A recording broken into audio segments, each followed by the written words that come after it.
Under the scorching sun, the earth was mercilessly baked. At this moment, a young man named Zhao Fan entered the gates of Jiangbei University. Instantly, a commotion ensued, and the crowd erupted in prolonged laughter, accompanied by whistles. Look, is there still someone wearing patched clothes in this day and age? Carrying a burlap sack, dusting off as he walks. His old cloth shoes have holes, exposing his big toe. Hilarious. This bumpkin. Surely he hasn't come to beg, has he? What went unnoticed was that despite the sweltering heat of nearly 40 degrees, Zhao Fan did not shed a single drop of sweat.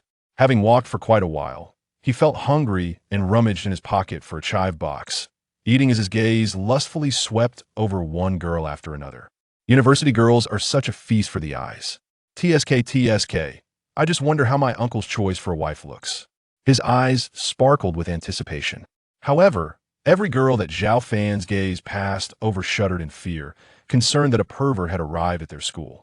The crowd cautiously encircled him, and just then, the student council president, a person of considerable renown, stepped forward and shouted, "Stop right there. What are you doing? If you're here to beg, go elsewhere and spare us your eyes." "Misunderstanding, my good fellow. I'm here to find a wife," Zhao Fan replied with an air of indifference, though his expression appeared rather foolish. The student council president scoffed. "What? Do you think you could just catch someone in that sack?" No, this is a gift for meeting my future wife," Zhao Fan said, adjusting the burlap sack on his shoulder. "Could you tell me which class Lin Qianqian is in?" At the mention of this name, a brief silence enveloped the throng. Who is Lin Qianqian? She was the foremost among the 3 university belles at Jiangbei University, hailing from a prestigious family. The number of boys vying for her affection could fill an entire playground. How could a mere bumpkin like him hope to inquire about her? After a few seconds, the crowd erupted into even greater chaos. The student council president laughed in disbelief. "You're certain you mean Lin Qianqian?" "Indeed, am not aware of any namesakes. Just wait a moment," Zhao Fan replied, pulling out a yellowed, old photograph from his bosom. He smiled lightly. "This is my mother-in-law. I hear she resembles my wife quite a bit." The student council president's pupils constricted indeed. The woman in the photograph bore a striking resemblance to Lin Qianqian. Yet how could a goddess, whom even he had no right to approach, possibly be this fool's wife? Any reasonably sane person would deem it impossible. He lamented, "What a pity." "What do you mean?" Zhao Fan inquired, puzzled. "It's a pity that at such a young age, your mind is already muddled," the student council president coldly scoffed, tossing 2 coins at Zhao Fan's feet. "Take these and buy yourself a mirror to see what a fool you are, loser." "Oh." Zhao Fan bent down to pick up the coins, a serene sigh escaping his lips. "If you won't tell me, that's fine now. Could you kindly step aside? Don't waste my time. You actually picked it up? Well then, since you're so shameless, I shall indulge you." The student council president pointed in a direction and gleefully declared, "She's in the music department building, in the 5th classroom on the 2nd floor." He then rallied the crowd to follow along and witness the humiliation that awaited this bumpkin. "Thank you. This is for the directions. I hope you will accept it graciously." Zhao Fan nonchalantly tossed the found coins at the feet of the other party. Upon the crisp sound they made, he calmly walked away, while the crowd, eager to see what would transpire, followed him like a swarm of locusts. Strangely, the student council president remained rooted to the spot, as he suddenly found himself unable to move, his body feeling as heavy as 1,000 pounds, unable even to lift his feet. Instinctively, he looked down, and terror filled his eyes as he noticed that the 2 coins he had previously tossed were not lying flat, but stood upright before his toes. Unbeknownst to him, Zhao Fan had manipulated the coins, employing a technique known as the method of stiffening. Unless he personally dispelled it, the president would be compelled to remain in place for a full hour. People are familiar with the Luban book, yet few know of the Gong Shu Ce. This text, also known as the Great Creation Feng Shui art, was adapted from the Luban book by Mozi, the archrival of Master Luban. It integrates metaphysics and the 5 arts, enabling practitioners to become great creation celestial masters. Unlike the former, it dispenses with the intricate mechanisms and focuses solely on feng shui, magical arts, and the principles of qi and huang. The methods of application differ vastly, yet they achieve a common purpose, thus avoiding the curses of loneliness, loss, and incompleteness. The lineage of the great creation celestial master accepts only one disciple per generation. Zhao Fan's great-uncle, the current celestial master, had previously identified Zhao Fan's frail destiny, predicting an early demise. However, seeing his potential to comprehend the Gong Shu Ce, he took him on as a successor. At 19, Zhao Fan, though living in seclusion with his great-uncle in remote mountains, had traveled extensively since his youth. Now, with his great-uncle in the twilight of his years, he had arranged a childhood betrothal for Zhao Fan, which, upon discovering that the girl was facing great calamity, had led to Zhao Fan's solitary venture into Zhongbei University. As Zhao Fan entered the building and approached the classroom, his gaze quickly settled upon Lin Qianqian, who was engrossed in her book. She wore a dress as white as snow, her long hair cascading down her shoulders. Her pale, oval face was framed by two delicate brows resembling the crescent moon, and her large eyes, though striking, seemed somewhat dim. The aura of death has even spread to her eyes, a sign that her time is drawing near. My great-uncle has certainly arranged a hot potato for me. Zhao Fan shook his head, feeling a sense of helplessness. As the saying goes, one can discern the whole from a mere glimpse. The eyes are akin to windows, and the body is a house. When smoke swirls around the windows, it is likely that a fire has already ignited within. Calm down. Let me open my heavenly eye for a clearer view. Zhao Fan gestured with his fingers and touched his eyelid. Lin Qianqian's figure grew hazy in his sight, revealing a dark mist hovering above her brow, continuously flowing throughout her body and back. Resolve. Zhao Fan closed his eyes, then reopened them. As the scene before him returned to normal, he inhaled sharply. Such a dense aura of death. Her life force is waning rapidly at most. She is 10 days. Once it seeps into her bones, it will be her end. What calamity has she encountered? After all, he was human, not divine, even with a profound understanding of the Gong Shu Ce. He could not fathom the depths of her plight at a mere glance. I had no choice, Zhao Fan said, a hint of disdain flickering in his eyes. My uncle declared that only this woman could complement my destiny, so I might as well embrace the absurdity of it all. The moment Zhao Fan, dressed in outdated attire, fixed his gaze upon Lin Qianqian, his classmates took notice, bewildered by the scene. One hot-headed student shouted, "You, a mere beggar, have been leering at the goddess Qianqian for so long, and now you wear such a contemptuous expression. What's the meaning of that?" Ahem. Zhao Fan cleared his throat and addressed the class. I apologize for the interruption, but Lin Qianqian, I need to speak with you. Lin Qianqian, unfazed, turned a page in her book, her voice icy as she replied, "Sorry, I'm busy. I am your fiancé. If you do not come out, I shall enter." Zhao Fan leaned against the doorframe, his tone firm. The students in the classroom and those gathered in the corridor widened their eyes in disbelief, thinking this rustic fool had lost his mind. Huh. Lin Qianqian regarded Zhao Fan with calm, serene eyes before shaking her head, as if dismissing the encounter, and returned to her reading. A wayward woman requires discipline, Zhao Fan declared, disregarding the onlookers as he stepped into the classroom, unloading a heavy sack onto the desk with a thud. Lin Qianqian frowned, assuming he would not dare to act recklessly in broad daylight, and retorted angrily, "Are you insane? Please leave." "Very well, in light of our marital bond, allow me to grant you a touch of dragon yang energy," Zhao Fan muttered under his breath. Though others could not hear him, Lin Qianqian caught every word and, unable to contain her curiosity, asked, "What do you mean by dragon yang?" Before she could finish her sentence, she felt hands gripping her neck and the back of her head, and her lips were suddenly sealed by a mouth with an overwhelming taste of chives. An irresistible current surged into her, curiously devoid of any feeling of nausea. After that brief encounter, Zhao Fan was forcefully pushed away by Lin Qianqian. Fuming with indignation, she realized that this insufferable fool had stolen her first kiss. Her cheeks flushed crimson as she stammered, pointing at Zhao Fan. You. No need to thank me," Zhao Fan replied, a subtle smile playing on his lips. "Do you not feel a sense of comfort now? In both Taoism and traditional Chinese medicine, there exists a concept known as nurturing qi. Dragon yang energy is a vital essence cultivated within one's body from the moment one embarks on the path of enlightenment, intricately woven into their life force. The minuscule portion he had just shared would take at least a month to replenish. Thus, had it not been for the necessity to stabilize the waning vitality of his future wife, Zhao Fan would never have permitted such a waste. Lin Qianqian's beautiful eyes trembled. She had been restless lately, feeling exhausted despite not having accomplished anything throughout the day. Numerous visits to top hospitals had yielded no answers, yet after that kiss, it seemed, she truly felt some improvement, for previously, she would not have had the strength to push Zhao Fan away. Reflecting on this, Lin Qianqian gazed into Zhao Fan's clear eyes and unconsciously nodded. Zhao Fan savored the moment and remarked, "Cherry flavor? Not bad. Perhaps next time you could try strawberry." Simultaneously, the music department building erupted with fervor, akin to being doused with scalding water, evoking a tumultuous excitement among the onlooking students, whose eyes were wide with astonishment, nearly popping from their sockets.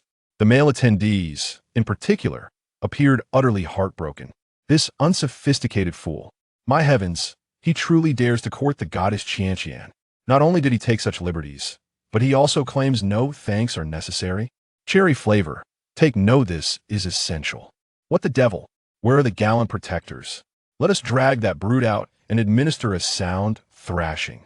Look, how utterly shameless.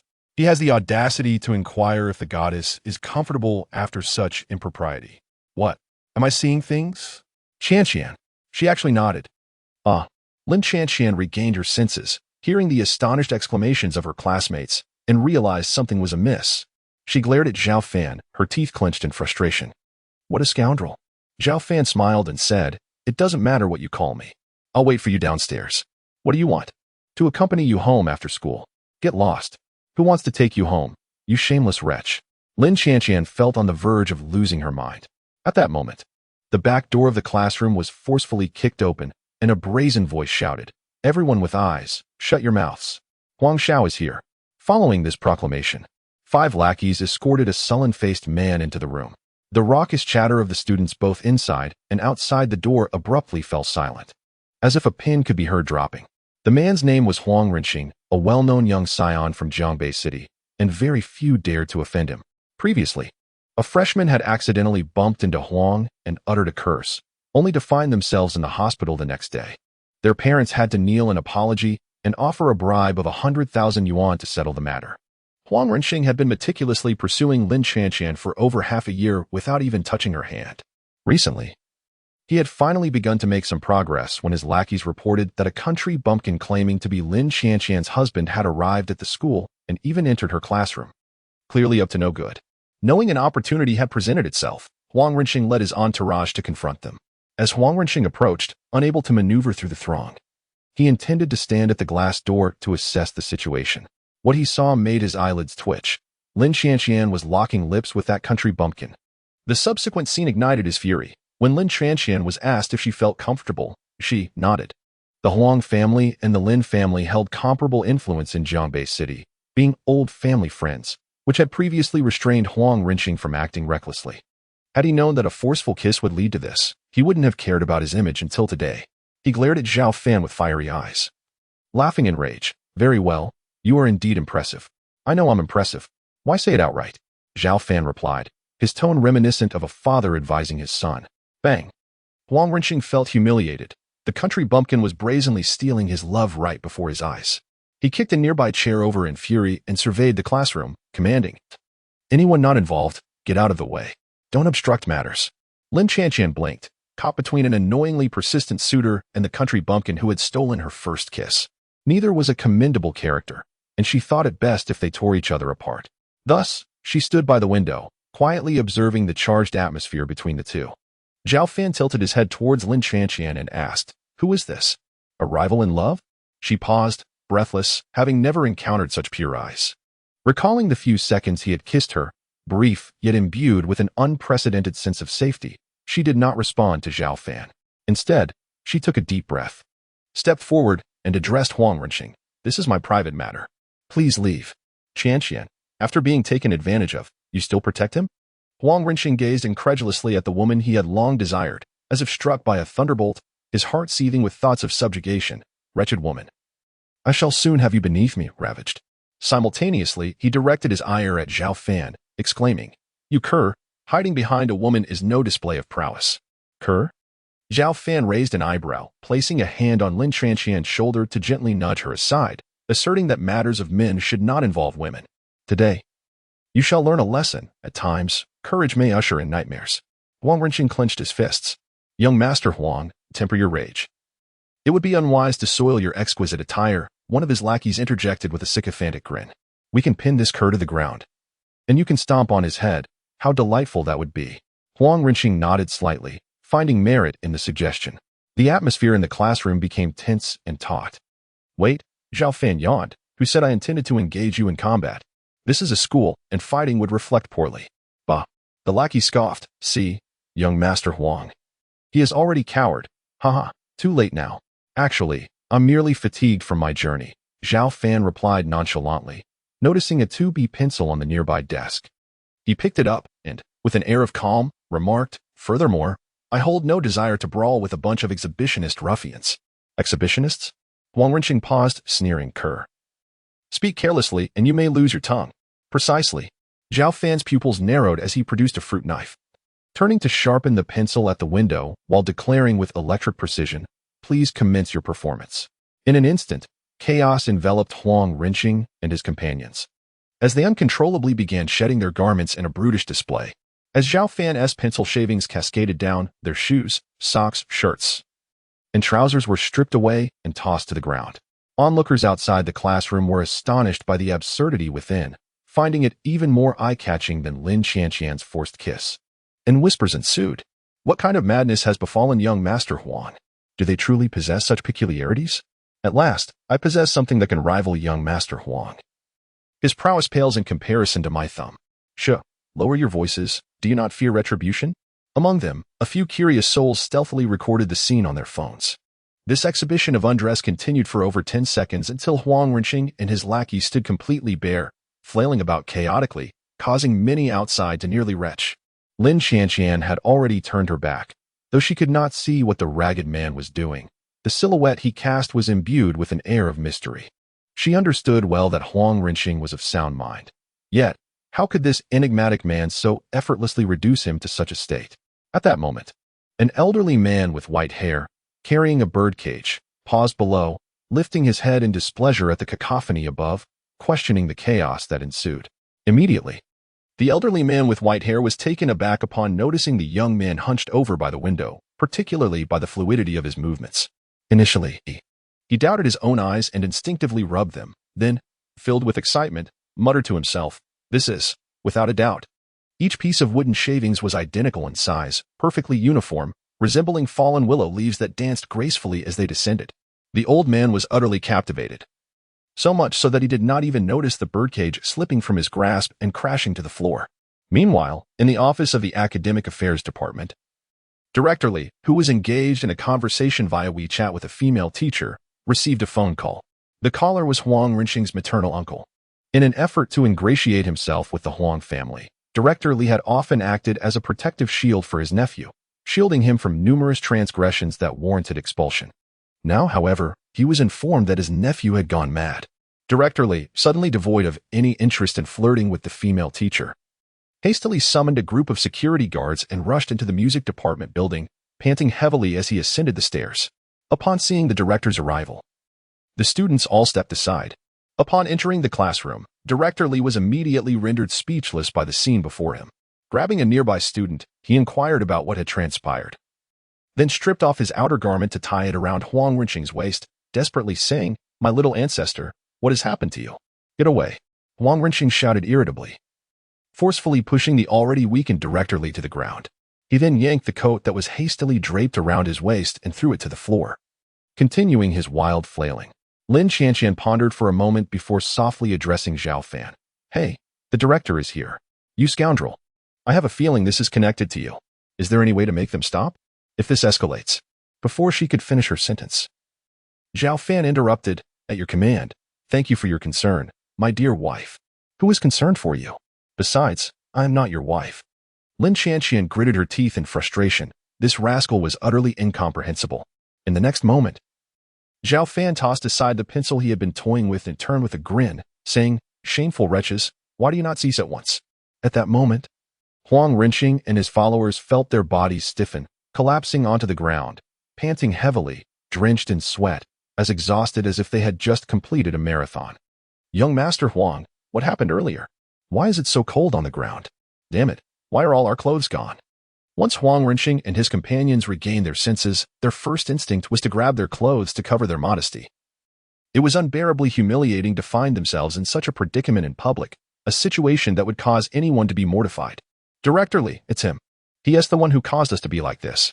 Huang Rinqing pointed at Zhao Fan, yet an inexplicable fear welled up within him, preventing him from meeting his gaze. Quick, put your clothes on. Director Li felt a wave of embarrassment for his nephew, yet he had to coax him. However, it was impossible for his nephew and the others to have engaged in such a scandalous act without provocation. After pondering, the only plausible explanation was that they had been threatened. After all, wasn't he that beggar brandishing a knife? After a bout of reasoning, he sternly turned to Zhao Fan and said, "You wretched beggar. Barging into Jiangbei University in such a manner to seek attention not only brazenly infringes upon our female students, but also employs violent means to threaten the male students into disrobing.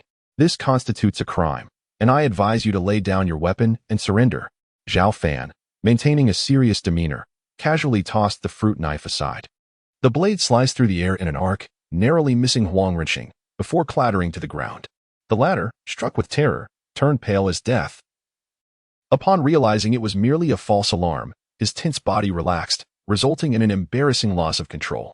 Such obstinacy, Director Li, indeed, was not blessed with good looks. Typically, apart from leveraging his position, no woman would spare him a second glance. Thus Zhao Fan's words struck a nerve, as he helped his paralyzed nephew to his feet. Director Li grinned maliciously. "Security, apprehend him at once. I will call the police to have you imprisoned. Rest assured, the Huang family will ensure you are well taken care of inside." Director Li, your actions seem to betray the principles of hospitality, a venerable voice interjected from the doorway. "It is an honor for our esteemed master to grace Jiangbei University. I would like to see who dares to lay a hand on him." Such bravado. Director Li turned his head, only to feel as if a fishbone had lodged in his throat, beads of cold sweat trickling down his forehead. "Why, you have arrived?" The elderly man, with white hair, wielded an air of authority as he waved his sleeve dismissively, compelling Director Li to offer his apologies. This gentleman was the former president of Jiangbei University, whose former students spanned all walks of life, including influential figures and societal elites, thus he commanded immense respect. Even in retirement, none dared to act recklessly in his presence. Me? Apologize to this beggar? Director Li's eyes widened in disbelief, only to suddenly grasp the implication of the former president's words, that the young man was indeed a master. How could this be? Which master would dress in such a manner? And so young at that? Director Li, taken aback, stammered, "Are you certain, sir? I have not yet reached the point of being blind with age." The elderly man's eyes flashed with indignation. Gritting his teeth, Director Li awkwardly turned to Zhao Fan, forcing a smile. "And master, I sincerely apologize for my previous offenses." Zhao Fan, perplexed, glanced at the elderly gentleman, wondering if he was aware of his true identity. Director Li, noticing Zhao Fan's indifference, stood awkwardly in place. "You have 1 minute to tidy up this mess," the elderly man commanded. Yes, yes. Director Li, visibly relieved, directed the nude students to dress and hurriedly exited the classroom with the security personnel, urging the onlooking students to disperse. As they left, Huang Rinqing, still unwilling to accept defeat, asked, "Is that it?" Director Li gritted his teeth and replied, "Didn't you see the old president addressing him as a master? We shall wait until we ascertain his true identity before proceeding. What is there to fear from an old fool?" Huang Rinqing scoffed in response. Director Li trembled in fear. Glancing around to ensure no one was paying attention before he whispered, "He retired before your enrollment. Although he has no offspring, do you know who his students are? Just to name two, the top leader of Jiangbei and the underground emperor. Both of them have felt his whip more than once in the past. Now, when they see the old principal, they are like chicks facing an eagle. Do you understand? Perhaps you are overthinking it. He merely taught for a few years. If it were me, I wouldn't even blink if my former teacher were to die right before my eyes." Huang Rinqing replied disdainfully. He venomously added, "However, that rustic fool must not be spared. Regardless of his title as a master, he will soon wish he were dead." In the classroom, Lin Shanxian observed Zhao Fan with curiosity, pondering his identity and why he was receiving such esteemed treatment from the old principal. At that moment, The elderly man closed the door and hurried over, saying, "Master, I am Li Guodong, the former principal of Jiang University. I hope you will not take today's events to heart." Zhao Fan smiled lightly. "Have you seen me before, old man?" "No," Li Guodong replied truthfully, glancing at Lin Qianqian beside him. "May I speak with you privately, master?" "No need for that. This is my wife, so feel free to speak openly," Zhao Fan stated. "Wife?" Lin Qianqian trembled in indignation, urgently explaining, "That's not true. I truly do not know this rogue. Please do not listen to his nonsense." "Ah, the youth. I understand," Li Guodong said with a knowing smile. He continued reminiscing, "Master, I was fortunate enough to witness your extraordinary abilities once. When I was 20, I happened upon a group of thugs robbing a jewelry store, and blood was shed. A person of my age happened to pass by. He casually picked up a stick from the ground and began to whittle it down, the shavings falling like willows, just like what you demonstrated. The thugs, as if enchanted, stripped themselves bare, allowing the police to apprehend them effortlessly." Upon hearing this, Zhao Fan smirked. "Was that person's nose hooked, with a round face and large ears?" "Yes." "Yes." Li Guodong's expression brightened. "I didn't realize he was your—" Zhao Fan nodded slightly. "Indeed, he is my master. What is it that you seek?" "Mr. Li?" The technique he employed on Huang Rinxing was the falling leaf stripping method, similar to what is found in the Book of Lu Ban. But only those of the heavenly master lineage can wield a mere piece of wood in such a way. However, it would fail if one harbored malicious intent. Given the age mentioned, the individual Li spoke of was Zhao Fan's maternal granduncle. "Please, do not address me so formally. If you regard an old man like me favorably, just call me Old Li," Li Guodong said, not daring to act presumptuously in front of such a figure. "There's no need to call me master. My teacher taught me to be humble. Besides, I do not wish to attract undue attention, as that would be troublesome," Zhao Fan replied with a hint of helplessness. "My name is Zhao Fan. Since you are my elder, you may call me Xiao Fan." Li Guodong felt a surge of admiration. This young man truly embodied the qualities of a master, humble and grounded. "Master, no, Xiao Fan." His tone was imbued with a profound sense of yearning as he spoke. "I have an old friend with whom I share an unbreakable bond. Lately, he has been acting quite strangely, yet he remains oblivious, as if he is living in a dream. Therefore, I implore your assistance in observing him. If anything seems amiss, I would appreciate your intervention to help my dear friend. To be frank, at our age, all we seek is a peaceful conclusion." After a moment of contemplation, Zhao Fan replied, "Old Li, are you familiar with the saying, 'No prophet, no early riser'?" Li Guodong, having anticipated this, cautiously responded, "Name your price." "I assure you it won't exceed 8 figures, which he can certainly manage." "Such a substantial sum? I am indeed tempted," but Zhao Fan shifted his tone, casting a heartfelt glance at Lin Qianqian. "For her, money is as worthless as dirt. I have but one request, to secure a place in Jiangda University, in the same class as her, so that we may sit together. I have many rivals, as you can understand." Li Guodong was taken aback for a few seconds and replied, "Is it truly that simple? Leave it to me. It will be arranged by tomorrow at the latest." He then looked at Zhao Fan with anticipation. "Zhao Fan, do not hesitate, if you desire. I can even arrange for you to be appointed as a professor. Choose any department you wish." "I would rather not, as I fear it would complicate matters," Zhao Fan declined. Meanwhile, Lin Qianqian, who had been listening intently to their exchange, was on the verge of exasperation. Why does this all lead back to me? The old principal even assures that scoundrel will be her deskmate nevertheless. In this day and age, could there truly exist those legendary masters spoken of in folk tales? There are certainly plenty of charlatans around. Educated and refined, Lin Qianqian instinctively viewed Zhao Fan as one of the latter. Yet, the earlier spectacle of Huang Rinxing and others performing a striptease lingered in her mind and defied scientific explanation, leaving her subconsciously believing him to some extent. However, what she could not fathom was how, even for the Lin family, it was impossible to regard 8 figures as mere refuse, yet Zhao Fan seemed utterly unfazed. As if turning down a meal, Li Guodong exchanged phone numbers with Zhao Fan, arranged a time, and left contentedly. The classroom was left with only Zhao Fan and Lin Qianqian, enveloped in an unsettling silence. After 5 minutes, unable to contain herself, Lin Qianqian exclaimed, "You scoundrel! How long will this go on? By the way, do you understand music? I may not, but if a wife is lost, it is difficult to find another." Zhao Fan cast a glance of a single man. Lin Qianqian stamped her foot and solemnly warned him, "I am not your wife," for reasons unknown to her. Facing Zhao Fan, who was dressed in tattered clothes, she could not maintain the aloofness she typically reserved for other suitors. She found it impossible to reject him. Feeling utterly helpless against this rogue, Zhao Fan chuckled. You are. Lin Qianqian, feeling vexed, inquired, what exactly is your purpose in approaching me? As for that, all you need to know is that I harbor no ill intentions. Zhao Fan pondered for a moment, deciding to conceal the truth from her until matters became clearer to avoid inciting unnecessary panic. He then added, our classmates are waiting outside to enter for lessons. I shall head downstairs. As agreed, we will return home together after school. I trust your father will welcome me. Before Lin Qianqian could utter a word, Zhao Fan swiftly hoisted the sack and vanished from her sight. The classroom soon regained its usual order. How infuriating!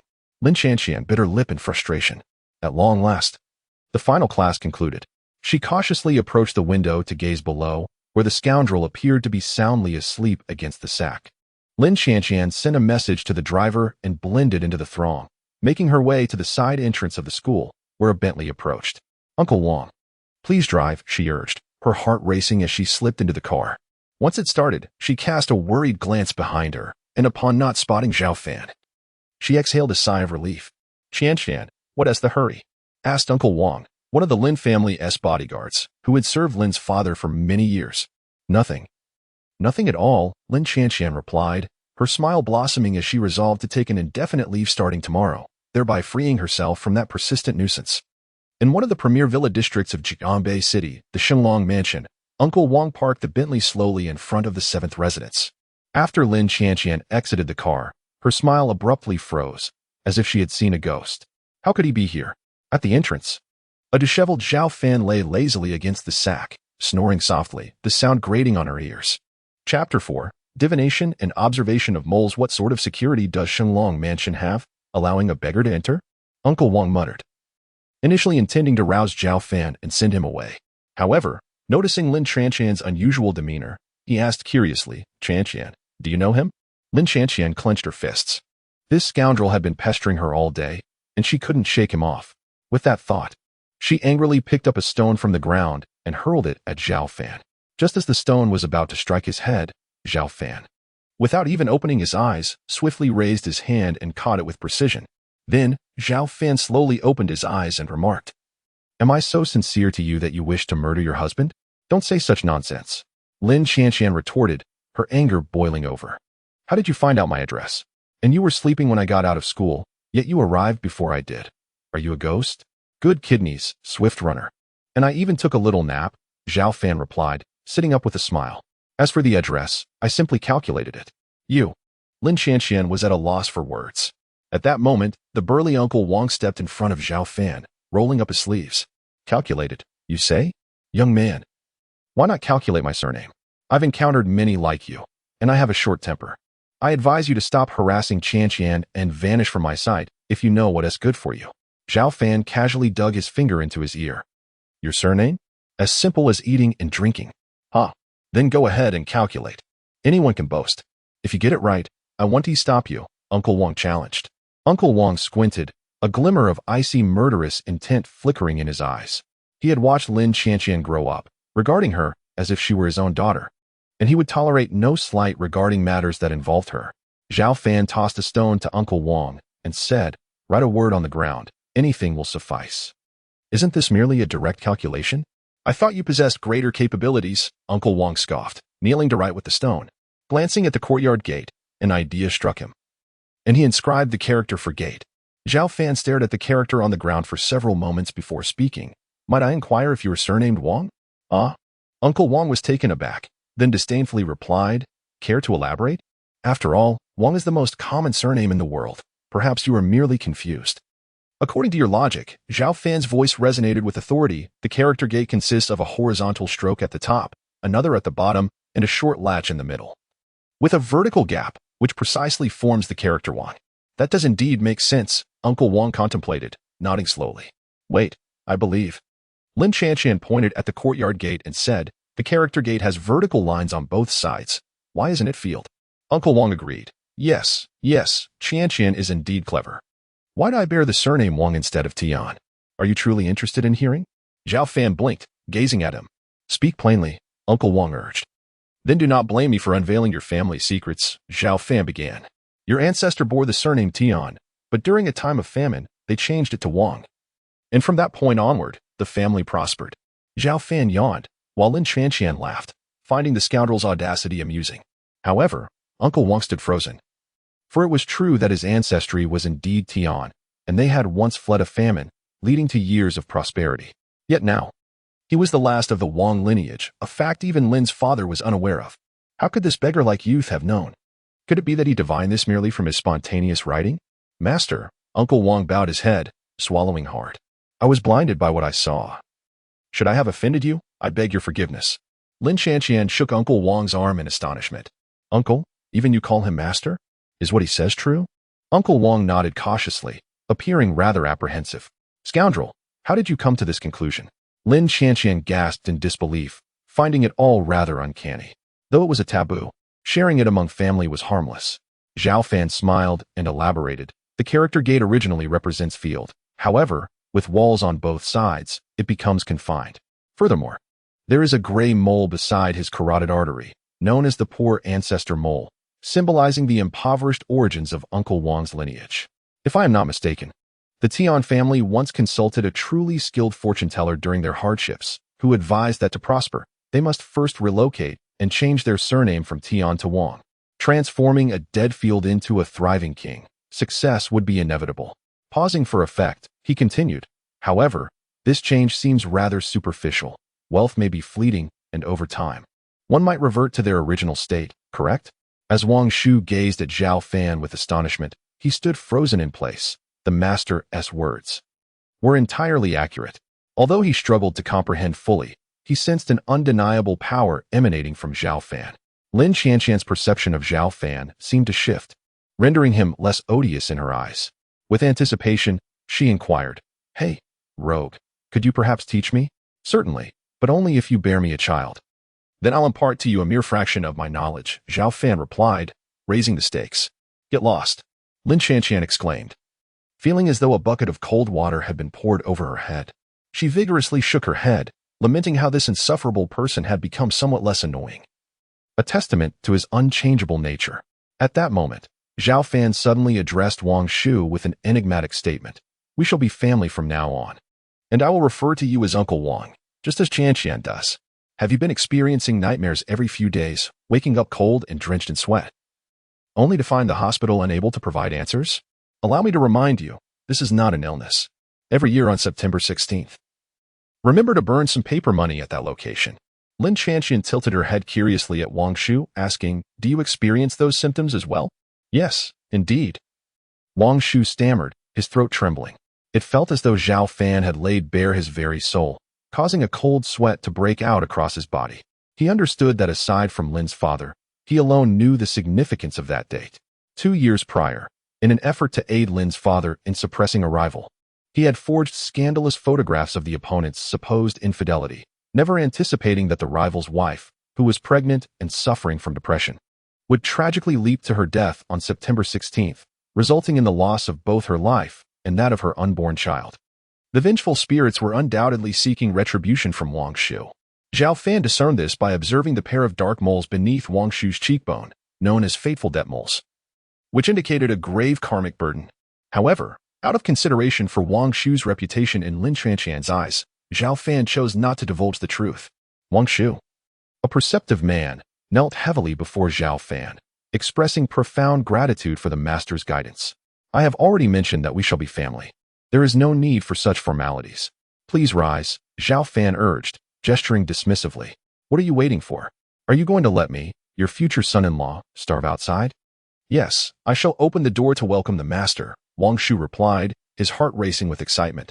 A master with such undeniable skills.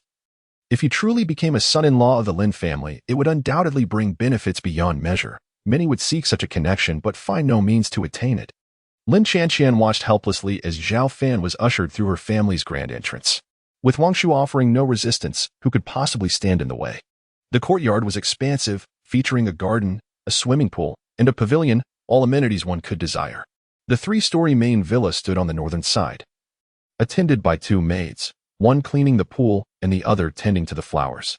Zhao Fan wandered about, as if he were a country bumpkin in the city, marveling. Is our home truly this vast? This is splendid. I think I shall raise a dog first.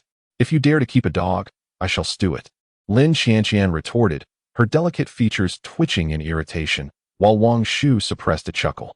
Women are so fierce, Zhao Fan mused, casting a glance at her prominent curves. Shaking his head slightly, Lin Qianqian instinctively clasped her hands around her chest and hurriedly entered the room. Zhao Fan and Uncle Wang followed suit. Soon catching sight of Lin Qianqian standing by the living room door, seemingly eavesdropping. Inside, the voices of two men could be heard. Engaged in what appeared to be a serious discussion, Zhao Fan turned to Uncle Wang, who whispered, "The situation is as follows. Lin's brother has invited a feng shui master today. One cannot fathom what misfortune has befallen them, despite a flourishing market. The Lin family's circumstances have deteriorated year by year, suffering continuous losses and misfortunes. Had I known you were coming, there would have been no need for this consultation." "Oh, is that so? Allow me to take a look," Zhao Fan replied, tilting his head casually to rest it on Lin Qianqian's delicate shoulder as he peered inside. The dignified middle-aged man must be Lin's father, who was meticulously writing a check, respectfully presenting it. "Mr. Liu, here is a check for 2 million. Please accept it." Seated across the tea table was an elderly gentleman, clad in a white robe, holding a compass in one hand and 2 copper coins in the other. His ruddy complexion belied a serious demeanor, exuding an air of mystery. "Mr. Lin," he intoned, "rest assured. This mountain and water town yuan diagram is the result of my painstaking efforts over 81 days. The reverse bears the talisman empowered by the Supreme Laozi's divine incantation. The frame is crafted from red sandalwood from the snowy mountains. Hang it on the wall directly facing the entrance of your company, and fortune will be bestowed upon you. In less than 6 months, your business will flourish." Spread across the tea table was a scroll of landscape painting. Measuring 1 meter in length and half a meter in width, its antique style exuding grandeur. Lin Qianqian smiled and remarked, "Might I kindly request you to move your head away? You clearly possess an ethereal presence, yet you, a supposed peer, are dressed so poorly." Shu. Zhao Fan was intently scrutinizing the so-called mountain and water town yuan diagram.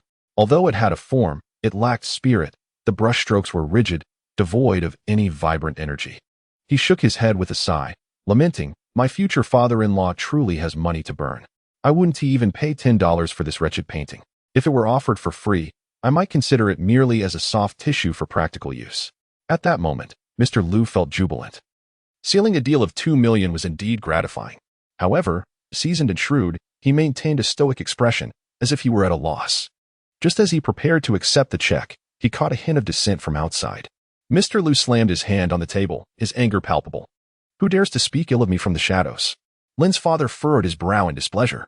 "Old man, I advise you to take this worthless painting and leave at once." Zhao Fan strode boldly into the living room, disregarding Mr. Liu's rising fury, and offered a faint smile to Lin's father. "Your son-in-law, Zhao Fan, stands before you today without any gifts prepared. However, rest assured, the matters you seek can be resolved in far less than the purported 6 months. I can reverse the Lin family's fortunes in mere moments." "Son-in-law? What son-in-law? Where did the son-in-law come from?" Terrified, Father Lin hastily discarded the check. His mind in turmoil as he glanced at the shabby young man and then turned his gaze towards Lin Qianqian, who was half visible outside. "Qianqian, you have made a lifelong commitment with this fellow?" He found himself at a loss for words to describe Zhao Fan, questioning his daughter's rather peculiar taste.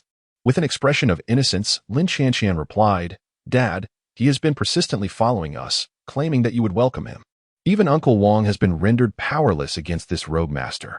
At that moment, Uncle Wang entered the living room and approached Father Lin, whispering, "Brother Lin, this young master is named Zhao Fan.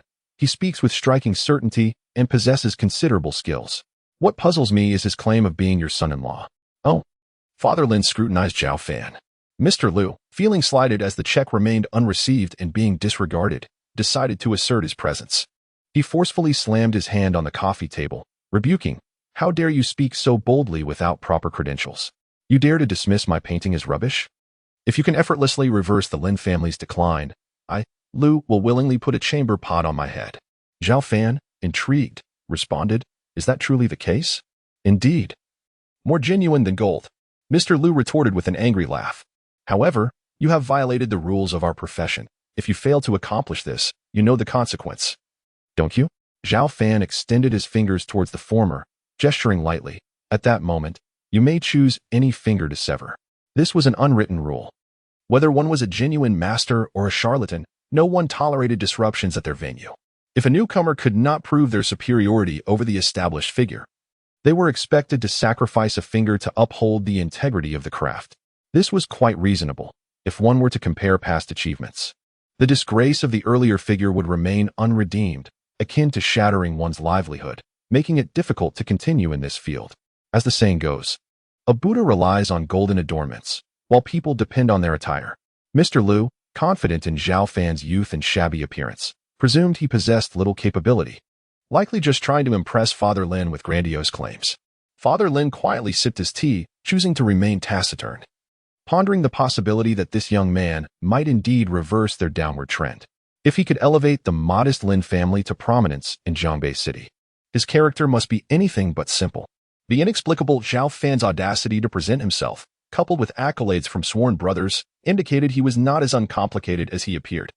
Moreover, Father Lin had not entirely believed in Mr. Liu's assertions. He had merely invited him to test the waters.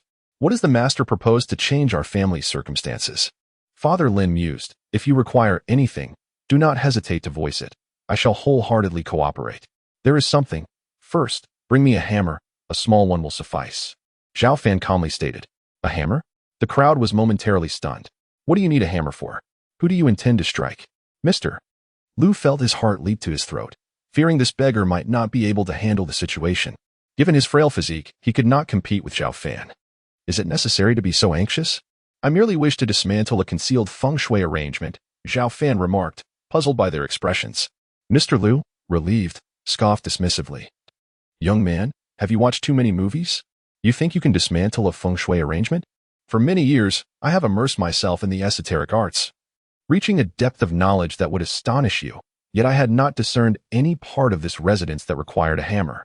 Mr. Lin, maintaining a reserved demeanor, turned to Uncle Wang and said, let a bao fetch a small hammer from the tool shed. Uncle Wang then picked up his phone and, after a few moments, a robust bodyguard arrived with an iron hammer. Zhao Fan took it in hand, weighing it as he walked toward the courtyard, beckoning everyone to follow. The Lin family, along with Uncle Wang and Mr. Liu, rose and accompanied Zhao Fan to the entrance of the estate. Please observe in silence. It is imperative not to interrupt during this process, lest the results be compromised. Zhao Fan set down the hammer and raised his left hand to touch the courtyard gate, while with his other hand, he retrieved an ancient compass he always carried. With a serious demeanor, he gestured and analyzed, shifting laterally. Ultimately, he positioned himself beneath the wall 3 feet and 7 inches to the left of the entrance, halting his movements.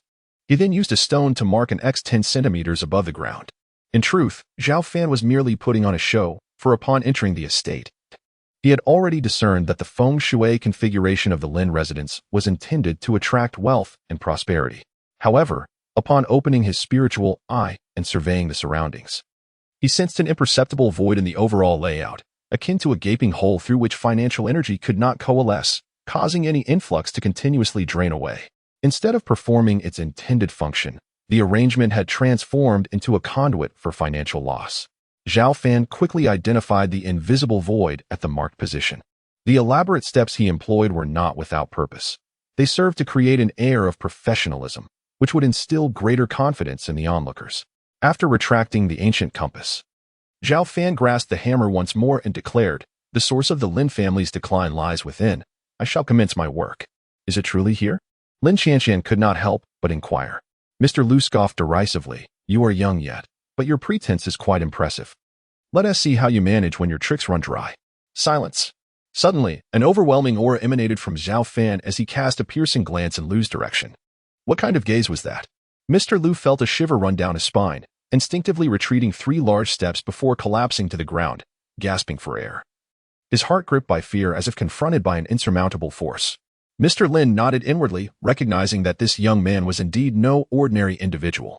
Zhao Fan redirected his focus, took a deep breath, and swung the hammer. Bang! The wall fractured, and with another strike, it shattered completely, revealing a hole approximately the size of a palm. As darkness loomed, nothing could be discerned within. Zhao Fan gestured for everyone to gather near the opening, and Mr. Lin gravely remarked, I purchased this residence upon its completion and moved in, entirely unaware that this section of the wall was hollow. Brother Lin, now you have witnessed the prowess of the master firsthand, have you not? Uncle Wang cast a dubious glance at Mr. Liu, remarking that one relied on the compass to deduce the clues, while the other merely discussed the price with a painting in hand. The contrast between truth and deception was strikingly apparent. Mr. Liu, sensing the gravity of the situation, finally grew anxious, wondering if he had struck a hard wall. However, he feigned composure and retorted, it's merely a hole. Look at how easily you have been deceived. How does this relate to reversing the Lin family's decline? Mr. Liu had heard the adage that one does not hastily make judgments before seeing the coffin. The true cause of the Lin family's downfall was not this hole, but rather the items contained within. As Zhao Fan spoke, he reached into the wall cavity and, upon withdrawing his hand, grasped a delicately crafted wooden sculpture. The sculpture depicted an ancient horse-drawn carriage with exquisite detail, capturing even the textures of the horse's mane. However, the figure driving the carriage was not a typical coachman, but rather a woman with a sharp face and sunken cheeks. Notably, the horse's head oriented outward from the courtyard. Master, what is this? At that moment, Mr. Lin was filled with urgency, his perception of Zhao Fan shifting dramatically. He had not anticipated that a truly capable master would come to assist the Lin family. What remarkable fortune this was. Zhao Fan, unaware of the contents within the cavity beforehand, understood the significance of the wooden sculpture upon seeing it. After a moment of contemplation, he stated, this object is known as the carriage of wealth. Do not be deceived by its small size. It possesses the power to alter a household's fortune. Ideally, if the carriage faced the courtyard, aligned with the primary feng shui arrangement, it would be akin to adding a flourish to a splendid tapestry, making it nearly impossible to avoid an influx of wealth. However, consider the implications of the carriage facing outward. What might that signify? Even Mr. Lin, despite his deep-seated composure, could no longer contain his agitation. Master, are you suggesting that someone has sabotaged the auspicious feng shui of our residence, drawing my wealth outward through this wooden carriage, thus leading to our impoverishment? Lin Chanqian and Uncle Wang, aware of the stakes involved, listened intently, refraining from further comments. This was merely one aspect. Given the Lin family's power and assets, a small carriage alone could not account for their current dire financial predicament. Yet, Zhao Fan grasped the figure of the woman driving the carriage and with a firm pull, detached it. He turned the figure over to reveal the inscription on her clothing. One character depicted a horse, while the other represented a surname. Lin Chanqian leaned in, her curiosity piqued, and inquired of Zhao Fan, the surname Ma. Please, tell me, what do these two characters signify? Zhao Fan did not intend to keep her in suspense, but found Lin Chanqian's anxious demeanor quite endearing. So he playfully teased her, saying, kiss me, and I shall reveal the answer. Lin Chanqian, having been forcefully kissed by him at noon, was understandably wary. A lesson learned from a snake bite leads to a lifetime of caution. Afraid this rogue would act indiscriminately before her father, she refrained from further questioning. Zhao Fan, recognizing the boundaries, ceased his teasing and explained to everyone what the presence of the Ma family meant. The Ma family was associated with Jiang Zia, who married at the age of 72, yet their union was short-lived. Shortly thereafter, Jiang Zia's fortunes changed as he caught the attention of King Wen of Shou, leading to his rise during the Fengshan period. The Ma family, undeterred, sought to gain favor during this time. Unable to tolerate their persistent demands, Jiang Taigong conferred upon the Ma family the title of the god of poverty, imposing restrictions to prevent them from disrupting the lives of the impoverished. Thus, if the god of poverty were summoned to a poor household, their influence would be nullified. The Lin family, being affluent and powerful, attracted the god of poverty, which ultimately disrupted their prosperity and caused financial decline. Upon hearing Zhao Fan's words, Lin's father comprehended that he must have offended someone with considerable abilities. In a state of bewilderment and anger, he implored Zhao Fan, Master, how can we alleviate this misfortune brought by the god of poverty? To untie the knot, one must find the one who tied it, Zhao Fan replied. First, identify the instigator. Second, have him carve a statue of the god of wealth according to specific specifications. Place it on the carriage and direct it towards the residence. Zhao Fan remarked with a smile that the one who had disturbed the Lin family's fortune was likely a craftsman who had only scratched the surface of knowledge from the Luban book, leading him to commit such an act. A truly skilled master would not resort to such crude and direct methods. After all, those who engage in such sorcery often pay a price for their meddling. suggesting that the instigator must have been deeply wronged by the Lin family to retaliate in this manner. How are we to find him? Lin's father asked, his voice tinged with desperation. The perpetrator had concealed the object within the walls of his home, and it was unlikely that he would reveal himself. Where could they possibly search? They had no choice but to seek the assistance of the enigmatic Zhao Fan. The Lin family's decline began after moving into the Shenglong mansion. Did it not? Zhao Fan inquired, propping his chin on his hand. Lin's father and Uncle Wang exchanged glances and nodded in agreement. Zhao Fan casually asked, reflecting on the renovations, did you offend any craftsmen? The two pondered this for a moment, and as Zhao Fan grew impatient, he turned his gaze towards Mr. Liu, a mischievous glint in his eyes. Mr. Liu, does my finger remain intact? The Infinite One has preserved it, Mr. Liu stammered, wiping the cold sweat from his brow. In his profession, 3 years without business meant 3 years of good fortune, and just as he had finally caught a significant opportunity, he found himself entangled with a true master. Despite his youth and understated appearance, even keen observation could not save him from this predicament. Zhao Fan inquired nonchalantly, what about the matter of the chamber pot? Master, in such a lavish place, where would one find a chamber pot? Mr. Liu replied, forcing a smile. Perhaps we could exchange contact information, and on another day, I could bring a chamber pot as an offering of apology? His thoughts were rather idealistic. As if he had just stepped into this world of intrigue. Zhao Fan exchanged a knowing glance with Lin Qianqian and remarked, have that fellow Abao who previously wielded a hammer fetch a basin of human essence. If that proves impossible, even dog essence will suffice. Freshness is of no concern. Lin Qianqian thought to herself that she was no maid and refused to be commanded. Uncle Wang, struggling to recall, happened to overhear Zhao Fan's words and, with a mischievous grin, contacted Abao. Before long, a bao indeed brought forth that indescribable substance, its odor overwhelming, prompting Lin Qianqian to tug her father and Uncle Wang away a good 5 or 6 meters. Zhao Fan pinched his nose with one hand while gesturing towards the basin with the other, saying, Mr. Liu, please indulge. Liu, at that moment, regretted his life choices. Suddenly regaining composure, straightening his back as he declared, I have lived for 50 years and nearly fell for your tricks. What was it you said before? That you could turn the Lin family's situation around in an instant. Now, even if you've discovered the source, without identifying the one holding the substance, how can a reversal occur? By the time you expose them, it may well be too late. Is that so? Zhao Fan's expression remained unperturbed. At that moment, a sudden chime of classical bells rang out. It was Lin's father's phone. Upon seeing the caller, he was astonished and eagerly answered.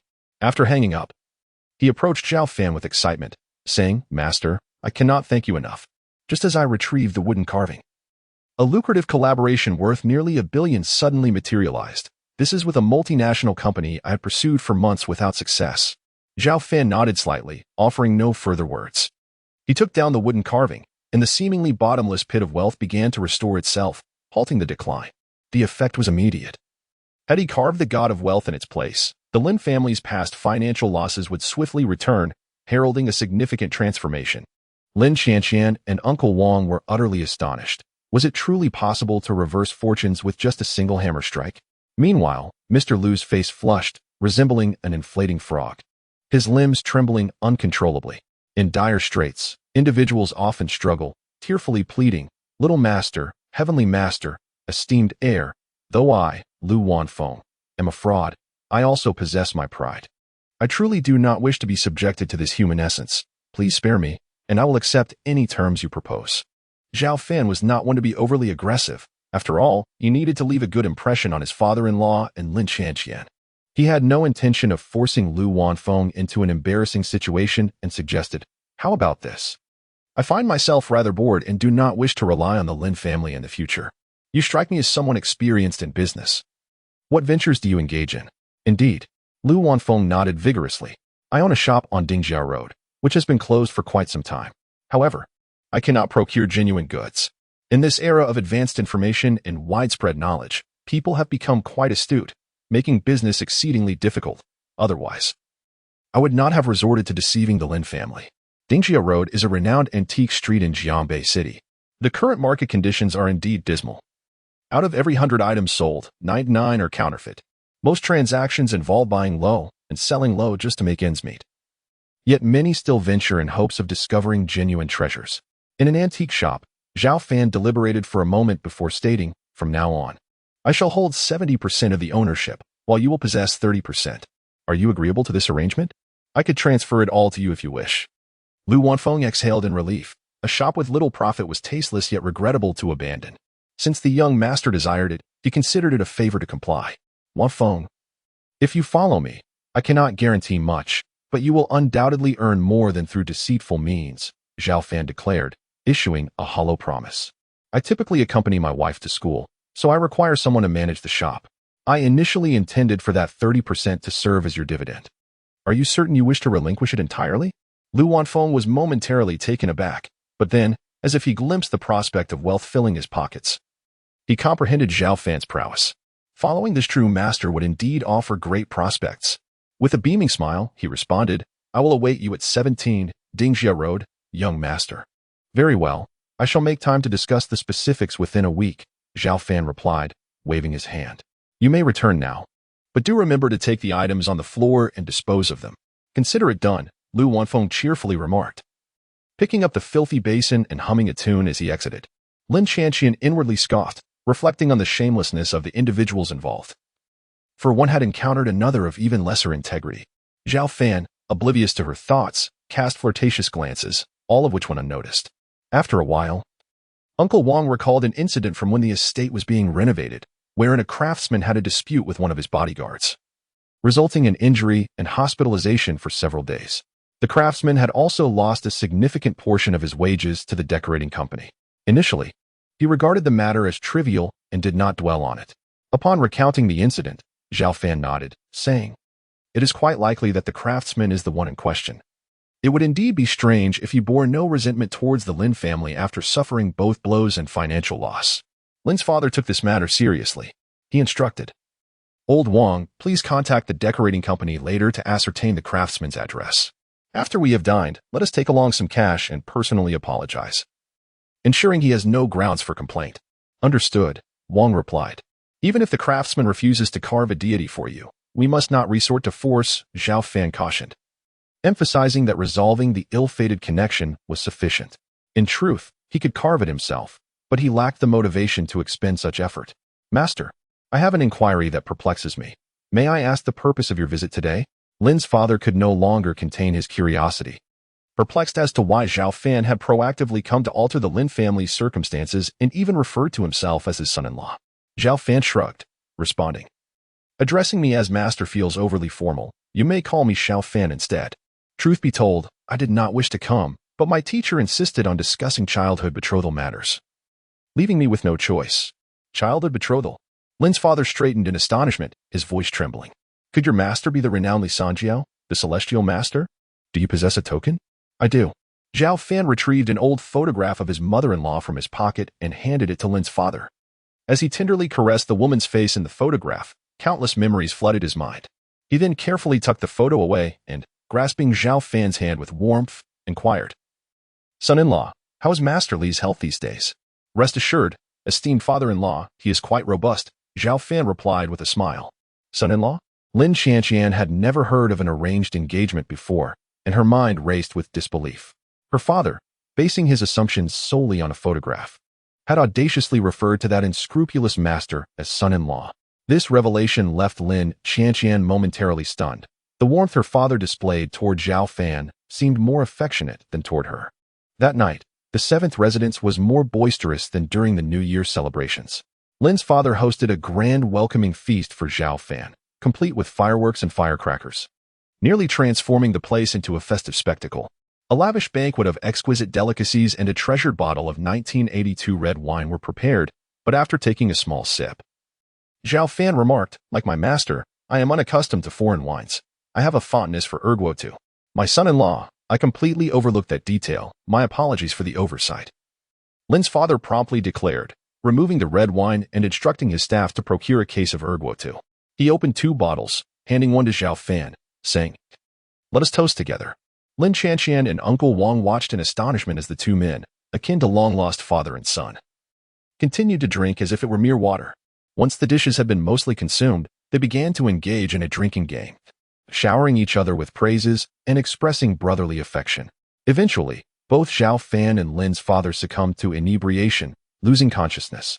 Uncle Wang inquired, Chanqian, what are the plans for Master Zhao tonight? After a moment's contemplation, Lin Qianqian recalled how Zhao Fan had teased her since their first meeting, and she felt compelled to exact her revenge. A playful smile crept across her exquisite features as she declared, "Please clean up and change into fresh clothes. Escort me to my room."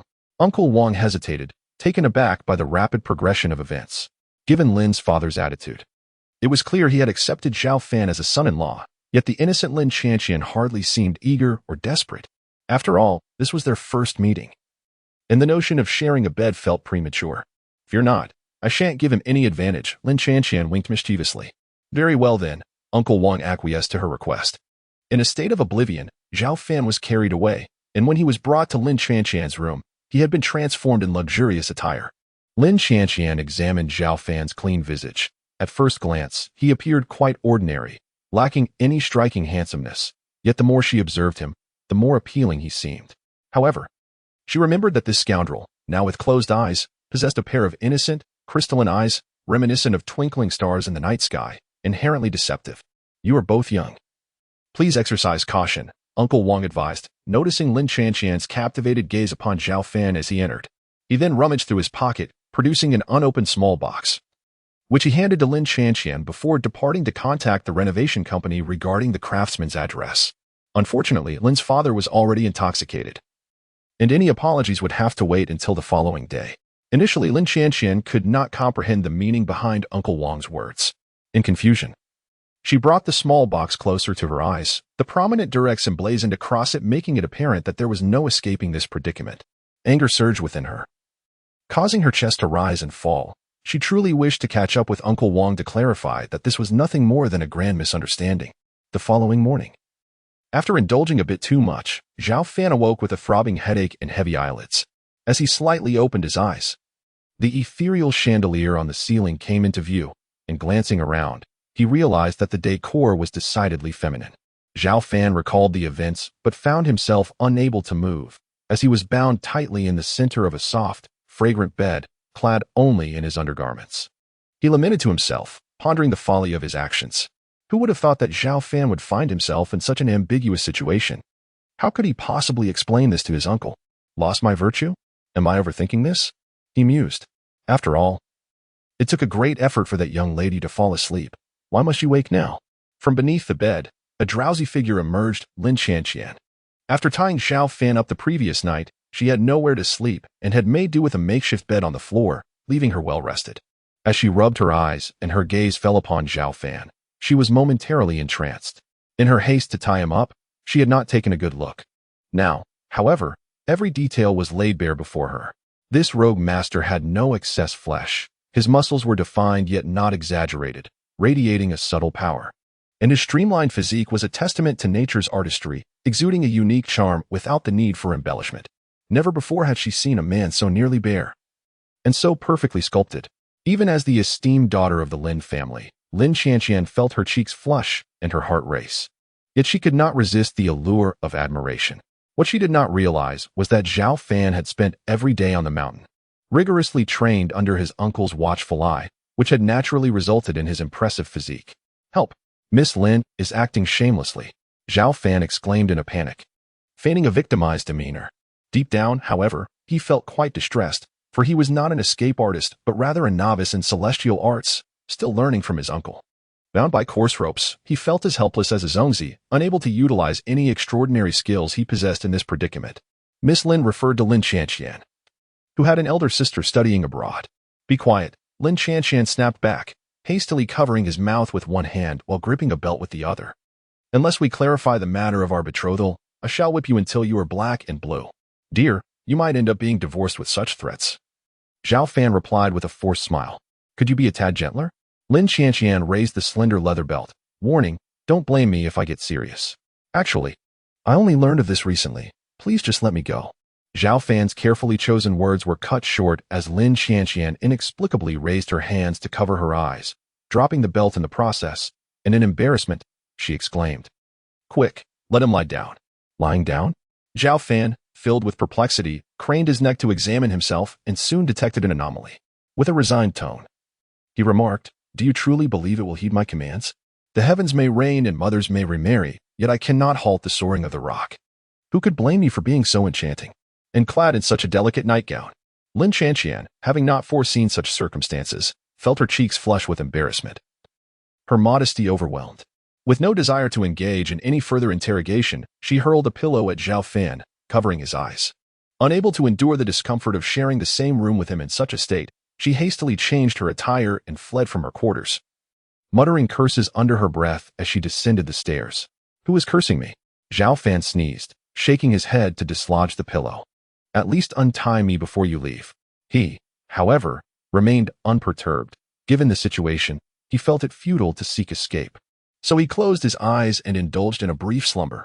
By noon, Lin's father and Uncle Wang returned from summoning a craftsman, hearing Zhao Fan's urgent call. They followed the sound to Lin Chanqian's room. Uncle Wang was utterly astonished. How could the young lady engage in such frivolities? The world of the youth was indeed incomprehensible to him. Lin's father, taken aback by the scene before him, was distressed. He had always revered Zhao Fan as a son. Yet here he was, imprisoned. In a flurry, he hastily untied Zhao Fan, speaking cautiously, "My dear son-in-law, my daughter has been spoiled since childhood and lacks discernment. Though her heart is kind, she wouldn't harm even an ant. Please do not take it to heart. We can discuss this later." Zhao Fan swiftly dashed to the restroom, returning to inquire, "Did you discard the clothes I wore upon my arrival?" "I would not dare," Uncle Wang replied, producing a key from his pocket and handing it to Zhao Fan. "I placed them in a room prepared specifically for you. Here is the key." "That is a relief." Zhao Fan sighed, feeling reassured. He had not intended to appear impoverished. In the mountains, one was not overly concerned with appearances, although his garments were somewhat tattered and antiquated. They contained essential items for navigating the world, and discarding them would have posed considerable difficulty in replacing them. He picked up the new clothes that Lin Chanqian had cast aside in the corner and donned them, feeling it was quite shameful to be held captive by a naive girl. Clearing his throat, he shifted the conversation. "Let us set aside our private matters for now and discuss the serious business at hand. Is the craftsman willing to carve the god of wealth? He has lost his mind and is not in his right state." Lin's father sighed deeply. Earlier that morning, he and Uncle Wang had ventured to a remote village following the directions. Upon arrival, they found the craftsman crawling on the ground, laughing maniacally while pointing at the sky. According to the village elders, the craftsman had been struck by a vehicle years ago, resulting in a high amputation, and upon being returned home, he had descended into madness. Good and evil eventually reap their rewards. "Very well, then, I shall undertake the carving myself," Zhao Fan thought, a tumult of emotion swirling within him. This craftsman, due to a dispute, had severed the Lin family's source of income. The smaller the grievance, the greater the consequence. Thus, he had lost his legs and subsequently his sanity. Fortunately, he had not studied the Book of Liu Ban, but rather the Gong Shu Ce. Unless one engages in senseless malevolence, wreaking havoc far and wide, they shall not face the backlash of karma. Initially, Lin's father had abandoned all hope regarding the financial resources that had already dwindled after meeting the craftsman. However, with the departure of the misfortune, the Lin family could still regain their footing, albeit at a considerably slower pace. Upon hearing Zhao Fan's words, a glimmer of hope reignited within him as he inquired, "My dear son-in-law, can you also carve?" Zhao Fan, reluctant to engage in lengthy explanations, noted that Lin Chanqian had left that morning without a trace. He then asked, "By the way, where is Chanqian?" "We left early this morning, and I have no idea. That girl may have gone to school." "Let me call her," Lin's father replied, forcing a smile as he dialed his daughter's number. When the call connected, his heart skipped a beat, and the smile on his face faltered. After hanging up, he anxiously turned to Zhao Fan and exclaimed, "This is bad. Chanqian is in trouble." Lin Chanqian had suddenly coughed up blood during class and fell into a state of unconsciousness. Her close friend, Jiang Ruochu, along with a few classmates, hurriedly rushed her to the second hospital of Jiangbei City. Half an hour had already passed since the incident, but Lin Chanqian's phone was locked with a password, revealing the situation only when Lin's father called. Only Zhao Fan understood the gravity of Lin Chanqian's condition, which belied her seemingly frail appearance. He had planned to stay by his future wife's side, but unexpectedly found himself bound in her bedroom this morning. Zhao Fan did not rush to the hospital, knowing that it could not save Lin Chanqian. Thus, he needed to prepare an alternative approach. He first inquired about the location of his room and rummaged through the tattered clothes before Uncle Wang drove him and Lin's father to the hospital. The emergency room's light was still illuminated, and Lin's father and Uncle Wang paced anxiously. In contrast, Zhao Fan remained composed. leaning against the corridor wall while fiddling with his phone. At that moment, Jiang Ruochu could no longer contain herself and confronted Zhao Fan, accusing him. You are that beggar who harassed Qian yesterday, aren't you? After changing your appearance, I barely recognized you. Now that she is in trouble, you still have the leisure to play games. Aren't you the least bit concerned? Zhao Fan shifted his gaze from his phone to Jiang Ruochu's face. Without responding to her accusation, he remarked, Your family must be quite affluent. Am I correct? Jiang Ruochu, with her short hair bobbing, replied, How did you know? The Jiang family was merely a third-rate family in Jiangbei City, but compared to ordinary households, they were far more privileged. She shared a strong bond with Lin Qian. Not merely a superficial friendship, and despite being in a different class. She had witnessed the incident from the corridor yesterday when Zhao Fan had forced a kiss on her friend. How could such a vast expanse lack wealth? Zhao Fan continued, his gaze drifting downward. Jiang Ruochu, puzzled, looked down and realized that the scoundrel was mocking her for her modest bust. Infuriated, she raised her hand to slap Zhao Fan across the face. To Zhao Fan, her movement appeared as slow as a snail. With a simple sidestep, he evaded her slap and sighed. Indeed, women with short hair tend to be fierce. Quite adorable in appearance, yet quick-tempered and prone to violence. Good luck finding a husband. You. Jiang Ruochu clenched her small fist, glaring at Zhao Fan with disdain. Just as she prepared to retaliate, the emergency room light extinguished, and the door swung open. Dr. Su, who was responsible for the resuscitation, emerged and removed his mask, inquiring, Who are the family members? The one inside is my wife. Came the reply. I am her father. Zhao Fan and Lin Fu stepped forward simultaneously. Jiang Ruochu stood frozen, incredulous that this scoundrel dared to address her in front of Lin Qian's father. Such audacity, given Lin Fu's wealth and status. He hardly seemed the type to accept a beggar as a son-in-law. Dr. Su handed a document to Lin Fu, nodding as he said, This is the critical condition notification. Please sign it. I apologize. We have done all we could, but the patient's condition is deteriorating. Her heartbeat is barely perceptible, nearing cessation.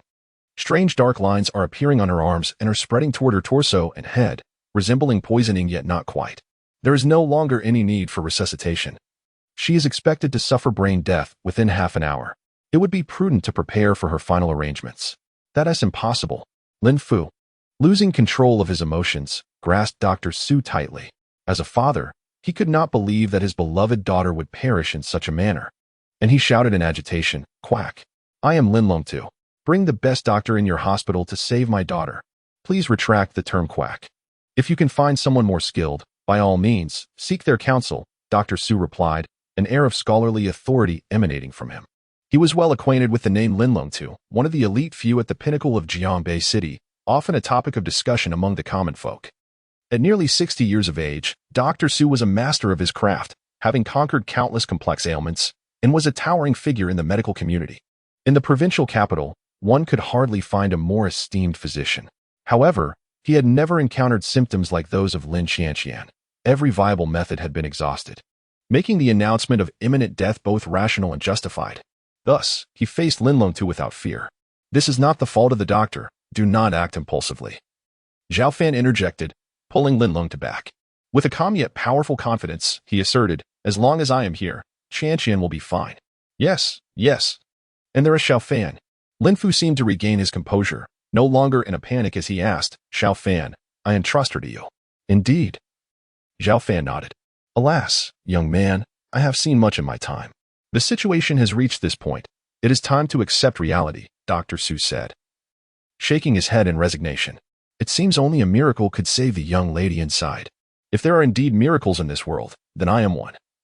Zhao Fan declared, exuding a steady and grand aura as he gazed at Dr. Su. Now, disconnect all her equipment and bring her to the corridor. I will save her. What? Are you a doctor? Do you think you can bring her back? Dr. Su retorted, refusing. Zhao Fan smiled faintly. I am not a doctor. But I can save her. You cannot act recklessly. Firstly, it is against regulations. Secondly, if you are relying on folk remedies, the patient is already on the brink of death. Who will bear the responsibility then? Dr. Su stated as he prepared to retreat into the emergency room. Qian cannot endure further torment. Please do not add to her suffering, Zhao Fan implored. The equipment must not be disconnected. Trust the doctor. What if there is still a miracle? Jiang Ruochu pleaded with tear-filled eyes. I am the miracle, Zhao Fan replied, his expression unwavering as he turned to Uncle Wang. Do as I instructed. Without hesitation, Uncle Wang forcefully pushed past Dr. Su and entered the emergency room. Within moments, he brought the barely breathing Lin Qianqian into the corridor. At that moment, her stunningly beautiful face was devoid of color, pale as a sheet of paper, and the dark lines on her skin had spread ominously to her neck, creeping visibly towards her head. Though the sterile cloth obscured the rest of her body, one could easily imagine the horrors concealed beneath. Zhao Fan stood beside her, placing his hand on Lin Qianqian's wrist to check her pulse, feigning a semblance of action. Otherwise, if it were perceived that he was doing nothing while intervening in such a dire situation, he would undoubtedly find himself in a quagmire of trouble. Fortunately, in the emergency room, apart from Lin Qianqian's circle of loved ones, the only other presence was the medical staff, minimizing the fallout of his actions. This is madness. This is utter madness. Dr. Su's anger surged as he and the other medical personnel surrounded the gurney. If you do not cease this immediately, I will call the police. Lin Longtu surveyed the crowd, declaring, if your interference leads to the loss of my beloved daughter, then you shall bear the consequences. Behind him, Jiang Ruochu was utterly shocked. Who was Lin Longtu? What kind of enchantment had the scoundrel who mocked her figure cast upon him to earn such unwavering trust? Zhao Fan appeared oblivious to the din around him. After releasing Lin Qianqian's delicate, almost ethereal hand, his gaze sharpened as he activated his inner sight, focusing solely on her. The truth could no longer be concealed. Had the moment finally arrived? He fixated on the dark lines creeping across her skin, quickly recognizing them as the blood curse from the sinister art of Nanyang. There are 3 types of curses: medicinal, aerial, and ghostly. The blood curse, however, is among the most formidable within the aerial category. Once invoked, it silently devours the target's life force, continuously supplying it to another recipient, thereby extending life for those who should otherwise perish. Yet, this manipulation defies the natural order, resulting in a minimal transfer of vitality. It can be succinctly summarized: 3 years of your life for 1 day of mine. In other words, it takes 3 years of the target's lifespan to grant a single day to the recipient. Under normal circumstances, one might live for 70 to 80 years, which explains why Lin Qianqian had already lost a significant portion of her vitality in such a short time. Once the target's life force is nearly depleted, the practitioner will transfer the blood curse to a new target. Prior to today, the blood curse within Lin Qianqian had been cleverly concealed. Thanks to a trace of Zhao Fan's Dragon Yang energy, the practitioner sensed an anomaly from afar and, fearing complications, frantically activated the curse to drain Lin Qianqian's essence. If the target perished, the curse would dissipate, leaving no trace to uncover the practitioner behind it. Zhao Fan deactivated the heavenly eye and casually retrieved a twisted cloth strip from his pocket. He unfurled it with a calm yet dignified demeanor, placing it beside Lin Qianqian. At that moment, 7 dark-hued golden needles, glistening with a radiant sheen, caught the attention of everyone present. Acupuncture? Physician Su stared at Zhao Fan's cloth strip, momentarily unsettled. Acupuncture needles are categorized into 3 types: gold, silver, and steel. Among them, gold needles are the softest and the most challenging to wield. Even a slight miscalculation in force could damage the acupuncture points. To dare use gold needles for acupuncture requires at least a decade of mastery. And the young man before him appeared to be scarcely 20. Moreover, he had never seen gold needles of such a dark hue. Given Lin Qianqian's complex symptoms, was he truly bold enough to insert needles based solely on pulse diagnosis? A misstep could lead to her premature demise. As a luminary in the medical field, he would not allow such an event to transpire before his eyes. He reached out to intervene while rebuking, "It is not too late to stop now. You are harming her." With a chuckle, Zhao Fan brushed aside Physician Su's hand. In a swift motion, his other hand glided over the cloth strip like a gentle breeze. And when he lifted it, the 9 dark golden needles had vanished without a trace, each expertly pinched between his fingers. None could discern how he had collected them all at once. While the onlookers were momentarily stunned, Zhao Fan's fingers moved like a phantom, a seamless flow above Lin Qianqian. Before he withdrew and stood at the bedside, remaining still. Where are the needles? Physician Su looked at Zhao Fan's hands, and the 9 dark golden needles had entirely disappeared. At that moment, a nurse exclaimed, "Look, the patient's head, it's all been needled." Everyone's gaze turned toward Lin Qianqian, where 9 distinct acupuncture points on her head were each adorned with a dark golden needle, penetrating the skin by 3/10 of an inch. Furthermore, each needle's tail appeared to quiver slightly, as if something beneath the flesh were stirring. The speed of the needling. Physician Su, astonished, felt his glasses slide halfway down his nose, moving so quickly that he could scarcely see. He then scrutinized the 9 acupuncture points where the dark golden needles had been inserted, his expression shifting dramatically as he remarked, Bai Wei, Shinting, Taiyang, Ermin, Qiming, Rinzhong, Fengqi, Renying. Physician Su, these acupuncture points are not appropriate, a young doctor interjected. The sites of insertion were all vital points. Physician Su's body trembled violently. The human body contains 36 critical acupuncture points, and all 9 on the head are forbidden for needling. Yet this youth had inserted all the dark golden needles. Enraged, he pointed at Zhao Fan, exclaiming, "You are not saving lives. You are taking them." Taking lives? Perhaps, Zhao Fan replied, adhering to a principle when it came to those unrelated to him, to be as indifferent as possible. Thus he felt no need for further explanation. However, in a certain sense, he indeed was taking lives. By suppressing the life-exchanging blood curse, he made it exceedingly difficult for another to prolong Lin Qianqian's life. A sorcerer would not swiftly select a new target. Lin Longtu observed Zhao Fan's lack of rebuttal and began to panic, asking, "Zhao Fan, what about Qianqian?" Zhao Fan smiled and said, "In 1 minute, she will awaken. In 5 minutes, the black lines will vanish. If anything happens to Qianqian today, you shall be the murderer." Jiang Ruochu, disregarding everything, rushed forward, tearing at his clothes. Zhao Fan remained motionless, feeling that it was indeed a blessing for Lin Qianqian to have a friend who cared for her. How could one shamelessly claim that everything would be resolved in 5 minutes? Did he think that decades of medical knowledge had been in vain? Doctor. Su's anger intensified as he picked up his phone and dialed 110. Just as the call was about to connect, the chubby nurse beside him suddenly pointed at Lin Qianqian with disbelief, exclaiming, look. The black lines on her body are retracting, and her complexion is beginning to improve." Dr. Su's hand, gripping the phone, became rigid. Instinctively, he rubbed his wrinkled eyelids, realizing that the black lines, which had spread to her neck, were retreating to her shoulders and continuing to withdraw towards her arms. Her exquisite visage seemed to awaken with vitality, gradually regaining its rosy hue. Cough. Lin Qianqian, who had been unconscious, coughed slightly, blood tinged with darkness trickling from the corner of her mouth. She opened her eyes, gazing vacantly at the crowd surrounding her. Her voice particularly frail. "What has happened to me?" Jiang Ruochu awkwardly released Zhao Fan, laughing and crying simultaneously as she said, "It's all right, Qianqian. This rascal, oh no. Your man has saved you." "My man?" Lin Qianqian's peripheral vision caught sight of the rogue master, and she bewilderedly asked, "Why are you here too?" Lin Longtu and Uncle Wang quickly approached. "He has revived her? This is a near-death state. 9 vital points were struck and she awakened? She can still speak?"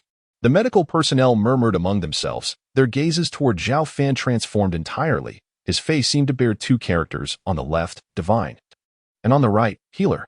At that moment, the call to 110 connected, and the operator inquired, "Hello, is there anything you need assistance with? Please provide the details and address for." "Oh, it's nothing. It's nothing. I dialed the wrong number."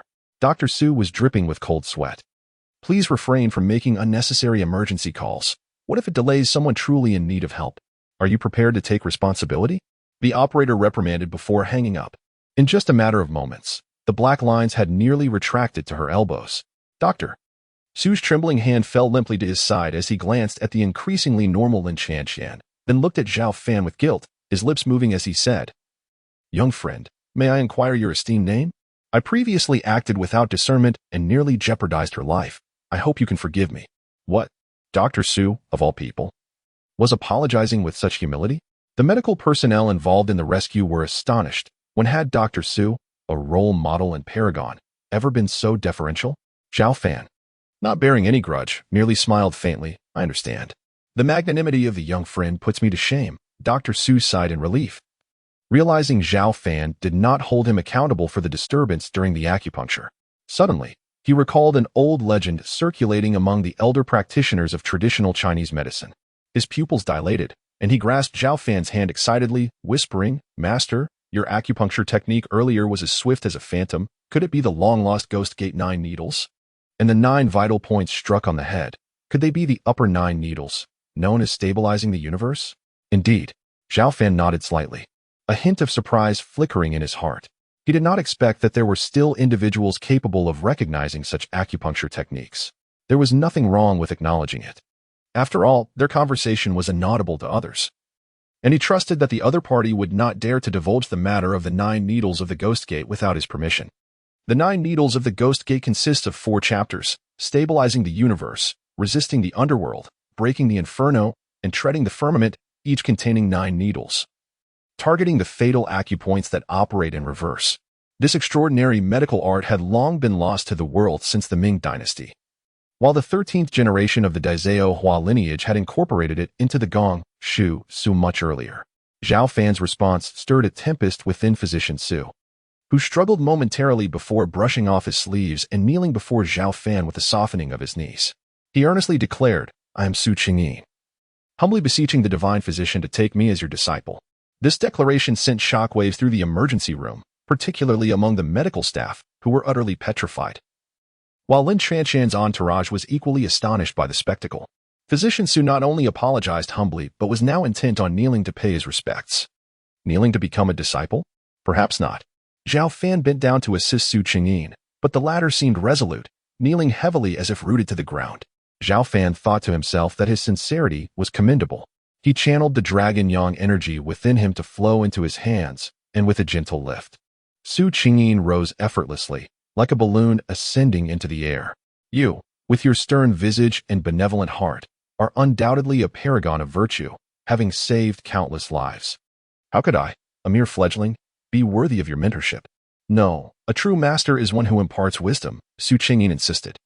"My medical skills have seen no advancement for the past decade. It is only through you that I glimpse the hope of progress. I am not yet qualified to accept disciples," Zhao Fan replied, feeling exasperated. "Moreover, my master is determined to remain reclusive. Do not expect to pry into that." Zhao Fan found it quite absurd to take on a 60-year-old man as a disciple at the tender age of 19. Surely, it would attract undue attention. Retreating was the best strategy.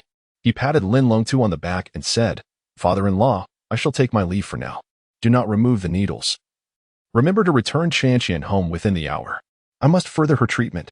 With that, he slipped through the crowd like a loach, vanishing around the corner of the staircase. Su Qingyin rushed after him but caught not even a glimpse of his shadow. The blood curse that Lin Chanshan bore was forcibly suppressed by Zhao Fan using the 9 needles, but it would revert to its original state after 12 hours. The reason he did not eradicate it outright was twofold. First, the presence of so many people, and second, he did not intend to let the sorcerer who endangered his future wife escape unscathed.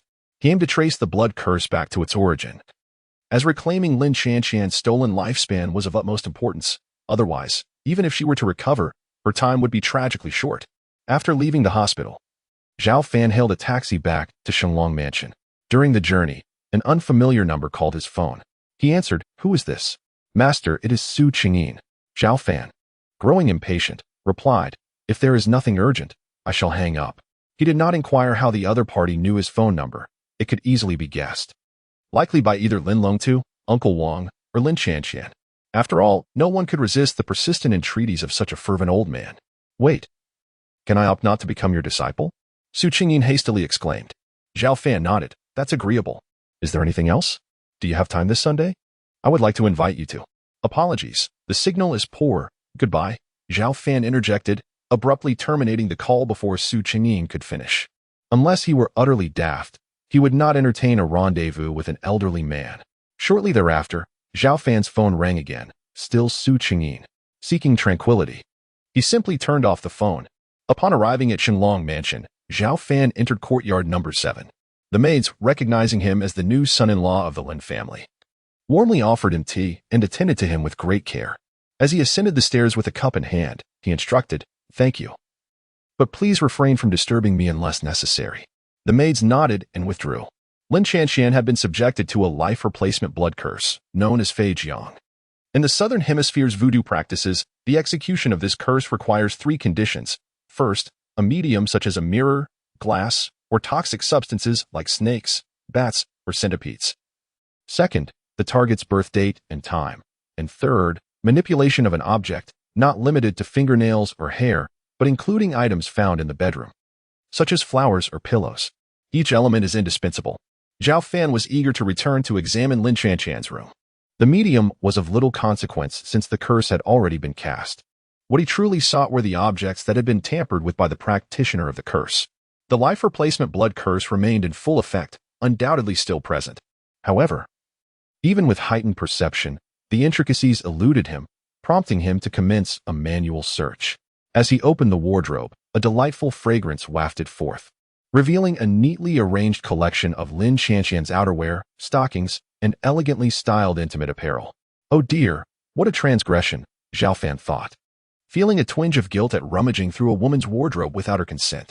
Gazing at the enticing garments that stirred a man's curiosity, he felt a stir within himself. Taking a deep breath, he reassured himself, I have no choice. These belong to my future wife. It's merely a touch, and my conscience shall remain untroubled. He began with the item he deemed most likely to yield results, channeling a subtle energy into his hands as he picked up a seductive black bra, running his fingertips over it inch by inch. Finding no anomalies, he set it down and reached for a delicate lace thong, which also appeared normal. If there were any irregularities, the energy in his fingertips would react. Although this energy was precious, as long as he did not release it, there would be no significant depletion. Thus, Zhao Fan spent nearly 15 minutes meticulously examining all of Lin Qianqian's clothing. Shutting the wardrobe door, he shook his head, his gaze falling upon the inviting, soft bed, her nightly resting place, likely a significant sight. He scrutinized the pillows, blankets, and sheets, all devoid of any clues.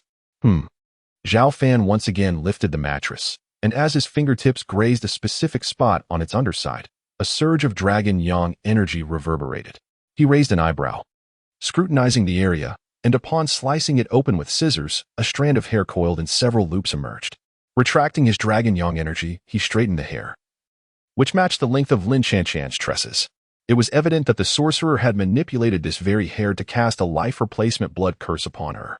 In a remote village under the jurisdiction of Jiangbei City, Lugu Village, a dilapidated straw house housed Bawazalin, clad in a high-collared jacket and knitted trousers. With his eyes closed and hands clasped, he trembled incessantly, drenched in sweat. On the ground lay a pool of still wet crimson blood, expelled 40 minutes prior. At that moment, he had been channeling the life replacement blood curse from a distance, but a sudden and violent backlash struck him, rendering him senseless. Yet, he remained certain that the curse had not been dispelled. Now, at the age of 43 and having practiced as a sorcerer for over 20 years, he found himself confronting an unprecedented anomaly. Damn it! Despite exerting all his effort, he could not sense anything. Suddenly, he opened his eyes, gritting his teeth as he gazed at the young woman on the bed, adorned in a vibrant skirt. This was his cherished daughter, once lively and spirited just half an hour ago, now on the brink of death. This was dire. The object of his curses had been discovered. Sha, hold on a little longer, he murmured, standing to caress his daughter's face.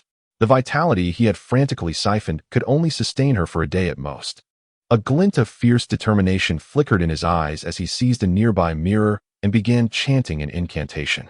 Gradually, the mirror revealed the scene of a young woman's boudoir, where a young man was intently examining a long strand of hair. Bawazalin was taken aback. He had anticipated a formidable Taoist from the fiery summer, only to find an ordinary and youthful figure instead. A smirk crept onto his lips, tinged with condescension, when night fell. It would be your time to perish. However, an unexpected turn of events transpired. The young man in the mirror abruptly turned around and, with a voice that echoed like thunder, uttered a single word: "Get lost."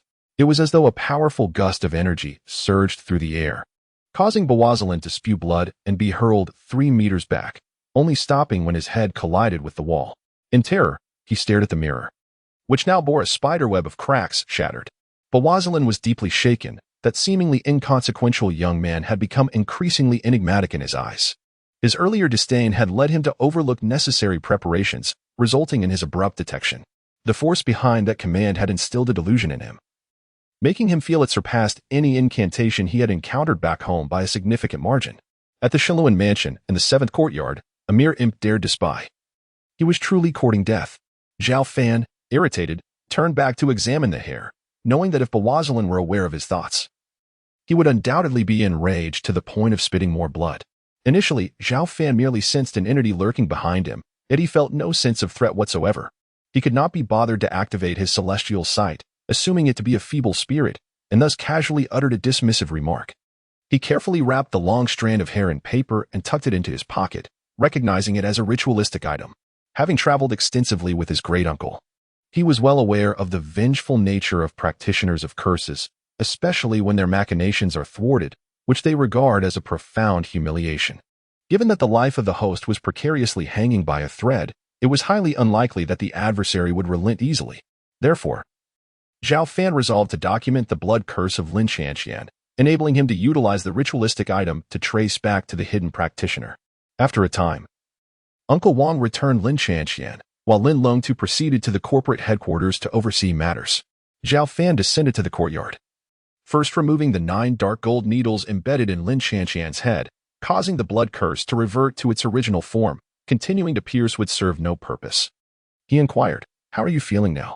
"Aside from feeling a bit weak, I'm fine," she replied, her eyes reflecting a complex mixture of emotions as she looked at Zhao Fan. "I heard that you were the one who saved me from the brink of death. Are you not moved? Perhaps I should offer myself in gratitude." Zhao Fan, with a flourish, tore open the zipper of his jacket and exclaimed, "Come here." "Humph." Lin Qianqian thought to retort, but found herself at a loss for words. Despite his flippant demeanor, he had indeed saved her life and possessed extraordinary abilities. He was not unattractive, and his physique was commendable. The thought of such a man as her husband seemed enticing. Shaking her head vigorously, she chastised herself. "Pa, Lin Qianqian, what are you thinking?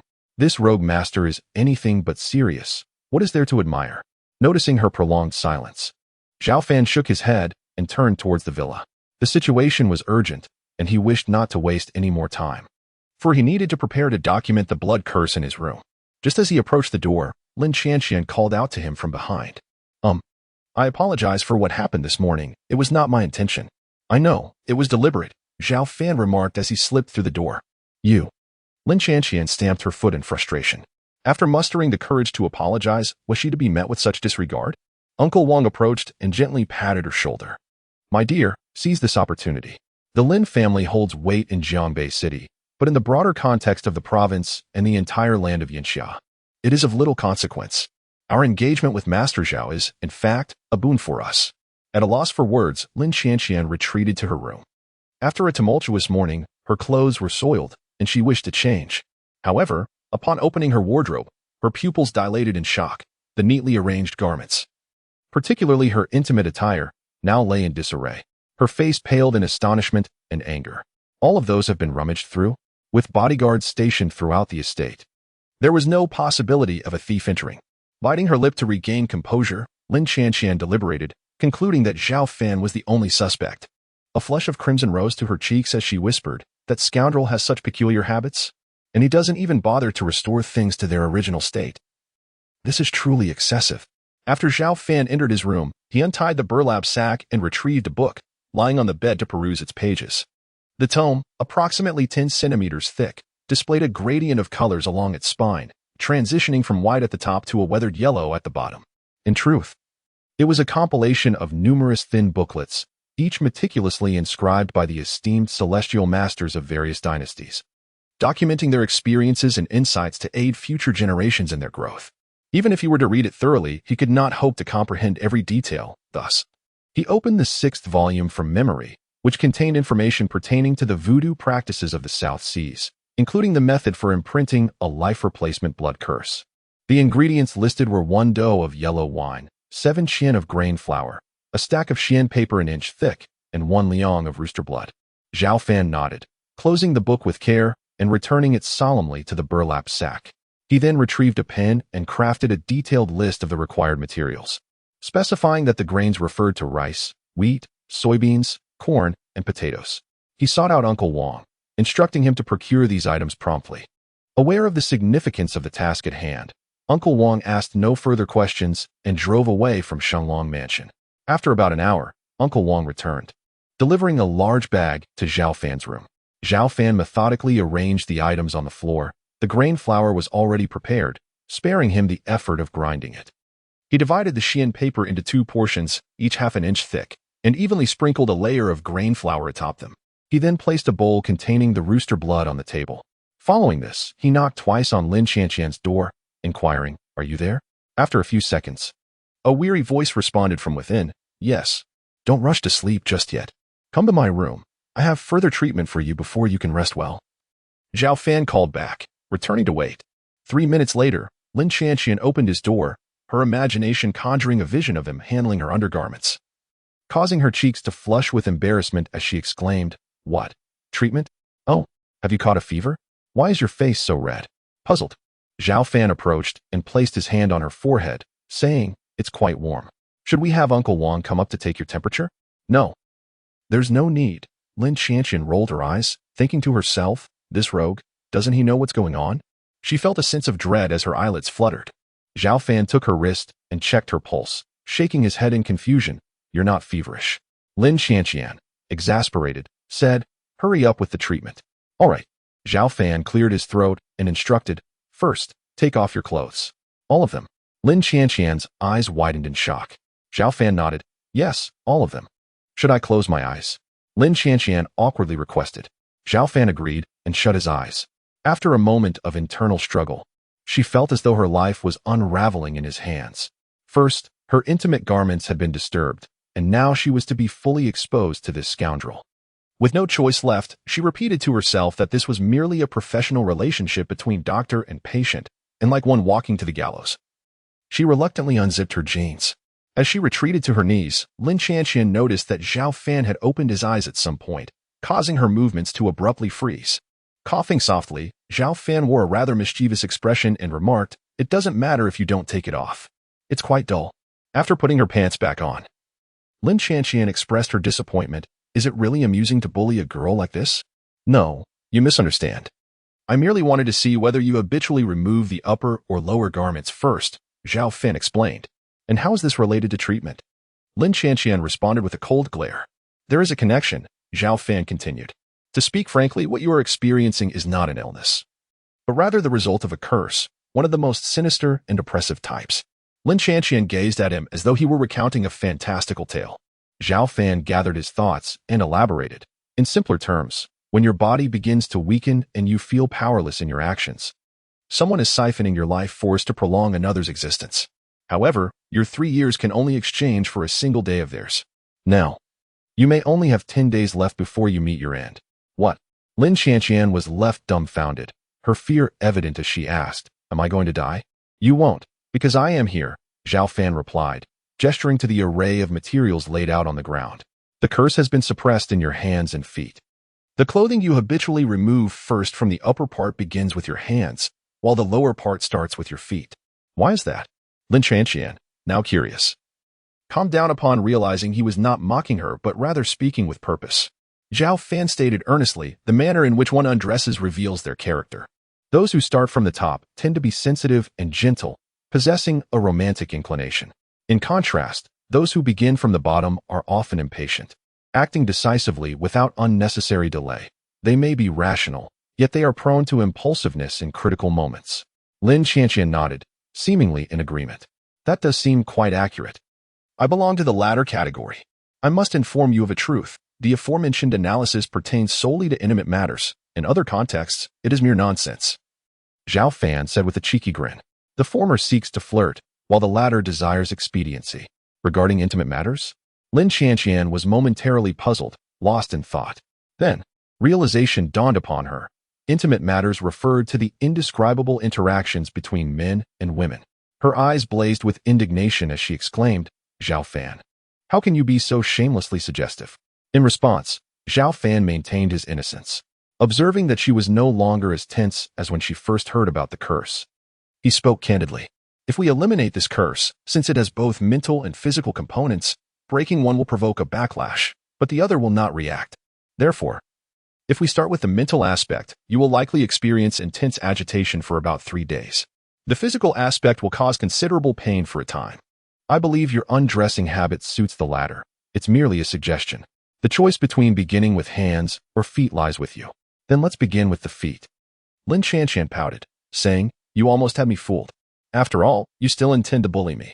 However, her expression bore no trace of the prior irritation. Instead, it resembled a playful pout.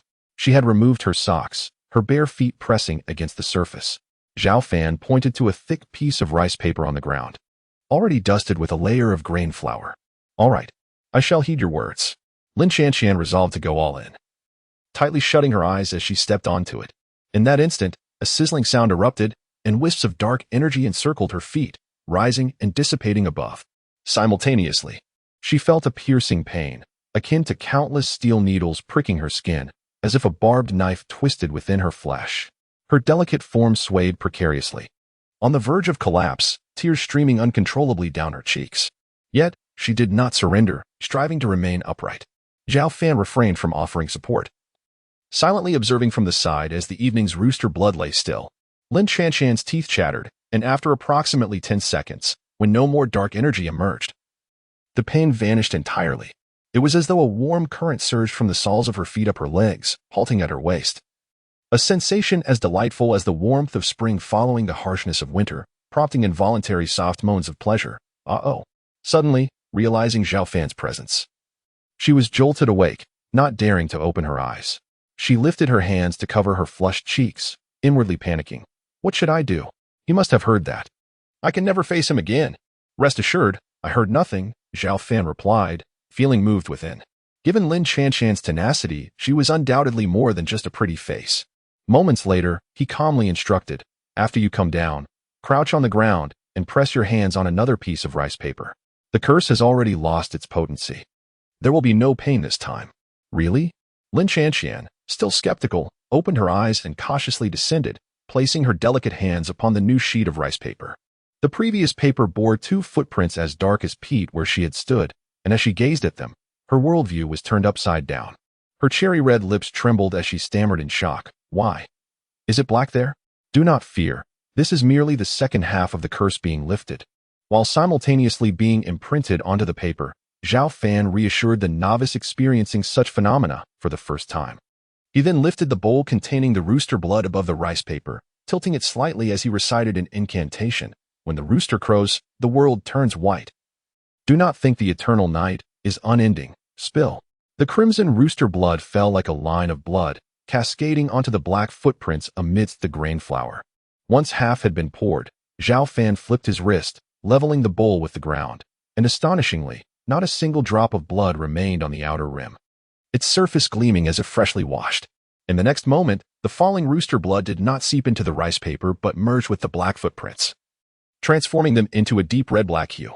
The footprints appeared to liquefy, spreading outwards and morphing into 3 peculiar symbols, some resembling letters, while others took forms akin to tadpoles.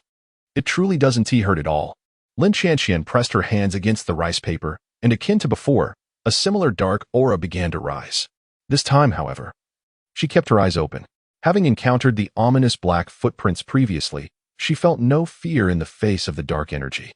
The presence of Zhao Fan beside her offered an inexplicable sense of security. She cast a sidelong glance and asked in astonishment, Zhao Fan, this pattern formed by the footprints resembles Thai script, doesn't it? Are you certain? Zhao Fan inquired. I've seen it during my trip to Thailand. I can't be mistaken. Lin Chanshan nodded affirmatively. Zhao Fan felt a surge of interest and asked, when did you go? About a month ago, she replied. Then think carefully. Did someone give you something that you brought back home? Zhao Fan was nearly convinced that Lin Chanshan had drawn the attention of a Southeast Asian sorcerer due to this particular trip to Thailand. Something? Lin Chanshan's eyes brightened as she recalled encountering a middle-aged beggar on the street. The beggar wore a photograph around her neck of a young woman of similar age to Lin Chanshan, who suffered from a skin disease. Feeling pity, she generously gave the beggar 1,000 Thai baht. The beggar, speaking Mandarin, expressed her gratitude profusely and, in return for the kindness, presented Lin Chanshan with a beautiful small mirror adorned with colorful stones, claiming it was a gift for her ailing daughter. Once the dark energy dissipated, Lin Chanshan removed her hands from the rice paper, feeling an immense comfort in her upper body, almost unable to suppress a moan of relief. As she stood, she noticed 2 black handprints remained on the paper and asked, So, have all my curses been lifted? The curses have been broken, but your lost vitality has yet to be restored. Your body remains weak, Zhao Fan replied candidly.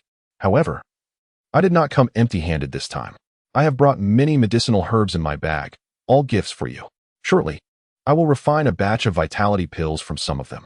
Once consumed, your body will regain its energy, and as for your lost vitality, I shall help you reclaim it. Refining pills? Lin Chanshan's eyes filled with astonishment, realizing that curses truly existed in this world. She found it easier to accept Zhao Fan's ability to concoct elixirs. After all, this man, who claimed to be hers, was indeed extraordinary. Zhao Fan proceeded to sprinkle the remaining rooster blood onto a second piece of rice paper, watching as the black handprint transformed into a red-black liquid, forming 3 characters. Meanwhile, Lin Xianxian returned to her room and retrieved a storage box from a drawer in the corner. She opened the lid and picked up the mirror with a colorful stone-encrusted edge. Returning to Zhao Fan, she recounted her encounter with the beggar in Thailand, saying, "Here it is. Kindness is selective. I will handle this," Zhao Fan remarked as he casually tucked the mirror into his pocket, not bothering to examine it further. He took a generous swig of yellow wine, then squatted down, gripping the edges of the 2 half-inch thick pieces of rice paper, with a forceful press toward the center. The sides bearing the characters aligned perfectly, while a considerable amount of untainted grain powder fell to the ground. With a sudden spray of yellow wine onto the rice paper, Zhao Fan waited for several seconds before separating the 2 pieces, only to find that all the characters had mysteriously vanished. "Where's the Thai script?" Lin Xianxian queried, puzzled. Zhao Fan smiled enigmatically and replied, "It's in my possession." As he finished speaking, he spread a sheet of rice paper on the ground, gently closed his eyelids, and with a single hand dipped in the remaining yellow wine, began to craft intricate strokes upon the paper. Finally, when his fingertip paused, he opened his eyes to reveal 6 yellowed characters that had materialized on the paper, the very blood curse that had previously vanished, now united as one. Lin Xianxian, watching from the side, was utterly mesmerized. She stammered, "Are you a deity? Something that was once lost has been so precisely recreated by your whimsical strokes." With the imprint complete, Zhao Fan let out a sigh of relief, folded the paper neatly, and placed it in his pocket. "To be precise, I am a celestial master, though I have yet to fully embark on my journey," he replied. The title of Celestial Master resonated with Lin Xianxian, who sensed that it encapsulated the enigmatic and inscrutable methods he wielded, perhaps even more so than the term deity. Zhao Fan swiftly tidied the chaos on the ground, discarding what was unnecessary and retaining what was vital. He then approached the burlap sack tucked in the corner and retrieved a black leather backpack, filled to the brim with his mystical tools, which he tossed carelessly onto the bed. Following that, he turned the sack upside down, pouring its contents out. With each item that emerged, Lin Xianxian gasped in astonishment. "Is that a wild ginseng as thick as a wrist? 3.5 pieces? Oh, a reishi mushroom the size of a wash basin? This lump of gray. My heavens, it's the legendary gray tai sai that appears once in a millennium." The Lin family possessed an enterprise related to traditional Chinese medicine, where even the finest herbs were worth their weight in gold, making the treasures before her seem almost otherworldly. Yet, Zhao Fan carelessly emptied the sack, treating these precious items as if they were mere trinkets. What a waste. Could he not handle them with a touch more delicacy? She found herself bewildered. In this day and age, could such medicinal materials truly exist? How had he acquired them? Soon, exquisite cordyceps, saffron, and various unfamiliar herbs made their grand entrance. Although she had never seen them before, their appearances suggested they were anything but ordinary. By the time the burlap sack was emptied, the precious herbs lay piled on the ground like a small mountain. Lin Xianxian could never have imagined that the seemingly filthy sack concealed such boundless treasures. Now that was true humility. Finally, having emptied the sack, Zhao Fan kicked the mound of herbs with disdain, muttering, "What a burden. My shoulders ache from carrying it all." "Stop. Oh no, don't kick it." Lin Xianxian rushed over, her heart aching as she interjected, "Such wastefulness. Be careful of attracting divine wrath. Any single item among these is worth a fortune, capable of inciting a tremendous uproar. By the way, where did you even get these? Are you truly so generous as to gift them to me? Oh, so now you're already managing my affairs before we're even married?" Zhao Fan replied nonchalantly, "All of these were dug up from my family's medicinal garden. Sometimes, when we ran out of food, we would eat them directly. I thought they were unpresentable, but alas, they were all that I had left. Thanks to them, I managed to barter half a ginseng root with the villagers down the mountain for $200 to buy my train ticket." "Dug from your medicinal garden? Eaten as food? Half a ginseng for 200? Lin Xianxian's face froze into a strained smile, her lips moving slowly as she said, "Zhao Tian Master. As long as you are happy, allow me a moment to collect myself. If it's insufficient, I have plenty in my family's medicinal garden," Zhao Fan added. Lin Xianxian felt as though the world had been turned upside down. Her astonished eyes were on the verge of bursting as she exclaimed, "Is that true? What reason would I have to deceive you?" "However, my great-uncle mentioned that we shouldn't return until we've had a child," Zhao Fan replied, his tone laced with resignation. "I will," Lin Xianxian blurted out, only to realize the gravity of her words. It was all the fault of the herbs that had clouded her judgment. She quickly corrected herself. Just kidding. Are you not aware that sometimes a jest can manifest into reality? Zhao Fan crouched down, meticulously selecting a few medicinal herbs. Then remarked, let us engage in a deeper discussion later. For now, let us attend to business. Please fetch me a pressure cooker. Deeper discussion? Ugh, absolutely not. Lin Qianqian said, her face flushed. What do you need a pressure cooker for? To concoct elixirs, Zhao Fan replied, feeling somewhat helpless. When he left the mountain gate, he had deemed the alchemy furnace too cumbersome to carry, so now he was left seeking an alternative to make do. What? Lin Qianqian gasped, her shock palpable as she stared blankly at the precious herbs in Zhao Fan's hands. In her mind's eye, she envisioned them soon transforming into a dark, viscous paste. And with her heart racing, she asked, can this pressure cooker truly be used for alchemy? After Zhao Fan assured Lin Qianqian that his half-body happiness would not ruin the medicinal herbs, her heart ached as she retrieved the pressure cooker. She inquired whether they should avoid being present. Zhao Fan stated that there was a rule, outsiders could not observe the process, but if she acknowledged herself as his wife, she could remain and watch. Lin Qianqian felt a deep reluctance, yet her curiosity was insatiable. Moreover, she needed to keep an eye on the precious herbs to prevent them from being ruined in Zhao Fan's hands. With a reluctant nod, she acquiesced. I do enjoy your obedience, Zhao Fan remarked, pulling her shoulder and planting a kiss on her cheek. Lin Qianqian, nearly overwhelmed, wiped away the drool from her face, suppressing her temper over the infuriating rule, nearly causing herself internal injury. Zhao Fan meticulously washed his hands for nearly 10 minutes, then retrieved a mortar and a chunk of yellow clay, along with a stack of palm-sized white filter cloths from his black backpack. He crushed the selected herbs into a paste, forming 16 balls of medicinal mud with his fingers, which he then wrapped in the filter cloth. After applying a layer of yellow clay on the outside, he wrapped it in the cloth again, repeating this process 3 times until the preparations were complete. Next, he placed the wrapped medicinal paste into the pressure cooker, pressed the start button, and set it to maximum. He clapped his hands and said, let us wait. It will take at least half an hour, or up to an hour. Is there such a vast difference in time? Lin Qianqian asked. Zhao Fan replied with a nonchalant smile, that depends on the quality of your pressure cooker. Lin Qianqian didn't quite comprehend his words, but as he was the expert, she decided it was best to observe in silence. Boom! At the 56th minute, a thunderous explosion suddenly erupted from the Longxing mansion, reverberating through the sky. Even the windows of nearby villas trembled in response. Following the commotion, everything fell silent. Many residents, believing an earthquake or explosion had occurred, rushed out of their homes in a frenzy. A large number of security guards were alerted and hurried over, yet found nothing amiss. Inside the 7th courtyard, a group of security personnel stood frozen in fear, all gazing upward, for they had distinctly heard the explosion emanating from the room of the master's son-in-law upstairs. At that moment, Zhao Fan's room lay in complete disarray, with the walls and bed covered in black spots, embedded with countless metal fragments. And the floor a chaotic mess.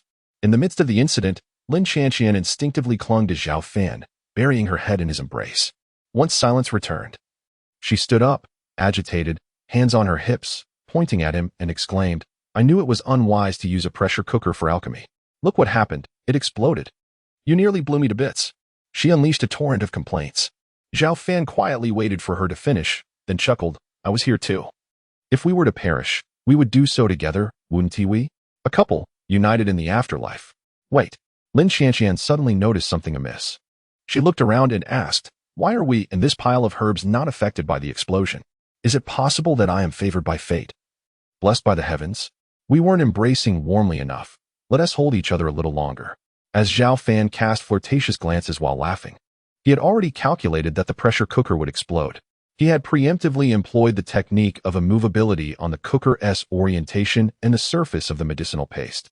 Even the most fragile objects, when bolstered by such a technique, would withstand the onslaught without being obliterated, albeit for only a fleeting second. The explosion was instantaneous and singular.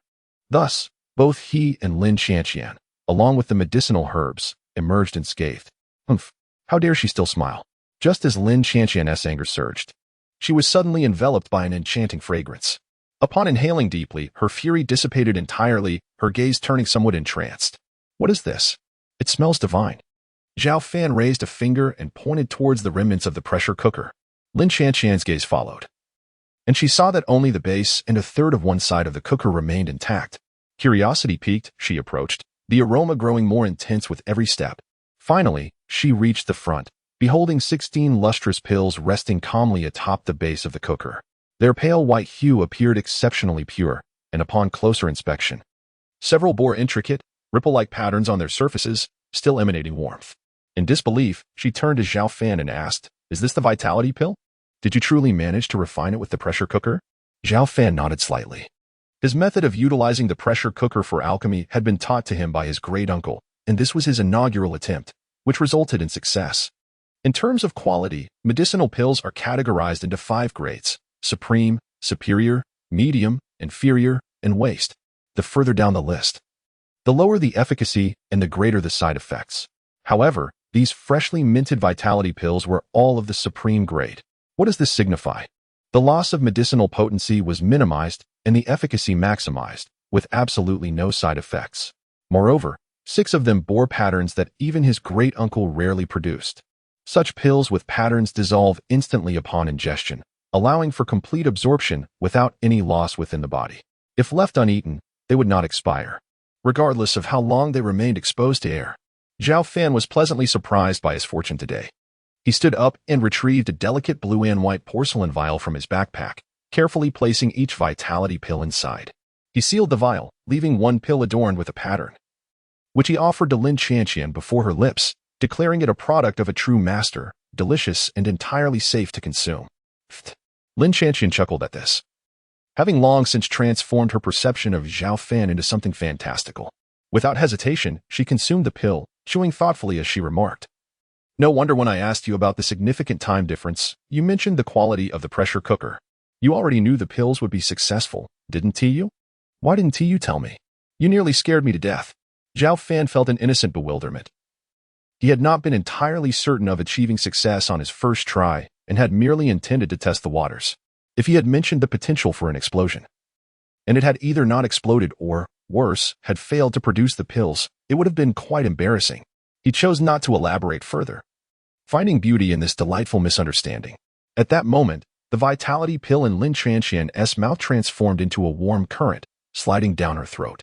Gradually, she felt as if every cell in her body had been rejuvenated, her mind becoming remarkably clear and ethereal.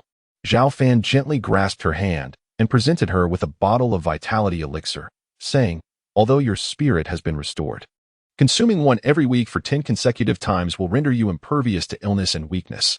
"Thank you." Lin Chanqian gazed into Zhao Fan's clear, unpretentious eyes, feeling an inexplicable stir within her heart. Unable to restrain herself, she stood on tiptoe, her soft, pink lips barely brushing against his cheek like a dragonfly skimming the water. With a fleeting remark of "I'm tired, I shall rest now," she swiftly turned and fled the room. Zhao Fan touched his face, chuckling. The sensation of being kissed first is truly unique.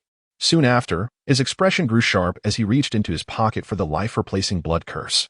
A sorcerer from the southern seas dared to venture into the vast expanse of Yinxia to wreak havoc, seeking to claim the lifespan of my future wife, Zhao Fan thought. Now, it is time for me, this celestial master, to settle the score with you. In Liugu village, within the dilapidated thatched hut, Bawazalin tucked a blanket around his unconscious daughter.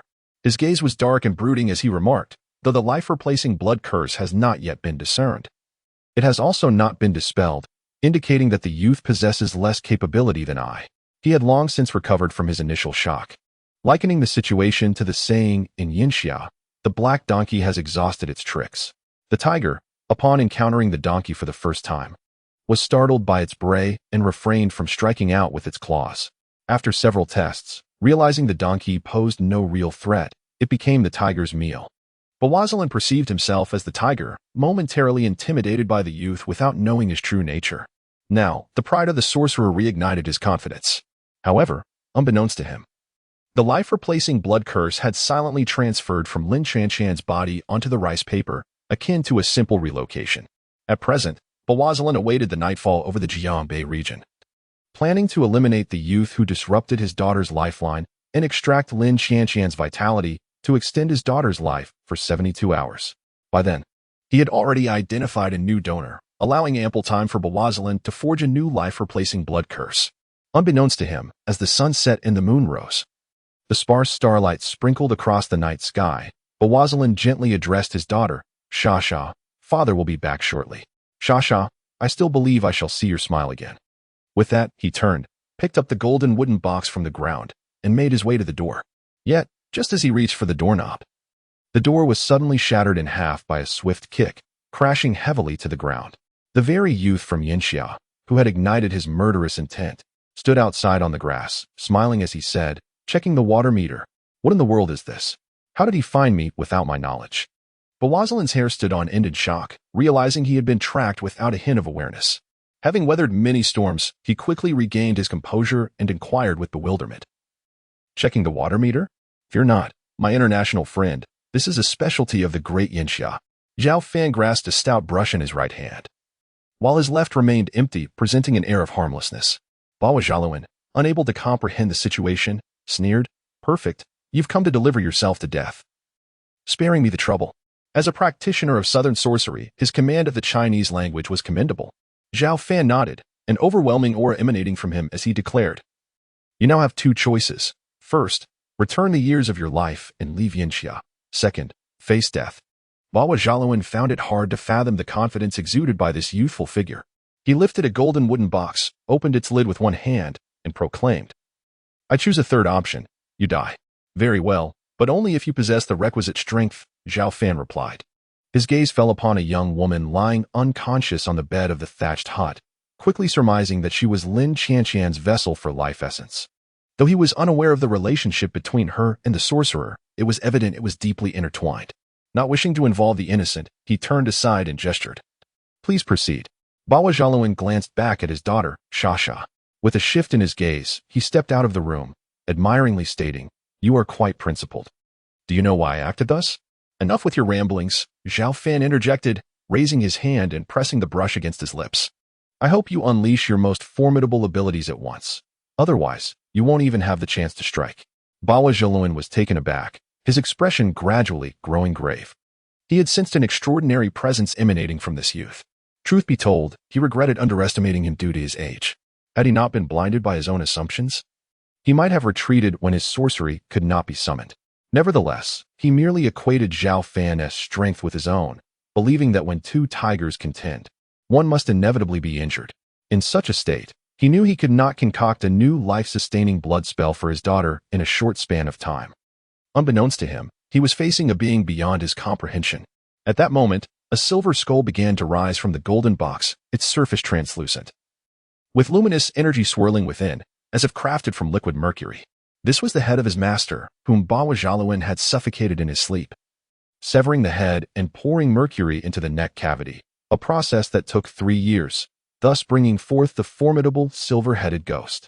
Zhao Fan's eyes narrowed as he discerned that the silver skull was no mere artifact, but a human cranium. While it appeared ethereal and beautiful, it radiated a chilling malevolence. And within its eye sockets lay an overwhelming sense of resentment. For your restraint regarding my daughter, I shall grant you a proper burial. Prepare to meet your end. Bawazaluan sat cross-legged on the ground, weaving hand seals to summon the silver-headed ghost. The skull's jaw clicked ominously, emitting a silvery mist akin to moonlight, which coalesced into a fearsome specter that lunged towards Zhao Fan. His uncle had spoken the truth. Even in times of peace, extraordinary beings lurked in the shadows. As Zhao Fan contemplated this, he summoned a fraction of Dragon Yang energy and infused it into the brush he held. This pen, known as the Exorcism Pen, is a unique artifact of the Great Creation lineage. From the moment one embarks on this path, one must annually collect a 3-inch strand of hair for 10 consecutive years. Then craft a rod from a millennium-old red sandalwood. Following this, the tip of a needle is dipped in exquisite blood to inscribe the 4 divine beasts upon its surface, which is then wrapped in gold leaf for a month, entwined with tree roots for another month, immersed in well water for a month, subjected to intense fire for a month, and finally buried underground for a month. Only then, infused with the 10-year strands of hair, does the exorcism pen come to fruition. The exorcism pen possesses the celestial ability to vanquish all manner of malevolent spirits and demons. However, the silver-headed specter summoned by Bawazaluan should not be underestimated, prompting Zhao Fan to infuse it with the essence of the Dragon Yang, activating the first layer of the pin's mystical form. In an instant, the azure dragon etched upon the pin's surface vanished, and before Zhao Fan, a phantasmal silhouette emerged, the azure dragon. Alarmed, Bawazalin raised his head in confusion. Overwhelmed by an immense sense of oppression, as if ensnared in a quagmire, with the very veins beneath his skin trembling violently. Yet, his control over the silver specter and the gathered malevolent spirit was agonizingly sluggish. Fear gripped him. He wished to flee, but Zhao Fan would grant him no such opportunity. The dragon soared forth, its resounding roar sweeping towards the fearsome specter. With a single claw, it struck the apparition down, and with a swift flick of its tail, the wretched spirit shrieked and dissipated into nothingness. The azure dragon's mystical form lunged towards the silver head floating in midair, engulfing it whole. With a crack, the silver head shattered, fragments and silvery remnants scattering across the ground. How could he be so young yet possess such formidable strength? Even my silver-headed specter fell effortlessly. Bawazalin, spewing blood, collapsed to the earth, his life force severed, unable to muster any resistance. He gasped for breath, gazing at the summer youth who approached, his figure growing larger in his vision. With emotion, Zhao Fan wielded the exorcism pin, causing the azure dragon's form to abruptly vanish. Reverting to the pin's body as ethereal patterns, he placed the pin's tip back into his mouth, recuperating the remaining essence of the dragon yang. A pained expression crossing his face. Alas, nearly half of this precious energy was expended, and it would take a considerable time to replenish. Fortunately, this sorcerer's primary specter was singular and was vanquished by the exorcism pin's celestial might. Had there been several, I would have been powerless to resist. Before his demise, Bawazalin, filled with regret, longed to know Zhao Fan's name. He had not underestimated his opponent, having summoned the silver-headed specter, only to be utterly defeated, unable to retaliate. Wishing to lodge a complaint with the King of Hell? Not a chance. Zhao Fan's palm descended heavily upon the sorcerer's heart. Bawazalin felt an invisible force seep into his skin, followed by a violent jolt to his heart, severing his life force. Zhao Fan then turned his gaze towards the golden wooden box nearby, finding it devoid of any treasure. So impoverished? He had expected to uncover some valuable trinket, after all. He was a sorcerer from the South Seas, yet his circumstances were woefully dire. Shaking his head, Zhao Fan entered the thatched hut, where he lifted the blanket to examine the young woman within. Her features bore a distinct allure, embodying a beauty from foreign lands. He sighed softly. Recognizing the signs of an early demise, she was fated to perish at the month's beginning, yet had been forcefully sustained in this realm. The sorcerer had mentioned she was his daughter, thus earning a modicum of respect as a father. He opened his celestial eye and beheld the lifeless body, from which streams of pure white light intertwined with the flesh and blood, an essence of Lin Qianqian's lifespan. Regrettably, you should have succumbed long ago. It is time to return the borrowed vitality. Zhao Fan first examined Shasha's body, which had withered to the bone. Perhaps if his uncle had been present, there might have been a glimmer of hope for revival. He then took out the imprinted life replacement blood curse from his pocket and placed it upon Shasha's face. The 6 characters above radiated crimson light, and the pure white streams of energy that had previously infused Shasha's entire being swiftly flowed back into the rice paper. As Shasha's skin lost its moisture and elasticity, it shriveled and began to crack. Within a minute, she was reduced to a mere skeleton. Zhao Fan carefully stored the rice paper that contained decades of Lin Qianqian's lifespan, feeling a tinge of pity for the father and daughter. 6 Ancient Village was a desolate hamlet, so he dug a pit behind the thatched hut and laid the body and bones to rest, covering them with earth and compacting it. He then recited a special incantation to guide the departed souls, before rising and disappearing into the night. At the ascending dragon mansion, when Zhao Fan silently returned to his room, the bodyguards of the Lin family remained oblivious. After placing the evil-dispelling pen in its proper place, he approached Lin Qianqian's door and knocked twice. The door opened, and Lin Qianqian appeared, now brimming with vitality compared to before. She softly inquired, "Zhao Fan, what brings you here at this late hour?" It is said that gold must shine, and couples are destined to consummate their union. After Zhao Fan entered and closed the door, he wore a mischievous grin. Lin Qianqian instinctively clasped her chest, saying, "Isn't this a bit too fast for us? I believe we should at least spend half a year together first." "Half a year?" Zhao Fan's smile brightened as he replied, "Very well, it is settled." Lin Qianqian pondered, sensing something amiss. "Damn it, he has ensnared me with his casual words again." She retorted angrily, "Aren't you here for that kind of thing tonight?" "Of course not. However, while I may be a gentleman, the time for gathering flowers has already been appointed. How could I refuse to pluck them?" Zhao Fan, while expounding his absurd logic, produced the rice paper he had kept close and said, "My dear, lie down and close your eyes. I shall restore the vitality you have lost." "All right, But mind your words, I am not yet your wife. Lin Qianqian, unperturbed, lay down. As Zhao Fan placed the rice paper over her face, the 6 characters that formed the life replacement blood curse shone with crimson light, and the pure white energy continuously flowed into her body. Ultimately, the 6 characters dimmed and completely vanished from the surface of the rice paper. Eventually, it will be so. Whether early or late, you shall call me that. Zhao Fan casually crumpled the rice paper and tossed it into the trash bin. Noticing that his future wife seemed a bit anxious, he leaned down and kissed her forehead, reassuring her, all done. Lin Qianqian found herself at a loss against Zhao Fan and decided to cease the banter. She opened her eyes, her lashes fluttering as she said, "Oomph. How dare you steal a kiss? You first stole a kiss from me this afternoon," Zhao Fan shamelessly retorted before swiftly exiting her chamber. This rogue, given an inch, takes a mile. Lin Qianqian gazed at the empty corridor outside the door and smiled knowingly. On the following day, at 7 in the morning, Zhao Fan, lost in slumber, was jolted awake by a series of urgent knocks at the door. With a languid voice, he queried, "Who is it? Which scoundrel promised to accompany me to school?" It was time to rise, as classes awaited. Lin Qianqian's urging voice penetrated the morning haze, and the experiences of the past few days had opened a new realm in her heart, revealing to her that the world was far more complex than her previous understanding. Last night, she had pondered deeply. Zhao Fan's arrival felt like a divine decree. Since it was impossible to keep him at bay, she decided to embrace whatever fate had in store. "Please wait a moment," Zhao Fan muttered, still grasping the remnants of his dreams. He reflected on his predicament, realizing he had brought this upon himself. Had he known that the tribulations concerning his future wife would resolve so swiftly, he would have refrained from formal enrollment and the plethora of words spoken. Now, he found himself reduced to a mere companion to her studies, and without compensation at that. The dawn at Jiangbei University was akin to a nuclear bomb plunging into the depths of the sea, unleashing towering waves. For the campus belle, Lin Qianqian, was seen entering the school hand in hand with an unremarkable young man. Qianqian, the goddess, in a relationship? When did this happen? There was not a whisper of it. Such a prize had seemingly been snatched away. At that moment, someone recognized Zhao Fan, exclaiming, "Isn't he the so-called fiancé of Qianqian? The most formidable beggar from the other day? I witnessed it firsthand. When did the campus beauty become so approachable?" And arriving in the Lin family's luxury car. Could it be a cunning disguise? "Stop talking. I find this person quite sinister. First, he made Huang Xiao perform a striptease in public, and just the day before, he forcefully kissed Qianqian, causing her to cough up blood and faint. It would be wise to avoid him." Another individual looked on, both envious and wary, at the 2 retreating figures.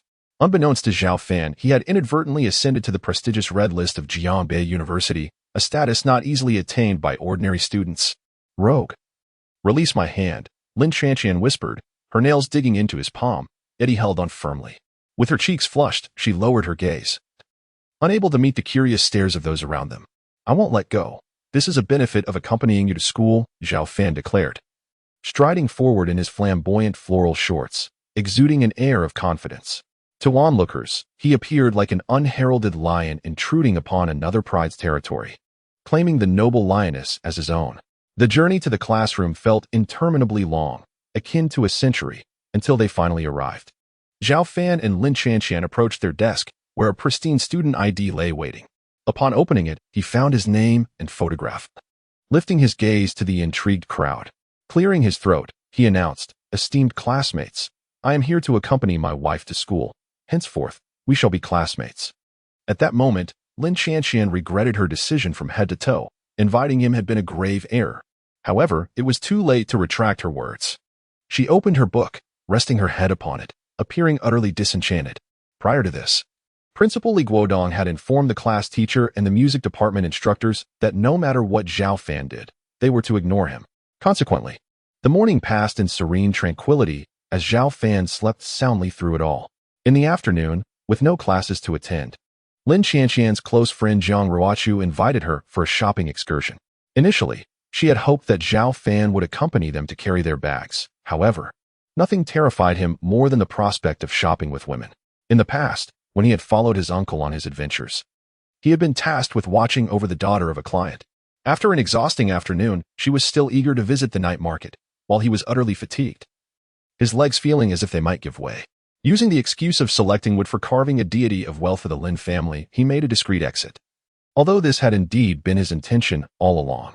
Possessing a bank card given to him by Lin Long Tu, with a balance of 10 million, designated as a token of goodwill, he initially hesitated to accept this money due to his uncle's influence and his own character.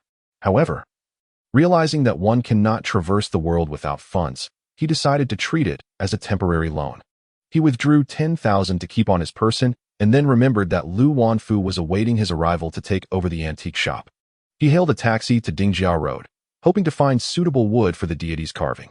Commonly, the materials for deities of wealth are black zimu, grass flower pear, red sandalwood, and dark wood, with the quality of the wood being crucial in terms of grain, ink lines, and oil shadows. The better the material, the longer the deity would last. However, generally speaking, within a few years, one would need to invite a new deity of wealth. This was akin to the aging of a house. Once it develops leaks, it can no longer provide shelter from the elements. The difference, however, is that the statue of the deity cannot be repaired. Given the stature of the Lin family, ordinary deities of wealth could not suffice. Thus, Zhao Fan mentally shortlisted several types of wood, including variations of those previously mentioned. These were commonplace in the mountains, yet he understood that, in the outside world, they were as precious as the medicinal herbs gifted to Lin Qianqian. If he could find one of these types, the carved deity would surely bless the Lin family for a century. Upon arriving at Dingjiao Road, Zhao Fan located shop number 17, which bore the sign, Lu's Antique Wood Carvings. The street was bustling with visitors, with other shops seeing a steady flow of customers, yet Lu's Antique was desolate, with most of the displayed items being ceramic jars and various trinkets that appeared exceedingly inauthentic. Zhao Fan refrained from entering immediately. Instead, he surveyed the items on the ground and shook his head with a wry smile, remarking to himself that not a single piece was genuine. And it would indeed be a marvel if this establishment could attract any unsuspecting customers. Though he had little expertise in antiques, his certainty stemmed from the heavenly eye bestowed by the lineage of great fortune, which not only revealed hidden objects but also allowed him to discern the approximate age of items. Objects with a sense of age would manifest a unique gray hue when observed through the heavenly eye, which Zhao Fan termed age gray. The older the item, the more pronounced the gray would be. For instance, when he had looked at Shasha's body, he had noticed a hint of gray, which led him to deduce her impending demise. Afterward, Zhao Fan pushed the door open. Lu Wanfu was reclining in a rocking chair, fanning himself with a palm leaf fan, while the scorching sun hung high in the sky, making the shop quite stifling. Upon seeing the young master from that day, Lu Wanfu promptly rose to greet him, exclaiming, "Young master, I have been eagerly awaiting your arrival." With that, Lu Wanfu produced a contract and handed it to him, stating, "I had this drawn up by a lawyer specifically for you. It's 3 for me and 7 for you." Zhao Fan casually glanced around, found no issues, and pressed his fingerprint before signing his name. He remarked, "No wonder the shop attracts so few visitors. First, the goods are of poor quality, and secondly, there is no air conditioning. Stepping inside feels akin to entering a steamer." The young master was indeed correct. Lu Wanfeng enthusiastically fanned him. Zhao Fan chuckled, placing his hand on the shoulder of the man clad in a tank top, and inquired, "Is it cool enough for you?" Lu Wanfeng was taken aback. The young master's hand felt as if it bore the chill of early winter, leading him to exclaim, "Have you just disembarked from a vehicle with air conditioning?" "Not at all," replied Zhao Fan, removing a round jade pendant from his waist. Its icy hue concealed a translucent milky white, and he placed it in Lu Wanfeng's palm, instructing, "Hold this and see." As Lu Wanfeng grasped the round jade, a wave of refreshing coolness surged through him, instantly lowering his body temperature and making the heat dissipate as if he were enveloped in a cool breeze from an air conditioner. He stared in astonishment at the jade in his hand, pondering, this must be a valuable ancient jade. Yet, despite his extensive knowledge of antiquities, he had never encountered such a chilling jade before. "Ancient jade?" Zhao Fan chuckled, adding, "Turn it over and take a look." Lu Wanfeng, fearing he might inadvertently damage it, cautiously flipped the pendant. The moment he beheld the carved patterns on the other side, his eyes widened in shock, and he nearly coughed up blood. With an oddly strained voice, he stammered, "A little pig. Peppa." Although Lu Wanfeng had reached an age of wisdom, he was not unfamiliar with cartoon characters. Having often watched television with his granddaughter, he had even mimicked the pig's sounds to amuse her, thus he recognized the little so immediately. What this implied was evident. And Zhao Fan reclined casually in a rocking chair, as if at home, resting his hands behind his head. "The society of my master, indeed, is remarkable." Lu Wanfeng's astonishment had amplified 100-fold, for this jade pendant, possessing the miraculous ability to cool, was intricately carved with Peppa Pig. Even a fool would grasp the significance of such a creation. Modern? Oh no, surely a product of the last decade. With this realization, Lu Wanfeng, his eyes gleaming with excitement, asked, "Young master, did you craft this jade?" Zhao Fan nodded affirmatively. "I made it on my way to Jianbei a few days ago. Finding it too warm, so I created it on a whim. Consider it a gift." The fact that this extraordinary jade was indeed his handiwork, and made so casually, stirred a tempest of emotions within Lu Wanfeng. He solemnly tucked the round jade pendant into his pocket, convinced that associating with the young master was undoubtedly the wisest choice of his life. Amidst his astonishment, he couldn't help but mutter, "Peppa, you truly are a mischievous little pig. As the saying goes, rarity begets value. My plan is to forge 3 ice pendants." Zhao Fan mused with a playful smile. "We shall hold a small auction on Dingjiao Road, spanning 3 days, releasing one each day to generate excitement and attract patrons. During these 3 days, we often meander through the antique and cultural relic markets during our leisure time, searching for genuine treasures. Once we establish a solid foundation, a steady stream of clientele will undoubtedly follow. I wonder if you have anything to add?" "Perfect. No additions needed." Lu Wanfufu raised his hand to the heavens and declared earnestly, "Little master, I, old Lu, hereby pledge my word. Whatever you say, I shall not hesitate. Even if it means handling the most unpleasant tasks, I shall comply without delay." "Enough of this," Zhao Fan interjected. "I do not wish to engage in idle chatter that circles back to menial tasks.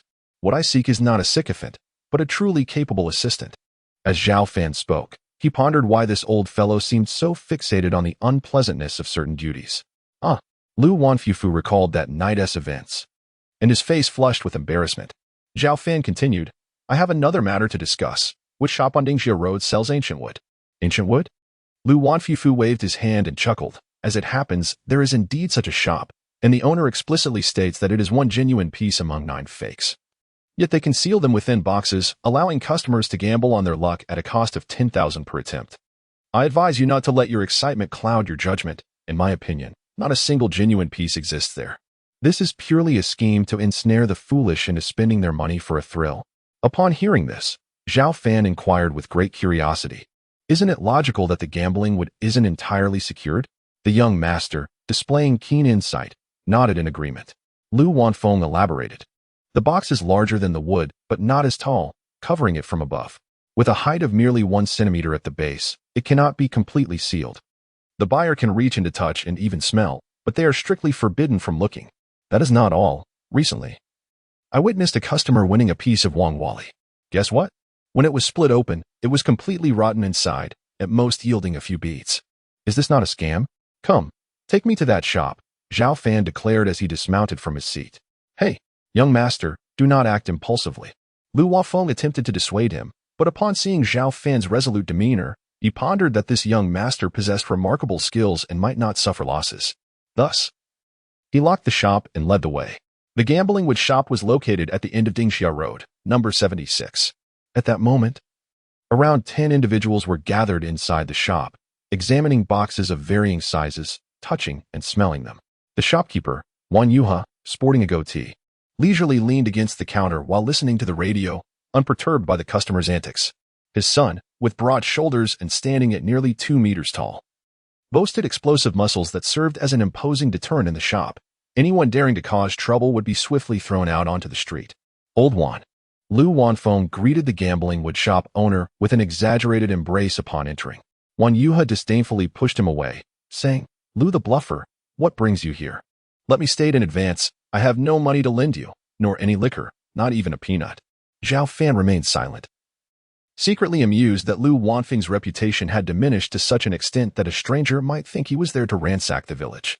Lu Wanfeng, brimming with confidence, gave a thumbs up to the young master behind him, proclaiming, "Now, I am his loyal follower. In other words, he is my boss. The skills he possesses are beyond your imagination. My shop is on the verge of revival, so hurry up and serve the finest tea. He desires gambling wood." "May I ask how to address this young gentleman?" Wan Yuha inquired, momentarily taken aback as he gazed at the inconspicuous youth before him. He had once fought alongside Lu Wanfeng in the Vietnam War. Although Lu's character left much to be desired, He possessed an obstinate courage and pride, preferring starvation to serving others. Yet now, he spoke with such pride, as if boasting of this young man's unwavering allegiance. Zhao Fan replied with a smile. Boss Wan, Lu Lao introduced me when I arrived. I understand the rules, so let us commence. What amount does young Master Zhao wish to wager? Wan Yue gestured toward the array of covered boxes within the shop, where both large and small boxes were displayed, each priced at 10,000. The previous customers had hesitated for quite some time, yet none had made a purchase. How much? Zhao Fan felt in his pocket and replied, 1. 1? Please proceed. Wan Yuho responded, a hint of disappointment flickering in his eyes, having hoped he had caught a significant fish, only to find that this was merely an attempt at luck. Nevertheless, even the smallest mosquito yields some flesh. It was not an insignificant gain. Within the wooden confines beneath the boxes of his shop, there indeed lay a piece more precious than gold. The rest, however, held a value not exceeding 30,000. With the least valuable being mere trinkets easily harvested from the forest. After some embellishment, these baubles bore little distinction in touch or scent. Ironically, the finer the timber, the more he managed to disguise it as mere scrap, rendering even experts incapable of discerning its true nature, let alone a young lad. Zhao Fan traversed the counter to the wooden boxes when, at that moment, a bespectacled middle-aged man in his 30s abruptly clapped his hands. His gaze fixed upon Zhao Fan as he excitedly pressed a wooden box at his feet, exclaiming, Boss, I have chosen this one. Quickly, let us open it. Are you certain? Will you not reconsider? Wan Yuho rose, a pained expression etching his face. Today, your signature might very well find its way into my possession.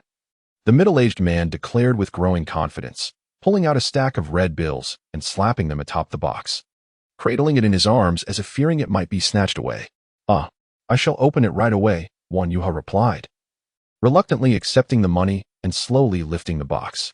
The crowd, having momentarily set aside their selections, turned their attention toward this spectacle. Their eyes filled with anticipation and a hint of malice, eager to witness the so-called signature wood, yet unwilling to see it claimed by another. Wan Yuho raised the box gradually, revealing more and more of the concealed wood until it was fully exposed. The bespectacled man was left dumbfounded. The dull gray wood, albeit of good hue, resembled nothing more than a slightly superior piece of common pine. What a blunder! The onlookers erupted in schadenfreude, a cautionary tale echoing in their minds. One must tread carefully. Wan Yuho consoled him. Consider it amusement, a thrill. Perhaps your luck merely faltered this time. Would you like to try again? I believe you're a charlatan. There is no signature wood within, merely a ruse. The middle-aged man continued his tirade until he felt a fierce gaze piercing his back, compelling him to begrudgingly fall silent. It is worth noting that the wagered timber could be directly recycled, with a price list established according to market trends, making the process quite convenient. Typically, one would opt for local recycling, urging Wan Yuho to proceed. Not bad, roughly around 2,000, Zhao Fan casually remarked. What did you say? Perhaps we should step outside to settle this? The bespectacled man, red with indignation, dared not confront Wan Yuho directly, especially with the imposing figure of his son nearby, but viewed the young man as an easy target. Apologies, I'm not interested, Zhao Fan replied, dismissing him with indifference. Lu Wanfeng approached, whispering, Young master, you've witnessed the circumstances. Do you still wish to gamble? It is not too late to withdraw, even though 10,000 is not a substantial sum. Should we incur a loss, our reputation would be at stake. Do not worry. I am well aware, Zhao Fan reassured him, crouching down to repeatedly reach into the box, caressing the hidden wood within.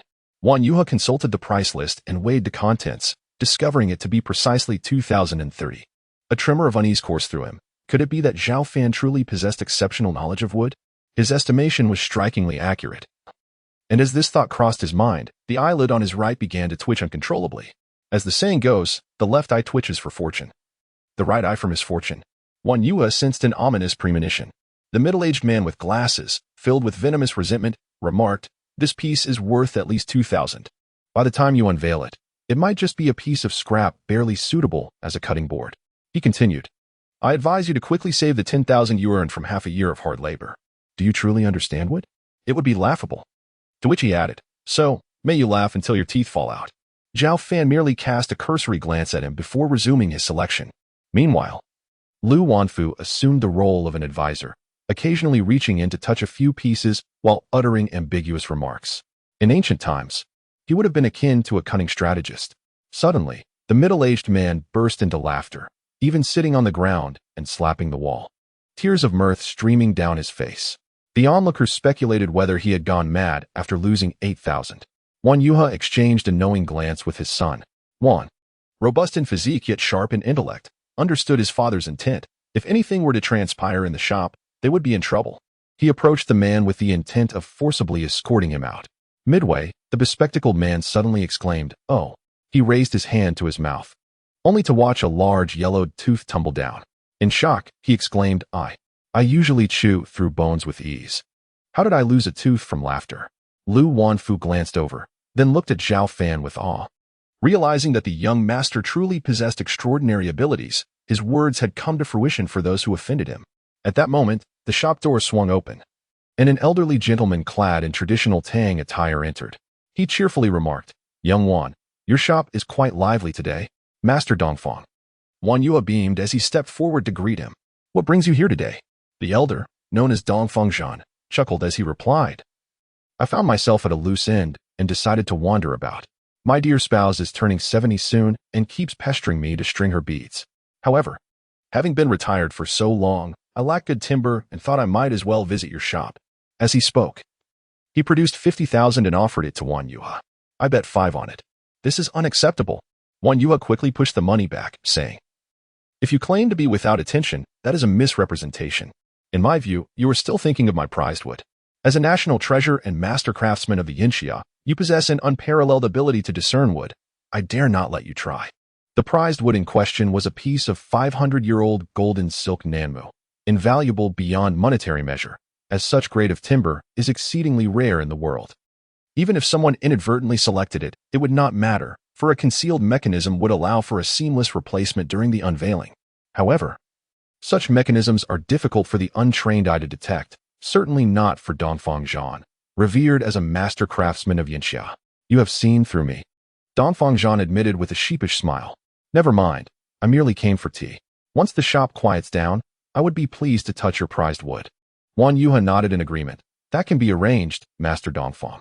Please, have a seat while I prepare the finest tea." As the tea brewed, fragrant steam rose gently into the air. As Dongfang Zhan and Wan Yuha engaged in conversation, they observed the patrons within the shop as they made their selections. Gradually, 2 customers completed their choices. Wan Ke, acting on behalf of his father, facilitated the transactions. One patron left with significant losses, while the other managed a modest profit. Having acquired a piece of white acid wood, which Wan Yuha promptly redeemed for 15,000 after weighing it, eliciting envy and jealousy from onlookers, Zhao Fan had meticulously examined the bottoms of all the wooden boxes. He had indeed discovered a piece of exquisite golden silk nanmu. Yet he also detected a concealed exchange mechanism within. With his expertise derived from the Gong Shu Ce, dismantling it would pose little challenge. If he was not mistaken, this wood was the prized possession of Wan Yuha's establishment. Although the golden silk nanmu on the mountain had not yet reached the point of being burned as firewood, harvesting a cartful was certainly feasible. Nevertheless, this was not the ideal choice for carving a wealth deity for the Lin family. Continuing his search, Zhao Fan felt another piece of wood beneath another box. Upon careful confirmation, waves of excitement surged within him. This particular wood was so rare that only one tree existed at the mountain gate, carefully guarded by his uncle. He recalled a mischievous childhood incident where he had chopped at it, resulting in his uncle suspending him with a rope for 3 days as punishment. Should this wood be revealed, all other woods would pale in comparison. Its status among woods was akin to that of an emperor, yet it remained largely unknown. Carving a wealth deity from it would surely bless the Lin family for centuries. Zhao Fan's resolute voice resonated in the shop. "Boss Wan, I shall take this one." "Oh," Wan Yuha remarked, surprised by Zhao Fan's choice. The box he indicated was situated in the northwest corner, roughly the size of 3 palms, making it one of the smallest in the shop. He had personally arranged it and was aware that it contained a piece of wood his son had inadvertently hooked while fishing by the river 2 days prior. Having examined it closely, he recognized it as a piece of poplar, its surface rotting and flaking away at the slightest touch, rendering it nothing more than worthless scrap wood. He considered its acquisition a stroke of fate, thus bringing it back to fill the shop's inventory. Pondering Zhao Fan's abilities, Wan Yuha felt he had chosen the worst option, one that even an ordinary customer would overlook. However, since it was an old comrade, Lu Wanfeng, who had brought him, he refrained from being overly harsh. He approached Zhao Fan and suggested, "Young man, Perhaps you might consider a different choice? Or wait until the box is opened. And I'll let you try again for free? Zhao Fan, unwavering, insisted upon the box on the ground. No need. I want this one opened. Lu Wanfeng, wiping beads of sweat from his brow, recognized Wan Yue's clear intent. What lay within was of little value. Yet, the young master remained resolute in his decision. Risking 10,000 with a mere echo in return, Wan Yue shook his head, casting a sympathetic glance at him. Initially, this youth had shown promise in appraising the price of cedarwood. Now, what merit could Lu Wanfeng find in following him? He resolved to find an opportunity later to advise this old comrade. However, with someone willingly offering money, there was no reason to refuse. In the next moment, Wan Yue grasped the edges of the box with both hands, dismissing any pretense, and swiftly lifted it. The irregularly shaped piece of wood was fully revealed, prompting a chorus of mocking laughter to fill the shop. This piece of wood was indeed remarkable, a veritable divine timber, surrounded by flakes resembling fish scales. The surface is marred by numerous cracks, emitting a faint odor. Was it fished out from the toilet? Mr. Wan, you have not cleaned it properly. Long ago, I had touched that piece of wood. A mere touch and a whiff revealed its utter worthlessness. Fortunately, I did not foolishly choose it. Amidst the rising and falling commotion, the bespectacled middle-aged man has surfaced from his sorrow over lost teeth, and the bitterness from his toothlessness compelled him to utter that remark. At this moment, upon seeing the wood that the young man had wagered upon, he smirked sarcastically, saying, "Oh, having lived a year longer than you means I've consumed a year's worth of salt. I had warned you long ago. Now you've squandered 10,000 on a piece of rotten wood. You'll be regretting it in half a year." Zhao Fan disregarded the mockery of the crowd. Previously, he might have taken the time to retaliate against the bespectacled man, but now, standing amidst the majestic wood, his spirits were elevated, rendering him indifferent to the jests aimed at him. He bent down, cradling the piece of wood as if it were a precious treasure, his gaze filled with affection, much like that of a doting admirer beholding a celestial being. Wan Yue was taken aback. This young man was so concerned about his pride that he was deluding himself. Was he not? However, among the onlookers, one individual observed Zhao Fan's wood with a grave expression, master craftsman Dongfang Zhan. He murmured to himself, slightly decayed, faintly foul-smelling. Dark in color, flaking like scales yet glistening within, cracks resembling claw marks. Could it be? Is this? He quickly shook his head and chuckled at his own folly. Impossible. How could such extraordinary wood exist in this world? This must be a mere coincidence. Coincidence? Master Dongfang, what do you mean by coincidence? Wan Yue asked, turning in confusion. Dongfang Zhan slightly shook his head. It's nothing. I must be seeing things due to my age. The wood in Zhao Fan's possession indeed bore a resemblance to that extraordinary kind. Yet, even as a master craftsman, he had never truly encountered it, having only seen a brief mention in the Book of Lu Ban, which scarcely captured its significance, as it resembled nothing more than decaying poplar. Then, Zhao Fan produced the money he had tucked away. He had broken a bill during his taxi ride to Dingjia Road and handed the entirety to Wan Yue, stating, "This amounts to 9,009. Let old Lu cover the missing 100. "Oh, no need for that. Wan Fu brought it in. Consider it a discount," Wan Yue mused, contemplating whether this was an old comrade's clever scheme to draw Zhao Fan into betting on the wood. Truly, Lu had a knack for deception. Brilliant. Absolutely brilliant. Noticing Wan Yue's distraction, Zhao Fan raised his voice slightly. "Mr. Wan, may I borrow a knife?" "A knife?" Wan Yue, taken aback, seized Wan Ku and exclaimed, "What? What do you intend to do? Are you trying to play a prank?" Zhao Fan was speechless. The imagination of people these days was rather excessive. He clarified, "I wish to process this piece of wood and then carve it." "What? You plan to carve a deity of wealth from this rotten wood?" Wan Yue was astonished. The onlookers stared at the young man as if he had lost his senses. How could he possibly think to carve a deity of wealth from such a wretched piece of wood? Surely, the wrath of the wealth god would ensure his impoverishment for generations. Dongfang Zhan felt a stir within. If this truly were that extraordinary wood, not only would it be suitable for carving a deity of wealth, but it could also suffice for crafting the 3 pure ones. However, was it possible? The answer in his heart was a resounding no. Wan Yue sighed, conceding that the youth would not turn back until he faced the wall. Since he harbored no ill intentions and had presented a sum of 10,000, he decided to let him proceed as he wished. He then entered the inner room to fetch a carving knife, worth only a few coins in the market, and handed it to Zhao Fan, saying, "This isn't a wood carving shop, but this will suffice for now." Zhao Fan had no particular expectations. Wood carving is a skilled endeavor, and most carvers require a fine chisel to aid their craft, often overly fixated on superficial forms rather than the essence of the art. However, given his mastery demonstrated in the Gong Shu Ce, he could create exquisite pieces with any knife. A truly accomplished carver, having grasped the quintessence of the craft, does not pursue minute details but instead imbues his work with a unique spirit through meticulous attention to subtleties, rendering whatever he sculpts vibrantly lifelike. Receiving the carving knife, Zhao Fan cradled the decayed wood in his left hand, gripping the blade with his thumb and forefinger of his right. His wrist flicked up and down, sending black, lustrous wood shavings cascading to the ground like fish scales. As time passed, the once gnarled wood shrank to the size of a palm, leaving a pile of shavings beneath. At this moment, Lu Wanfeng, his eyes wide, exclaimed, "Why is the color starting to turn purple?" Upon his remark, the others noticed that the surface of the decayed wood now exhibited a rich, purple sheen, and silence fell upon the shop as they collectively held their breath. Was it truly? The voice of Master Dongfeng suddenly cut through the stillness, penetrating the ears of those present. He stood upright, his aged face reflecting profound astonishment, his throat convulsing as he struggled to articulate his excitement. "Master Dongfeng, what is happening?" "It's just a piece of decayed wood turning purple. Please don't alarm me." Wang Yuha, perplexed, queried, but then realized, wait, how could a dark, decrepit piece of wood turn purple when carved? Finally, Zhao Fan's movements ceased. He gently blew upon the object in his hand, causing the remaining wood shavings to dance in the air. The once decayed wood now gleamed with a smooth, mirror-like purple surface, devoid of any black scales or claw marks. Upon closer inspection, delicate, hair-like icy patterns faintly intertwined within it. Moreover, the wood emanated a subtle, exquisite fragrance, masking the foul odor that had lingered in the air. Wan Yue's immediate reaction was one of admiration, quickly followed by bewilderment. What kind of wood was this? Not only had he never seen it, but he had never even heard of such a material.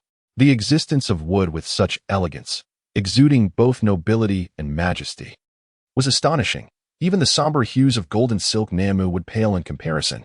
This young man has remarkable insight. I wonder if this wood is for sale? I would trade you a seaside villa for it. The onlooker's eyes sparkled with envy and curiosity. Meanwhile, a bespectacled middle-aged man, his mouth tightly shut like it was encased in iron, bore a face marred by scars resembling lashes from a steel whip, filled with both pain and heat. I might know. At this moment, Dongfeng Zhan approached Zhao Fan with a solemn and dignified demeanor, reminiscent of a pilgrim making his way to a sacred site. He paused 20 centimeters away from the purple wood and inquired, enunciating each word, "Young friend, is this the purple extreme ice silk sandalwood?" Surprised, Zhao Fan gazed at the elderly man and nodded, responding, "Indeed, this wood originates from a variant of the ghost-faced small-leaf sandalwood. Its exterior is covered in scales and marked with claw marks, emanating a foul odor, all intended to safeguard the heart of the tree from attracting animals. It is rare to find someone in Jiangbei who recognizes it. Purple extreme ice silk sandalwood." The crowd immediately understood that this was no ordinary material, and such a name could only befit this exquisite wood. Lu Wanfu cast a smug glance at Wan Yuha, thinking, being associated with a young master brings prestige. It is my first time in front of old Wan, basking in such glory.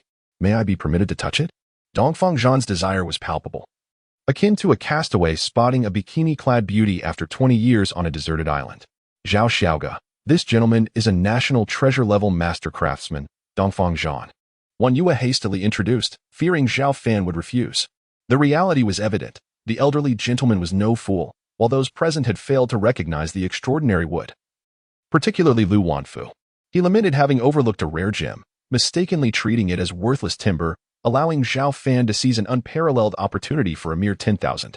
Had it not been in public, he might have impulsively reclaimed the extraordinary wood, regardless of the damage to his reputation. Upon learning of Dongfeng Zhan's esteemed background, the crowd regarded the old man with profound respect. However, Zhao Fan uttered 3 unexpected words. "I refuse." The crowd was taken aback. This was an astonishing display of disrespect. The bespectacled middle-aged man, who had just suffered a loss, seized the opportunity to rebuke Zhao Fan, exclaiming, "You, a young man lucky by chance, should consider it a blessing to have the old master wish to see that wood." Zhao Fan toyed with the object in his hand, treating it with indifference. Wan Yuha exchanged awkward glances with Lu Wanfu, seeking the assistance of his old comrade to mediate. Yet Lu Wanfu feigned ignorance. The title of master craftsman was indeed intimidating, but he believed the young master to be capable of anything. and whether to show respect depended entirely on his mood. Moreover, such a rare piece of wood could hardly be deemed fit for just anyone's gaze. He recalled having advised against opening the wood previously, and Zhao Fan had graciously overlooked it. However, if he were to misstep again, how could he expect to follow the young master to success? Dongfang Zhan hesitated for several seconds and then, with a sheepish smile, remarked, "Young friend, I was presumptuous. Old master, it is not that I am unwilling to show it to you, but rather, I fear you might ruin it," Zhao Fan stated candidly. Ruin? Anger flared in Dongfang Zhan's eyes as he retorted, "Do not underestimate the old man. If you are unwilling, just say so. Why make such unfounded remarks? The character consists of a stroke and a dot. On the left side lies virtue, and on the right, action.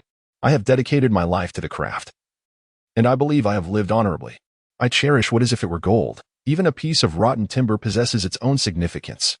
How could I ever bring myself to destroy such extraordinary wood?"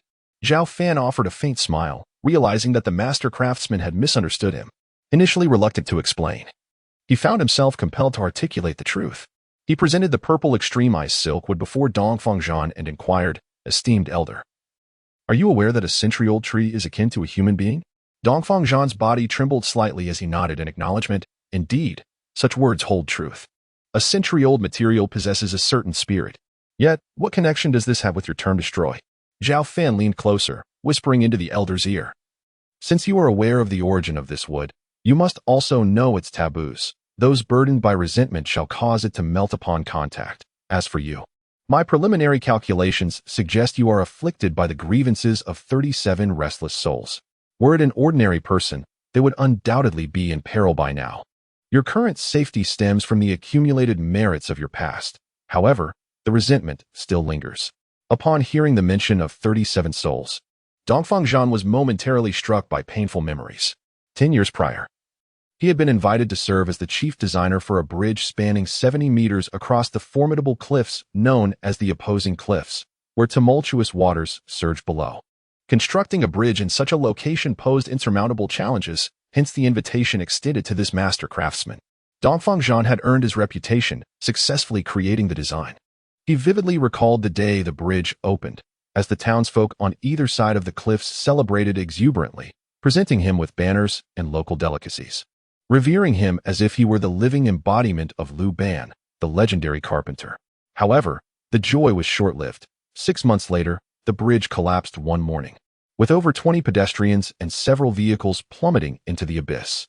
Only a few bodies were recovered, despite the investigation revealing that the construction company had embezzled funds and used substandard materials, colloquially referred to as tofu dregs. Dongfang Zhan, as the chief designer, became the scapegoat for the bereaved families, who viewed him as the source of their loss, subjecting him to countless curses. The death toll was precisely 37, matching the number Zhao Fan had mentioned.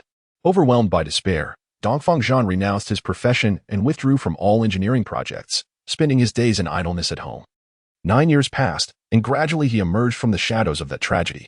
Now, as the past resurfaced, he sighed deeply and remarked, "Young Zhao, I indeed failed to consider the implications and nearly destroyed a remarkable piece of wood." He then lowered his voice, asking, "Is it true that I am burdened by the grievances of 37 souls?" By addressing Zhao Fan with his surname, he expressed both respect and recognition. For anyone capable of unraveling such enigmas, regardless of youth, must be extraordinary. The past merits had been eroded by resentment, leaving little trace. To put it bluntly, in as little as 2 years or perhaps 3, it is likely that you shall find yourself resting in a coffin. Zhao Fan, filled with emotion, remarked, "If you trust the words of your junior, I urge you to visit shop number 17 on this street, where I shall assist you in resolving the grievances of those souls. Why would you, young Zhao, wish to help me?" Dongfang Zhan felt a sense of caution. He was skeptical of the notion that good fortune could simply fall from the sky, especially when no benefits were mentioned.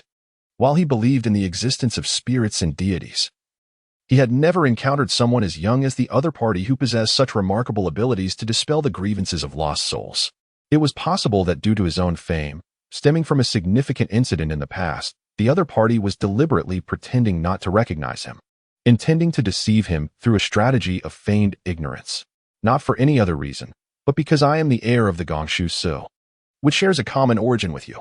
Zhao Fan's eyes, usually bright and lively, now bore a rare solemnity as he declared, given your dedication to the craft, which is renowned throughout the world, I wish to lend you a hand.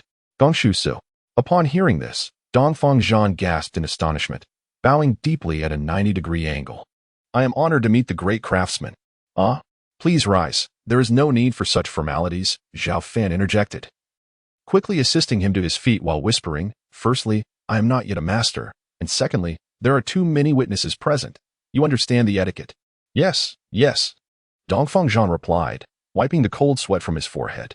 He belonged to one of the legitimate branches of the Luban teachings and was aware that a manuscript titled Gong Shu Ce was still in existence, attributed to the revered masters Luban and Mozi. That lineage was known as the great craftsmen of transformation. Regardless of whether they were orthodox disciples of the Mahist or followers of the Luban school, all who encountered the great craftsmen of transformation adhered to two rules. First, they must bow in respect. Second, they must not reveal his identity. Zhao Fan's voluntary disclosure of his identity was intended to put this esteemed craftsman at ease, without overthinking the implications. However, the onlookers in the shop were utterly bewildered, struck by an overwhelming shock, struggling to comprehend what had transpired between the two that prompted such profound respect from the master craftsman Dongfang Zhan.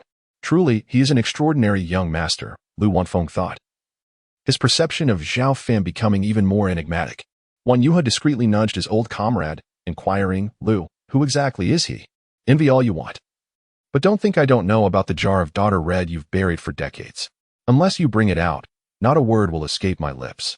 Lu Wanfeng retorted, tossing his hair with a sense of pride. Young Master Zhao. At that moment, Dongfang Zhan recalled the etiquette and hastily corrected himself. Young friend Zhao. I must take my leave for now, but I shall certainly visit shop number 17 another day. As soon as he finished speaking, he could no longer contain his excitement and swiftly exited the shop, leaving Wan Yuhe and the others in a state of astonishment. In that brief moment, it seemed as if the spirit of the master craftsman had rejuvenated by 2 decades. Lao Lu, gather all the scaly wood shavings on the ground into a bag. It's too noisy here. I'll return to the shop to carve the god of wealth, Zhao Fan remarked casually, tucking the wood into his coat. One lazy worker makes for a lazy nest, Lu Wanfeng replied. Young master, let Boss Wan take care of the foul-smelling wood shavings. What do you know? These shavings possess remarkable properties. When boiled down into a paste, they can mend broken bones as good as new, Zhao Fan scoffed, rolling his eyes as he exited the shop. Isn't that akin to the black jade healing balm from martial arts novels? Lu Wanf, regaining his composure, began to gather the pile of scaly wood shavings scattered on the ground. Hey, Lu Dhyu, could you not leave me a bit? Upon hearing Zhao Fan's words, Wan Yuhe also felt a stir of desire. No, the young master is too astute. Even if just a single shard of wood is missing, he would undoubtedly notice. Fearing theft, Lu Wanf hastened his movements, swiftly collecting the shavings with a speed that surpassed the mere touch of a tongue, leaving no trace behind. Upon returning to shop number 17, Zhao Fan fell into a brief contemplation. To be precise, there are 9 deities of wealth, present in every direction and corner, with 5 revered in popular belief and 4 conferred by Taoism. He took out the ZGI silkwood and pondered, why not invite all 9? After all, this temple is spacious enough to accommodate them. With that decision made, he deftly began to carve. Lu Wanf, observing from the side, was left astounded. The speed of the young master's hands was something even a lifetime of solitude could not achieve. Not only that, but each stroke was precise, swiftly outlining the contours of the 9 deities, 1 for each direction. Inviting all 9? This seems like a recipe for disaster. Lu Wanf's heart screamed in shock as he clamped his mouth shut, fearing that even the slightest sound would disturb the young master's carving. Such a responsibility was unbearable. A single mistake could mar the entire piece, the cost of which would be beyond his family's means. After nearly an hour, Zhao Fan set down his carving knife. The 9 deities of wealth were vividly portrayed on the ZGI silkwood, each occupying its rightful space. At that moment, a fine sheen of sweat beaded on his forehead, a testament to his complete immersion and the considerable energy expended. It was indeed exhausting. The remaining wood shavings on the table were not wasted. Possessing a different efficacy than the outer scaly shavings, he collected them all. Lu Wanf, ever perceptive, handed him a damp towel, wiping Zhao Fan's brow while unable to resist asking, Young master, can the 9 deities truly coexist harmoniously? Haha. If there were 18, I would invite them all. Zhao Fan spoke truthfully. Even a piece the size of a fingernail of ZGI silk would contain a spiritual essence that surpassed even a whole piece of red sandalwood. Now, each deity was allocated a tenth of a palm-sized portion, and they would be fortunate to share in such abundance. Indeed, you are right, Lu Wanf weakly inquired. When shall we begin the auction for the jade pendant that adjusts body temperature? First, prepare 3 pieces of jade of similar quality, along with one of the same size as the one I gifted you, Zhao Fan replied, tucking away the 9 deities' wooden carvings. Accepting the bag filled with black shavings from Lu Wanf, he continued, I shall return tomorrow after school to refine it. As for the auction date, you may decide. At your command. Lu Wanf felt as if he had received a royal decree. It was only after Zhao Fan's figure disappeared from view that he took out the jade pendant, fervently kissing the image of Peppa Pig while muttering to himself. Heavenly Lord, I, Lu Wanf, must be a benevolent soul in my past lives to be able to follow the young master in this life. Zhao Fan withdrew another 10,000 from the ATM on the street before returning to Shenglong Mansion. He had already invited the 9 directions god of wealth, rendering the horse-drawn carriage for fortune redundant. He set it ablaze, turning it to ashes, and requested Uncle Wang to prepare a basin of cement mortar, which they brought to the wall cavity beside the courtyard gate. Zhao Fan solemnly placed the 9 directions god of wealth within. As Uncle Wang repaired the wall, he inquired, Zhao Fan, is it possible to invite 9 of these deities simultaneously? Zhao Fan chuckled. Before long, the Lin family will possess the strength to challenge the provincial capital.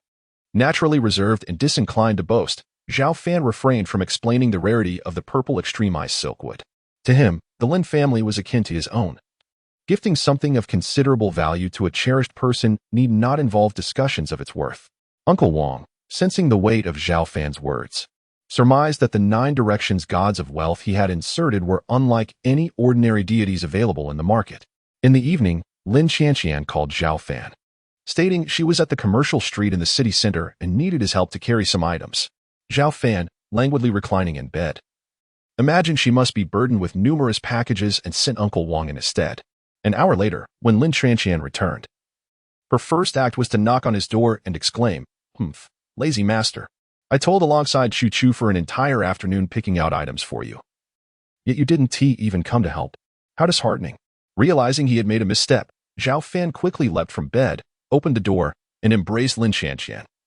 Tearfully confessing, my dear, I have a stomachache. So, she raised an eyebrow at him, her expression rife with disdain.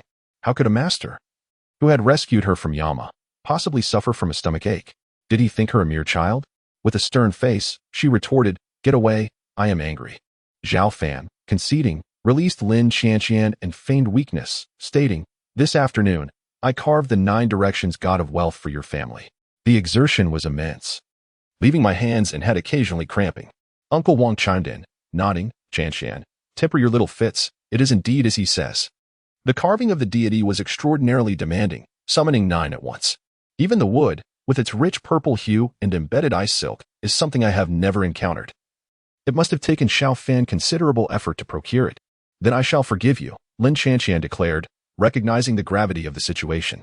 She gently assisted Zhao Fan to the bedside, asking, Are you exhausted? Allow me to bring the items up. You should rest. What more could a husband wish for than a wife like her? After Zhao Fan reclined contentedly, he discreetly gave Uncle Wang a thumbs up. As a wealthy heiress, Lin Qianqian had never done manual labor before, yet she insisted on carrying items up and down the stairs herself, not permitting the maids or bodyguards to assist her.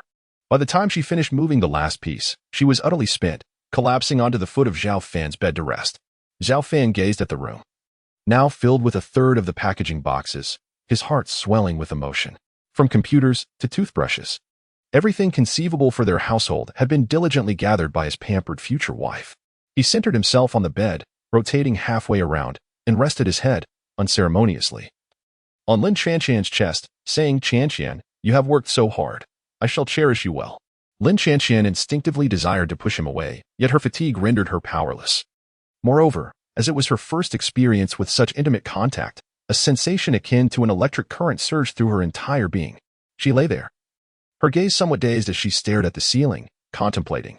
This rogue, unusually refraining from calling me wife, has instead become even more audacious. However, this feeling, Zhao Fan, lost in his own comfort, remained oblivious to her thoughts. After about a minute, fearing he might provoke her displeasure, he slid his head down, resting it against her delicate arm, as fragile as a white lotus, and remarked, "There are still 181 days and a half left." "What 181 days and a half?" Lin Qianqian asked, bewildered. Zhao Fan chuckled, "The day of the flower picking." "Scoundrel rogue," Lin Qianqian replied, both amused and exasperated. "Where is the slightest semblance of a master's demeanor? Even a master is but human, unable to escape the mundane." Lin Qianqian was utterly speechless and decided to shift the topic. "By the way, Chuchu sent me a message. She mentioned that the weasel is plotting revenge against you." "The weasel?" Zhao Fan paused, shaking his head. "I have not offended the yellow immortal." "Oh, I mean Huang Rinqing," Lin Qianqian clarified, spreading her hands. "It is said that he has summoned several young heirs from families who usually associate with him in Jiangbei this afternoon to devise a plan. As the news of you staying at my house has spread, they all believe well, you understand, and it seems they are even considering hiring assassins. Just perfect, a show of strength." Zhao Fan responded nonchalantly, regarding the gathering of so-called elite families as nothing more than a basket of rotten tomatoes and spoiled potatoes. Assassins wield guns, and bullets are indiscriminate. Lin Qianqian bit her lip for a moment before finally saying, "I worry for you." "This is all because of me, Before she could finish her sentence, her lips were sealed by his, her mind momentarily blanking out. Gradually, as she adapted, she responded passionately, the sensation utterly delightful. After a long while, their lips parted. A droplet of clarity lingered at the corner of Zhao Fan's mouth. "Bullets? Not at all. The only thing that instills fear in me is the green hat. Should you dare to take liberties without a word, be wary of truly wearing one." Lin Qianqian spat twice, thinking that they were not even in a romantic relationship yet. Where was the notion of a green hat? "All right, I was wrong." Zhao Fan raised his hand in surrender. On a new day, after a gentle rain, the afternoon sun shone brightly. Zhao Fan once again held Lin Qianqian's hand as they appeared at Jiangbei University. It did not take long for people to notice a stark contrast from the previous day. As Lin Qianqian naturally leaned her head against the rogue's shoulder while walking, resembling a couple deeply in love, devoid of any signs of coercion. Click, click. In the air, it seemed as if a series of heart-wrenching sounds echoed, a poignant reminder that the goddess had fallen into despair, never to return. If gazes could kill, Zhao Fan would have been left utterly shattered without taking a single step. Alas, such power did not exist. The onlookers could only watch helplessly as the two figures faded into the doorway of the music department building. Unbeknownst to them, on the rooftop of the adjacent finance building, a cigarette butt was ground into the concrete with furious intensity. Huang Rinqing, unable to contain his ire, shattered the telescope in his grasp, roaring, "Lin Qianqian, you shameless woman. Once my plans come to fruition, I shall chain you like a dog in the basement and force-feed you a bottle of ecstasy." He continued with even greater venom. "Zhao Fan, I will make you witness how I will utterly ruin her." Huang Rinqing's temperament had already erupted the day before, but Lin Qianqian's brazen actions today had left him in a state of complete disarray. He had procured resources through a rival family of the Lin clan and subsequently issued a bounty in the black market. Divided into two phases, the first required the severing of Zhao Fan's limbs while ensuring he remained alive. The second mandated capturing both Zhao Fan and Lin Qianqian and delivering them to a secret villa owned by the Huang family, with a reward of 30 million. Although Huang Rinqing's allowance was abundant, he had squandered it recklessly, and this sum was secretly obtained by mortgaging a subsidiary of his father's company. To invest 30 million in Lin Qianqian was not merely an act of bravado. In his eyes, the beloved individual he had always deemed his own had been snatched away, igniting a wrath that sought to plunge the treacherous pair into an abyss from which they could never rise. Earlier that morning, an English ID known as the Invincible Killer had accepted the contract. After reviewing the assassin's credentials, Huang Rinqing was nearly overcome with excitement, almost dropping his phone into the toilet. The Invincible Killer had emerged in the black market 3 years prior, completing over 1,000 missions without a single failure. Known for his decisive and efficient methods, this reputation had propelled him to become the 21st-ranked assassin in the world. Within the gray realm of assassins, there existed 4 tiers: non-professionals with no starting fee, bronze-tier assassins with fees starting at 1 million in Yinxia currency, silver-tier assassins from 10 million, and gold-tier assassins who would disdain any bounty below 100 million. Securing a gold-tier assassin for 30 million was indeed a stroke of luck for Huang Rinqing. The Invincible Killer had other matters to attend to in Jiangbei, needing a substantial sum of money, yet his funds were in US dollars. Converting a large amount would surely draw the attention of the authorities, and being discovered could lead to complications. Thus, he perused the black market and fortuitously stumbled upon Huang Renqing's fresh and enticing post, conveniently located in Jiaobei, a mere 90 kilometers from his target.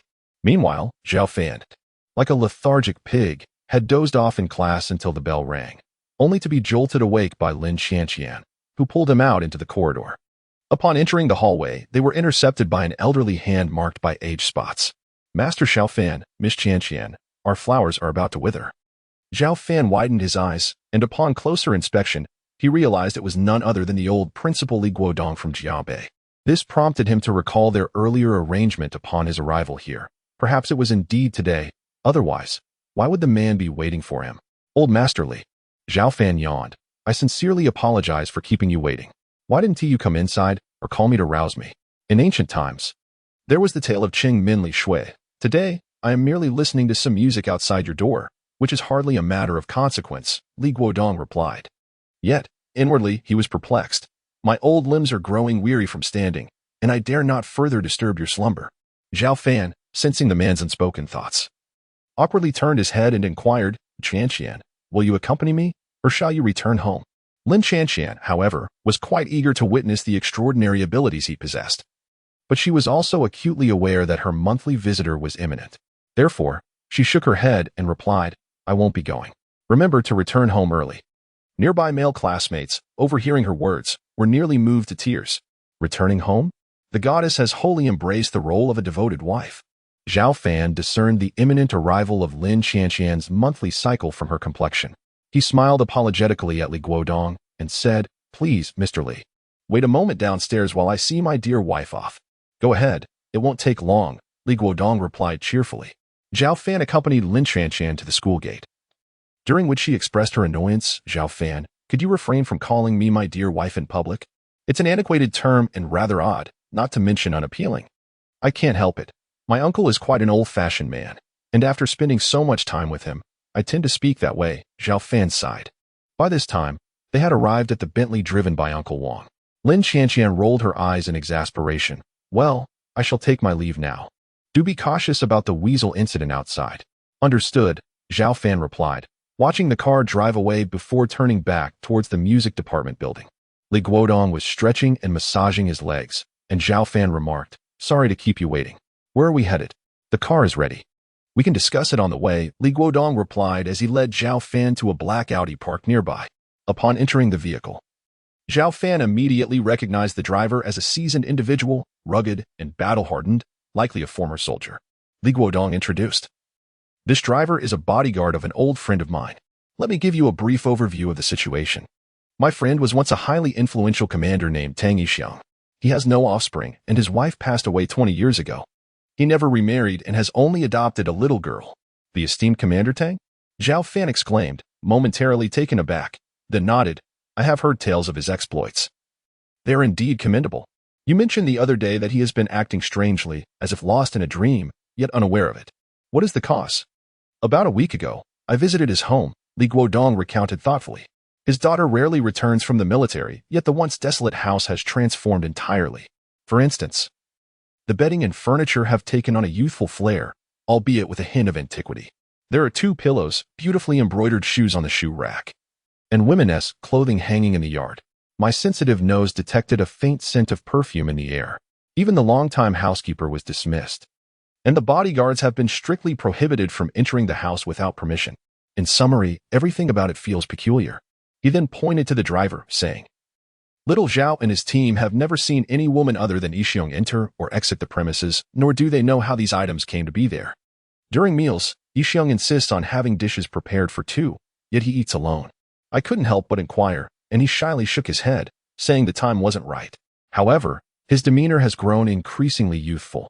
He seems more cheerful and has shed the loneliness of the past. This is indeed unusual, Zhao Fan pondered, inquiring. How long has this situation persisted? Li Guodong addressed little Zhao. Rest assured, this is a truly capable master. Do not underestimate him due to his youth. For he is no charlatan. Otherwise, I wouldn't have entrusted him with Yixiong's case. Little Zhao, still skeptical, replied, It has been nearly a month. As a soldier, he possesses a certain level of refinement. Even when harboring disdain, he refrains from exhibiting contemptuous mockery. When circumstances deviate from the norm, there is often something amiss. In situations such as this, myriad possibilities abound. Upon arriving at the Tang residence, I shall ascertain the specifics. Zhao Fan, relying solely on what he had heard, could not ascertain the truth, thus he was unable to provide a definitive answer. However, it was evident that old Master Tang had encountered something peculiar. With that, he closed his eyes and leaned back in his seat. After an hour, they arrived at the Tang estate, a residence exuding an elegant old-world charm. With 2 resolute guards stationed at the entrance, Zhao Fan and Li Guodong disembarked, with Xiao Zhao leading them through the gate. At a glance, it was indeed as Li Guodong had described. Clothes belonging to a woman hung on the drying rack, including undergarments and strapless garments. However, despite activating his third eye, he detected no anomalies within the courtyard. Old Master Tang must be taking an afternoon nap. Should I go wake him? Xiao Zhao inquired. Li Guodong waved his hand dismissively. No need. Go about your business. We shall take a casual look around. When Yixiong wakes, he will come down of his own accord. Understood, Xiao Zhao nodded. Upon entering the main door of the 2-story building, they were greeted by a faint scent of perfume. As they entered the hall, Zhao Fan surveyed the scholarly treasures on the shelves, brushes, beads, scrolls, and the calligraphy and paintings adorning the walls, and casually asked, Does old Master Tang have an affinity for literary and artistic pursuits?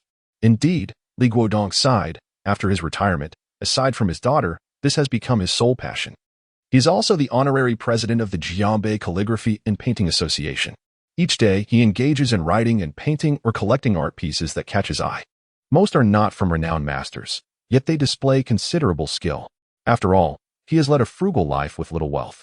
Although his former stature has diminished, his reputation endures, and during his birthday celebrations, many prominent individuals still come to pay their respects, often presenting him with works from celebrated artists. However, he tends to return them after a night's rest. After a moment, he added, Master Xiao Fan, have you discerned anything? Based solely on the appearance of the hall and courtyard, nothing yet, Zhao Fan replied, shaking his head. Once old Master Tang awakens, a thorough exploration of the residence will likely reveal some clues. By the way, until we understand the situation, let us refrain from disclosing the purpose of our visit. Lest we provoke rejection, that would complicate matters. He too felt perplexed. Within this estate, he sensed no traces of malevolent energy, ominous forces, or any of the supernatural phenomena typically associated with such occurrences. What, then, had altered Tang Yixiong? Zhao Fan surmised that the source seemed to belong to a bygone era rather than the contemporary world, for not only were there women's garments in the courtyard, but also a significant detail: the elegant fragrance wafting through the air was not mere perfume, but rather a blend of traditional rouge, powder, and sachets that produced such a distinct aroma. I understand. Li Guodong, having ample time, was in no rush. He retrieved some tea leaves, brewed a pot, and engaged in casual conversation with Zhao Fan while they sipped. Half an hour later, the sound of measured footsteps echoed from upstairs. Soon, an elderly gentleman, leaning on a cane, descended with a beaming smile, as if basking in the warmth of spring. Upon seeing the two, he paused for a moment and said, Guodong, you've arrived, and yet you didn't tea-wake me. After all these years of friendship, why the formality, And who might this be? Li Guodong introduced. This is Zhao Fan. He was the only one who dared to help me when I fell in the street the other day, and thus we became fast friends. Zhao, like you, has a penchant for calligraphy and traditional art. Today I brought him to expand his horizons. In this day and age, there are few who dare to assist the elderly. Tang Yixiong regarded Zhao Fan with a glimmer of appreciation in his eyes, noting his dedication to traditional Chinese culture, devoid of any foreign fancies. Pleasure to meet you, old Master Tang, Zhao Fan said, rising to pay his respects. Do take a seat. There is no need for such formality here, Tang Yixiong replied, pouring himself a cup of tea. After taking a sip, he added, the conditions are modest, and my hospitality may be lacking. Please forgive me. It is an honor for a junior like me to converse with you. Zhao Fan, wishing to gauge the situation, spoke casually. I observe that old Master Tang appears to be in good spirits. Might there be joyous news on the horizon? Oh, you can read faces? Tang Yixiong inquired with a smile. Zhao Fan humbly responded, I dabble in the metaphysical arts. If I overstep, I hope for your understanding. Indeed, Zhao Fan possesses knowledge in this field. He previously interpreted my features, and lo and behold, he was quite accurate. Li Guodong chimed in, fanning the flames of interest. Tang Yixiong, now intrigued, pointed to his own face and said, "Come, take a look at my countenance." Zhao Fan nodded, gazing intently at the elder's features. The upper part of his face was lengthy and full, signifying early success, while the middle mirrored this trait. The lower part, though well-structured, lacked weight, indicative of solitude. The loss of his wife long ago and the absence of an heir confirmed this notion. However, within the 12 palaces of his face, a blemish appeared in the area representing marriage, suggesting a recent romantic involvement, despite the underlying signs of distress. This mark, with faint traces of blood visible at its edges, heralded an ominous portent, likely stemming from matters of the heart. Zhao Fan pondered for a moment, then feigned uncertainty. As a novice, my skills may not be finely honed. Perhaps I have misread. His words piqued Tang Yixiong's curiosity, who laughed heartily. "No worries, speak your mind freely. I am merely here for amusement." "Very well then." Zhao Fan smiled, taking Tang Yixiong's hand gently. "Old Master Tang, could it be that you are in love?" Simultaneously, he quietly infused a trace of vital energy into the elder's frail body, sensing the decline of numerous bodily functions, though the deterioration was faster than normal. It was not excessively alarming. It would pose no significant disruption to his daily life for at least 6 months. Tang Yixiong's face flushed, and he awkwardly stammered, "Nonsense, nonsense." Upon observing the reaction of Li Guodong, it became evident to him that Zhao Fan's words were indeed accurate. Raising an eyebrow, he remarked, "Yixiong, you are quite the nonchalant one. I've long suspected you were embarking on a second spring of life, rejuvenated in spirit. Yet you fail to introduce me. Surely, you can't keep such secrets forever." Tang Yixiong shook his head, replying, "The age difference is rather significant, making it difficult to broach the subject." "Where is she?" "She returned to her family home this afternoon," Tang Yixiong responded. "I assure you, I will introduce you on another occasion." Not wanting to press too hard, Li Guodong shifted the conversation, saying, "By the way, I know you have a collection of exquisite calligraphy and paintings upstairs. Shall we take Zhao Fan to admire them?" Tang Yixiong, keen to move past the previous topic, readily agreed, "Certainly. While none are renowned masterpieces, each is a remarkable work worthy of appreciation." With Zhao Fan supporting Tang Yixiong, the trio ascended the staircase and soon arrived on the second floor. In the next moment, as Zhao Fan activated his celestial vision once more, he discerned the source of the peculiarities surrounding them. In the center of the second floor of Tang Yixiong's residence stood a sturdy square column, the sole support within an open space devoid of partitions. The furniture and decor exuded an aura of antiquity, with each piece of calligraphy and painting adorning the walls lacking the touch of celebrated masters. Yet each possessed its own unique charm, nearly rivaling the works of the greats, showcasing Tang Yixiong's discerning taste.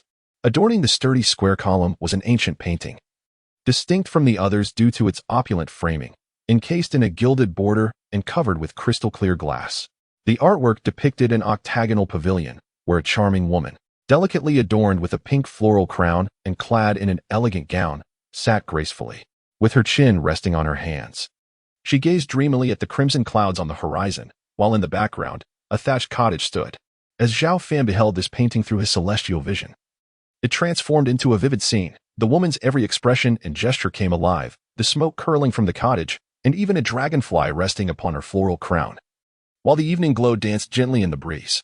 At that moment, the enchanting woman seemed to sense his presence, turning her gaze towards Zhao Fan. Maintaining his composure, Zhao Fan deactivated his celestial vision, feigning nonchalance as he surveyed the surrounding calligraphy and exclaimed, "Old Master Tang, your collection rivals that of any renowned artist. Where on earth did you acquire such treasures? How have I never come across them?" Tang Yixiong beamed with delight at Zhao Fan's words, responding, "The origins are manifold. From various places. Alas, many today are so consumed with the pursuit of fame that they overlook the essence of ancient calligraphy and painting. I have taken to referring to you as Zhao Fan, and should you find a piece to your liking, I would be delighted to gift it to you as a token of our first meeting." "Really?" Zhao Fan feigned excitement, and upon seeing Tang Yixiong's nod, he approached the wall, examining each piece until he had surveyed them all. Suddenly, as if discovering a new world, he gravitated towards the sturdy column for a closer inspection, maintaining an air of subtlety. Li Guodong, observing this, was taken aback. This old friend, so fiercely protective of his art, would usually resent even the slightest touch from him. Yet here he was, poised to gift Zhao Fan a piece as a greeting. Truly, a master with undeniable charisma. At that moment, Zhao Fan's gaze fell upon the signature in the lower right corner of the painting, Luo Wuxing. This, his gaze sharpened, and he discerned the origin of the painting.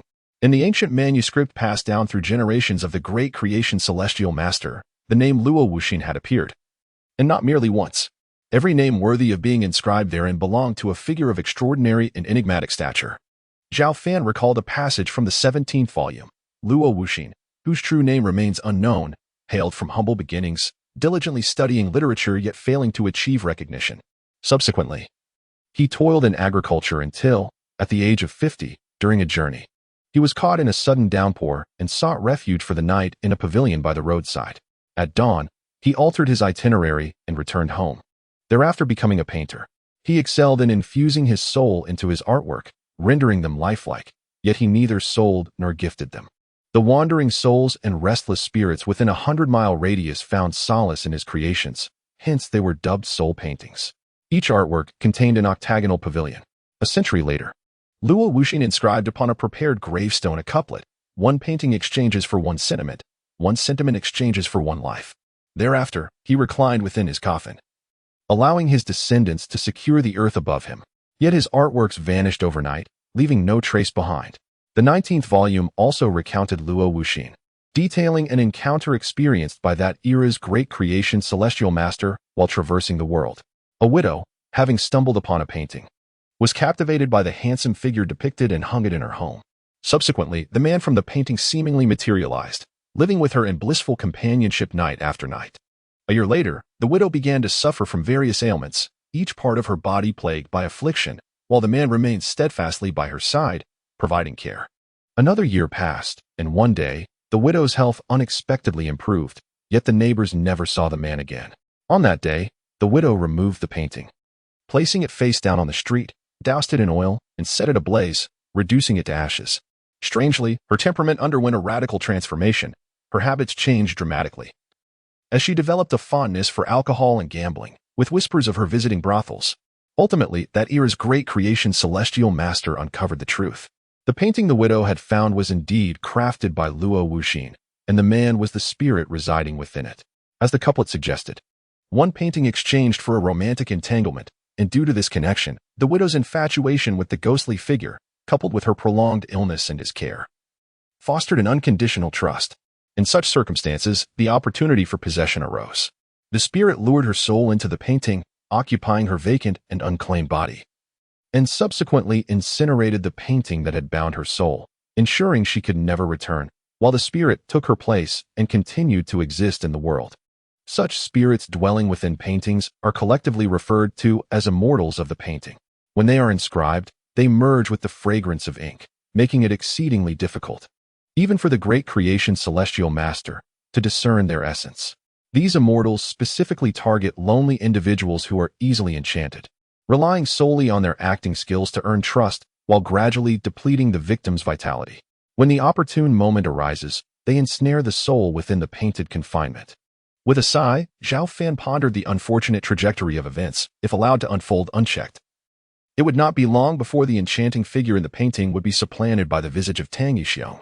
By that time, Tang Yixiong would no longer embody the true essence of the leader. This scenario resembled the insidious nature of boiling a frog in warm water.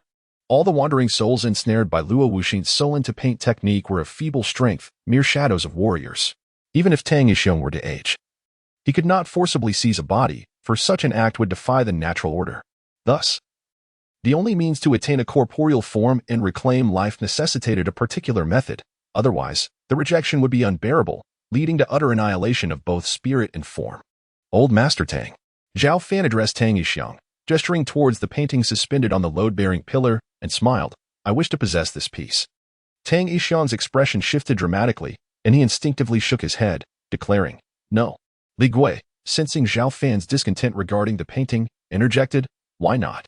Yixiong, I recall you asserting a steadfast principle. You previously stated that Zhao Fan could choose any piece as a gift. Anything but this one," Tang Yixiong insisted, his tension escalating to the point where he rushed to retrieve the painting, cradling it protectively. The look he cast towards Zhao Fan bore the intensity of a man grappling with the threat of losing his beloved. "Why the sudden urgency?"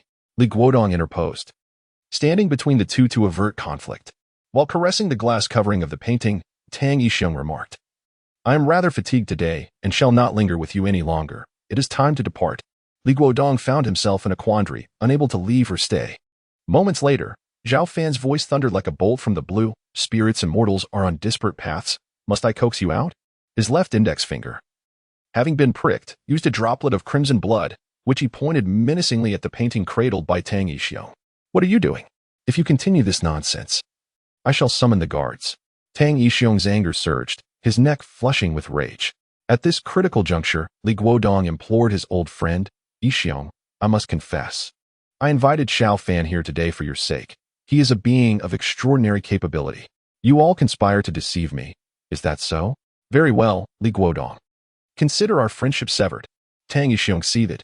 With diplomacy failing, Zhao Fan resolved to adopt a more forceful approach. Noting the female spirit's reluctance to reveal herself, he flicked his fingertip, allowing the droplet of blood to plummet towards the face of the painted woman. Though a layer of glass separated them, the droplet penetrated effortlessly. Soon, a crimson mist enveloped the painting, transforming it entirely into a sanguine tableau. Ah! The piercing scream of the woman echoed through the second floor, nearly deafening Li Guodong.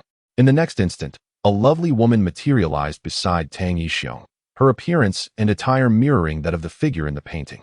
She seemed to have lost her strength, leaning languidly against Tang Yixiong, gasping as if in a state of panic. The spirit of the painting, Zhao Fan asserted, fixing his gaze upon the female ghost. State your name. In a dimly lit chamber, a timid young woman named Su Yu humbly addressed her master. The spectral figure struggled to articulate her thoughts, lamenting the severe injury inflicted upon her by Zhao Fan's blood, leaving her with little capacity to resist, after all. She was merely a wandering soul confined within a painted realm. Tang Yixiong held Su Yu tightly, imploring, Zhao Fan, what do you intend to do? Please do not harm her. The tension in the air suggested that a confrontation could erupt at any moment. Meanwhile, Li Guodong remained silent, his eyes wide with fear as he encountered a ghost for the first time. He was taken aback, especially upon seeing an old friend ensnared by the spirit, yet still oblivious to the danger, leaving him uncertain of how to intervene. At that moment, Zhao Fan's brow furrowed, and he grimaced slightly. There is another, he stated ominously. Both Li Guodong and Tang Yixiong stood frozen, bewildered by this revelation. Su Yu's expression turned to one of deep trepidation, as if she sensed a presence even more formidable than Zhao Fan himself. The aura of the spirit within the painting was distinct, imbued with the scent of ink and parchment.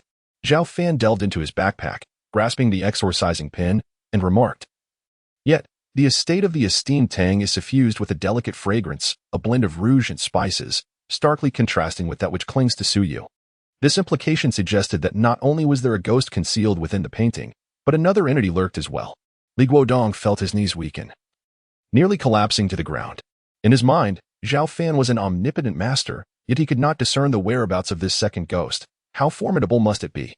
Tang Yixiong, equally perplexed, remained unaware that beyond the familiar Su Yu, another ghost resided in his home, despite Zhao Fan's inability to sense this second spirit. Even with his third eye opened, he found only emptiness in his gaze. However, Su Yu's reaction indicated she was aware of the truth. Thus, Zhao Fan fixed his gaze upon her and commanded, Speak.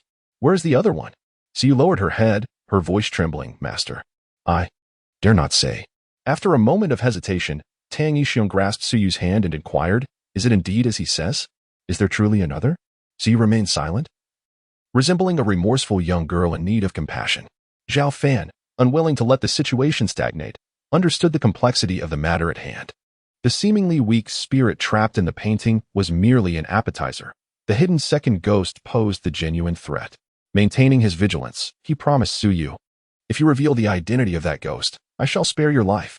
I still dare not. Su Yu shook her head in defiance. Observing Tang Yixiong's protective stance, Zhao Fan chose not to press further. Recognizing the futility of his inquiries, he refrained from inciting Tang Yixiong's ire. Withdrawing his hand from his backpack and holding the exorcising pen firmly, he sighed in resignation. The dragon young energy I expended earlier has yet to replenish. It appears I must make further sacrifices. With that, Zhao Fan pressed his thumb against his index finger, forcing forth a substantial droplet of blood infused with residual dragon yang energy. Dipping the exorcising pen into the sanguine essence, he meticulously inscribed a complex blood curse upon the ground, dedicating over 10 seconds to craft an intricate symbol. In each of the 4 cardinal directions, he inscribed ancient characters, earth, fire, water, wind. At the moment Zhao Fan concluded his incantation, his gaze sharpened. He inhaled deeply but did not swallow. Instead, he directed his breath forcefully towards the blood curse below. In an instant, the blood curse flickered with a golden light, and then the character in the north illuminated, rising from the ground to swiftly imprint itself upon the load-bearing column that previously bore the soul painting. As the golden glow dimmed, the surface of the column bore a blood-red character identical to the one that had floated above. Ah, so this is where you have been hiding. Zhao Fan immediately pushed aside Li Guodong, Tang Yixiong, and the protected Su Yu. This was the fixed source tracing technique, a luxurious form of sorcery from the Gong Shu Ce. For Zhao Fan at this stage, it required the expenditure of 10 drops of vital blood and half a breath of dragon yang energy to perform. By exhaling a fragrant breath as a lure, he could pinpoint the whereabouts of his target.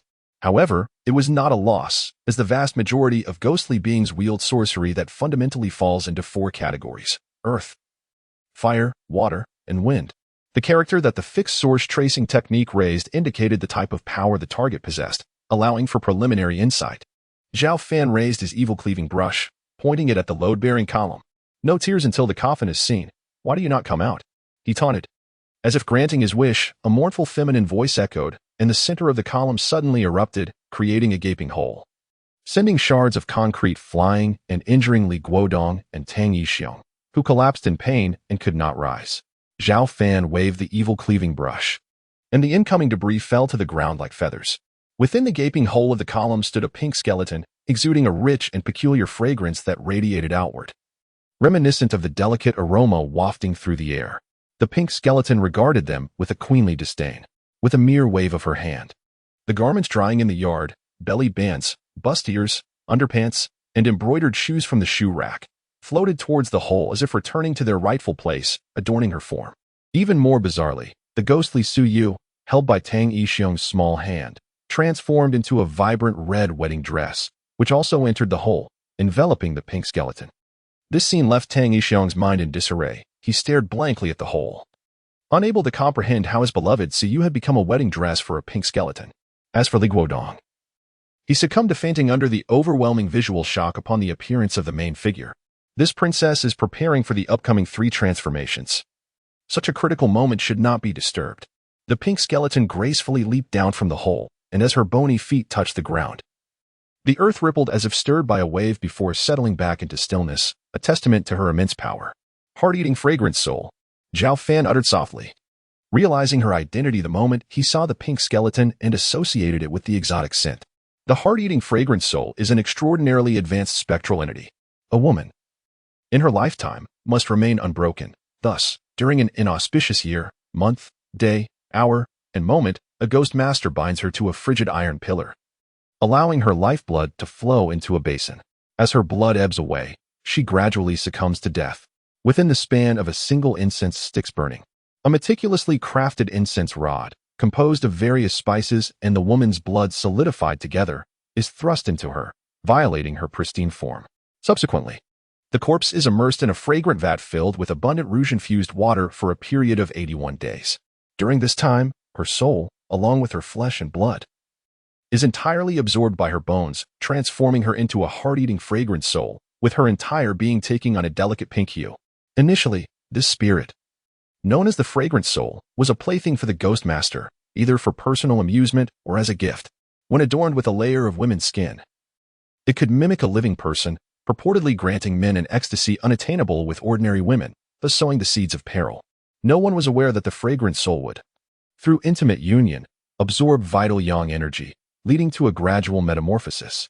The first transformation occurs after 10 years, freeing it from its master's control, the second after a century, and the third after a millennium.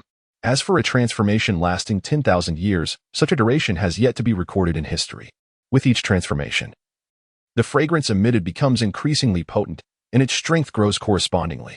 However, there exists a limitation during the transformation. It requires a 5-yang heart, referring to the heart of a man born in a yang year, month, day, hour, and moment. Without it, success is unattainable. The self-proclaimed princess, the pink skeleton, announced the impending 3rd transformation, indicating that she had nearly a millennium of cultivation. Zhao Fan glanced at Tang Yixiong, vaguely discerning the pink skeleton's motives hidden within the Tang family. it was highly likely that the heart she required for her transformation resided within Tang Yixiong's body. Without hesitation, Zhao Fan leaped forward, positioning himself beside the dazed Tang Yixiong to prevent any unforeseen developments. He swiftly rendered him unconscious with a sharp slap. Although Zhao Fan was confident in his ability to contend with the pink skeleton, who had undergone 2 transformations, he feared that if she attempted to seize Tang Yixiong and escape, he might not be able to stop her. Thus, it was crucial to protect the key target, leaving no room for the adversary to exploit. The pink skeleton's jaw clicked rhythmically as she exhaled like an orchid. Have you discerned my intentions after all this time? No wonder you dare to call yourself a celestial master. You possess considerable insight. Then, with a shift in her tone, she continued, however, I refuse to believe that someone so young can possess sufficient prowess to thwart my plans. With a flick of her fingers, the porcelain tiles on the ground, along with the cement beneath, began to levitate, swirling toward Zhao Fan. Do you think the title of Celestial Master is merely for show? If you complete your 3rd transformation, I will undoubtedly flee. Zhao Fan summoned the dragon yang energy into his limbs, his fists and feet moving like phantoms as he struck down the incoming debris with resounding force, declaring, if you have any formidable techniques, reveal them quickly, otherwise, you will have no opportunity to strike. If this is all you can muster, then this heap of rotten bones will find itself subdued. How amusing. Since you were so eager to meet your demise, allow me to show you the true extent of my power. The pink skeleton's eye sockets flared with ghostly flames, and her bridal attire fluttered without wind, producing a haunting sound. Zhao Fan casually picked his nose and flicked it away, saying, it's all just a bunch of nonsense. Hurry up, I'm waiting. In an instant, the entire residence began to tremble incessantly, as if heralding an impending earthquake. Hey, I advise you to keep the noise down. Zhao Fan remarked with a faint smile. If that old man Tang behind me were to meet an untimely end, once he breathes his last, your precious 5 young heart would be lost forever, and finding another would not be so easy. The pink skeleton, reminded of this, immediately dissipated her large-scale ghostly technique, nearly succumbing to rage. This so-called heavenly master was behaving like a rogue, first compelling her to use a grand ghostly technique, and then, at such a critical moment, uttering such words. However, the rarity of the 5 young heart made it imperative that Tang Yixiong remain unharmed, at least for now. As the saying goes, deep affection is often fleeting. Only schemes can truly win hearts. Zhao Fan grinned mischievously, declaring, now it's my turn to strike. As soon as he spoke, he wielded the evil banishment brush and launched an attack on the pink skeleton, having neglected to infuse it with the dragon yang energy due to the scarcity of supplies. He aimed the brush specifically at the joints of the pink skeleton's bones. 5 minutes later, the pink skeleton was on the verge of collapse. Feeling utterly stifled by the fight, she feared accidentally harming Tang Yixiong, rendering her unable to utilize area-wide ghostly techniques. The smaller spells she cast could at best serve to slightly impede Zhao Fan, with a near-zero hit rate. Each time she turned to capture Tang Yixiong, he would always manage to intercept her first. Furthermore, her ghostly form was inseparable from her skeletal body, making it impossible for her to become incorporeal. She had endured over 20 stabs from that large brush, each one more painful than a menstrual cramp. Fortunately, the attacks lacked any substantial power, so she dismissed Zhao Fan and his evil banishment brush as mere nuisances, akin to mosquito bites. At that moment, Zhao Fan detected the pink skeleton's disdain and agitations. Realizing the time was ripe, he pressed the brush's bristles inward and infused it with a measure of dragon yang energy, then, like lightning, thrust it fiercely toward her skull. With a piercing sound, the brush tip plunged deep into her cranial cavity. Zhao Fan activated the dragon yang energy, causing it to surge violently within the pink skeleton. Countless fissures erupted throughout her skeletal frame, and she collapsed helplessly to the ground. Zhao Fan released his grip, leaving the evil banishment brush embedded, which suddenly exerted a tremendous pulling force. At that moment, the pink skeleton felt as if her entire being was being hollowed out, and even the slightest attempt to struggle felt insurmountable. As a mere skeleton, did she still need to wear clothing for modesty? Zhao Fan removed the large red bridal gown and cast it aside. The pink skeleton then transformed back into the form of Suyu, looking at Zhao Fan with astonishment. As if a celestial being had descended, Zhao Fan, with one foot resting on her chest, declared, even with a millennium of cultivation, you are still too tender for me. If this princess ever regains her strength, you shall not escape unscathed. The pink skeleton ground her teeth, the sound grating on the ears. Regain your strength? Dream on. Zhao Fan said with keen interest. By the way, which alley or KTV do you claim as your territory? The pink skeleton once roamed the world draped in the skins of women she had acquired. Understanding the meaning of princess as uttered by Zhao Fan, she indignantly retorted, "Ignoble wretch, show some respect. I am the 17th princess of the Western Xia." The 17th princess of Western Xia? Zhao Fan calculated the timeline. Realizing that this ancient realm had emerged nearly a millennium ago, and considering the pink skeleton's cultivation, which also neared 1,000 years, he curiously inquired, "If you are indeed a princess, how is it that you were forged into a heart-eating fragrant soul?" The pink skeleton bitterly replied, "At that time, Western Xia had yet to be established. My kin, in a bid for survival, had to pay tribute to the Central Plains. I accompanied the procession to broaden my horizons. And due to my pure Yin body, I became the target of a ghost-raising master along the way, ultimately becoming a heart-eating fragrant soul. Fortunately, on the day I was extracted from the incense vat, that vile ghost-raising master was vanquished by an old Taoist. This Taoist, possessing half the blood of Western Xia, spared me. Rather than seeking to survive through alliances with men, I sought his assistance in ending my own existence. Instead, he imparted to me a secret technique of ghostly cultivation. Then, with a sense of relief, she continued, that technique allows one to draw upon the essence of the sun from the heavens and the earth." Zhao Fan, perplexed, remarked, "I sense no bloody malice within you. Could it be that you have never taken a life?" "I shall not harm others until the transformation requires a 5-yang heart." The pink skeleton coldly scoffed. "The last time I killed was nearly 9 centuries ago for the sake of a second 5-yang heart. The skins I wear were taken from women who had just perished. Enough of this idle chatter. I wish for a swift end, for I long for liberation." Still a benevolent spirit, Zhao Fan's gaze shifted, reconsidering his intention to extinguish her existence. Thoughtfully, he proposed, "From this day forth, how about you accompany me? I have long desired a devoted handmaiden, and it is rare to encounter a ghost who can disguise herself flawlessly." "What? You, a base commoner, dare to ask this princess to be your personal maid?" The pink skeleton was taken aback, her fury palpable.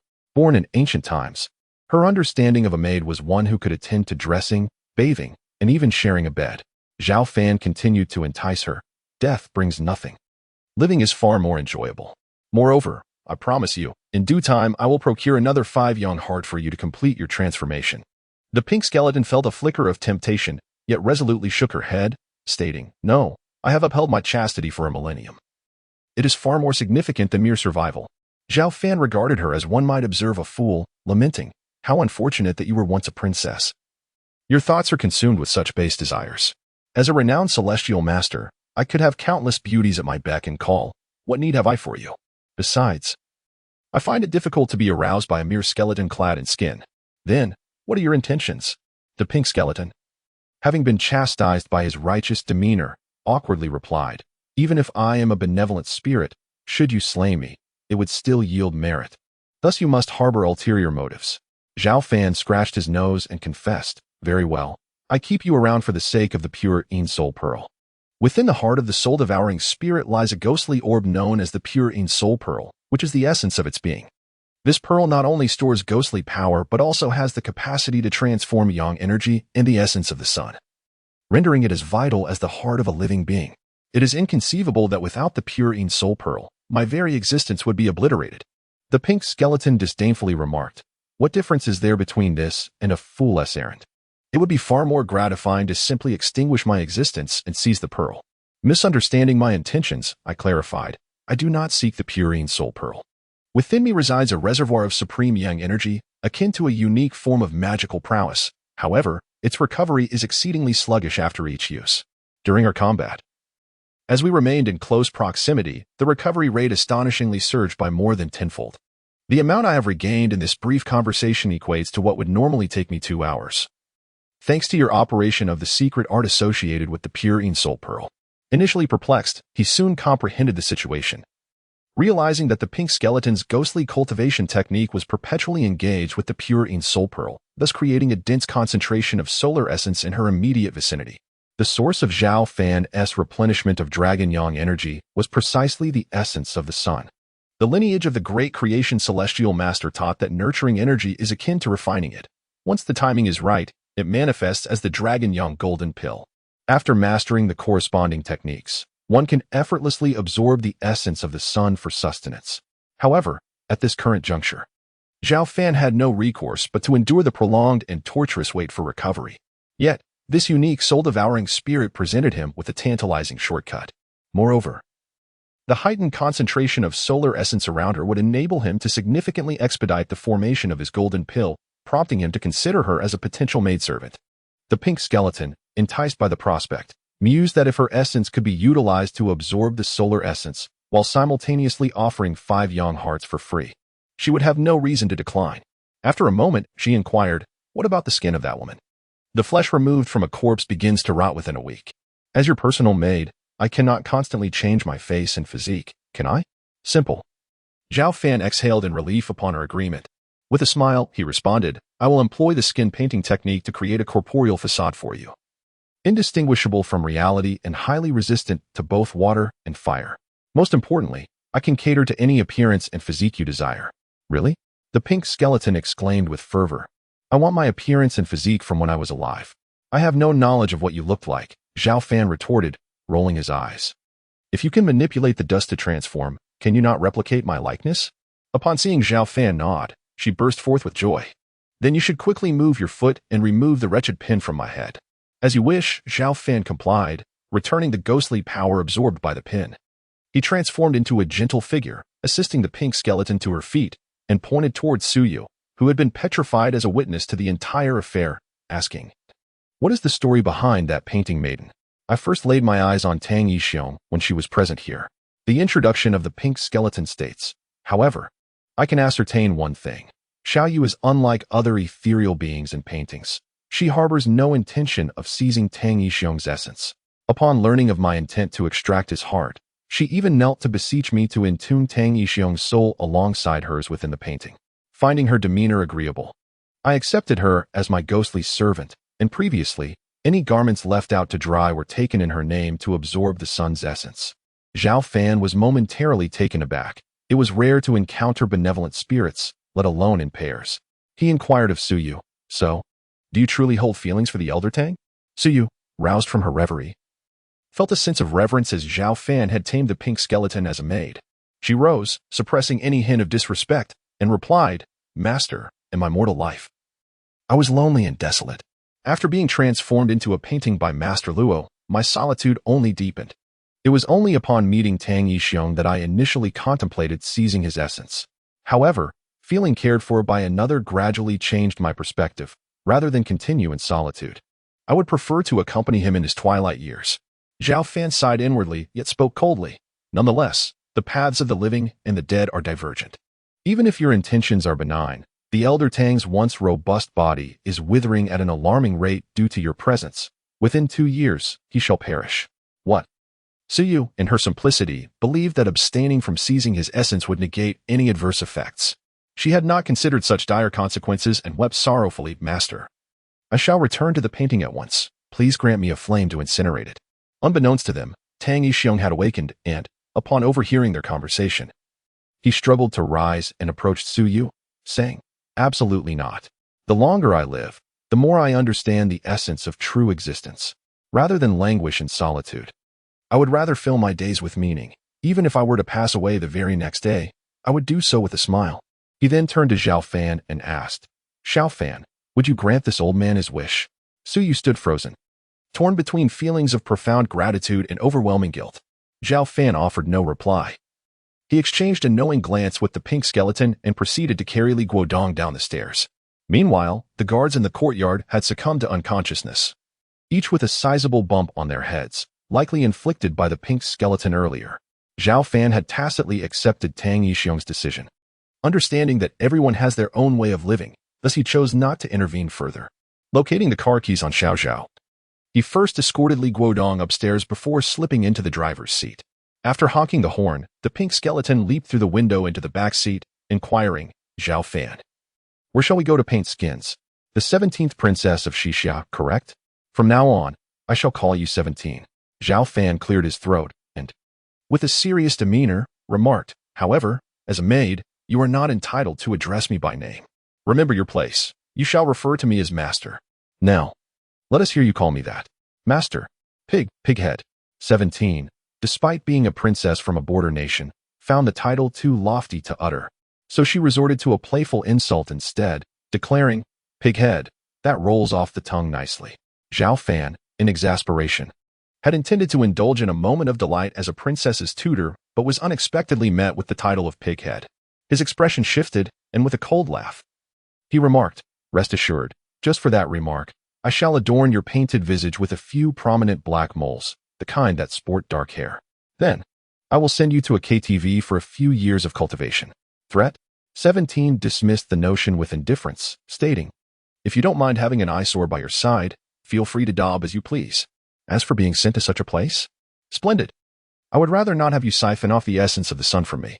Intimidated? Not in the least." Zhao Fan resolved in his mind that he would ensure the princess maid's bosom appeared a size smaller. No, one size would not suffice. It must be utterly flat. Zhao Fan had never found the time to obtain a driver's license in the past. He had merely acquired a rudimentary understanding of driving through imitation, yet his skills were decidedly abysmal. Fortunately, the roads were relatively empty. Otherwise, he would have become a menace to society. He activated the navigation system, entered Dingjiao Road, and followed the directions provided. As night fully enveloped the surroundings, he finally arrived at his destination, only to crash directly into the entrance of shop number 17 while attempting to park. The sound of shattering glass resonated through the air, startling Lu Wanfeng, who had been listening to the radio, causing him to tumble from his rocking chair. Rising in a fit of anger, he was about to unleash a tirade, but upon recognizing the driver's familiar visage, his expression transformed into a smile as he inquired, "Little master, what performance are you staging here?" Zhao Fan exited the vehicle, feeling a wave of embarrassment yet maintaining a serene countenance. There is a saying in feng shui, only by breaking the old can one welcome the new. My destruction of the door was a decision made after careful consideration. Lu Wanfeng paused for a moment, then nodded in agreement. That makes sense. However, feeling that the destruction was insufficient, he seized a hammer and began to smash the intact display cabinets at the front of the shop, along with bottles and jars. Zhao Fan watched in dismay, pondering where Lu Wanfeng's common sense had wandered off to.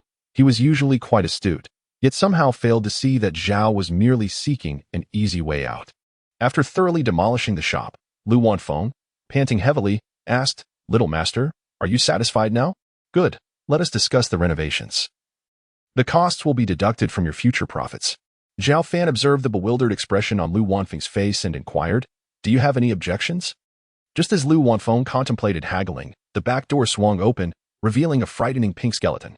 His face turned an alarming shade of purple, and he retreated in terror, asking, "Little master, I have no objections, but how can it move on its own? Could it possibly be a ghost?" "My personal maid, 17, Zhao Fan replied nonchalantly.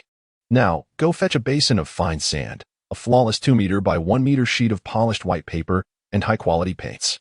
Despite his numerous questions, Lu Wanfeng dared not inquire further. After all, there was a moving skeleton present, which could very well be dangerous. He hurriedly dashed out of the shop and, after half an hour of running around, returned with the requested items. The art of skin painting, which blurs the line between reality and illusion, was to be employed in crafting 17's entire form. Aware that this process would inevitably involve a certain sensuality, Zhao Fan instructed Lu Wanfeng to guard the shop while he and 17 retreated to the back room. 17 invoked her ghostly powers, causing the fine sand in the basin to rise like mist, then fall back to the ground, transforming into a full-body sand painting of a woman. The figure was exquisitely alluring, with a curvaceous form that was enticing yet not exaggerated. Her features were strikingly deep, embodying an exquisite Eastern beauty that was truly enchanting. Were she real, she would undoubtedly be a rare gem in the world. Zhao Fan was momentarily taken aback and skeptically asked, 17, is this you? Most historical princesses are far from being beauties. Don't embellish your own appearance. 17 huffed coldly. If it's not me, then who? Do not gaze indiscriminately. Should you dare to cast even a hint of a lewd glance, I shall tear you apart. I am merely admiring, he replied. Zhao Fan sighed inwardly, comparing the sand-painted woman with the pink skeleton of 17. Indeed, they were a match. It was evident that such beauty existed before him. And no wonder the ghostly master had set his sights on refining her into a plaything, a heart-eroding fragrant soul. What a pity for her purine body. Such a constitution would be diligently nurtured in any sect. Zhao Fan retrieved the exorcising brush, prepared the pigments, and recited an incantation. The art of skin painting was initiated, and he began to sketch on the pristine white paper. With each stroke, a bewitching face and figure gradually emerged. Her ivory skin glowed with a rosy hue. Her lively light blue eyes sparkled. Her delicate eyebrows arched gracefully. Her playful collarbone drew attention, and even the folds in certain areas were vividly rendered. The hair remained unpainted, as it was already part of the heart-eroding, fragrant soul's skull. However, the two flickering, ghostly flames within the skull watched intently, and Zhao Fan reluctantly abandoned his straightforward plan. "Remarkable! You have replicated my former appearance flawlessly," 17 exclaimed excitedly, dashing to Zhao Fan and planting a kiss on his cheek. Zhao Fan nearly broke down. How could a mere skeleton, having existed for a millennium, act like a little girl? He disdainfully wiped his face and continued perfecting 17's skin. After half an hour, once the paint had dried, he flipped the paper over to commence work on the back, a task far simpler, completed in just over 10 minutes. Then, Zhao Fan lifted the exorcising brush, lightly caressing the top of the white paper, and instructed, "Lie down and wait for 10 breaths, then exert yourself once more. And the excess paper will separate, forming the skin." 17 eagerly complied, and ultimately, the exquisite skin enveloped her form. Initially, it clung tightly to her bones. But as she infused it with ghostly energy, it became plump, as if imbued with flesh and blood. Zhao Fan was engrossed in the spectacle when a sharp sound echoed, slap.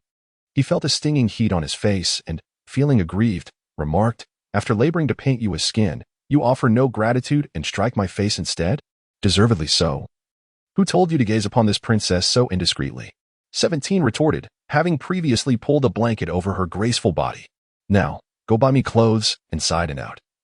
Top and bottom, including socks, they must all be exceptionally beautiful." With tears welling in his eyes, Zhao Fan turned and exited, feeling helpless. He had chosen a personal maid who, even on her knees, must serve him well, for he was at her mercy. Yet, it was not all in vain, previously. If the Dragon Yang energy were to be depleted by 99%, it would take at least a year to recover.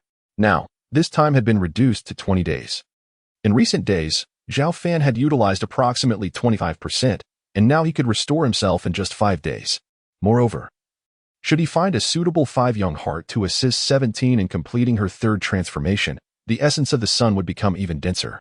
At that time, Zhao Fan would no longer have to worry about using his Dragon Yang energy. Zhao Fan inquired if Lu Wanfeng could drive, to which the latter nodded. The two then set off in a dilapidated Audi to the market. After assessing the prices, Zhao Fan felt a pang of regret and switched to the night market, where, for less than 200, he procured a set of visually appealing goods from a street vendor. Upon returning to the shop, when 17 donned the attire, it truly embodied the saying, "A flaw does not obscure the jade," as she managed to elevate the street vendor's merchandise to the stature of an international brand. 17 pushed open the door to the inner room, and Lu Wanfu gazed at her, his soul seemingly snatched away, drooling at the corners of his mouth. Zhao Fan patted him on the shoulder, saying, "Old Lu, she is indeed the pink skeleton. Remain composed." "What?" Lu Wanfu was taken aback for several seconds, his body slumping in fear as he quickly clasped his hands in a pleading gesture. "Lady, hero, spare me. I merely gazed upon your beauty a moment too long." 17, raising her silky hand to gather her long hair, replied, "Just an ordinary mortal, it is inevitable. I shall forgive you. After all, this princess is quite stunning." Cough. "What princess?" "She is my maid." Zhao Fan continued to recount 17's backstory. After downing 10 bowls of water, Lu Wanfu finally regained some composure, though he dared not glance around. Recalling their prior agreement, he retrieved 3 flawless jade stones from his person and handed them to Zhao Fan, saying, "Little master, do you think these will suffice?" "Very well," Zhao Fan replied. Pocketing the stones, he cast a glance at the still unconscious Li Guodong. Considering his fragile heart, he instructed, "I shall take my leave now. There's no class tomorrow, and I will come to the shop in the morning. Leave the vehicle here. Let the old man contact the Tang family's guards when he awakens." "Understood." Lu Wanfu respectfully saw them off, then wiped the cold sweat from his face with his sleeve, unable to suppress his muttering, "Damn it, that ghost is truly unsettling. What was the little master thinking? But then again, she is indeed beautiful." Zhao Fan and 17 returned to Shenglong Mansion by taxi. Upon seeing a woman beside him who was even more beautiful and had a better figure than herself, Lin Shanshan's jealousy flared, and she confronted him. "Zhao Fan, who is this woman? How dare you, still unfinished with your meal, and already thinking of bringing home another?" Zhao Fan hurriedly moved behind her, gently patting her soft shoulder. "Wife, let me explain. This is my great-uncle's appointed personal maid, named 17. Personal? So, She warms your bed? Lin Qianqian's eyes glinted with coldness. No, no. Our relationship is utterly pure, more so than water, Zhao Fan clarified. However, 17 mischievously threw him a flirtatious glance, saying, But, Fan, didn't you say you wanted to share a room with me on the way here? You vulture. Lin Qianqian exploded in anger, swatting Zhao Fan's hand away before storming upstairs. Zhao Fan slapped his forehead, exclaiming, 17, you are ruthless. Thus, you should treat this princess with more respect. When introducing me, refrain from calling me a maid. 17 hummed an ancient tune, twisting her figure as she settled onto the sofa, adding, Tonight, I shall move the bed to the wall and sleep there. You can stay in the corridor by the wall and still share in the essence of the sun. Zhao Fan managed a stiff smile, realizing Lin Qianqian was right. This was no gentle personal maid, but rather a scheming auntie. He instructed Uncle Wang to bring a hard wooden bed to the corridor, lying down upon it, feeling dejected as he watched 17 enter her room. He then began to carve an ice-imbued array onto the 3 jade stones. The following morning, as the sun rose, Zhao Fan went to the dining room for breakfast, not calling for 17, as she did not require sustenance like a human. During this time, Lin Qianqian coldly ignored him, and Lin Longta said nothing after learning the situation. Zhao Fan, having satisfied his hunger, wiped his mouth and announced, I'm going to Dingjia Road with the maid. I'll go too. Lin Qianqian bit into her bun fiercely, declaring, I cannot afford to give you both an opportunity. She had forgiven Zhao Fan upon seeing him asleep in the corridor that morning, trusting that he and that enchanting 17-year-old were innocent, yet a profound sense of crisis lingered. Thus, Zhao Fan set out with the 2 beauties. At this moment, atop a 20-story building across from Shenglong Mansion, a dark gun barrel was aimed at number 7 residence. The infamous assassin, Unbeatable, made his appearance. The gun was held by a blond man with striking blue eyes. Indeed, it was unbeatable. Peering through the sniper scope, he observed a young man and 2 women exiting the villa of number 7. The young man, identical to the one in the employer's photograph, was Zhao Fan, and the woman holding his hand was Lin Qianqian. Upon catching sight of the woman following them, even after encountering countless beauties around the globe, the assassin couldn't help but gasp in astonishment. Very, very beautiful.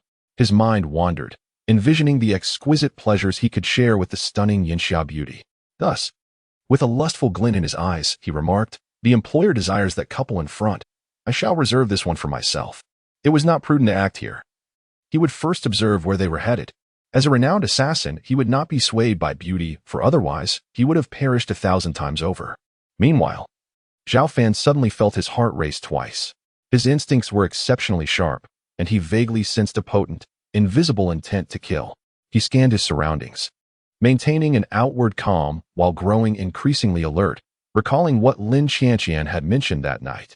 He surmised that Huang Rinqing was preparing to make a move against him. Zhao Fan, Lin Qianqian, and 17 hailed a taxi outside Shenglong Mansion and headed directly to Dingjia Road. Upon arriving at the shop, Lu Wanfeng appeared as though he had not slept all night, sporting dark circles under his eyes as he greeted them. Good morning, little master. Good morning, madam. Good morning, Miss 17. Good morning, Lin Qianqian replied, proudly adjusting her chest, clearly asserting her status as Zhao Fan's wife. Yet, a tremor of dismay ran through her. Why did she take pride in being associated with that scoundrel? 17 rolled her eyes, with her millennium of cultivation. She found no pleasure in bullying a mere girl. Seeing no tension in the air, Zhao Fan sighed in relief, producing 3 icy pendants and handing them to Lu Wanfeng, instructing him to procure an elegant and high-quality packaging box, as they were to be auctioned. The front design of the pendants would be engraved with a dragon, phoenix, and qilin, lending them a more formal appearance. In the morning, Lu Wanfeng enlisted a renovation team, and within 2 hours, they tidied up the shop swiftly. A new sign was hung, and shop number 17 was renamed Master S Collection, a title proposed by Lu Wanfeng that Zhao Fan found agreeable, prompting him to contact Lin Longtu to assist with the business registration. Not long after, a platform draped in red was erected outside the shop, upon which a large banner was unfurled, Auction Extravaganza, lasting 3 days, commencing tomorrow at 5 in the afternoon. Beneath it hung posters featuring 3 exquisite ice pendants, accompanied by an extravagant introduction. In anticipation of the grand opening of the Master S Collection, we present for auction 3 ice pendants, each crafted from ancient ice essence. Starting from just 1 yuan, wearing one will shield you from the sweltering heat and alleviate stress, ensuring you remain calm and collected. Even psychological ailments such as depression can be cured. The latter part was a sensational embellishment added by Zhao Fan to attract attention, and indeed, it was not an exaggeration. Many mental afflictions stem from internal turmoil, and the soothing properties of ice can temper that inner fire, creating a tranquil environment for the nervous system. Following this, fireworks crackled and popped for quite some time. Passers-by and tourists along Dingjiao Road were drawn to the spectacle, and even several shopkeepers joined the throng. Gazing at the posters and voicing their skepticism, ridiculous, in this heat, wearing a jade pendant will keep you cool? Indeed. Especially the latter claim about curing depression with a piece of jade. What nonsense. Relieving stress and cooling one's temper sounds like a scam. A millennium of ice essence? They must be dreaming. Just look at that sign. What a so-called master-esque collection, all for profit, disregarding their dignity. However, among them stood one Yuha, who remained silent. Aware that Zhao Fan, the new proprietor of shop number 17, was not to be judged by ordinary standards. After all, even the master craftsman Dongfang Zhan had bowed in respect to him. Lu Wanfeng, irritated by the buzzing discussions akin to a disturbed hornet's nest, was ready to shout back. Zhao Fan merely smiled gently and remarked, "Patience, let the bullets fly a little longer." Lin Chanxian thought to herself how composed he was, while Shiqi, indifferent to the commotion, sat in a chair engrossed in a television drama on his phone. Indeed, once we gather a larger crowd, we shall unveil our grand strategy. Lu Wanfeng transitioned from anger to amusement, pointing at the crowd with childlike wonder. "Look, master, how successfully I've drawn them in. Even the foreign tourists have arrived." "Oh." Zhao Fan followed his gaze to see a blonde foreigner with a travel bag, munching on a pancake. This was none other than Invincible. He possessed an impeccable ability to disguise himself, a cornerstone of his unblemished record. Now, he was blending in as a tourist, exuding an air of casual friendliness devoid of any murderous intent. Little did they know, Zhao Fan had already marked the foreigner in his mind with a red line. For no matter how ordinary the exterior of one who had tasted blood, it could not conceal the subtle malice that the naked eye could not perceive. Zhao Fan sensed something amiss and activated his heavenly eye, genuinely astonished to find that the foreigner was surrounded by a palpable aura of malice, as thick as flowing blood, emanating a fierce and ruthless energy. The lives lost at his hands numbered at least in the thousands. Zhao Fan diverted his gaze, his expression grave, looking towards the horizon. It was highly probable that this was the assassin summoned by the young master of the Huang family. Indeed, a formidable foe. Not only that, amidst the sinister glow, two ethereal shadows faintly hovered. One was his own, while the other belonged to Lin Chanxian. When one harbors murderous intent, such manifestations occur, and once the deed is accomplished, the insubstantial shadows shall merge into the malevolent light. At that moment, genuine fury surged within him. Huang Rinxing had outlived his purpose in this world. Zhao Fan initially believed that the adversary's target was solely himself, but to his astonishment, a woman had become ensnared as well. This was an unforgivable transgression in the eyes of any man. Did they truly consider the Grand Master of Fortune to be a mere ornament? Those who dare to offend the Master's taboo must face annihilation. Zhao Fan let out a cold laugh and turned to stand before 17, saying, "Do you see that foreigner?" 17 lazily lifted her gaze for a fleeting moment before her attention returned to the screen. Zhao Fan, with a serious demeanor, instructed, "Keep a close watch on him. Wherever he goes, ensure he is under constant surveillance. Should he exhibit any unusual behavior, inform me immediately." 17, sensing the gravity of the situation, met Zhao Fan's eyes directly. Although her expression remained amiable, a glimmer of coldness flickered in her gaze. She understood the importance of discretion and nodded slightly. "All right." At that moment, the undefeated was entirely unaware that his identity had been compromised and was being monitored by a female ghost through her supernatural abilities. He took a large bite of a savory pancake roll, feigning ignorance of the language as he joined the crowd in their banter. In his heart, he felt nothing but disdain. Were these 3 jade pendants truly so extraordinary? The people of the scorching summer were notorious for their exaggerations. Thus, he deemed it a disgrace to consider such a person as a target. What merit could possibly justify a price of 30 million? Outside, the throng had swelled to nearly 100 individuals. Lu Wanfeng approached to inquire, "Young master, do you think we should commence?" Zhao Fan nodded and moved closer to Lin Chanxian, prepared to shield her should anything amiss occur. "Everyone, please quiet down," Lu Wanfeng declared as he picked up the gavel for the auction, striking it against the table with authority. "Now, I know you all harbor doubts regarding the authenticity of the auction items. After all, in the past, I too would have been skeptical. However, each person present today will have a chance for a live demonstration. Should it not possess the extraordinary qualities advertised, I shall shatter it right here. Upon hearing this, the crowd grew silent. Did the vendor truly dare to allow them a first-hand experience? Could it indeed possess such remarkable effects? Lu Wanfeng entered the back room to retrieve a palm-sized silk brocade box, smiling as he surveyed the audience. Who wishes to be the first to try? I will, shouted a plump woman, drenched in sweat and waving a fan. She was notorious for her penchant for excitement on Dingjia Road. Thus, she squeezed her ample frame and ascended the auction platform first. Ah, the matron of the Zhu family? Welcome, Lu Wanfeng said, guiding the woman to his side. He addressed the crowd below. Observe closely. She is flushed from head to neck, perspiration pouring down. Now, I shall adorn her with the ice pendant we are auctioning tomorrow. As he spoke, he opened the brocade box and grasped the ice pendant, intricately carved with a dragon, in his palm. The woman exclaimed, Old Lu. This looks no different from an ordinary jade pendant. It appears as though it has just been carved. Fear not, Miss Shu, Lu Wanfeng reassured her. Lu Wanfeng affixed the jade pendant to the waist of the plump lady, proclaiming, The moment of witnessing a miracle has arrived. Ah, what an exquisite sensation. Instantly, she felt a soothing chill rapidly spread from her waist throughout her entire being. In the next moment, her flushed neck began to pale. And after wiping away the beads of sweat on her face, none returned. She couldn't help but exclaim, Marvelous. Is there truly such a thing as a Millennium Ice Essence? This is even more comfortable than being in an air-conditioned room. Lu Wanfeng patiently waited for a minute before removing the icy pendant. Within mere seconds, sweat reappeared on the plump lady's face, her skin gradually reddening again, prompting her to fan herself vigorously. The onlookers were left in stunned silence by the two spectacles. An actor. A mere shill. Just look at that title. It's evident they are in cahoots.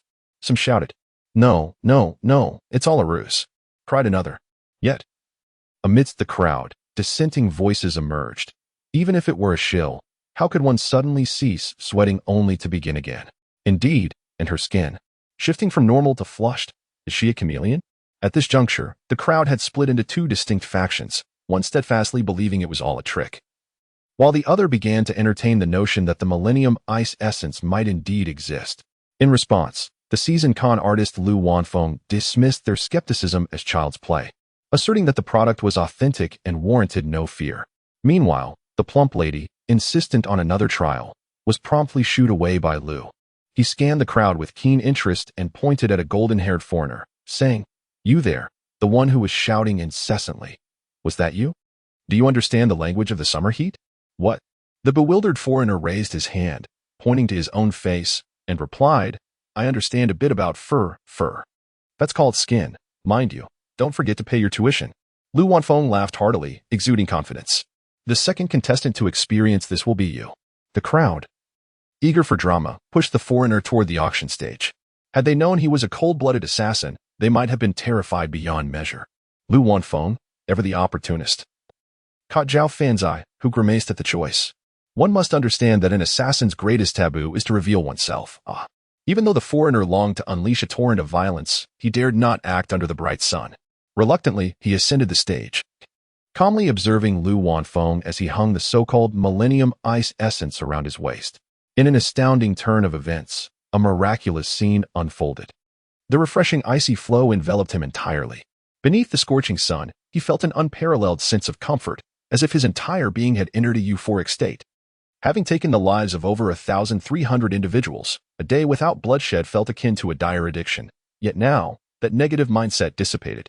Once adept at masking his emotions during his harrowing experiences in the Siberian hell camp, the assassin found himself unable to conceal his astonishment as he marveled at the dragon-patterned ice pendant. A Millennium Ice Essence? Such a marvel truly exists. No, I must possess it. To seize it? As the thought of invincibility arose, it was promptly dispelled, for such a mindset could potentially jeopardize the mission. Contemplating the banner proclaiming the commencement of daily auctions starting tomorrow, he resolved to allow the target a brief respite, seizing the jade pendant first before taking further action. In his astonishment, he completely overlooked a crucial detail. The jade pendant was possessed by the target, and a nighttime ambush would enable him to seize it effortlessly. Witness the bewilderment of this foreigner, akin to one who has never encountered the world. Lu Wanfeng, standing nearby, chuckled softly, saying, His sweat has vanished. What does this signify? True treasures do not discriminate among species. Take it down. With a swift motion, he grasped the icy pendant, liberating it from the grasp of invincibility. Curse be the moment. In that instant, a terrifying glare emanated from the corner of invincibility's eye, fixating on the old man beside him, as though gazing at a corpse. Yet, he quickly masked his fury, stepping down with excitement, exclaiming, "Indeed, yes." Consequently, the crowd thinned, with many less inclined to consider him a mere ruse. In the subsequent hour, Lu Wanfeng invited individuals to approach one by one for a trial. After experiencing the miraculous effects of the icy pendant, they revered the Master's collection as divine. And soon the gathering dispersed, with various individuals eagerly spreading the news, causing the rumors to grow increasingly fantastical. Within a single night of fermentation, a significant portion of Jiangbei became aware of the impending opening of a shop named Master's Collection on Ningjialu, which would host a 3-day auction featuring the extraordinarily rare Millennium Ice Essence, impervious to heat and capable of dispelling inner demons. On local forums and message boards, the tales circulated with great fervor. According to incomplete statistics, at least 10,000 individuals expressed their intent to attend the Master's Collection auction to discern its authenticity. Meanwhile, in the Imperial Royal Club on the 7th floor of Jiangbei, Huang Rinxing was accompanied by 7 other gentlemen, each a scion of prominent families, cradling a somewhat alluring woman in their arms. Huang Rinxing raised a glass of red wine and took a sip, stating, "I initially believed that the notorious assassin had already taken action. However, he messaged me, indicating a change of plans, and that we must wait until tomorrow night." At this moment, Li Chuanyu, belonging to a second-tier family, interjected with a smirk, "I have a reliable piece of information regarding that fool who dared to vie for Lin Qianqian. He has opened a shop on Ningjialu, named Master's Collection, and is organizing a 3-day auction to generate buzz before the grand opening." An auction? Huh. What can he possibly auction? Huang Rinxing disdainfully set down his glass. Li Chuanyu replied, "The rumors are quite extravagant, claiming it features Millennium Ice Essence, which purportedly cools and alleviates heat, while also curing emotional afflictions. It is said that over 100 individuals tested it on-site this afternoon." Chuanyu, such deceptions were eliminated 8 centuries ago. "Do you genuinely believe this nonsense?" chuckled Su Ziqiang from a 3rd-tier family. "Not quite. What I mean is," Li Chuanyu, eager to curry favor with Huang Rinxing, conjured a scheme. "Let us create a stir at that fool's auction, perhaps even smash up the shop. Wouldn't it be splendid to add to his misfortune before he meets his end?" Huang Rinxing's eyes brightened at the suggestion, responding, "Clever, indeed clever." He then recalled the scene of the striptease from that day, shuddering slightly, and instructed, "Remember, bring along a few capable fighters. We shall remain in the rear, for that fool possesses an unsettling aura." The other 7 young masters gathered together, each selecting 2 formidable enforcers from their respective families, while Huang Rinxing chose to bring along 10 of his own. With such an overwhelming force, it would be an understatement to say they could easily crush a single shop. Even the entirety of Dingjia Road would face utter devastation. That evening, Zhao Fan accompanied Lin Transhian back to Shenglong Mansion. According to the surveillance of the ghost claimant, the assassin had not followed them, but instead took refuge on the rooftop of a hotel. This puzzled Zhao Fan. Did the assassin have some reservations? Nevertheless, he dismissed such thoughts, knowing that any hint of hostility from the opponent would be met with swift retribution, as easily as squashing a cockroach. As Zhao Fan was on the verge of slumber on the bed in the corridor, Lin Longtu and Uncle Wang arrived. Lin Longtu, with an anxious expression, exclaimed, "Zhao Fan, trouble is brewing. Someone has posted on the black market targeting you and Qianqian. A notorious assassin known as Unbeaten has accepted the contract. Should we hide?" Uncle Wang then elaborated on the achievements of the Unbeaten and the significance of a gold-list assassin in the shadowy underworld. "Hide? There is no need," Zhao Fan replied nonchalantly. "I discovered that assassin this afternoon, and the one who posted the task is none other than Huang Rinxing of the Huang family." Huang Rinxing, Lin Longtu, unaware of the intricacies among the younger generation, found it hard to believe. "That seems improbable. My family has a long-standing friendship with the Huang family. How dare a mere junior act so brazenly? This matter does not concern you. Allow me to handle it," Zhao Fan yawned and stated. "I guarantee with my life that Qianqian will remain unharmed. By the way, I have an auction at my shop tomorrow, and I hope you will attend, father-in-law." "Certainly." Lin Longtu and Uncle Wang exchanged glances, realizing the extraordinary nature of Zhao Fan. The idea of a gold-list assassin truly seemed beneath his notice, and they both relaxed as they made their way to the living room. A fierce expression crossed Lin Longtu's face as he declared, for Huang Rinxing to act so boldly. It must be sanctioned by Huang Dashing, aimed at suppressing our Lin family and seizing a larger market share for themselves, ultimately seeking to devour us whole. My investigation reveals that 7 other families' juniors are involved, suggesting a collusion with the Huang family to carve up the Lin family. Do they truly believe I am a soft target to be easily manipulated?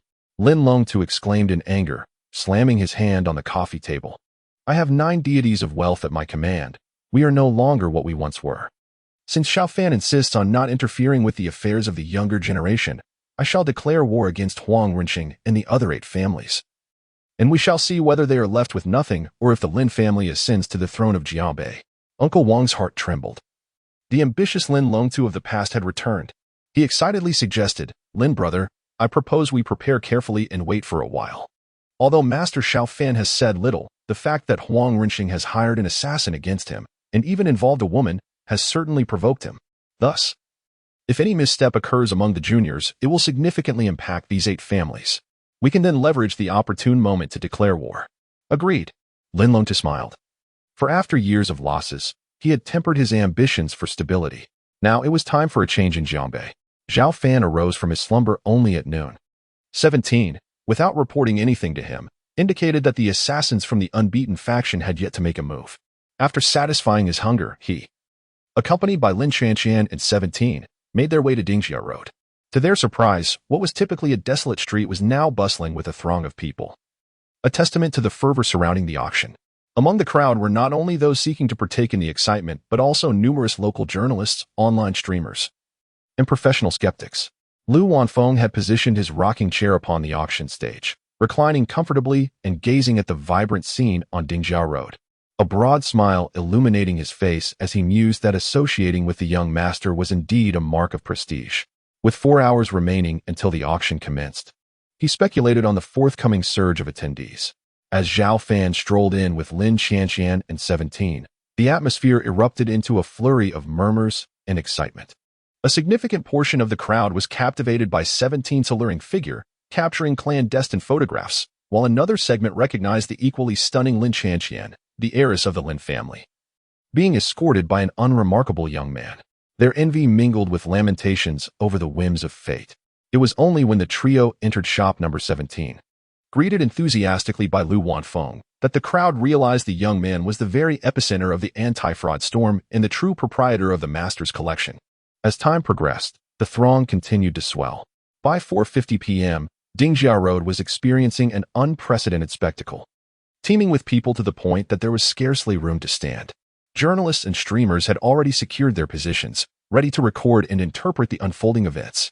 At that moment, the 8 young heirs, led by Huang Rinxing, made their entrance at the street corner, flanked by 24 formidable bodyguards, each one imposing and robust, exuding an aura that deterred any attempt at approach. It was time to initiate their plan. Huang Rinxing glanced at his limited edition Patek Philippe watch, raised his hand decisively, and the bodyguards surged forward, forming 4 columns and paving the way with an intimidating presence, compelling the crowd to part in reverence. The 8 heirs advanced as if traversing uncharted territory. Just as they were about to reach the auction stage, a sudden wave of gasps erupted from the crowd behind Huang Rinxing. Look at that silver Rolls-Royce. Isn't that the vehicle belonging to the Lin family? Someone exclaimed. With the Lin family heiress present and her connection to the Master-S collection, could Lin Longtu possibly refrain from attending? This confirmed his status as the son-in-law. Damn it. I should have anticipated Lin Longtu's appearance, Huang Rinxing thought, his expression tightening. Despite his audacity, he dared not confront Lin Longtu directly, firstly, due to the generational hierarchy, and secondly, because a formidable expert named Wang accompanied him. Even with his 24-strong bodyguards, a confrontation would lead to a Pyrrhic victory. Moreover, with so many eyes watching, any violent altercation could provoke public outrage, a situation that the Huang family would struggle to manage. While today's gathering could not be disrupted, the world does not possess eternal ice. Once Xiao Fan initiated his anti-fraud actions, they would still have opportunities to create chaos. Consequently, Huang Rinxing promptly instructed the henchmen ahead to halt their advance, temporarily remaining in a state of restraint alongside the other 7 young masters at the periphery of the crowd. In truth, Xiao Fan had long anticipated the impending arrival of the formidable Huang Rinxing, and he could hardly be bothered, finding solace in the protection of his subordinates.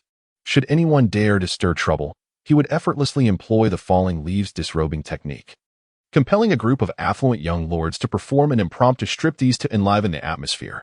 Zhao Fan's attention was predominantly directed towards the so-called undefeated killer, who was discreetly mingling among the throng. As the crowd parted, a Rolls-Royce glided gracefully towards the auction platform. Lin Qianqian rose and announced, "My father has arrived. I shall go greet him." Zhao Fan responded with a gentle smile and proceeded to the car door, welcoming Lin Longtu and Uncle Wang into the shop. At that moment, the crowd, which had yet to fully coalesce, opened up once more, creating a spacious gap, eliciting a chorus of astonished murmurs. Network streamers and journalists alike turned their cameras in that direction, eager to unveil yet another heavyweight figure making an entrance. To their utter astonishment, it was none other than an ambulance that arrived. The crowd fell silent, realizing that the separation was not without reason. An ambulance is a vessel of life and death, and any civic-minded individual would not dare obstruct its passage. Could it be that they had preemptively prepared for a potential stampede at this modest outdoor auction?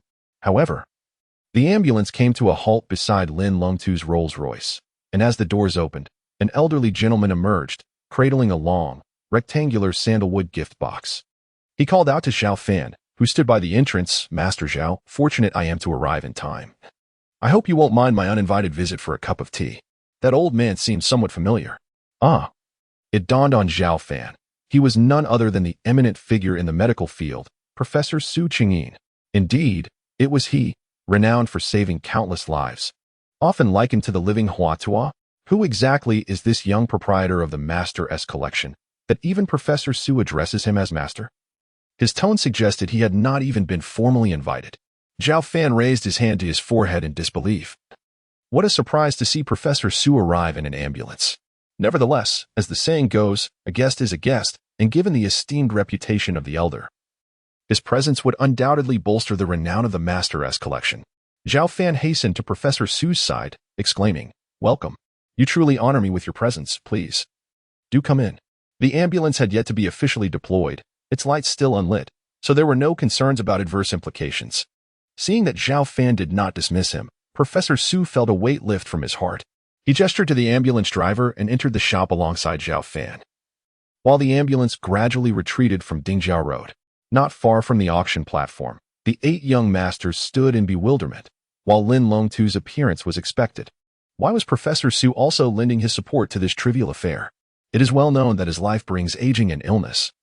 Numerous families in Jiangbei send their patriarchs annually with lavish gifts to celebrate Professor Su's birthday, often observing this tradition during holidays as well. Just as the crowd was beginning to regain its composure, a path once again opened spontaneously on the street, but curiously. This time there were no gasps of surprise, only hushed whispers, as they feared incurring the displeasure of the approaching figure. Gradually, an elongated Hummer rolled to a halt at an angle beneath the auction platform. As the engine fell silent, and the rear door swung open, a middle-aged man with a terrifying scar etched across his face emerged. Despite being alone, he exuded an aura that rendered the multitude around him inconsequential, enveloping the surroundings in an invisible yet palpable pressure that left many onlookers gasping for breath. Who could possibly identify this figure? Why does no one dare to speak? Hush. Lower your voices. He is the underground emperor of Jiabei. He bears a gift box. Even the underground emperor has come to support such a modest establishment? What manner of person is the owner, a wealthy magnate or an esteemed healer? As the notable figures continued to appear one after another, Zhao Fan observed the unfamiliar man outside with a mixture of curiosity and trepidation, sensing a sinister aura that he initially attributed to Huang Renqing plotting something. Activating his celestial vision, he discerned a significant amount of bloodlust, yet it bore no ill intent towards him. At that moment, he noticed Lin Longtu and Uncle Wang, both wearing grave expressions, and inquired, "Do you know him?" "This little rascal was the one who kidnapped me to treat his wife," Su Qingyin exclaimed, slamming his hand on the table in frustration. Nicknamed Wild Owl, he is the unparalleled king of the underground in Jiangbei, Lin Longtu remarked, furrowing his brow. "We have had numerous collaborations in the past. Why is he here?"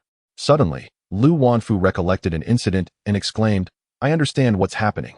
The gaze of the others turned towards him, and he explained to Zhao Fan, "Master Zhao, remember the old man you brought over the night before last? He only regained consciousness in the middle of the night and had to stay with me. We discussed the auction, and that old man mentioned he would invite a heavyweight to support us, which might just refer to the gentleman outside. Zhao Fan was taken aback and asked, Li Guodong invited him? Isn't he the former station master of Jiabei? How could he possess such connections? Li Guodong? Lin Longtu mused with a knowing smile. That makes sense. As Wild Owl was indeed his disciple years ago. I shall go welcome him, Zhao Fan said calmly as he stepped out of the establishment and approached Wild Owl. It is an honor to finally meet you. Please, come in.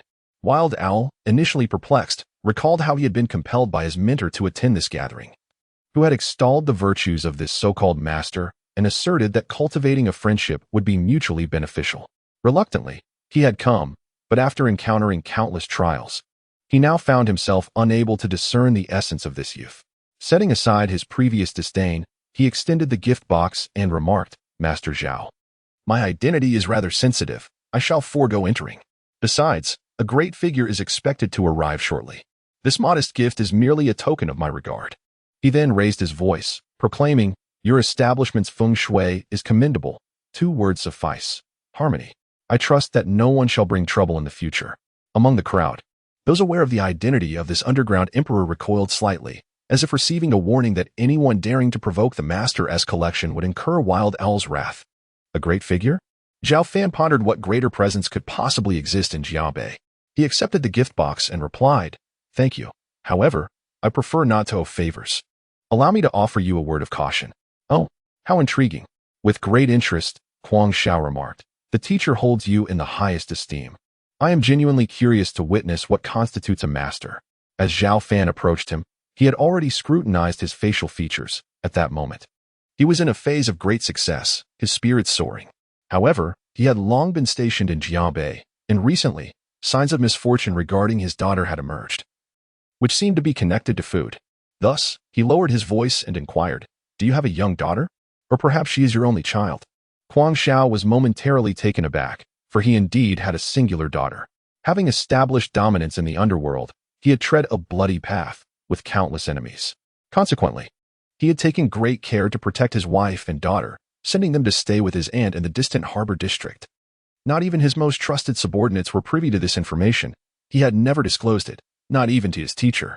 In that fleeting moment, Guang Shu finally realized how extraordinary Zhao Fan was. After a brief hesitation, he nodded in acknowledgement. Remember one thing, this month, be vigilant regarding her diet. The secrets of heaven must not be revealed. I can only say this much, my apologies, Zhao Fan stated calmly before turning back towards the shop. Guang Shu stood stunned for several seconds, his mind now consumed with concern. He returned to his vehicle, and his subordinates started the Hummer to depart. At that moment, Huang Renqing and the 7 young heirs of their families found themselves in a state of confusion. Had even the underground emperor of Jiabei arrived? This was a presence that instilled fear in numerous families. It would not be an exaggeration to say they were reluctant to provoke such a formidable figure. While occasional collaborations existed, they maintained a consistently cordial relationship. Yet Zhao Fan appeared remarkably indifferent, showing no inclination to invite them inside. Exchanging glances, they instinctively wiped the sweat from their foreheads, feeling fortunate that they had not foolishly escalated the situation. Otherwise, they would surely have faced dire consequences. Subsequently, the 8 young heirs began to experience envy and jealousy, for they alone understood the significance of the gift box Guang Shu had presented, one that was reputedly akin to a King's Universal Card. With this, one could enjoy complimentary access to any of Guang Zhao's entertainment venues. Such a card was a rarity, with many heads of families in Jiangbei possessing no more than 3. Just as the onlookers believed the grand display was about to conclude, the crowd parted for the 4th time, shock resonating once more, though it was no longer met with silence. Moments later, a black Audi A6 arrived at the foot of the auction stage. The color of the license plate, 001. Look at that individual getting out. They frequently appear on television. Goodness, this is a monumental figure, the #1 person in Jiabei. As Zhao Fan finally placed the gift box down, barely settling into his seat, he heard another commotion outside and sighed wearily. Who could this be now? I generally detest such disturbances. Can't they all come together? It's like squeezing toothpaste, one after another without end. At that moment, Lin Longtu gazed out at the vehicles, abruptly standing up and straightening his clothing as he earnestly declared, Zhao Fan, you truly must extend a warm welcome to this individual. Secretary Liang Weiman, my heavens, has the humble abode suddenly blossomed with brilliance? Lu Wanfeng widened his eyes, feeling as though he were in a dream. As heavyweight figures clamored to support the establishment, Zhao Fan had yet to step outside. Yet the crowd beyond was enveloped in a state of astonishment that surpassed even their earlier reactions. Look, there's another vehicle trailing behind. Though its front bears the scars of chipped paint and looks somewhat battered, the color of its license plate is anything but ordinary. Is that the venerable Commander Tang disembarking? How could this be possible? Amidst the gazes of the multitude, Zhao Fan exchanged a few words with Liang Weiman, who, much like a wild owl ensnared in the bureaucratic maze, found it challenging to decipher the essence of this young man, since he was highly esteemed by his mentor. Liang offered a cordial handshake, addressing him as Zhao Fan due to the constraints of his status that prevented him from directly calling him master. Subsequently, Zhao Fan extended his condolences to Tang Yixiong before ushering both gentlemen into the establishment. Puzzled, Zhao Fan inquired, "Why hasn't he oldly arrived?" To which Tang Yixiong leaned in and whispered, "Master Zhao Fan, Guodong dares not show up, claiming there is a skeletal frame draped in human skin." He then cast a glance toward the direction of Shichi, noting that although she had yet to arrive, she had entrusted him with gifts. Zhao Fan chuckled softly. It seemed Li Guodong had indeed been haunted by the events of that night. He pondered what old Lu might have said to him during his overnight stay. Lu Wanfeng warmly welcomed the esteemed guests, serving tea and offering salutations. Just as it seemed the proceedings would conclude, a vehicle approached from outside, not a conventional four-wheeled carriage, but rather a three-wheeled bicycle. Among the onlookers, someone exclaimed, "This cyclist is no ordinary individual. It's the national treasure-level craftsman, Master Dongfang Zhan. Isn't he the designer of the infamous Tofu Bridge incident?" Someone queried, "What does that have to do with design? The construction team utilized subpar materials." "That has been clarified," came the retort. "It was rumored that many renowned buildings from the sweltering summer bore the signature of Master Dongfang." Zhao Fan dashed outside once more to welcome Master Dongfang into the venue. At that moment, a pretty young woman succumbed to infatuation, exclaiming, "I suddenly find the young boss incredibly handsome. His eyes are particularly expressive. Is it his connections that make him appealing? I advise against it." "Didn't you see him arrive hand in hand with the Lin family's daughter?" her friend countered. "And there is also a stunningly beautiful young lady following him. The first moment I laid eyes on her, I felt an impulsive desire to transform into a man to pursue her, due to the presence of these distinguished guests." The opening had exceeded its time by 5 minutes. Inside the establishment, Zhao Fan declared, "Old Lu, let us commence the auction with the first ice pendant. Perhaps we can allow reporters and live streamers to take a shot at it first to amplify our reach, ensuring tomorrow will be even more spectacular." "Master, I have a suggestion." Lu Wanfeng began, placing the silk brocade box upon a silver tray. "Your image is commendable, and your connections enhance your stature. Currently, you exude an air of mystery among the crowd. Why not have you host the auction on this first day? Meanwhile, Miss Qianqian and Miss Shichi can position themselves to the sides, creating a striking tableau of talents." This notion seemed rather appealing. Zhao Fan pondered briefly before beckoning Lin Qianqian and Shichi with a gesture, asking, "Would you grace us with your presence?" "I'm too busy watching my drama," Shichi retorted. Offering no courtesy, Zhao Fan rolled his eyes. Despite her ghostly demeanor, she appeared quite engrossed. Fortunately, his future wife was impressive, casually applying a light touch of makeup, embodying a gentle and pure maidenly image as she gracefully held the silver tray, stirring even his heart to flutter. Subsequently, Zhao Fan escorted Lin Qianqian to the auction stage. With a gentle smile, he raised his hands and pressed them downwards, instantly silencing the murmuring crowd. Grasping the microphone, his deep and alluring voice resonated throughout the venue. "Ladies and gentlemen, thank you for your patience. We are about to commence the inaugural auction of the Master S collection, featuring a singular item, the ice pendant crafted from a millennium of ice essence. There remains a degree of skepticism regarding its efficacy among many present. Thus I shall invite a select few to experience its authenticity." Xiao Chan, a popular online broadcaster with 700,000 followers, stood in the front row, angled her phone towards the auction stage, and announced, "Dear viewers, the auction is about to begin. The enigmatic young proprietor has taken the stage, and the first segment is an experiential demonstration. Channer, please get that girl's contact information. She is so pure. I think I've fallen in love." The barrage of comments was overwhelmingly focused on Lin Qianqian's beauty. Xiao Chan, feeling somewhat exasperated, remarked, "Hey, the focus should be on the Millennium Ice Essence. It's sweltering today. Do you have any idea how challenging it is for me to live stream this sensational auction in Jiaobei? Thankfully, I'm not wearing makeup. Otherwise, I'd be a mess." At that moment, a wave of sound approached her. "Miss, would you be interested in coming up to experience it?" Xiao Chan lifted her gaze, colliding with Zhao Fan's enchanting eyes, reminiscent of tranquil waters, causing her mind to momentarily freeze. She instinctively nodded, and after regaining her composure, she spoke into her phone. "I got selected. I'm heading up now." Chan's expression is peculiar. It's as if she's been electrocuted. Observant fans in the chat noticed the subtle change. As Xiao Chan ascended, she glanced at the screen and shyly said, "Not at all. I'll pause the live stream. Otherwise, it would seem impolite." "It's fine. Please continue broadcasting," Zhao Fan replied with a warm and refined smile, as radiant as sunlight. Meanwhile, Lin Chanqian felt a pang of jealousy. She had never witnessed such gentlemanly behavior directed towards herself. This rogue was truly adept at pretending. "Really?" Xiao Chan exclaimed joyfully. "Thank you, young proprietor." Zhao Fan first greeted her phone and her fans, before opening the ornate box and delicately placing the ice pendant around her waist without uttering a word. At the moment the pendant made contact with her skin, Xiao Chan was enveloped in a wondrous state. The heat vanished, and even the sadness stemming from a recent heartbreak felt trivial. With an expression of pure enjoyment, she exclaimed, "It's so refreshing and cool. Ah, this is divine."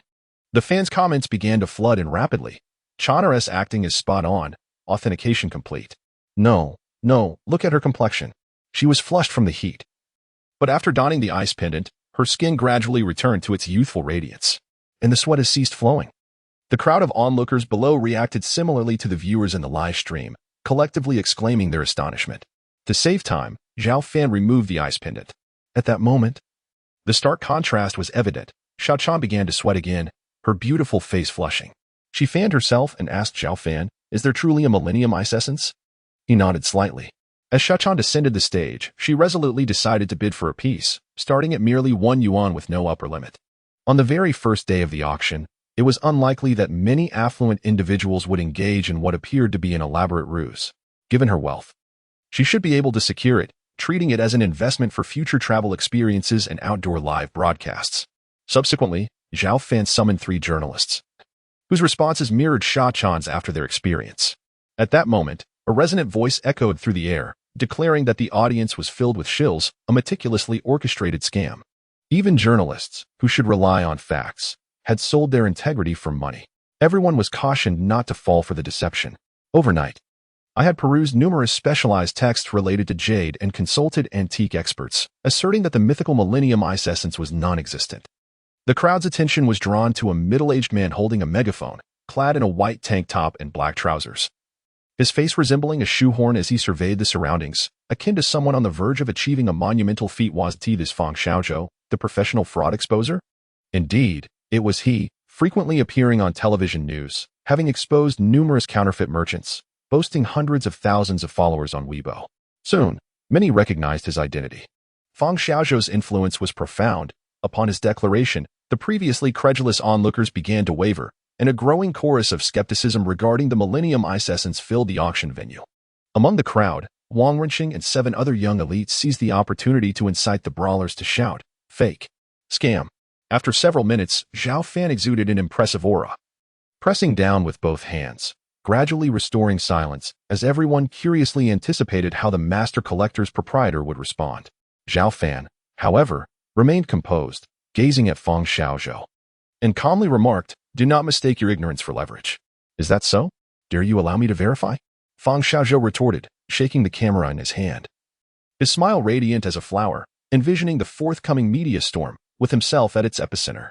Following this confrontation, his reputation would undoubtedly soar.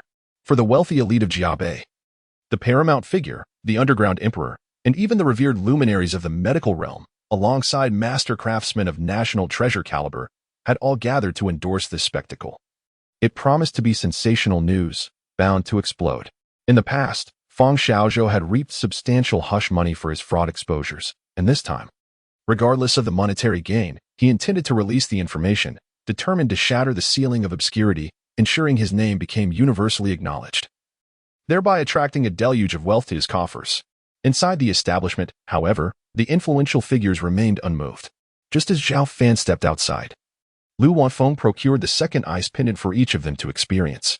Well aware of the jade's extraordinary properties, especially Liang Weiman, whose name signified his dedication to the public, felt immense pressure, yet upon touching the ice pendant, he seemed to be instantly rejuvenated. If the Millennium Ice Essence were false, then nothing in this world could be deemed genuine. Outside, Zhao Fan gestured towards Fang Xiaozhou, maintaining his composure. Quite calm, aren't you? I shall see where your confidence derives.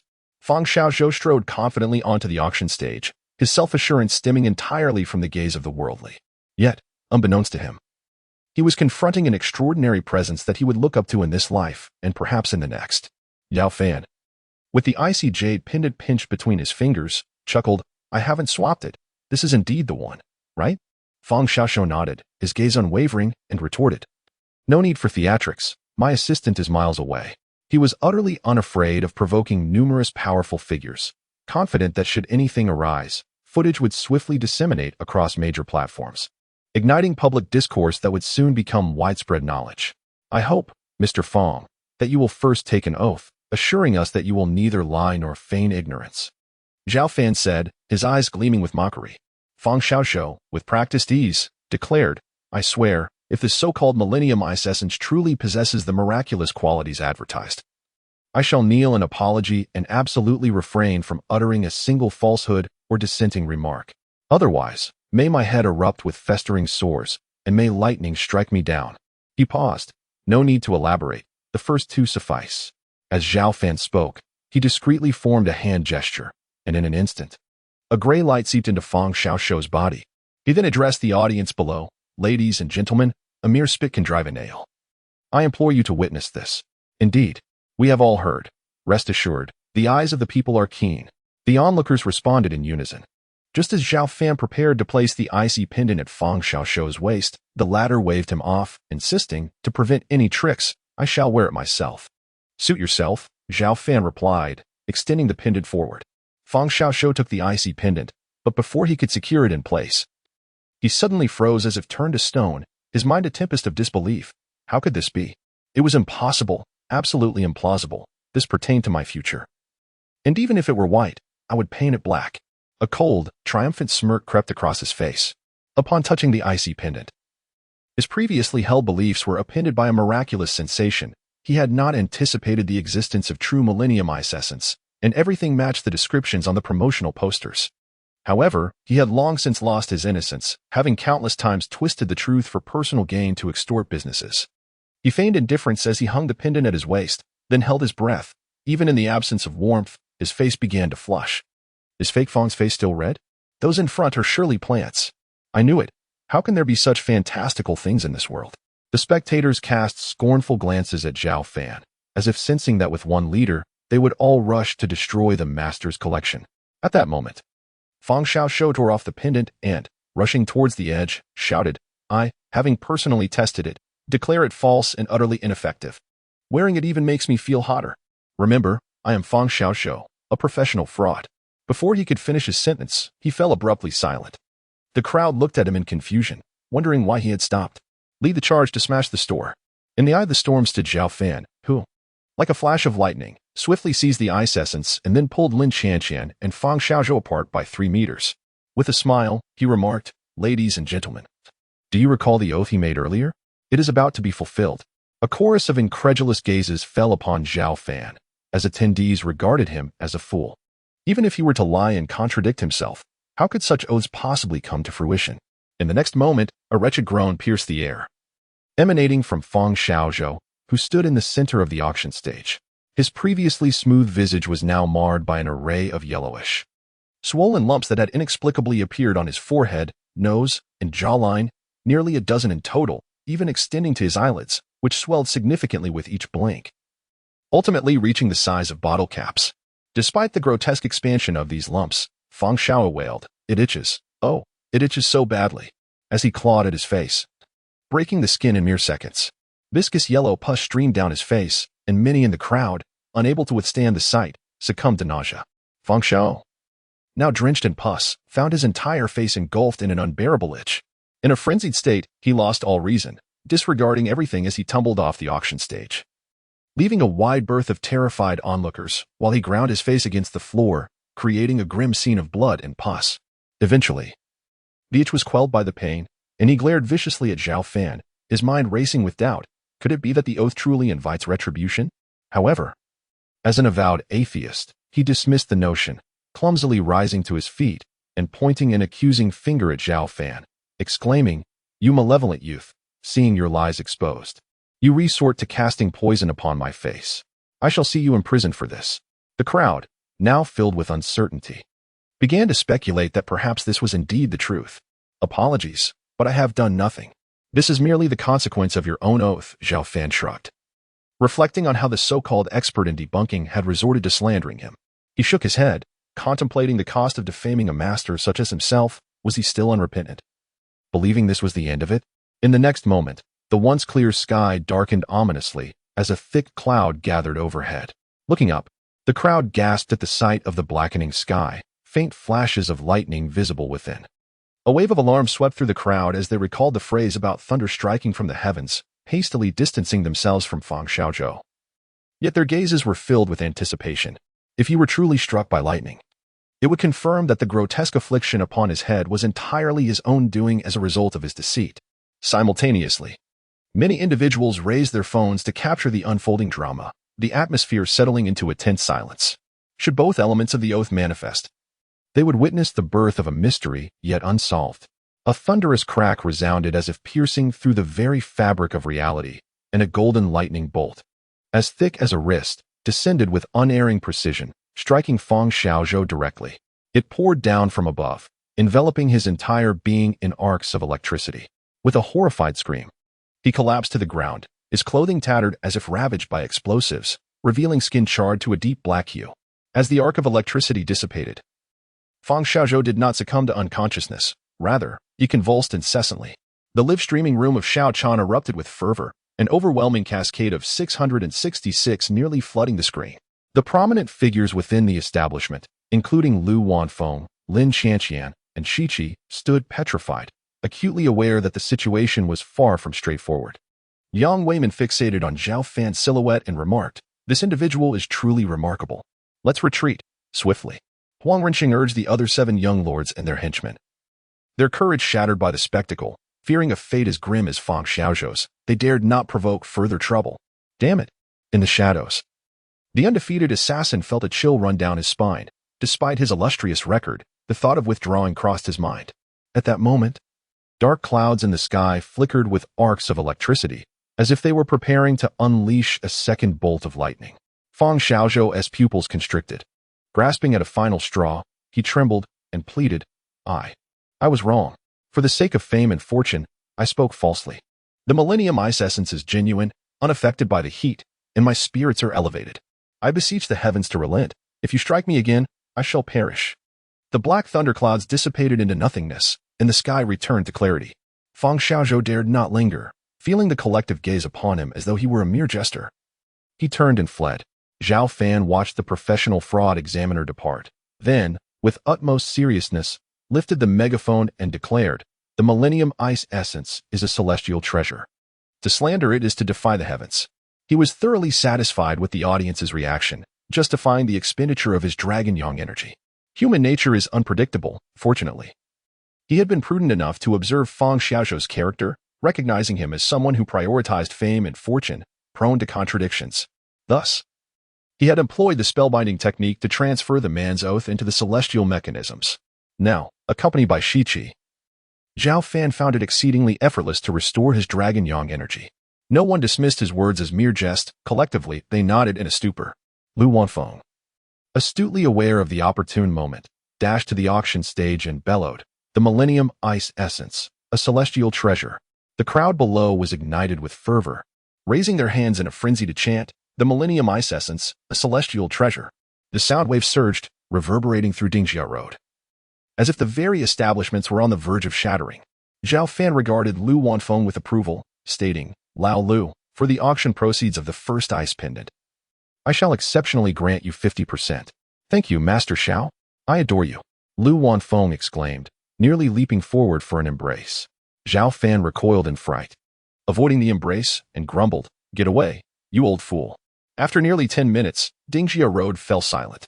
Zhao Fan placed the ice pendant into the silk brocade box held by Lin Tranqian and announced, "Now, the auction commences, starting at 1 yuan. 2 pieces." shouted a hopeful young man, harboring delusions of fortune. He was immediately met with disdainful glares from the crowd, until an elderly woman cried out, 1,000, 3,000, 10,000. The price soared like a rocket, swiftly reaching 300,000. At this moment, Lin Longtu from the shop made his appearance, declaring, 10 million. Instantly, the venue fell into silence once more. While hundreds of thousands might be within reach for most, 10 million was an entirely different matter, reserved for the elite. Zhao Fan turned to his father-in-law in disbelief and whispered, "What are you getting involved in? Do you want me to bring the entire Lin family into this?" Lin Longtu was perplexed. Wasn't it said that the Millennium Ice Crystal consisted of just these 3 pieces? It seemed to be both rare and as common as dirt. Zhao Fan, he awkwardly concocted an excuse, "If I don't raise the price a bit, calling out like this will yield little, even if it continues through the night." His father-in-law's words resonated with Zhao Fan, who found them reasonable. He turned back to the microphone and declared, 10 million, going once. Below, Xiao Chan bit her lip and then shouted, 11 million. The live stream erupted, shocked by Chan's boldness. As one of the top 10 internet streamers, she had savings of 50 million, yet spending 10 million in one go was bound to sting. Goodness, Yinxia truly is a land of hidden talents. Even a young girl talking to her phone possesses such wealth. Unbeaten decided to observe quietly, but when Zhao Fan called out 11 million twice, he could no longer contain himself and shouted, 20 million. Can I pay in US dollars at the current exchange rate? Sure. Zhao Fan nodded slightly. This foreigner seemed quite affluent. The crowd's attention shifted from Xiao Chan to him. Unbeaten's gaze was fierce, as if anyone daring to raise the bid would face his eternal wrath. He was prepared to go all out, even if using overseas accounts drew scrutiny from authorities. He was willing to risk everything for this ice pendant that could quell his bloodlust. 20 million from our international friend. Is there anyone willing to bid higher? It was well known that the Millennium Ice Crystal was a treasure of Yinxia. Zhao Fan smirked internally. If that notorious killer were to acquire it, how delightful it would be. With a few adjustments to the pendant, he could ensure that the buyer would regret their decision for eternity. The treasure of Yinxia must not fall into foreign hands.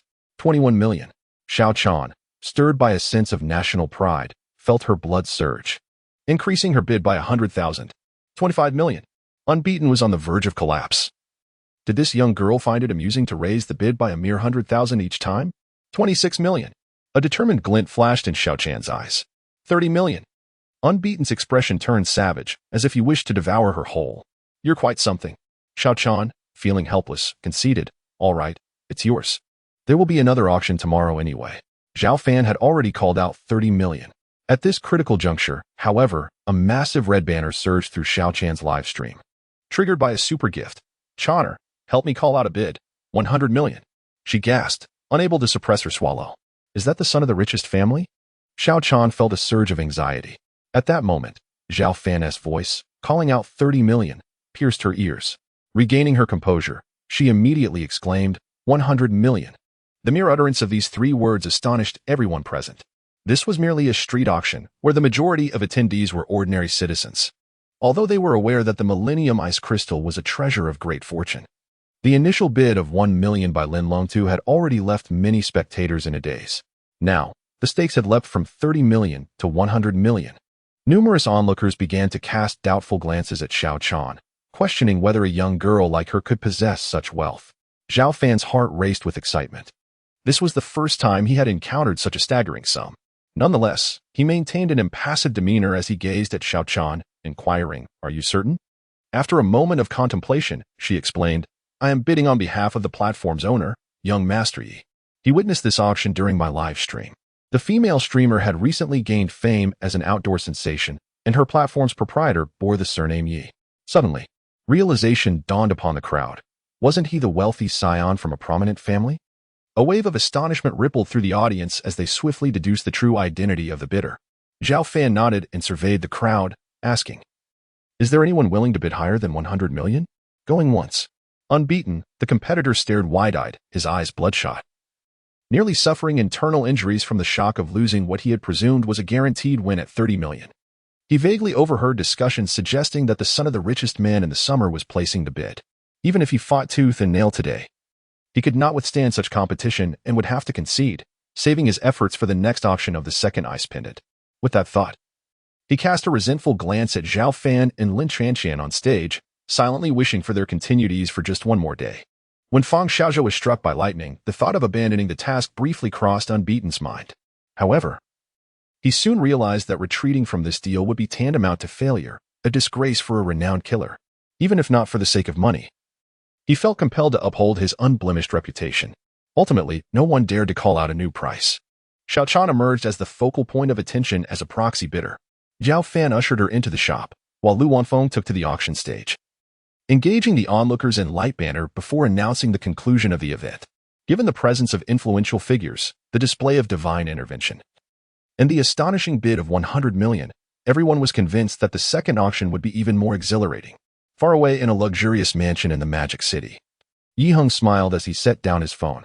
Having a leisurely day, he had been browsing through the platform and fortuitously entered Xiao Chan's live stream, witnessing Fang Xiaozhou swearing and subsequently being struck by lightning. Upon understanding the significance of the Millennium Ice Crystal, he realized that he had a suitable gift for his grandfather's upcoming birthday. With his grandfather's lingering worries resolved, he anticipated that the old man might generously offer him tens of billions in return. Consequently, he decisively gifted Xiao Chan with 100,000 and extravagantly bid 100 million. In Jianbei, within the esteemed collection of Master Linlong Tu, a whirlwind of emotion surged within him. He lamented, "Xiao Fan, with your decisive bid, you've earned 100 million. Why do I feel so old?" To which Xiao Fan replied, blinking his eyes, "Father-in-law, I am merely fortunate to have acquired the Millennium Ice Crystal."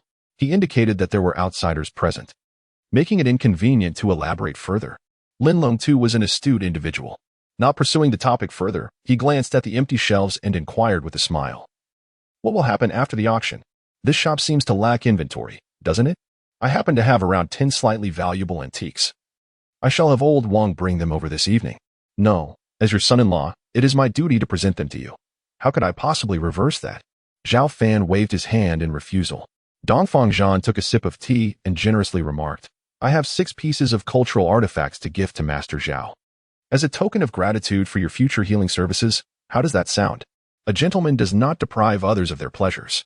Zhao Fan pondered briefly before responding, 3 pieces will suffice."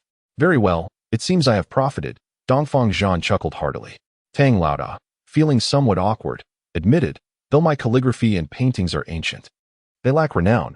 I find myself in a tight spot." Zhao Fan smiled gently, "Old Tang, your presence here today is already a significant display of support." Then Su Qingyin, scratching his head, finally suggested, "Master, I possess no antiques. Perhaps I could resign from my job and come to consult with you?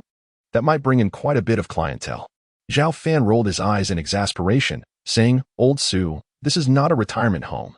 Please refrain from complicating matters." "Ah." Su Qingyin's face flushed with embarrassment.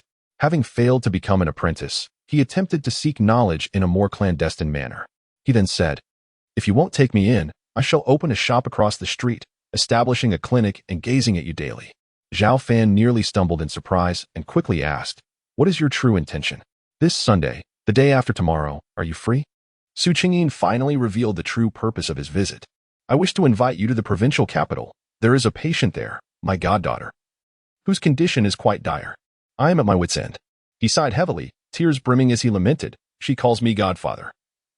I cannot bear to witness her succumb to death. Very well, I shall go. It seems I have no choice but to acquiesce to your insistence." Zhao Fan agreed, feeling cornered, yet relieved that the situation was not as dire as he had initially perceived. "By the way, old Su, must you play the part of the pitiable so dramatically?" Meanwhile, Jiang Weiman, who had remained silent for a while, was deeply shaken. This young man possessed extraordinary abilities, captivating the respect and awe of esteemed masters and veterans alike. Their tone belied their years, akin to juniors addressing their elders. It was evident that the teacher's insistence on having him come to Dingjia Road was genuinely for his own benefit, and that shocking incident he had witnessed was entirely unprecedented for him. This was the mark of a true master. Moreover, the fact that Su Qingyin sought Zhao Fan for a condition even he could not cure spoke volumes about the latter's unparalleled achievements in the medical field. Jiang Weiman gave a thumbs up, rising to his feet with a smile. "Xiao Fan, you are among the most enigmatic individuals I have encountered. I have some official business to attend to. How about visiting my home another day? It would be a fortunate encounter indeed." Zhao Fan nodded with an air of composure, reflecting on how both the prominent figure and the underground emperor had been invited by Li Guodong. Having repaid a favor to the latter, he felt compelled to treat both parties with equal regard. Observing the former's demeanor, he proposed, I have a modest suggestion. For the coming week, when walking, please keep to the left side. If traveling by car, sit in the back seat on the left. The secrets of heaven should remain undisclosed. So I can only hint at this.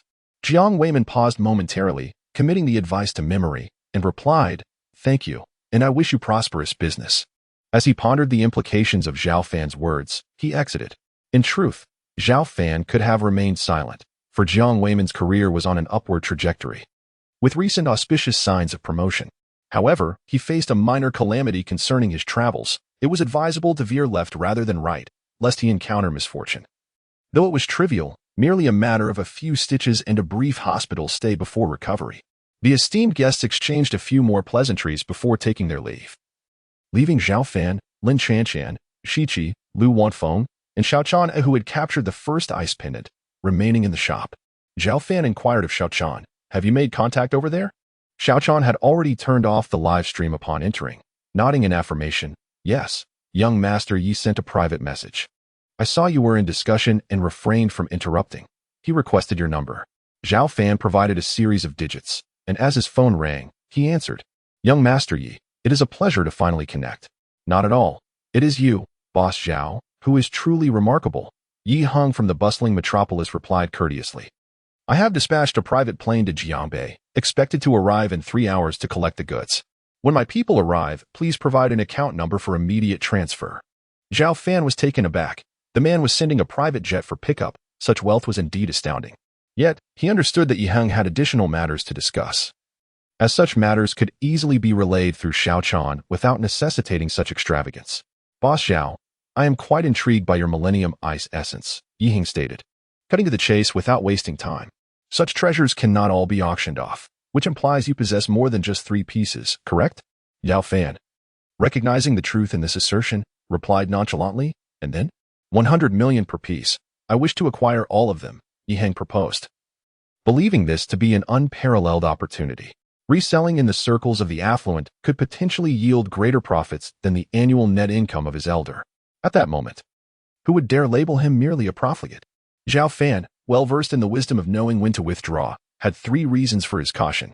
Firstly, wealth is but an external possession. One cannot indulge excessively, and having enough is sufficient. Relying solely on such commodities for wealth could lead to misfortune, as the great celestial masters would have amassed fortunes beyond measure. Secondly, while there are countless extraordinary existences in the sweltering summer, the ice essence stands solitary. Excessive circulation could invite insurmountable repercussions. Lastly, the authorities of various nations would take keen interest in such rare jade, while its cooling properties are significant. What truly elevates the value of the Millennium Ice Essence is its ability to dispel various mental barriers. There is no wall that does not echo. Should it become known that he possesses more of these ice pendants, he would likely encounter considerable troubles, disturbing not just him but those around him as well. Zhao Fan's gaze swept over the empty shelves, and a flash of inspiration struck him. He said, Young Master Yi, I indeed possess an ice pendant that I initially intended to keep for myself, but I am somewhat reluctant to exchange it for money. Yi Heng responded, Since you have it, we can discuss terms. Zhao Fan smiled and proposed, I would require 100 pieces of antique collectibles or artworks, collectively valued at 100 million. With the stipulation that no funerary items are included, and their provenance must be impeccable. Yi Heng paused for several seconds, feeling a tinge of disappointment. He thought that a single spare piece would suffice, especially since there were 2 more auctions in the coming days, which might yield him additional pieces. He countered, Boss Zhao, even if the total value is 100 million, the actual worth is significantly higher, as you surely understand. How about 90 pieces? Agreed, Zhao Fan replied. After a moment's consideration, his tone leaving no room for refusal. However, I must insist that I do not wish to see your presence at the upcoming 2 auctions. Upon hearing this, Yi Heng's smile froze. He found it perplexing and inquired, Why? Zhao Fan replied with a calm smile, maintaining his commanding demeanor even in the presence of the son of the wealthiest man in Yanxia. There is no reason. It is a rule I have established to prevent any monopolistic behavior. To be frank, there will be more exquisite treasures in the future. You may take advantage of that as you see fit. He continued, Little Chan, being a young lady, displayed her wealth at today's auction. Please remember to bring her along when you come to collect the ice pendant to ensure her safety from any unscrupulous individuals. With that, he hung up the phone, not even bothering to save the number. Initially, Yi Heng was irate. It was his first encounter with someone who would refuse to accept money so readily. However, after smoking a cigarette, he resolved not to pursue the two remaining ice pendants, as Zhao Fan's mention of more exquisite treasures captivated him. Leaving a positive impression might open doors for him in the future. Even if Zhao Fan's words were mere bluster, he saw no loss in making an effort. Zhao Fan instructed Lin Qianqian to order 4 takeout meals, 1 for each person. As little Chan ate, she felt a warmth in her heart. Touched by Zhao Fan's concern for her safety, as he had even instructed young Master Yi to escort her away from Jianbei. In gratitude, she began a live stream for her hundreds of thousands of followers, saying, "Everyone, remember this is the Master Collection located at 17 Dingjia Road, Jiangbei City. When you have the chance to visit, be sure to stop by. The owner here is really nice." Oh heavens, little Chan's heart has been taken away. The barrage of comments ranged from heartbreak to envy. Zhao Fan joined Lin Qianqian on either side of little Chan to share in the lively atmosphere. He told several risque jokes, causing little Chan to be alarmed and anxious about the possibility of being banned, prompting her to quickly end the live stream. Zhao Fan shrugged and went over to the television in the corner to pass the time. As women often do, Lin Qianqian and little Chan found themselves engrossed in conversation. Discovering they had much in common, and exchanged contact information. Shortly thereafter, Yi Heng's subordinate arrived at the shop. Within 5 minutes of Zhao Fan providing his account details, the 100 million was safely deposited. He handed over a silk brocade box to the subordinate and bid farewell to Lin Qianqian and little Chan. Time to split the profit. Zhao Fan closed the shop door and turned to Lu Wanfu, delivering a message as delightful as a heavenly gospel. After their agreed division of 50 million, he addressed 17, saying, "Those who witness shall partake. You shall receive 10 million. Lin Qianqian, feeling a twinge of urgency, interjected, "And what about me?" Though her finances were secure, she could not bear the thought of Zhao Fan bestowing upon 17 without including her. It ultimately stemmed from jealousy. "Do we truly need to divide?" She retorted, "Aren't we a family?" Zhao Fan, holding the bank card with both hands, earnestly replied, "What is mine is yours." Each word he uttered resonated in Lin Qianqian's ears like the most enchanting declaration of love. Deeply moved, she embraced Zhao Fan, her eyes glistening with tears. "With your words, I am content. There is no need to hand over anything. A man must possess some wealth." Zhao Fan tucked away the bank card. Unaware that he was releasing a sigh of relief, the money was secure. His uncle was right. When a woman is pleased, she becomes reasonable. Yet, he dared not reveal this thought, and instead reveled in the warmth of her embrace. Behind them, 17 scoffed, uttering a single word, "Fake." Lin Qianqian pouted, "Fake? Then I am delighted, as you haven't even received anything." In the outskirts of the capital, within a sprawling ancient estate, an elder sat cross-legged atop a 7-story pavilion, gazing at the luminous moon while exhaling vaporous breath. The sound of footsteps approached, and another elder, who was missing a leg, leaned on a dragon-headed cane as he arrived beside him. "Clan leader, Elder Lu?" The elder opened his eyes, displeased. "Did I not instruct that no one is to disturb me tonight with the critical challenge at hand?" "It is of great importance," Elder Lu exclaimed, excitement evident in his voice. "Look at this video. There is hope for Xiao to overcome her inner demons.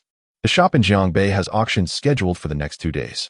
The elder's expression shifted as he took the phone, engrossed in the content. After finishing, he declared, "Let 7th take Xiao to Jiangbei immediately. Acquire a piece for her to try on. However, this jade appears ordinary on the surface. It likely conceals deeper mysteries. Should it indeed benefit Xiao, discreetly investigate the origins of the young individual who possesses this jade. If they are of a stature comparable to ours, treat them with respect. If it is mere luck that they possess it, they surely have more." "I understand." Elder Lu nodded with a smile before taking his leave. In Jiabei, at the Master S collection, Lu Wanfu caressed the bank card, overwhelmed with emotion, unable to bear the scene any longer. Zhao Fan inquired whether he had any more of that type of jade. Lu produced a wooden box containing 7 pieces, which he had acquired alongside the previous 3. Unfortunately, they were not sold individually, but now they served Zhao Fan's purpose. He tucked the jade into his belongings and said, "Old Lu, you have my account details. You know I prefer to remain low profile, so you will be in charge of the next 2 auctions. Once Yi Heng's antiques arrive, set them up for sale." Lu Wanfu, wary of attracting unwanted attention, discussed the matter further. Zhao Fan suggested that Lin S family send 10 bodyguards to oversee the situation. Though he would not be present, he would have 17 discreetly stationed there. Lu Wanfeng finally felt at ease. in his eyes. As long as the ghostly figure of Ce was present, no one would dare to cause trouble. Zhao Fan, regaining his composure, did not rush into action but sought Ce's opinion. She expressed that as long as there was electricity and internet, it did not matter where they were. So he returned to Shenglong Mansion with Lin Qianqian. That night, Lu Wanfeng felt a deep sense of unease, for he was alone under one roof with a female ghost. Even knowing she was benevolent, it was still quite disconcerting. Fortunately, Ce remained glued to her phone, connected to a charger, without moving an inch. Meanwhile, Huang Renxing received a message from the undefeated, and in a fit of rage, he hurled his phone against the wall, shattering it. Why was there yet another delay?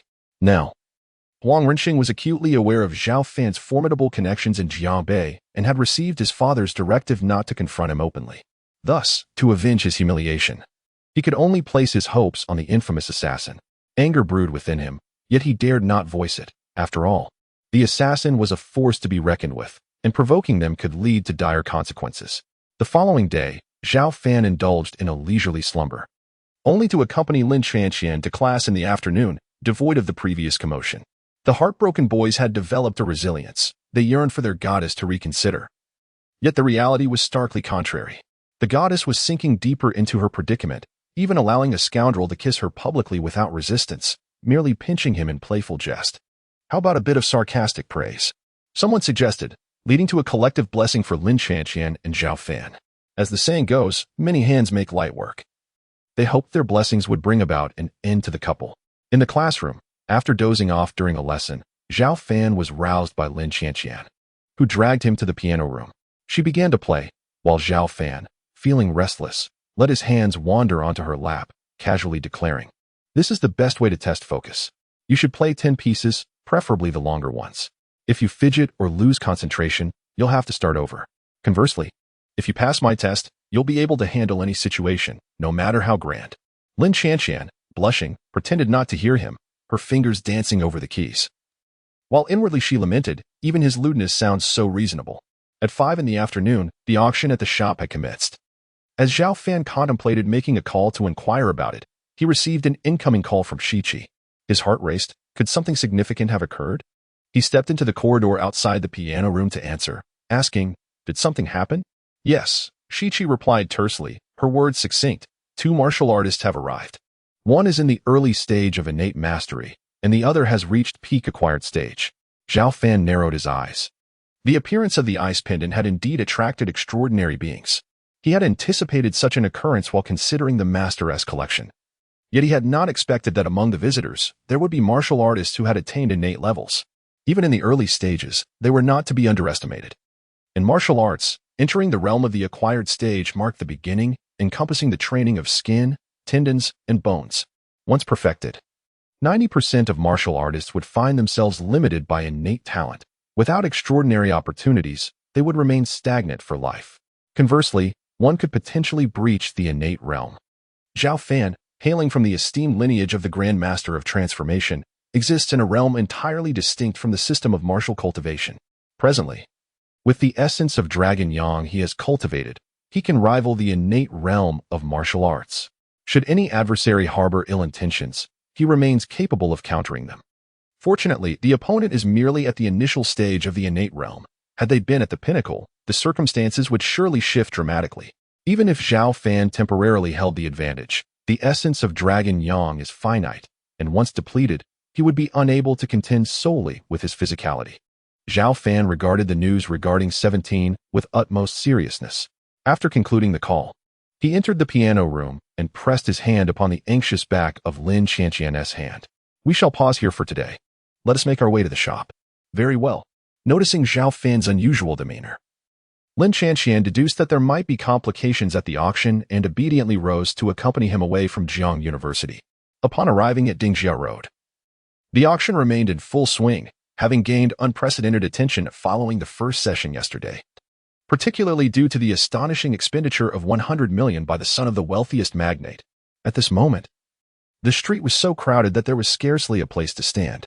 Affluent elites flocked to the front, creating an overwhelming throng. Zhao Fan refrained from making a public appearance. Instead, he held Lin Qianqian's hand and positioned themselves at the back of the crowd, where the focus of attention was entirely on the auction stage. oblivious to the quiet arrival of the small proprietor and proprietress of the master collection. Zhao Fan immediately activated his celestial eye to survey the surroundings. Should any martial artist be within his line of sight, their presence would manifest as rippling waves akin to water, a hallmark of their extraordinary existence. Soon, amidst the vast sea of heads, he pinpointed two figures, a senior and a youth. The elder's aura radiated waves approximately 3 inches wide, marking him as having indeed entered the innate realm. The younger individual, however, exhibited waves measuring 2 inches and 9/10, signifying the pinnacle of postnatal cultivation. Zhao Fan grasped Lin Shanshan from behind, maintaining a vigilant watch over the two martial artists, as he was uncertain of their intentions. At this juncture, the second ice pendant, engraved with a phoenix, had already been called to a staggering price of 50 million. This sum was proposed by a wealthy individual hailing from Jiangzhou City, the third largest city under Jiangbei, while Jiangzhou City itself is the provincial capital. Lu Wanfeng struck the table with his small hammer, announcing 50 million, going once. No sooner had his words left his lips than a new bid emerged, 60 million. Zhao Fan turned towards the voice, recognizing it as the notorious killer from the Golden List, who appeared undeterred, indicating the immense value of the ice pendant to him. Zhao Fan understood that excessive bloodshed could lead to mental afflictions, even for those as cold-blooded as himself, an extraordinary being. 90 million. Before Lu Wanfeng could bring his hammer down, an aged voice resonated from within the crowd. Though soft, it reached the ears of everyone present with clarity. Zhao Fan narrowed his eyes. A martial artist of innate realm had placed the bid. Suddenly, he noticed a peculiar condition. The young martial artist beside the elder was enveloped in a misty haze, with a chaotic intertwining of water patterns, exuding an aura of weakness. Zhao Fan surmised that he was a victim of demonic obsession. He realized the reason behind the duo's presence at the auction for the ice pendant. The young martial artist, at the pinnacle of postnatal realm, had likely succumbed to demonic turmoil during an attempt to break into the innate realm. If he could not dispel his inner demons, his martial journey would be forever halted. However, Zhao Fan had inscribed a simplified version of the ice-nourishing array within the ice pendant, devoid of the draconic yang energy. While common folk would find clarity of mind by donning it, for extraordinary beings, its efficacy would diminish significantly. Thus, while the young martial artist would experience some benefit, it would be marginal, akin to an improvement over a mere trifle. Consequently, Zhao Fan deduced that the young warrior sought the ice pendant solely to vanquish his inner demons, harboring no ulterior motives. Finding no further purpose in lingering, he led Lin Shanshan back to Shenlong Mansion. In the evening, Lu Wanfeng called to announce the successful auction, concluding at a staggering 190 million. His excitement was palpable, his voice tinged with disbelief. The buyer was an elder accompanied by a youth who left no name, merely requesting an account number before departing with a silk brocade box. Upon hearing Lu Wanfeng's description, Zhao Fan guessed it was the two martial artists and dismissed the matter. He checked the account, distributing 30%, and now found himself with nearly 200 million. Lu Wanfeng was nearly beside himself, having joined Zhao Fan just days prior. Yet already his fortune approached the realm of billionaires. Another day dawned. Zhao Fan suspected that the Golden List killer, motivated by the ice pendant, would stop at nothing to secure the third piece and would likely take action that night. Thus, he and Lin Shanshan had arrived early at the Master S collection to wait in the inner room. As the auction concluded around 7 in the evening, just as he had anticipated, the undefeated champion among the wealthy secured the Qilin ice pendant, while the two martial artists remained conspicuously absent. 270 million. Lu Wanfeng's grin was wide, revealing the significance of their 30% share. Having followed the young master for only a few days, his fortune was nearing 200 million. In the shop, Bubai leaned against a wall on a stool, eyes closed, awaiting the delivery, yet his heart bled. Navigating through the gray areas of existence, he tread carefully, for after much contemplation the previous night, he resolved not to utilize his overseas account, which could attract the attention of the Yinxia authorities. Instead, he engaged in a transaction with a renowned assassin from Yinxia, exchanging at a triple rate for Yinxia currency. Consequently, to secure the last remaining ice pendant, he ultimately expended 900 million. In the inner room, Zhao Fan whispered to Lu Wanfeng, "Old Lu, hold off on giving him the ice pendant. Bring it here." Lu complied without further inquiry, unveiling a silk brocade box and presenting the pendant, intricately carved with a qilin, into Zhao Fan's hands. Zhao Fan closed his eyes momentarily, contemplating that since the assassin's intent was directed at him and Lin Shanshan, Capturing the mastermind Huang Rinqing simultaneously could be accomplished through a diversionary tactic. This particular art, once activated, could induce visual illusions in the target's perception, gently toying with the smooth side of the pendant. Zhao Fan placed it back into the silk box held by Lu Wanfeng and instructed, "Take it to him." Shortly thereafter, after verifying the authenticity of the pendant, Wu Bai departed the shop. He returned to the rooftop of the hotel where he was staying, adorned the ice pendant, and felt an immediate surge of clarity wash over him. The previously pinned-up urge to kill dissipated entirely. In this state, he could operate at 120%. Tonight would mark the moment of his adversary's demise, believing that his wealth was easily accessible. Ultimately, it would be returned to him unchanged.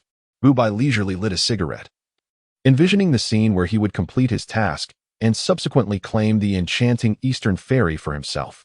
Unbeknownst to him, below the hotel, in a milk tea shop, Zhao Fan sipped juice at a corner table while 17, seated across from him, remarked, "He is wearing the ice pendant now, and his smile is quite sinister." After Wu Bai exited the shop, Zhao Fan, having tracked him with 17 through the spirit medium, knew that this night would be drenched in blood. Thus, he had not brought Lin Chanxian along but had instead returned her home first. "What are you doing?" 17 queried as Zhao Fan returned with 3 branches, fervently carving them with a small knife, finding it somewhat perplexing. "These are substitutes," Zhao Fan replied, skillfully shaping the branches. Moments later, he had fashioned 3 identical wooden sticks, 2 of which bore the birth dates of him and Lin Chanxian. He then inquired, 17, "What is your birth date?" "Why?" 17's confusion deepened. Zhao Fan smiled gently. "I have begun my observations. Wu Bai harbors only murderous intent towards Lin Chanxian and myself. Yet with that lecherous grin, I can only surmise one possibility. He is undoubtedly infatuated with you." 17, speechless, provided her birth date. Zhao Fan swiftly inscribed it, cleared the wood shavings from the table, inhaled deeply, and blew on the 3 sticks before casually tossing them to the roadside, embodying the adage of waiting for the hare by the tree stump. "Are you that confident?" 17 scrutinized Zhao Fan, but apart from his serene demeanor, she could discern nothing else. As night enveloped Jiangbei, the moonlight was sparse, casting little illumination. Upon the rooftop of the hotel, the Invincible One retrieved 4 gleaming daggers from his backpack, fastening them at his waist before donning a black attire. He glanced at the time, 9:15, his face illuminated with confidence as he set his sights on Longxing Mansion. The assassin was poised to strike. 17 subtly reminded Zhao Fan. At that moment, he tapped his thumb against his ring finger, activating the concealment technique hidden within the icy pendant. As he surveyed the bustling street below, his expression faltered in disbelief. The target and a stunning fairy were engaged in conversation right there at the curb. A smile crept across his face. Since they had delivered themselves so conveniently, he would seize the opportunity. He nimbly leaped from the edge of the rooftop, his agile form descending to the ground in mere seconds. After tidying his hair, he approached Zhao Fan, Lin Chanxian, and 17, greeting them with warmth. "Hello, what a coincidence." In an instant, a dagger appeared in his hand, pressed against Zhao Fan's throat as he spoke with fluidity. "If you wish for him to live, follow me." Lin Chanxian and 17 displayed expressions of terror, acquiescing to the abduction of Zhao Fan as they were led into an alley. Phantom hand. A cruel smile spread across the Invincible One's face as his hands moved swiftly. Daggers pierced through Zhao Fan's wrists and ankles, followed by a swift chop that rendered Lin Chanxian and 17 unconscious before they could utter a sound. Their bodies slumped to the ground, and Zhao Fan fell unconscious as well. Stepping on Zhao Fan's chest, he pulled the dagger in his left hand upward, skillfully slicing through the skin at the shoulder, methodically incapacitating the other limbs with precision, ensuring minimal bloodshed. The Invincible One dialed a number on his phone, waiting patiently while his hands roamed over 17's body, a look of utter enjoyment on his face. Meanwhile, in the milk tea shop, the copper mirror on the table continuously reflected the scene, showcasing the imposing demeanor of the gold-list assassin, who foolishly brandished a dagger against a wooden stick inscribed with Zhao Fan's birth date, carelessly striking the other 2 sticks, now desecrating the one representing 17. "Is this guy out of his mind?" 17 remarked, shaking her head in disbelief. "He is wasting energy on a wooden stick." "See, my foresight was spot on. I carved your birth date," Zhao Fan mused. "I am like Zhuge Liang in this world, foreseeing the inevitable. I only know he will meet a gruesome end, even if it is a surrogate he desecrates." 17's gaze hardened as she stood, poised to leave. Zhao Fan grabbed her arm, saying, "What is the rush? There is still a weasel to deal with. I prefer not to act without justification. So let us reveal the truth. In the outskirts, within the secret villa of the Huang family, Huang Rinqing sat on the sofa alongside 7 young masters. This was a sealed chamber, cluttered with various instruments of torture. Chains, crosses, whips, and branding iron scattered about, the walls drenched in a sanguine hue, resembling a hellish inferno. At that moment, the door swung open, revealing a man in his 20s, his complexion as smooth as jade, exuding an air of elegance. Behind him trailed a middle-aged man, hunched over yet possessing keen, eagle-like eyes. Master he. The 8 young masters simultaneously rose to their feet, among them Huang Rinqing, who approached with a radiant smile. Extending his hand, "At last, you have arrived. My younger brother is well aware of your preferences and has prepared exquisite offerings to welcome you. They are on their way and should arrive within 5 to 6 minutes.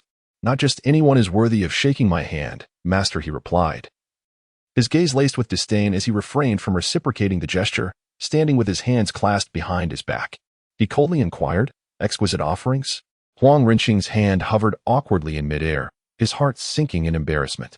Nevertheless, he lowered it with feigned honor and continued, "The second daughter of the Lin family in Jiangbei, Lin Qianqian. Her beauty surpasses that of the daughters from prominent families in the provincial capital, and, furthermore, she is still untouched." Master He's expression softened slightly as he remarked, "Let us hope she is as you describe." Huang Rinqing proceeded to introduce the other 7 young masters.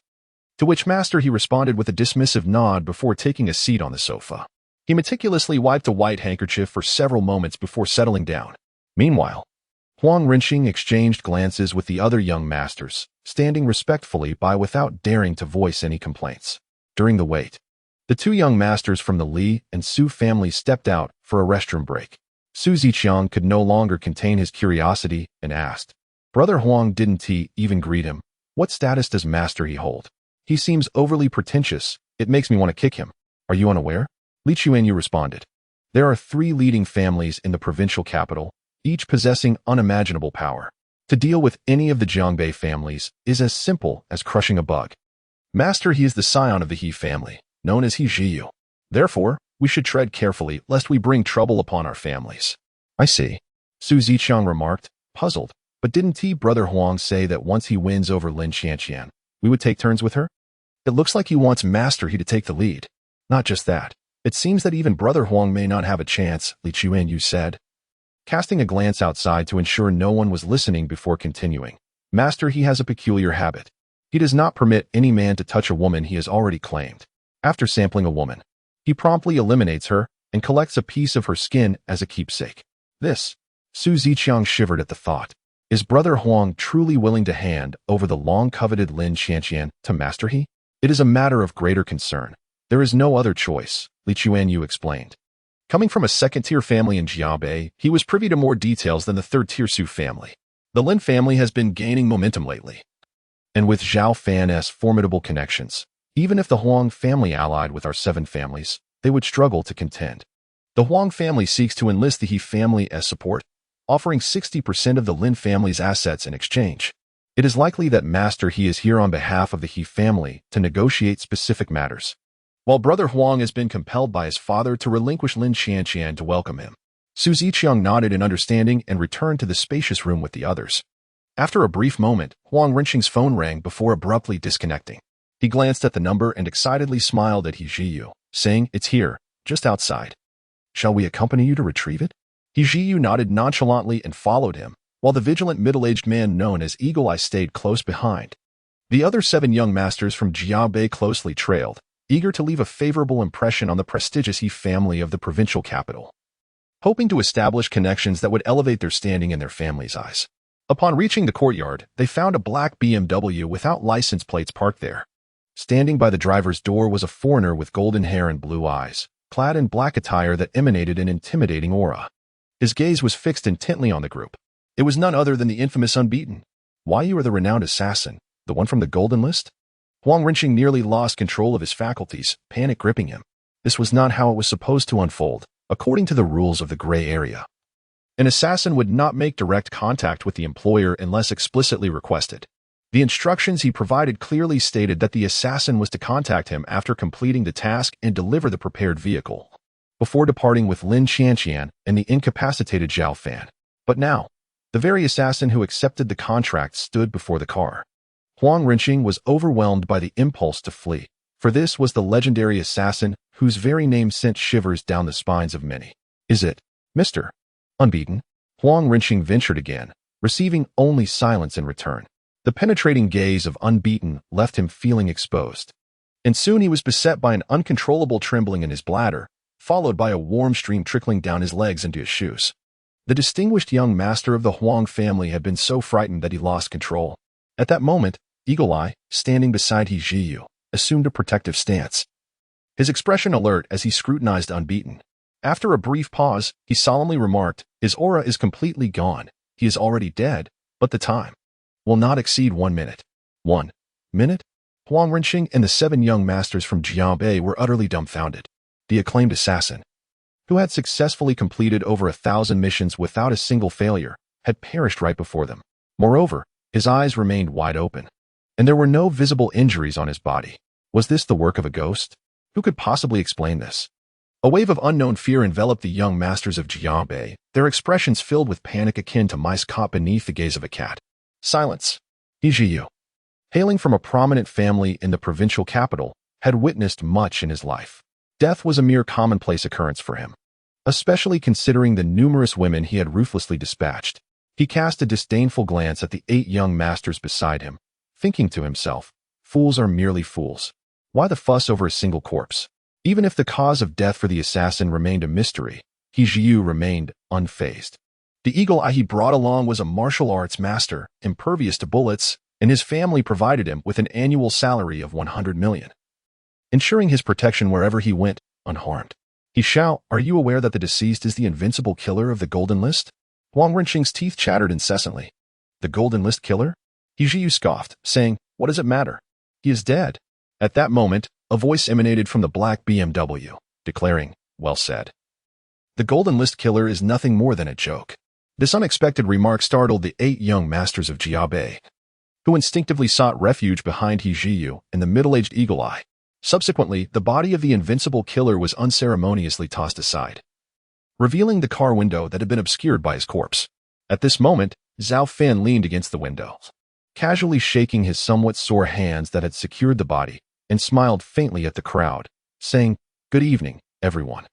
How are you unharmed?" Huang Rinqing was dumbfounded. The deceased Golden List killer had explicitly stated over the phone that he had succeeded before arriving. So why was Zhao Fan unharmed and had even managed to turn the tables on the invincible killer? Zhao Fan disregarded his question and shifted his gaze towards the middle-aged Eagle Eye. A postnatal peak, barely a master, he mused. Though I do not comprehend why you and that fellow, whom one would instinctively wish to strike upon a mere glance, are here, since you have come. You are all cut from the same cloth. His voice then lowered, icy and resolute, as he declared, "Then let us deal with this together, shall we? May I inquire about your esteemed name?" The middle-aged Eagle Eye was shaken, the turmoil within him akin to crashing waves. He was indeed a peak postnatal warrior. How could the youth so effortlessly unveil the truth? "Zhao Fan," came the reply. Zhao Fan nonchalantly opened the car door and stepped out, stretching his limbs and sighing, "Ah, it has been quite some time since I last moved." At this juncture, He Jiyu remained oblivious to the gravity of the situation. And in response to Zhao Fan's earlier mockery of the man he wished to strike, he angrily exclaimed, "Uncle Jiang, do not kill him. Leave him alive so that I may make him suffer. Jiyu, be silent." The middle-aged Eagle Eye rebuked sharply, positioning himself protectively in front of him. His gaze fixated on Zhao Fan as he endeavored to discern the youth's true capabilities, ultimately to no avail. In such scenarios, there are only 2 possibilities. Either one is vastly superior, or they are merely a paper tiger cloaked in disguise. Between the two, the middle-aged Eagle Eye leaned toward the latter. Meanwhile, He Jiyu stood frozen, having never witnessed Uncle Jiang in such a state. Nor had he ever been subjected to such a merciless reprimand. "I am pressed for time. If you do not act soon, I shall have no choice but to express my apologies." A flicker of impatience crossed Zhao Fan's eyes as he summoned a portion of his Dragon Yang energy into his hands. Unlike before, it did not conceal itself beneath his flesh, but instead emanated outward, casting a faint golden glow amidst the vast night. This is externalized inner strength. As the middle-aged Eagle Eye beheld the golden light emanating from Zhao Fan's hands, he crumpled to the ground, devoid of any fighting spirit, trembling as he pleaded. "Martial arts master, I am but a humble fool who failed to recognize greatness. Please spare my insignificant life." Zhao Fan was momentarily taken aback, his expression shifting to one of brilliance. It appeared to be yet another beautiful misunderstanding. He had intended to unleash his dragon yang energy to crush the middle-aged man known as Eagle Eye, but instead, he was perceived as a martial arts master. In the realm of martial arts, one could generate inner strength at the innate level, and upon reaching the pinnacle, one could shatter their limitations and ascend to the realm of mastery. The outward manifestation of inner strength was the hallmark of a martial arts master. He Jiyu felt a chill in his heart, realizing that the formidable presence he encountered today was likely someone even Uncle Jiang would look up to. Faced with the choice between dignity and life, he decisively chose the latter, trembling in fear as he knelt and mimicked Eagle Eye's demeanor, pleading, "Master, spare us. We are truly innocent." The instigators of this situation are Huang Rinxing and the Huang family behind him. They insist on dragging our He family into their schemes. I have come today as a representative of my family to reject this matter. "Oh," Zhao Fan inquired nonchalantly, "what is your background?" "He family from the provincial city." He Ji replied, devoid of any arrogance. The young masters from Jianbei looked pale, standing frozen in place like wooden statues, now unsure of the true nature of the individual they had previously dismissed as worthless. The He family, which had once seemed untouchable, now found their proud young master kneeling and begging for mercy from Zhao Fan, distancing himself from the situation. "Sorry, I haven't heard of you," Zhao Fan replied, not wishing to waste further words. Just as he prepared to take decisive action, he heard faint footsteps behind him, each echoing with a peculiar resonance. Ordinary individuals would not walk in such a manner. There was only one possibility: warriors. And not just one. Zhao Fan sensed the palpable killing intent in the air. Understanding that the newcomers had ill intentions, he first kicked the middle-aged Eagle Eye and He Jiyu down to the ground, then turned to face the approaching figures, his pupils suddenly constricting. Not far in the courtyard stood two figures, the elderly and the young, the very ones who had secured the second ice pendant. They were now advancing towards him, carrying the unconscious Lin Qianqian. With each step they took, Zhao Fan felt his heart sink deeper. He had been vigilant, keeping Lin Qianqian close, his attention solely on Huang Rinxing, while dismissing the elderly and young warriors who had briefly appeared at the second auction. Now, however, the latter was approaching fiercely, holding Lin Qianqian hostage, and the situation was unmistakably clear. They were coming for him. But how did they know he was here? Zhao Fan fell into contemplation. Moments later, he recalled a story his uncle had shared, leading to a surge of speculation. He retracted his outward dragon yang energy, turning to the black BMW and instructed, 17, keep a close watch on these wealthy young masters. Let not a single one escape. As his words fell, he took the initiative to approach the elderly and young warriors. The rear door swung open, and a stunningly beautiful woman descended, resembling a fairy that had just graced the mortal realm. Indeed, it was 17. She lowered her gaze to her phone as she approached the crowd and declared, "Whoever dares to make a move will face my wrath." He Jiu's eyes sparkled with greed. Despite his extensive experience with women, he had never encountered one of such beauty. His gaze roamed over 17, his true nature revealed, filled with avarice. The jade of Jiu must never be desecrated. The middle-aged man with eagle eyes reprimanded anxiously. Despite the woman descending from the carriage lacking imposing presence, she exuded a far greater threat. He then humbly implored 17.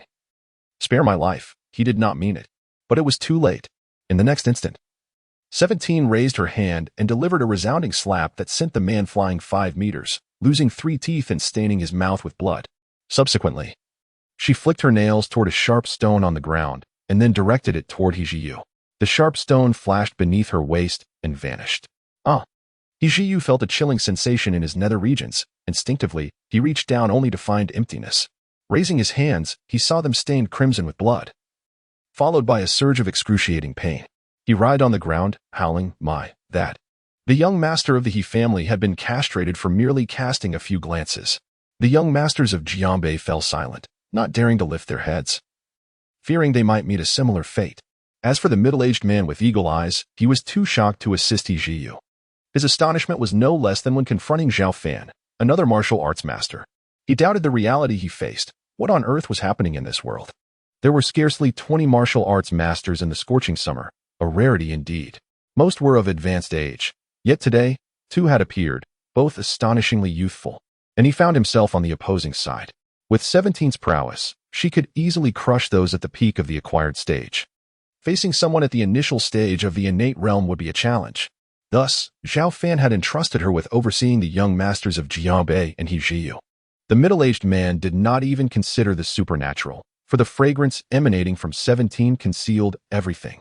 Meanwhile, Zhao Fan approached the elderly man and the youth without paying heed to the events transpiring behind him. He halted 20 meters from the courtyard. And the others stopped as well, the two parties locking eyes from a distance of 5 meters.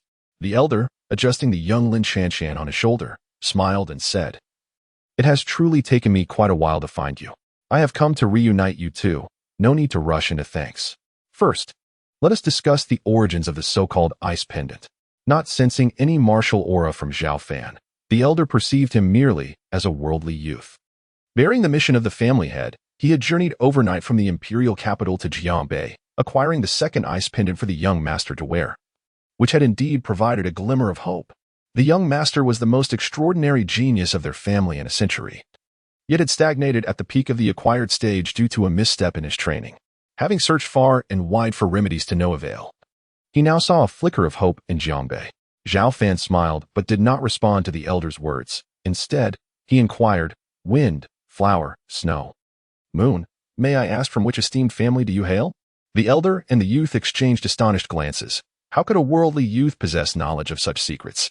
In the scorching summer, there were 4 great martial arts families, the wind, flower, snow, and moon families, and they belonged to the moon family. Zhao Fan discerned the reactions of the elder and the youth, realizing he had struck a chord. Aside from 17, no one else was privy to tonight's operation. 17 would never betray him. Yet, these two martial artists not only had taken Lin Shanshan hostage, but had also tracked him down using a method akin to the art of pursuit. This technique was not exclusive to the lineage of great fortune. Numerous factions possessed it, albeit through varying means, yet achieving similar outcomes. The rapid efficiency exhibited pointed towards the 4 prominent martial families of Yinxia, particularly the Yu family. The elder regarded Zhao Fan with a malevolent glare, attempting to glean something from his eyes, but all he encountered was an air of indifference, as if Zhao Fan had dismissed both him and the young master entirely. A jolt ran through his heart. Could it be that this seemingly unremarkable youth surpassed him in cultivation? Quickly, the elder shook his head. It was inconceivable. The young master, being of similar age, had only attempted to break into the innate realm earlier this year, and had failed. How could this youth possess such extraordinary talent? The young martial artist, visibly agitated, spoke. "Since you are aware of the martial families, I shall spare you the explanation. I am the young master of the Yu family, and he is the 7th elder. If you know what is good for you, confess truthfully. How many of those ice pendants do you possess? What intricate formations are inscribed upon them? And who is the master behind their creation?" "Very well, I shall be candid," Zhao Fan replied, raising his hands in a gesture of surrender, regarding the elder and the youth with the same indifference one might reserve for the deceased. "To be frank, the esteemed master you speak of is none other than myself. As for those ice pendants, I can produce as many as you desire. It merely depends on your capability to claim them." His voice was as frigid as winter, embodying the adage that calamity does not befall one as wife and children.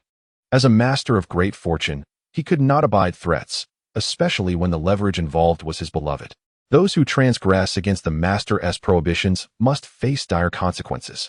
Huang Rinqing was one such transgressor, and so too were this elder and youth.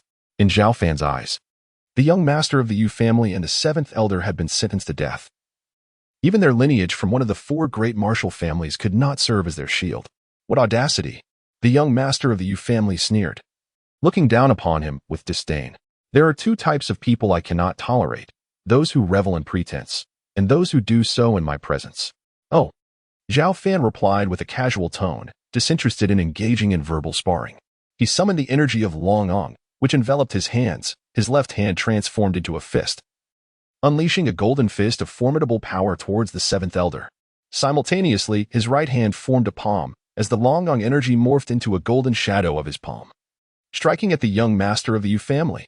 With the internal energy released externally, the 7th elder was momentarily stunned. Realizing why he could not gauge this youth's cultivation, he was a martial arts master. For someone at the innate realm like himself, discerning any clues was utterly impossible. Meanwhile, the young master of the Yu family stood frozen, astonished by the dazzling palm shadow hurtling towards him. In the next instant, Both the elder and the youth were struck by Zhao Fan's onslaught, unable to react in time to use Lin Qianqian as a shield. They were flung backward as if grievously wounded, crashing to the ground several meters away, their internal organs seemingly displaced, lying in a heap. Lin Qianqian, propelled by inertia, remained momentarily suspended in midair. As Zhao Fan swiftly advanced, he caught her securely in his embrace just as she descended. After a meticulous examination, he confirmed that she had sustained no serious injuries, alleviating a fraction of the chill that had gripped his heart. How could he possibly be a martial arts master? The young master of the Yu family, blood streaming from his 7 orifices, attempted to rise but found himself utterly incapacitated. The psychological blow he suffered was far more devastating than his physical wounds. Having been adorned with the mantle of genius since birth, he had, at the tender age of 18, already possessed the strength to challenge the innate realm. Among the 4 illustrious martial families, none could rival him, let alone the lesser factions such as Xiao Ling and Xiao Chu. And now, out of nowhere, emerged a figure of similar age, yet one who was a martial arts master. He must have shown mercy to the Yu family. The 7th elder, struggling to rise, limped to support his young master. And in that moment, he finally comprehended the folly of their actions this night. To insult a master is to invite ruin. And he had dared to abduct the master's fiancée. What the 7th elder failed to realize was that he had overestimated the situation. Zhao Fan had not shown mercy, but rather, the current potency of his dragon young energy was simply formidable. In the courtyard, a middle-aged man with hawk-like eyes observed the astonishing scene unfolding before him, his complexion pale with fear.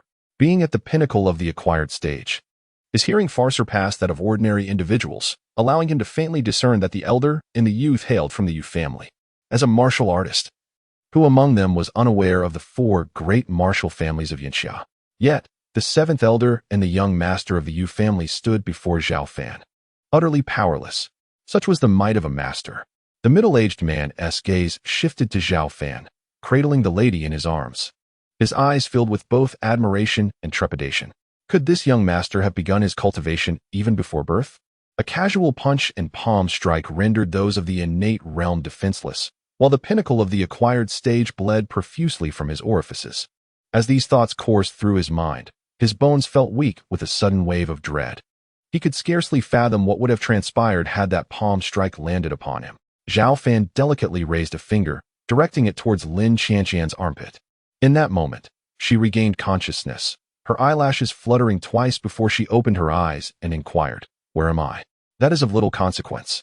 What matters is that you are in my embrace," Zhao Fan replied with a smile, gesturing towards the rear. "Now, be a good girl and wait for a moment over by the 17th. I shall join you once I have tidied up the aftermath." Lin Qianqian nodded and stepped into the courtyard. Zhao Fan advanced with the inexorable steps of death, approaching the Moon family's young master and the 7th elder. "I was unaware that you are a grandmaster." The 7th elder, dragging the young master, knelt in terror upon the ground, his voice trembling, stripped of its previous arrogance. "We hail from one of the 4 great martial families, overseen by our esteemed ancestors. We implore you, Grandmaster, to show our Moon family a modicum of favor. We shall certainly come to pay our respects in due course." "Favor? That is reserved for the living," Zhao Fan retorted, looking down upon them with disdain. "As for you, you are already dead." "No." The 7th elder's pupils dilated in horror. The Moon family's young master, paralyzed by fear, could not utter a sound but gazed up at Zhao Fan, recalling the martial grandmasters of his family and considering himself a once-in-a-century prodigy. Convinced that Zhao Fan's threats were mere bluster, just as he entertained this delusion, a streak of golden light flashed by, vanishing in an instant and leaving a trail of crimson in its wake. The young master felt a chill grip his throat, raising a hand to touch it. He found it sticky, warm, and tinged with iron. He collapsed to the ground, eyes wide open in death, his severed throat gurgling as he rasped, "You truly dare to kill me? Why should I refrain?" With those words, Zhao Fan sealed the young master's fate. Having dealt with the easier target, his gaze shifted to the 7th elder, his voice resonating with unmatched authority. "Shall I deliver you personally, or will you take your own life?" The 7th elder recognized that he could not escape this calamity, having devoted his life to martial arts. He had only entered the innate realm at the age of 50 and had not advanced further since. Now, confronted by the revered grandmaster, he could summon no spirit of resistance. Glancing at the still warm body of the young master, he sighed silently and raised his moonlit white hand, bringing it down heavily upon his own head, then crumpling to the ground. If they were to learn that this martial grandmaster is but an impostor, they would surely leap in outrage. A smile broke upon Zhao Fan's previously stoic face as he seized the hair of both the seventh elder and the Moon family's young master, dragging them back to the courtyard and casting them before the gathered young elites, laying them side by side with the lifeless corpse. Spare me, Zhao Fan, Brother Fan, Master Fan. I truly harbored no ill intentions towards you. The Huang family is formidable, and we, a mere small clan, are driven by necessity. The other 7 prominent figures from Jiangbei were weeping profusely, their faces streaked with tears and snot. As for He Jiyu, having been rendered unconscious by castration, he was perhaps the fortunate one, for Zhao Fan now resembled a cold-blooded deity of death. Huang Rinqing found himself utterly isolated, for it was he who orchestrated the scheme to hire assassins to dismember Zhao Fan and abduct Lin Chanqian. Understanding that he could not evade his fate that night, he sought to drag someone down with him, pointing at Li Chuanyu and declaring, "It was he who incited me to post the mission on the black market." Li Chuanyu's body trembled, and a chill gripped his heart as the matter concerned his very life. In a fit of rage, he leaped onto Huang Rinqing, raining down blows with fists and feet, each strike more ferocious than the last. The two became entangled in a fierce struggle, while several other young masters stood by, observing from a distance. "Enough," Zhao Fan commanded sharply, stepping forward to swiftly seize both Huang Rinqing and Li Chuanyu by the throats, instantly silencing the chaos. He turned to Lin Chanqian and instructed, "Close your eyes." As she complied, 2 distinct cracking sounds echoed through the air. When she opened her eyes again, Huang Rinqing and Li Chuanyu lay lifeless before her. "Chanqian, please, beg him not to kill us," Su Ziqiang implored, his voice thick with tears, grasping at the chance for survival. "Do you remember our childhood? We played house together, but as we went to different schools, we drifted apart. Yet, those memories are indelible. If we take the wrong path, we can always start anew, but if we lose our lives, everything is over." Prompted by his words, the 5 young masters nearby began to play the emotional card.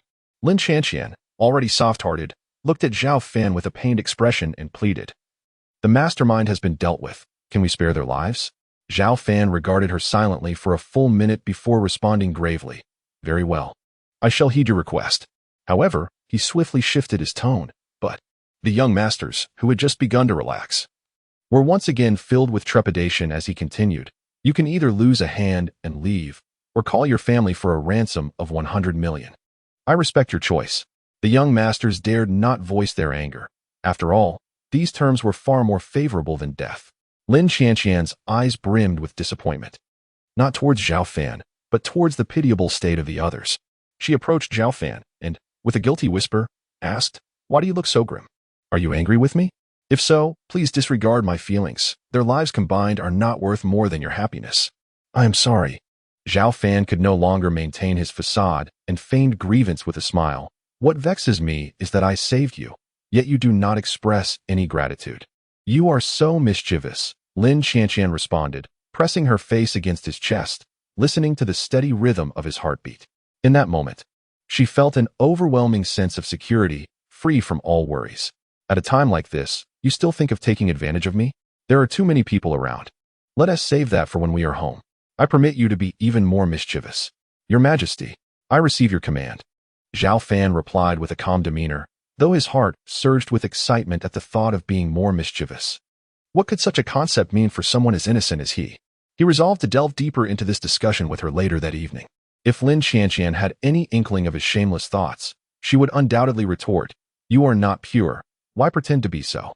That night in Jiangbei was as tranquil as ever, yet within the elite circles that countless ordinary families aspired to join, a tidal wave of upheaval was underway. The prestigious Huang family and the second-tier Li family resolutely abandoned a significant portion of their assets, fleeing Jiangbei overnight with only liquid funds in hand. Meanwhile, Lin Longtu assumed complete control over the affairs in his domain. Moreover, 6 families conspired against the Lin family. After hearing their sons' descriptions over the phone, they first paid a hefty sum of 100 million to redeem their people and subsequently announced their allegiance to the Lin family. Thus, the Lin family of Jiangbei stood unrivaled. Meanwhile, within the secret villa of the Huang family, aside from Zhao Fan, Lin Chanqian, and 17, only He Jiyu and the middle-aged man known as Eagle Eye remained. Zhao Fan altered his decision, opting not to eliminate the young heir of the He family from the provincial city. although he was known for his intolerance of transgressions. An inexplicable intuition had struck him just before he intended to act. He consulted 3 copper coins he carried with him for divination and discovered that he shared a karmic connection with He Jiyu. Though the insight was vague, it hinted at a significant fate intertwined with He Jiyu. To eliminate him now would sever that potential. This was the essence of the word transformation in the realm of celestial masters. One could glimpse the transformation, but it must not be overstepped. A mere hint of its trajectory sufficed, for otherwise, divine retribution would ensue, a consequence far beyond Zhao Fan's capacity to endure. As for other fortune-tellers, who would dare to divine their own futures, perhaps there was something beneficial for him within the He family. After much contemplation, Zhao Fan considered this possibility and addressed the middle-aged Eagle Eye. Do you wish to live or die? The middle-aged man, having resigned himself to despair, initially perceived Zhao Fan's words as a fleeting illusion born of hope. Thus he did not react significantly. Soon after, a thunderous voice echoed in his ears. So you truly wish to die? Startled, Eagle Eye jolted upright and asked in astonishment, Master, can I survive? Do not be anxious, relax. Zhao Fan gently patted his face and spoke with a calm demeanor. My terms are simple. Take this castrated heir of the He family and return to the provincial city immediately, while also informing the head of the He family of my impending visit in half a month. I trust he will extend proper hospitality to brighten my spirits. Otherwise, I shall not hesitate to erase the He family from the provincial city. Understood. I will convey every word as you commanded. Eagle Eye nodded fervently, feeling no shame in carrying out the wishes of a master, but rather a profound honor. For he was delivering a message from a martial arts master that many warriors could only aspire to attain throughout their lives. Moreover, this young master did not even regard one of the 4 great martial families. He dispatched the elder and the young heir without hesitation, treating the He family as insignificant. As for any retribution, that notion was utterly unfounded. Begone! Zhao Fan shot him a piercing glare, which appeared terrifying in the eyes of Eagle Eye, who feared inciting the master's wrath. He hurriedly mentioned He Jiyu and fled in haste, not forgetting to pick up the severed appendage of the young heir as he departed. Zhao Fan had long sensed the dark aura surrounding the latter, along with an endless stream of female grievances, indicative of the many lives he had wronged. With the young heir's essence severed, it was akin to accruing interest. The day Zhao Fan attained his transformation would also mark the day of the young heir's demise. On the ground lay 5 corpses, long since cold. As Zhao Fan passed by Huang Rinqing and Li Chuanyu, he examined the body of the 7th elder, discovering only a small porcelain vial and a short sword known as the fish intestine sword. The vial contained 9 medicinal pills intended for body refinement, albeit of rather poor quality, which he regarded with disdain. Noticing a wild cat in the distance, he casually tossed the vial in its direction. The cat tentatively licked up the spilled pills, consuming them all without hesitation, then swayed its tail in gratitude before disappearing into the night. The sword, however, was decent and seemed quite handy for slicing fruit. After toying with the fish intestine sword for a moment, Zhao Fan stowed it away and proceeded to search the body of the Moon family's young master. Though lacking intangible assets, he discovered a bound volume of body refinement techniques, which encompassed everything from the foundational stages to the pinnacle of innate mastery, aptly named the Moon chanting technique. Zhao Fan delved into the text, his surprise growing. The Moon family was indeed one of the 4 great martial arts clans, and this martial arts technique was among the finest. Yet, he felt a sense of incompleteness, as if it were a censored version, hinting that there must be sections corresponding to higher realms that were either lost or beyond the reach of the Moon family's young master. He decided to keep the Moon chanting technique, contemplating a modification to help Lin Transhan embark on her martial journey. With his guidance and the accumulation of medicinal pills, he believed that reaching the realm of a master was merely a matter of time. Upon examining the body of Bubai, he discovered a black bank card inscribed with foreign characters. He handed it to Lin Transhan, remarking on its uniqueness. Her eyes widened in surprise as she responded. This is a Swiss anonymous black card. It likely holds all the funds of that assassin. A simple phone call from a registered mobile can transfer the money into your account. My father specifically went to Switzerland to obtain 2 cards. I even kept one as a collectible. Consider it a gift, Zhao Fan said nonchalantly, tossing it to Lin Transhan as if it were a mere radish. Just this month as pocket money. Wonderful.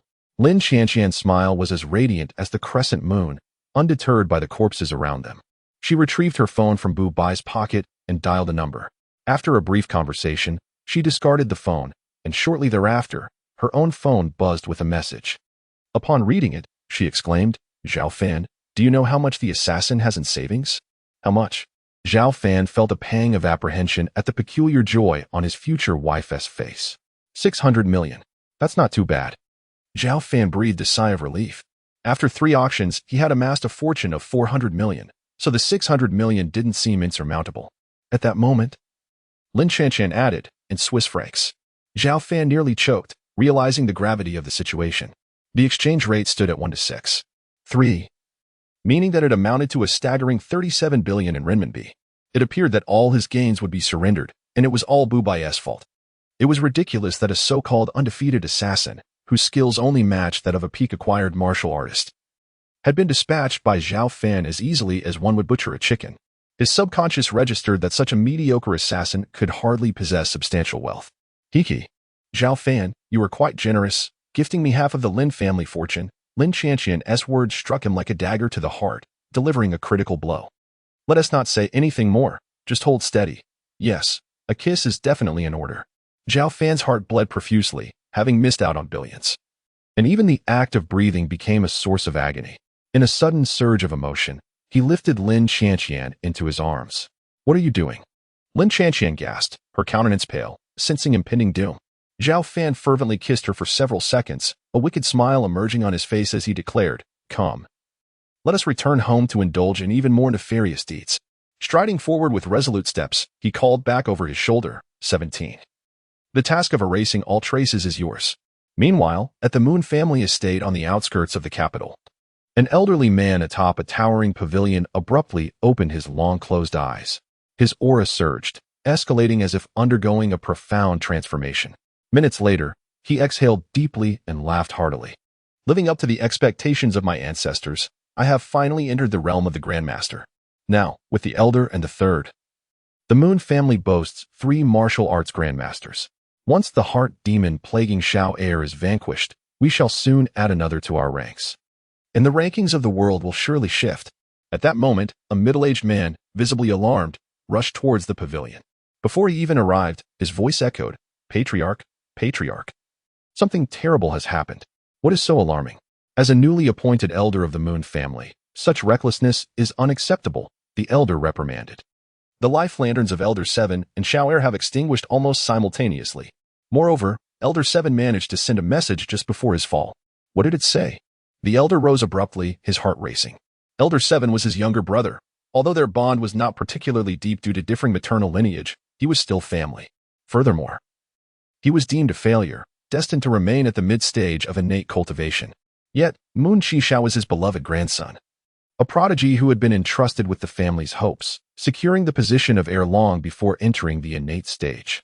Anyone can die, but Xiao Heir must not. If we perish today, the perpetrator, Zhao Fan, is a young martial arts grandmaster. The middle-aged elder turned his phone screen towards him. The elder, accompanied by the middle-aged man, confirmed the tragic news at the Life Lantern Pavilion. Instantly, his aura surged like a tangible boulder, causing the middle-aged elder to tremble and collapse to the ground. Then, the elder coughed up blood, his aura dissipating completely. He instructed the middle-aged man to keep this matter confidential and to remain still. His gaze turned icy as he focused on his grandson's life lantern. Jianbei, such a small place truly harbors hidden talents, with a martial arts grandmaster emerging? Zhao Fan, this name is unfamiliar, as if conjured from thin air. Perhaps it is a former half-step grandmaster who has recently ascended, even if he is young. He must be in his 40s or 50s.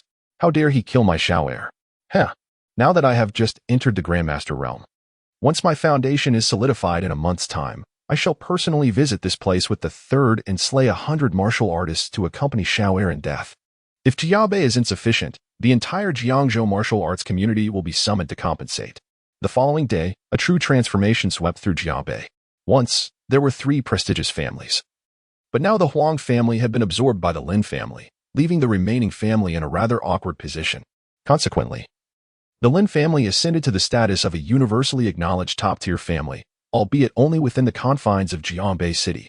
When viewed from the perspective of the provincial capital, their standing was akin to that of a leading third-tier family, falling short of the scale required to be considered a second-tier family in the provincial city. In Lin Longtu's grand design, after devouring another top-tier family, He aspired to penetrate the expansive circles of the provincial capital. As for Zhao Fan, the very epicenter of this storm, he was currently nestled in Lin Qianqian's boudoir, soundly asleep in her embrace, a smile gracing his lips even in dreams. Despite engaging in numerous misdeeds the previous night, Zhao Fan exercised restraint, believing that sustenance and comfort would eventually come. There was no need to rush. The son of the wealthiest family, Yi, had delivered 90 pieces of antiques to Jianbei the night prior, including 3 from the Oriental exhibition. The esteemed collection had begun to take shape, and the preceding 3 auctions had attracted numerous social elites eager to shop, invigorating the commercial atmosphere along Dingjia Road, where many business owners were nearly ready to erect a monument in Zhao Fan's honor. At 10 o'clock in the morning, an elderly voice, strained yet persistent, echoed from outside the Lin family gate. "Master Zhao, it's old Su. We had agreed to head to the provincial capital today. Why aren't you answering your phone? Don't even think about standing me up. I'm here, putting my old face on the line, waiting right at the door." Zhao Fan's head grazed against the undulating form of Lin Qianqian, stirring him from his slumber as he mumbled, "Who is it outside? The one who disturbs my sweet dreams shall not be spared." Lin Qianqian, with a sense of resignation, replied, "That voice resembles that of old physician Su. Did you not agree to accompany him to the provincial city today after the auction yesterday?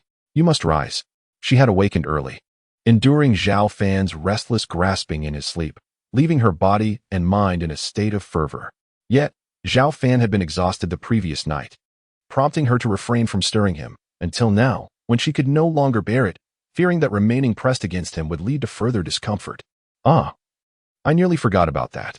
With a swift motion, Zhao Fan flipped out of bed and approached the window, calling out, "Old Su, if you dare utter another word, I shall stuff the unwashed undergarments of a bao into your mouth. Do you believe me? Grant me 5 minutes to freshen up." Lin Qianqian, feeling utterly drained, propped herself against the headboard and asked, "Are we not having breakfast? We'll eat on the way. This time, I shan't take you along." "You wouldn't be able to endure the daily rigors," Zhao Fan replied while dressing. With Huang Rinqing and the assassins dealt with, the Lin family now stood unrivaled in Jiangbei, ensuring Lin Qianqian's safety. As for the Yu family, there was no immediate concern. He had observed the elder among the 7 sending a message the previous night, presumably reporting Zhao Fan's status as a martial arts master to their superiors, even as one of the 4 great martial arts clans. The Yu family would not seek vengeance without first understanding the situation, and a martial arts master, possessing their own dignity and pride, would disdain assassination, preferring a straightforward battle for life and death. "Make sure to return early," Lin Qianqian said sweetly, akin to a lover. "At your command," Zhao Fan replied before departing the room. After brushing his teeth and adjusting his hairstyle, he stepped outside, addressing Su Qingyin. "I was preoccupied last night and did not sleep well. I hope you can forgive me." "Not at all. How could I ever hold that against you?" Su Qingyin waved his hand. The vehicle sent from over there is parked outside and ready to depart at any moment. Zhao Fan nodded, and after stepping out with him, they entered a sleek S-Class Mercedes. The journey from Jiangzhou to Jianbei was not too lengthy, taking 3 hours to arrive, ultimately halting before a gated community in the city center. As Zhao Fan opened the car door, he noticed the sign hanging above the entrance, "Chen Residence." He then gazed at the buildings within, resembling an opulent estate, featuring 6-story structures, high-rises, villas, vegetable gardens, swimming pools, gardens, and even an artificial lake, everything one could desire. "What is the meaning of this?" Zhao Fan inquired, tilting his head in confusion towards Su Qingyin, chuckling, "A conscientious developer indeed. Are there still houses for sale inside?" The latter explained, "It is a private community, specifically the headquarters of my goddaughter's family." "Extravagant," Zhao Fan remarked as they conversed while walking further inside. Learning that the Chun family was one of the 3 premier families in the provincial capital, and his goddaughter, Chen Chun'er, was the cherished daughter of the Chen family. Furthermore, apart from Chen Chun'er, this generation of the Chen family consisted solely of males, thus making her the center of adoration. Chen Chun'er, at the tender age of 21, had enjoyed a healthy life for the preceding 2 decades. However, beginning on the 9th day of the first lunar month this year, she inexplicably fell into a deep slumber that lasted for an uninterrupted 7 days. When she finally awoke, she trembled, expressing that she felt cold. After consuming a modest meal, she succumbed to sleep once more. This pattern of sleeping for 7 days followed by a brief awakening persisted, continuing to this day. Even her foster father, the esteemed medical expert Su Qingyin, found himself at a loss. The Chen family was frantic, Her parents, numerous brothers, uncles, and grandfathers exhausted every possible remedy, traversing renowned hospitals both domestically and internationally, yet to no avail. The number of critical condition notices they received could fill a tome. As time progressed, Chunna's symptoms grew increasingly complex. In addition to her profound somnolence and cold sensitivity, her skin had become genuinely frigid, and blood tests revealed an alarming drop in temperature. Initially, her body temperature hovered around 34 degrees Celsius, but it has since plummeted below 30, showing a continuing downward trend. It is widely acknowledged that humans are warm-blooded creatures, and a temperature below 35 degrees poses a grave risk to life. Yet, miraculously, Chunna remained alive. Su Chingyin racked his brain, meticulously gathering information. There was a historical account of a similar bizarre illness, but that patient had succumbed over 50 years ago, as recounted by an elder from a neighboring village. Their symptoms mirrored Chunna's, a cycle of sleeping for 7 days, a steadily declining temperature, and a perilous trajectory towards death at 0 degrees Celsius over the span of a year. The elder could not elucidate the underlying cause, leaving the matter shrouded in mystery. During this time, suspicions arose regarding malevolent forces at play. They sought the counsel of various reputed Taoist priests and shamans, even visiting renowned temples to consult esteemed monks. Yet none succeeded in restoring Chunna to health. Occasionally, their interventions yielded temporary relief, but the situation ultimately worsened. One day, Zhao Fan showcased the fabled 9 needles of the ghost gate in the realm of traditional Chinese medicine at the hospital, igniting a flicker of hope within him. Perhaps he could indeed cure her? After listening to Su Qingyin's account, Zhao Fan reflected on his travels with his great-uncle, realizing he had never encountered such a case. The ancestral tome of the Celestial Master, which had been passed down through generations, seemed to lack any pertinent records. Nevertheless, Zhao Fan remained undeterred, believing he could tackle Chunna's peculiar affliction. The world is vast, and the Celestial Master, a figure of great fortune, appears only once per generation. In ancient times, when travel relied solely on foot, numerous uncanny occurrences went unencountered. If one were to stumble upon such an event, it was rare for there to be no resolution. As Zhao Fan walked through the Qin family's estate, the contrast between a first-rate family in the provincial capital and a top-tier family in Jiangbei became glaringly evident. The disparities were not only in terms of luxury but also in the vibrancy of family life. Unlike Jiangbei, which seemed to prioritize wealth alone, the Qin family was bustling with life. Although the Lin family dominated Jiangbei, it consisted merely of Lin Longtu and his 2 daughters. Moreover, during his visit, Zhao Fan observed no fewer than 30 martial artists within the Qin household, all at various stages from early to mid-acquired realm. Considering the presence of the vigilant protector, He Ji Yu, it was conceivable that the Qin family might even have an exceptional guardian at the pinnacle realm among them. If they had summoned someone of higher stature for protection, the possibility of encountering a being of the innate realm was not out of the question. At this moment, Su Qingyin brought Zhao Fan to a vintage pavilion. By the door stood 2 martial artist guards in the mid-stage of their cultivation, one of whom, a one-eyed warrior, coldly inquired, "Su Lao, what is his purpose here? This is the forbidden area of the Qin family, and you are well aware of the master's rules. Even collateral relatives are prohibited from approaching even a step closer.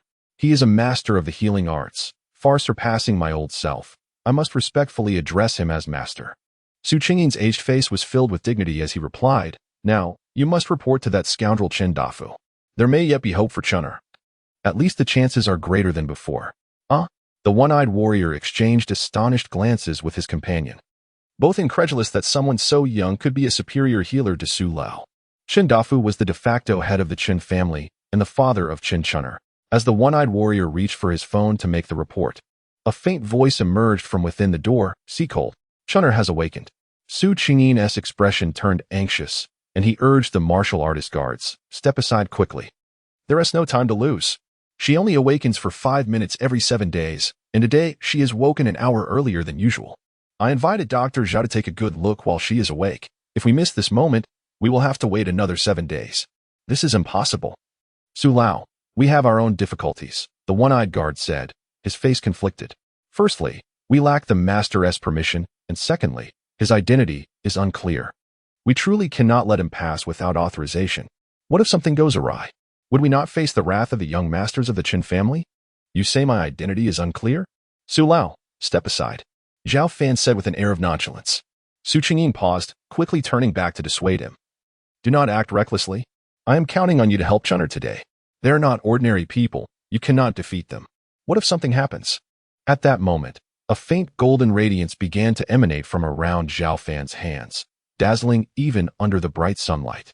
He cast a disdainful glance at the guards, declaring, "If I wished to conspire against the Qin family, this place would have been reduced to ruins with but a snap of my fingers." The one-eyed guard stared, dumbfounded, at the young man's hands, his legs weakening beneath him. Stammering, he uttered, "Martial arts. Master? Old Fong, what are you still doing? Are you seeking death?" The guard beside him, filled with awe, pulled him into a 90-degree bow and solemnly exclaimed in unison, "We were unaware of the Master's esteemed presence and are willing to accept punishment." "What? Do you think this master is petty and vengeful?" Zhao Fan raised an eyebrow, coldly questioning. "I would not dare." The one-eyed warrior was now drenched in sweat. It was his first encounter with a martial arts master, and such a young one at that, certainly from a powerful faction. Even without displaying his might, Zhao Fan instilled a deep psychological dread within him.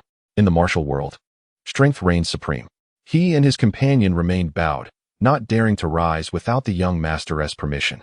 Zhao Fan nodded slightly and said, "Then why are you not hastening to open the door?" "Understood, please wait a moment." The one-eyed warrior, feeling a profound sense of relief, opened the door with a bowed head, too timid to raise it and steal another glance. Su Qingyin, still in shock and unable to collect his thoughts, found Zhao Fan increasingly enigmatic and could not help but ask, "Master, how have you once again attained the status of a martial arts grandmaster?" Zhao Fan, relishing in his role as a martial arts sage, responded, "Do I need to report to you about my various identities?" This left Su Qingyin in a bit of a bind, fearing a sudden change in Zhao Fan's demeanor. He eagerly nodded, "Indeed. Even if someone were to tell me you're the Jade Emperor, I would find it entirely plausible." Flattering him so openly, Zhao Fan raised his thumb in approval. "Excellent. Clinging to your esteemed self will be my utmost priority, even if I must embrace the grave." Su Qingyin was overwhelmed with excitement. For Chinchano had only been awake for 5 minutes, and time was of the essence. Thus, he stepped inside with Zhao Fan. The exterior of the pavilion was steeped in antiquity, yet the interior boasted an ostentatious European decor, a stark contrast. Upon entering, Zhao Fan was immediately struck by a singular sensation: heat. Scanning his surroundings, he noticed the air conditioning in the living room was operational. Yet every room with an open door mirrored the same oppressive warmth, hovering above 30 degrees, exacerbating the sweltering summer heat. Su Qingyin provided an explanation. Chinchunner's body temperature was unusually high, and he was attempting to mitigate her condition by regulating the ambient temperature. Zhao Fan furrowed his brow. "This is futile. Being beside a fire at 40 degrees does not mean one's internal temperature mirrors that." In the center of the first floor, a door stood ajar, behind which the soft whispers of a woman echoed, uttering "cold, cold." Zhao Fan decided to investigate and approached the door.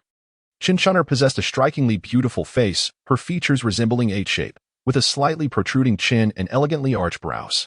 Her hairline formed a delicate widow's peak, and when she smiled, her cheekbones and chin formed a heart shape, epitomizing the quintessential heart-shaped visage.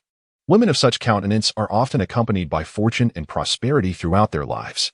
Yet, in her current state, Zhao Fan could surmise that this so-called affliction was not a true illness. Chinchunner's lips were deathly pale, her complexion resembling a frosty veneer, devoid of any color, akin to a figure drawn from a freezer. Leaning against the windowsill, she gazed longingly towards the north, murmuring "cold, cold." Zhao Fan gestured for Su Qingyin to remain silent and activated his heavenly eye, yet he could discern nothing amiss. Still, an instinctive feeling nagged at him, suggesting that the crux of the matter eluded him. He was astonished that she could evade his heavenly gaze. This should not be possible. Pondering the situation, Zhao Fan realized that Chinchunner appeared normal at present. Calculating the time, he estimated that in roughly 2 minutes, she would succumb to slumber once more. He attempted to call out to her, "Chinchunner?" However, she seemed oblivious to his presence, quietly repeating her lament of coldness. "Old Su, we cannot discern anything now. Let us speak further once she has fallen asleep," Zhao Fan said as he exited the room. He surmised that under the frigid conditions, Chinchunner's bodily functions had nearly ceased, including her auditory capabilities. In such a state, even shouting through a megaphone at her ear would yield no response. "Understood." Su Qingyin nodded slightly and inquired, "Are there any signs?" "Currently, there are none," Zhao Fan replied candidly. "I believe that when Chinchunner is in slumber, her body might be in a state utterly distinct from when she awakens. In other words, she may be undergoing some experience during her sleep." yet her will is in resistance. Every 7 days, she gains the upper hand and awakens, but due to her physical symptoms, she cannot function normally after 5 minutes. She can no longer endure and falls back into slumber. Su Qingyin's eyes lit up as he remarked, "That makes perfect sense. Awakening is driven by her will, while slumber is a primal instinct for self-preservation, thus ensnaring her in a new cycle. Truly, you are a miraculous healer." Having discerned the crux of the matter with but a glance, Zhao Fan leaned silently against the wall, and after nearly 2 minutes of silence from Qin Shunner's chamber, he and Su Qingyin approached her bedside. "I shall first take her pulse," Zhao Fan declared as he gently grasped Qin Shunner's delicate hand, intending to infuse a hint of dragon yang energy for inner observation. At that moment, voices and footsteps echoed from outside. "Third young master, do not enter. There is. Do not say another word, Su Lao, right? He is my sister's godfather, not mine. Even so, how could he casually bring a stranger inside? Moreover, today my sister has rarely awakened, and I do not wish to miss this opportunity." As footsteps drew nearer and arrived at the door, the newcomer, upon seeing the unremarkable young man holding Qin Shunner's hand, erupted with anger and declared, "Release her. Do not touch my sister." Zhao Fan turned his head slightly, casting a nonchalant glance at him. The individual was clad in martial attire, evidently a practitioner, and seemed to be calling him third young master. Yet, he did not relinquish Qin Shunner's hand. "Little third, do not be rude," Su Qingyin interjected, his expression stern. Zhao Fan offered an approving assessment. A martial artist at the mid-stage of the acquired realm? As a young master from a prominent family, it is commendable that he has dedicated himself to the martial arts. This Qin Sanxiao, though appearing as a youthful and delicate face, could even be described as beautiful, radiated an air of determination. Qin Sanxiao was taken aback, not having the time to ponder further, and insisted, "Put down my sister. And if I do not?"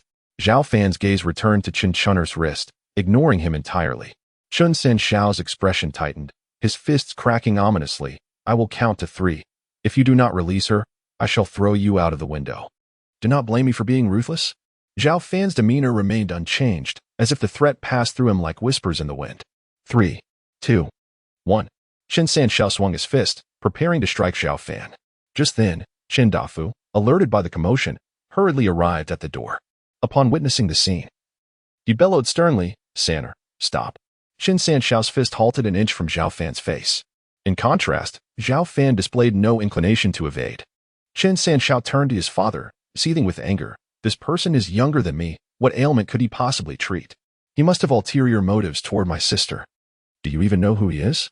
Previously, Qin Dafu was negotiating a contract outside when he heard the one-eyed warrior report that Su Qingyin had brought a martial arts master to treat his daughter. He immediately rushed back, confirming several times along the way that the warrior's description was indeed terrifying. Fortunately, the distance was not far, and after recklessly running 3 red lights, he arrived home just in time. He cast his gaze upon the young man holding Qin Shunner's hand, who appeared exceedingly youthful. Yet, if he truly was a martial arts master, the Qin family would not dare to offend him even with tenfold courage. Standing beside Qin Dafu was a middle-aged man, a Pekinate warrior whose status in the Qin family was comparable to that of the family head, and he was also the master of Qin Sanxiao. He had been observing Zhao Fan intently, and after a moment, he whispered in the latter's ear, "There is no aura of martial arts about him. Perhaps the one-eyed warriors have misjudged?" Meanwhile, Qin Sanxiao scoffed. "Him? Ordinary and unremarkable. What status could he possibly hold?" With a calm demeanor, Qin Dafu began to doubt whether Zhao Fan was indeed genuine, and he then turned his gaze to Su Qingyin, inquiring, "Brother Su, who might this be?" "Perhaps a master of sorts. I cannot say for certain," Su Qingyin replied vaguely, being deeply engrossed in the medical arts and lacking understanding of such matters. "A master?" Qin Sanxiao laughed as if he had heard a joke. "Do not jest. Surely he cannot be a master of our martial arts." At that moment, the one-eyed warrior and his companion approached, trembling in fear, anxious that the martial arts master within might unleash his wrath upon the entire Qin family, leading to their own demise as well. Just then, a golden radiance emanated from Zhao Fan's other hand, where he nonchalantly gestured towards the wall. "Calm as the eye of a storm," he declared. "Who permitted you to disturb me?" Silence. As the words fell, he resumed his focus on the tender wrist of Qin Shunner, indifferent to the Qin family's presence. In the next moment, the wall was cleaved open with fine cross-shaped cracks, which gradually expanded before the astonished eyes of the onlookers, resembling two intertwined centipedes growing in size. Ultimately, upon reaching a critical point, a thunderous sound of shattering erupted as the once solid wall collapsed by half, reduced to mere remnants. The scorching sunlight from outside slanted onto the smooth floor, and even Zhao Fan's hair was gently tousled by the inflowing breeze. Chen Dafu, Chen Sanxiao, the peak innate warrior, and even Su Qingyin, gazed at the half-collapsed wall in shock, momentarily forgetting to think, as if their brain cells had halted. Is this the power possessed by humanity? A mere gesture, a martial arts master. This is indeed the essence of a martial arts master. They dared not act rashly or disturb him further, falling silent as they fixated their attention on Zhao Fan, who was not to be stared at casually, especially Chen Sanxiao, whose face flushed red as he recalled having insulted the very martial arts master he revered most, his goal in life. He began to sweat profusely, retreating quietly, careful not to make a sound as he exited the room. The one-eyed warrior behind harbored deep admiration. A young martial arts master who refrains from exerting his strength over the weak, his demeanor as humble as an ordinary person, truly a mark of modesty. Were I in his position, I would carry an air of authority wherever I went. If Zhao Fan were to learn of his thoughts, he might very well choke on his own blood. Even with such intentions, the essence of Dragon Yang would be insufficient. The members of the Chun family gently closed the door, relieved that the martial arts master did not pursue the matter further. Chen Dafu remarked, "Old Bai, you truly misjudged this. Our Chen family nearly faced utter ruin." The elder Bai, at the pinnacle of innate strength, wore a bitter smile and said, "Alas, so young, yet excessively modest. Who could discern the depth of his realm at a mere glance? Well then, old Chun, let us make amends afterward. Establishing a rapport with a martial arts master is worth more than any amount of gold or silver. Remember to select some precious artifacts. For a martial arts master requires not wealth, and the better the gifts, the more favorable his impression of our Chen family will be." Even now, he felt a lingering dread. That single flick of the finger had effortlessly destroyed half a wall. There was no need to mention the robustness of the Chen family's architecture. Had it been him, he would have needed to strike with all his might to break through. Yet, the master merely waved his finger from afar. Chun'er may truly have a chance. A profound expectation welled in Chen Dafu's eyes as he turned seriously to Chen Sanxiao and instructed, "San'er, no matter what happens later, you must kneel and beseech his forgiveness. Do you understand?" That master came to treat Chun'er out of respect for old Su. Our questioning of him, while he remained calm and only issued a warning, indicates his loyalty and that his temperament does not resort to violence at the slightest provocation. Chen Sanxiao nodded fervently. As a martial artist, he possessed a unique pride, yet kneeling before a martial arts master to apologize, especially after the initial offense, was only right and proper, if not for himself, then for the sake of the Chen family. In Chun'er's chamber, Zhao Fan, oblivious to the numerous labels affixed to him, sent a thread of Dragon Yang energy coursing through Chun'er's body. He discovered a peculiar phenomenon. Affected by the cold, nearly every organ within her was dormant, akin to hibernation, save for her heart, which beat only once a minute, resulting in an exceedingly slow blood flow. When this thread of Dragon Yang energy was retrieved, it was oddly infused with a chilling aura, causing Zhao Fan to shiver involuntarily. He sensed that this coldness was rejected by the overall mass of Dragon Yang energy and thus discarded it, choosing instead to send it back into Chun'er's body, considering it a complimentary gift. After releasing Chun'er's hand, he felt an ominous presence watching him and solemnly activated his celestial sight. At that moment, he discovered he was not alone. Zhao Fan's pupils constricted sharply. Chun'er's form was enveloped by a shadow so translucent it was almost ethereal, resembling a massive serpent's head. From its apex sprouted two dragon-like antennae, and its cold, vertical eyes glimmered ominously with a red light as they locked onto his gaze. When Zhao Fan shifted an inch to the side, the serpent's eyes followed, unwaveringly fixed upon him, as if issuing a warning to refrain from meddling. Zhao Fan hesitated momentarily before deactivating his celestial vision, allowing his sight to return to normal. He had felt an immense sense of pressure emanating from the ethereal serpentine figure, prompting him to take a few deep breaths. Suddenly, an idea struck him, and he turned to Su Qingyin, instructing him to remove her clothing for verification. Understood. Su Qingyin harbored no impure thoughts. In his mind, Zhao Fan was akin to a celestial being, possessing dual talents in both medicine and martial arts. And it was inconceivable for him to disrespect his adopted daughter without cause. Moreover, it was commonplace for physicians to loosen garments during the treatment process. Before long, Chun'er stood before Zhao Fan, completely unclothed. Her physique was exquisite, clearly the result of regular fitness routines prior to her illness. She possessed all the necessary curves without an ounce of excess flesh. Her proportions remarkably balanced, and her defined abdominal muscles exuded a unique aesthetic appeal. Yet, Zhao Fan's focus was not on admiration. His purpose was to heal Chen Chun'er, not to take advantage of her. His late uncle had instilled in him the principle that a gentleman appreciates beauty in a manner befitting propriety. Zhao Fan swiftly scanned Chen Chun'er's front before turning her over without hesitation to examine her back. Su Qingyin's eyes sparkled with admiration. Had he been 20 years younger, witnessing Chen Chun'er in such a state would have tested his composure, despite his commitment to the medical profession. In stark contrast, Zhao Fan remained as unperturbed as an ancient well, unaffected by the sight before him. At that moment, Zhao Fan's gaze fixed upon Chen Chun'er's left hip, where he noticed two adjacent indentations, each approximately the size of a grain of rice.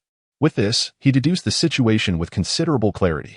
After assisting Su Qingyin in dressing Chen Chun'er, they both scrutinized her face for a moment before Zhao Fan retrieved 3 copper coins to cast a divination. "I understand," Zhao Fan said, his expression steady. Su Qingyin, who had been present throughout, was utterly perplexed and queried, "Ah, is that all? What exactly is wrong with Chun'er?" "There are ears present. Let us step outside," Zhao Fan replied in a hushed tone as he approached the door and pulled it open. Su Qingyin followed suit. Zhao Fan then addressed Chen Dafu. "You are here?" "Why, yes," Chen Dafu stammered, feeling the weight of Zhao Fan's presence, which emanated authority without a hint of anger. "Is there a tea house in the Chun residence where we may converse? Also, you are Chen Chun'er's father, correct? Please summon her mother and brothers. I have important matters to discuss with you all." "Chun'er has hope?" Chen Dafu asked, brimming with anticipation. "Perhaps yes, perhaps no," Zhao Fan responded ambiguously. Subsequently, Chen Dafu called for his wife and urgently summoned his sons, though 2 of them could not return. One was out of province, and the other abroad.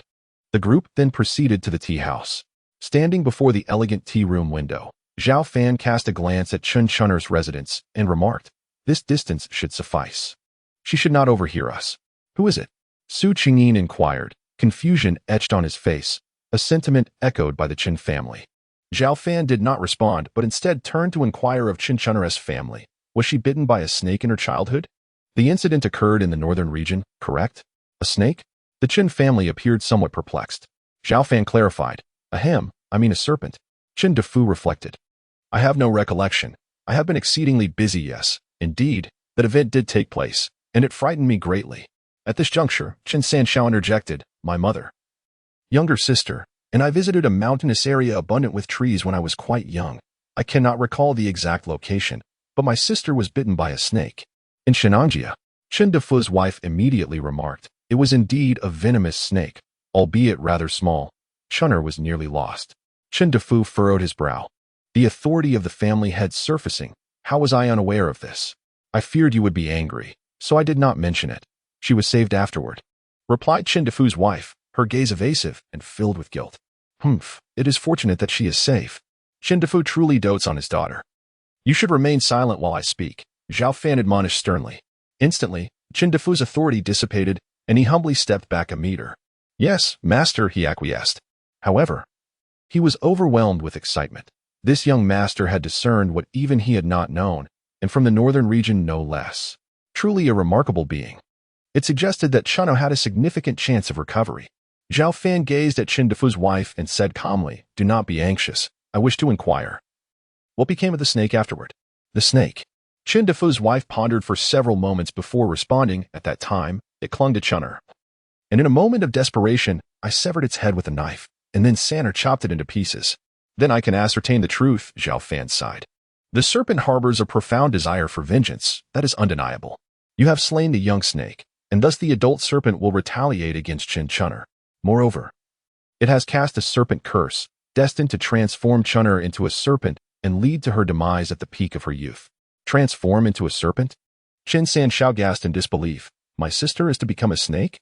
"No, this transformation does not imply a literal metamorphosis into a serpent."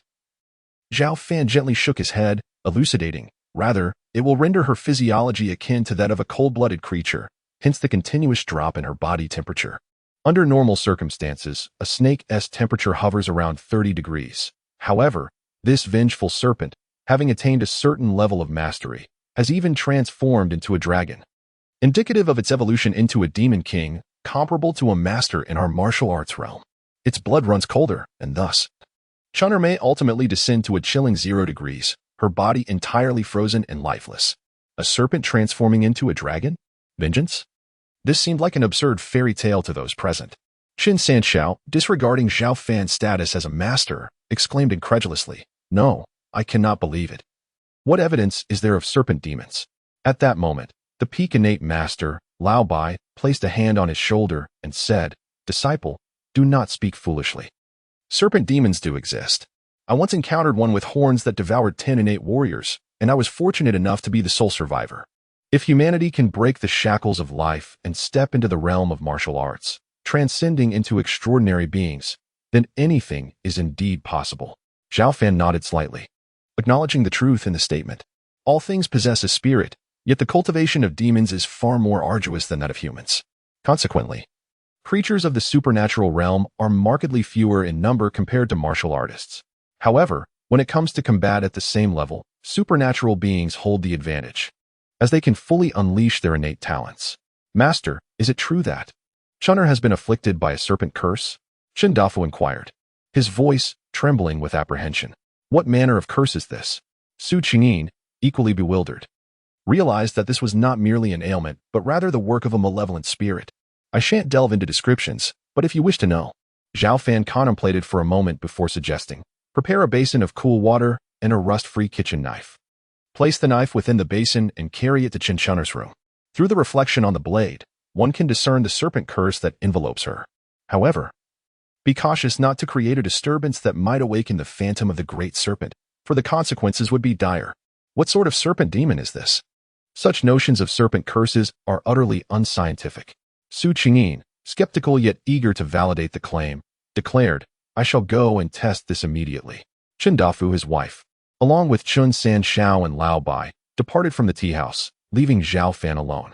He sat back in his chair, lifted the slightly cooled teacup to his lips, and took a sip. Raising an eyebrow, he recognized the familiar flavor of the tea. This is my dragon yang qi. The Dahong Pao from the ancestral tea tree?" He mused, "Usually, my uncle only gifts me half a tael each year. The Dahong Pao from the ancestral tree is a rarity, with only 3 surviving specimens located at the bottom of Jiujiaku Valley in Wui Mountain. Its yield is exceedingly scarce, producing merely 6 or 7 taels annually.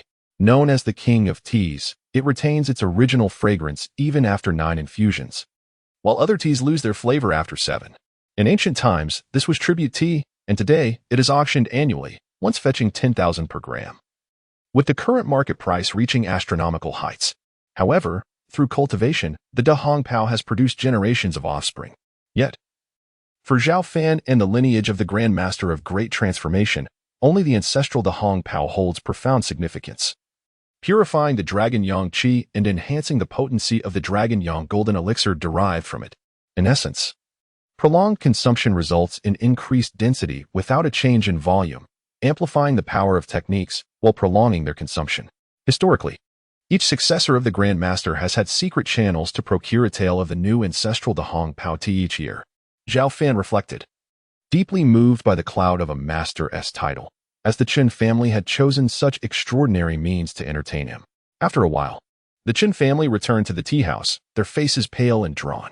Qin Dafu's wife had not accompanied them, having fainted upon seeing the reflected serpent shadow in the water. The vision of that horned serpent head would haunt them for a long time to come. Su Qingyin's voice trembled as he asked, "Master, what is the meaning of this? Science has not addressed such phenomena." "The ultimate boundary of science is metaphysics," Zhao Fan replied calmly, savoring his tea before replenishing his cup. Su Qingyin echoed the sentiment, feeling a sense of disillusionment as he remarked, "I had never grasped the significance of that phrase until now. I never imagined that after a lifetime immersed in the medical arts, I would still find myself at the starting point. There is no need for self-deprecation. Many practitioners are not as accomplished as you." Zhao Fan smiled reassuringly. Qin Dafu could no longer contain his anxiety. He knelt upon the ground and beseeched, "Might I inquire? Master, how can my daughter be healed? Surely, you possess a solution." "To dispel the serpent's curse, one must slay the serpent demon," Zhao Fan replied, his tone shifting. "However, that great serpent is on par with my strength. Yet, why should I save Qin Chun'er when she is but a distant acquaintance?" Qin Dafu grew frantic. Master, what treasure do you desire? My family possesses some rare collections. I implore you to visit our treasury. Zhao Fan pondered for a moment and stated, common treasures hold no value for me, but this tea, perhaps the legendary Da Hong Pao? Indeed, Chen Dafu nodded eagerly. Zhao Fan took another sip and, with an authoritative tone, declared, how much remains? Present it all to me, and I shall spare Chen Chun'er's life. Is that true? I have 3 taels left. Chen Dafu turned to Old Bai and gestured for him to fetch the tea. Old Bai, please retrieve the tea and also bring along any other fine selections. He assumed Zhao Fan was enamored with the art of tea.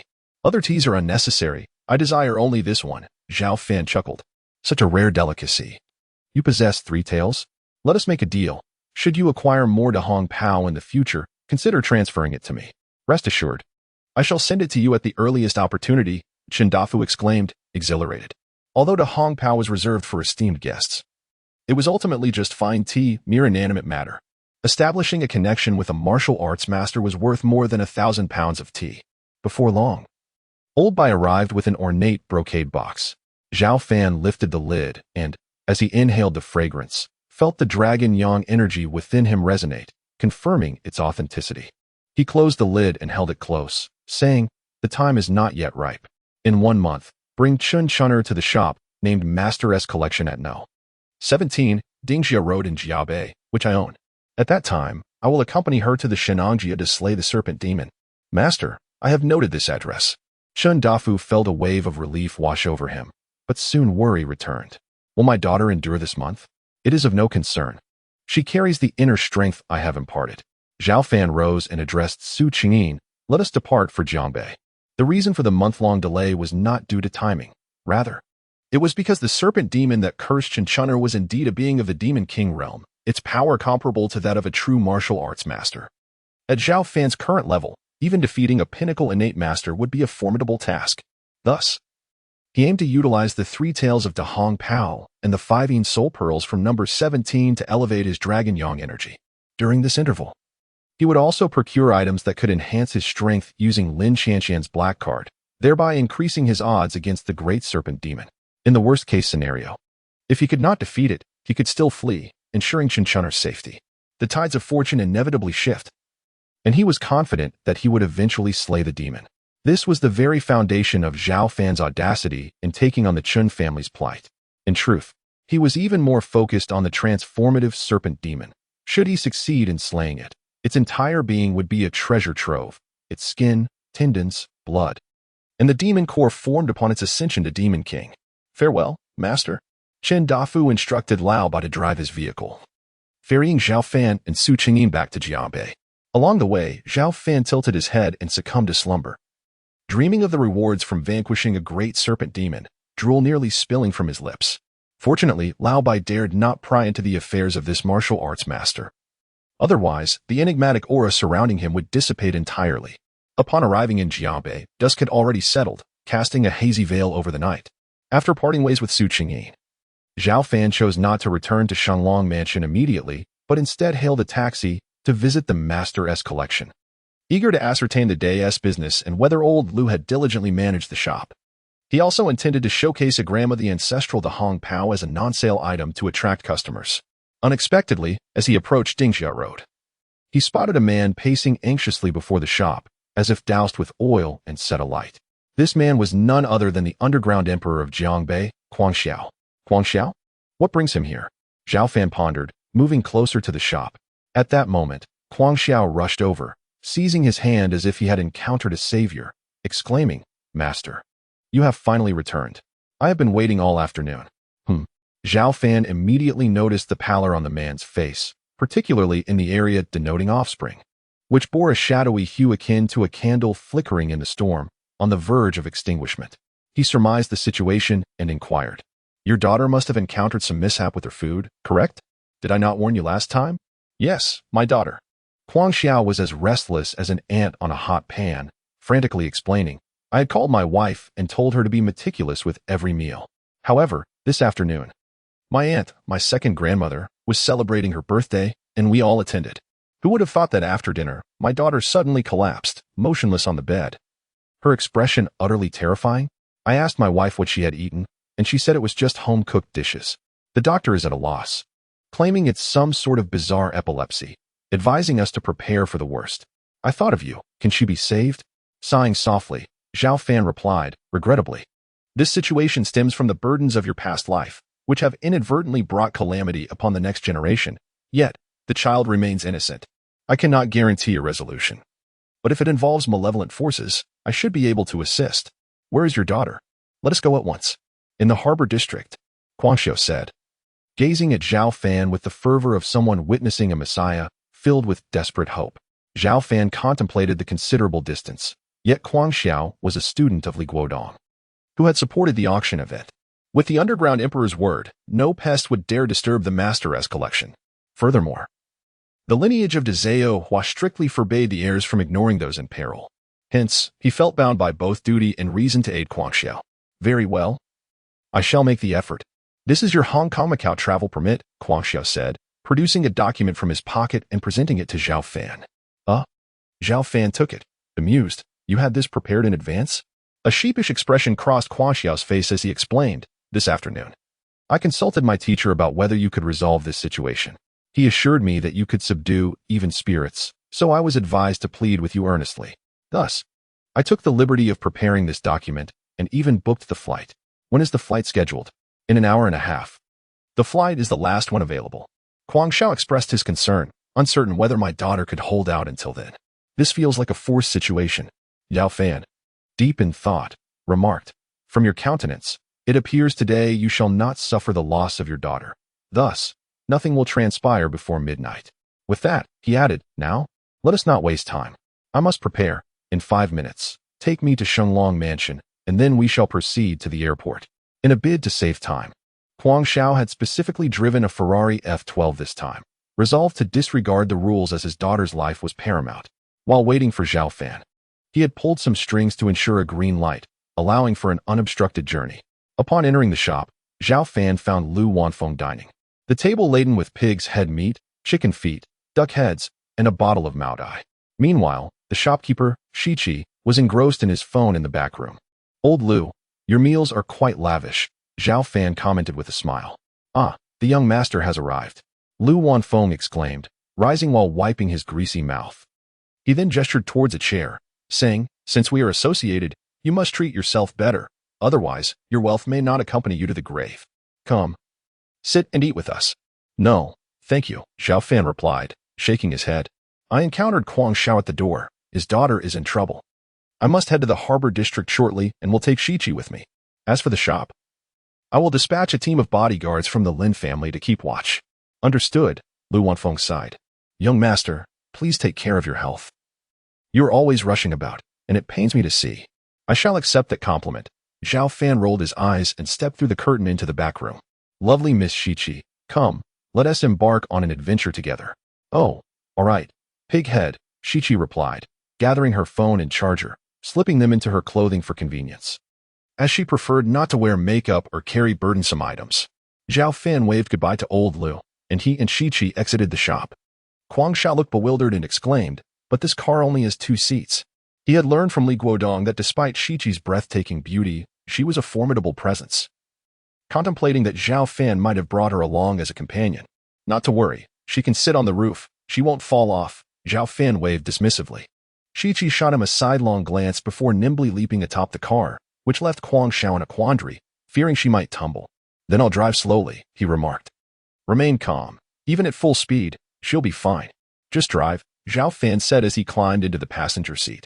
Throughout the drive, Gongshu was on edge. Yet his anxiety for his daughter propelled him to drive with the swiftness of a leopard. It wasn't long before they arrived at Shenglong Mansion.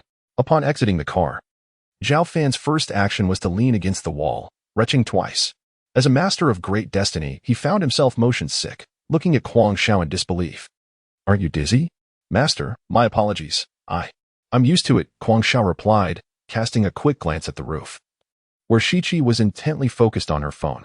Let us wait here, Zhao Fan said, feeling much better. He knocked twice on the courtyard gate, and upon the maids opening it, he strode directly into the villa, first heading to the room of his future wife to discuss the matter at hand. Having just returned from the provincial capital, Lin Qianqian found herself once again preparing for a night journey to the Bay Area. With wide eyes, she exclaimed, Are you really taking 17 along? Indeed, Zhao Fan replied, wrapping his arms around her and planting a few fervent kisses on her cheeks. My trip is primarily to visit the daughter of Guangxiao in the Bay Area, but I also wish to pay a visit to a friend. As for bringing 17 along, there is another reason. Perhaps I might discover a suitable cultivation technique for her. He then candidly revealed 17's true identity. Upon hearing this, Lin Chanqian let out a sigh of relief, saying, "Why didn't you mention this sooner? If I had known your personal maid was a ghost, I wouldn't have felt jealous." Immediately, she pinched the soft flesh at Zhao Fan's waist, adding, "However, I've heard plenty of tales about ghostly romances, so you mustn't act recklessly." "Understood, my jealous lady," Zhao Fan replied. He returned to his room, grabbed his black backpack, and Lin Chanqian donned a coat to see him off. Gongshu drove at breakneck speed, bringing Zhao Fan and 17 to the airport, where he inquired, "What about 17? She has no ID. How will we manage the ticket and pass?" "Simple," Zhao Fan said, suppressing the urge to retch for the sake of appearances.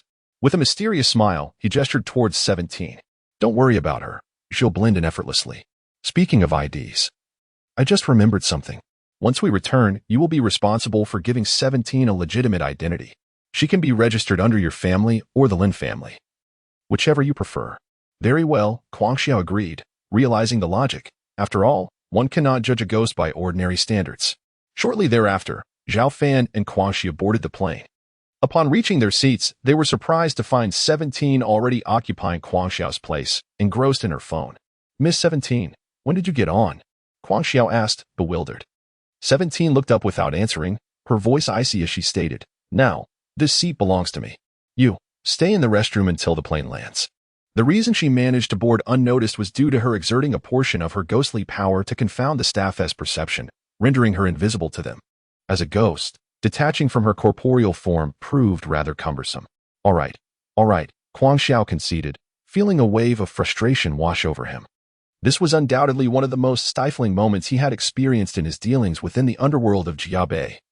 Yet he could not afford to offend her, partly due to Zhao Fan's influence, and partly because one cannot show weakness in the presence of a ghost. After he left, Zhao Fan took his seat and remarked, 17, couldn't you adopt a more amiable demeanor? Guangxiao is at least half an ally. 17 ignored him and simply put on her headphones. Zhao Fan felt a twinge of irritation, contemplating the day he would tame this little wild spirit. No, this little wild ghost. As night enveloped the Bay Area, the plane descended from the clouds, gradually landing at the airport. The cabin door opened, and Zhao Fan, 17, and a somewhat wobbly Guangxiao emerged one after the other. Outside, a vehicle had already been prepared by Guangxiao, and the three of them set off towards his great-grandmother's home.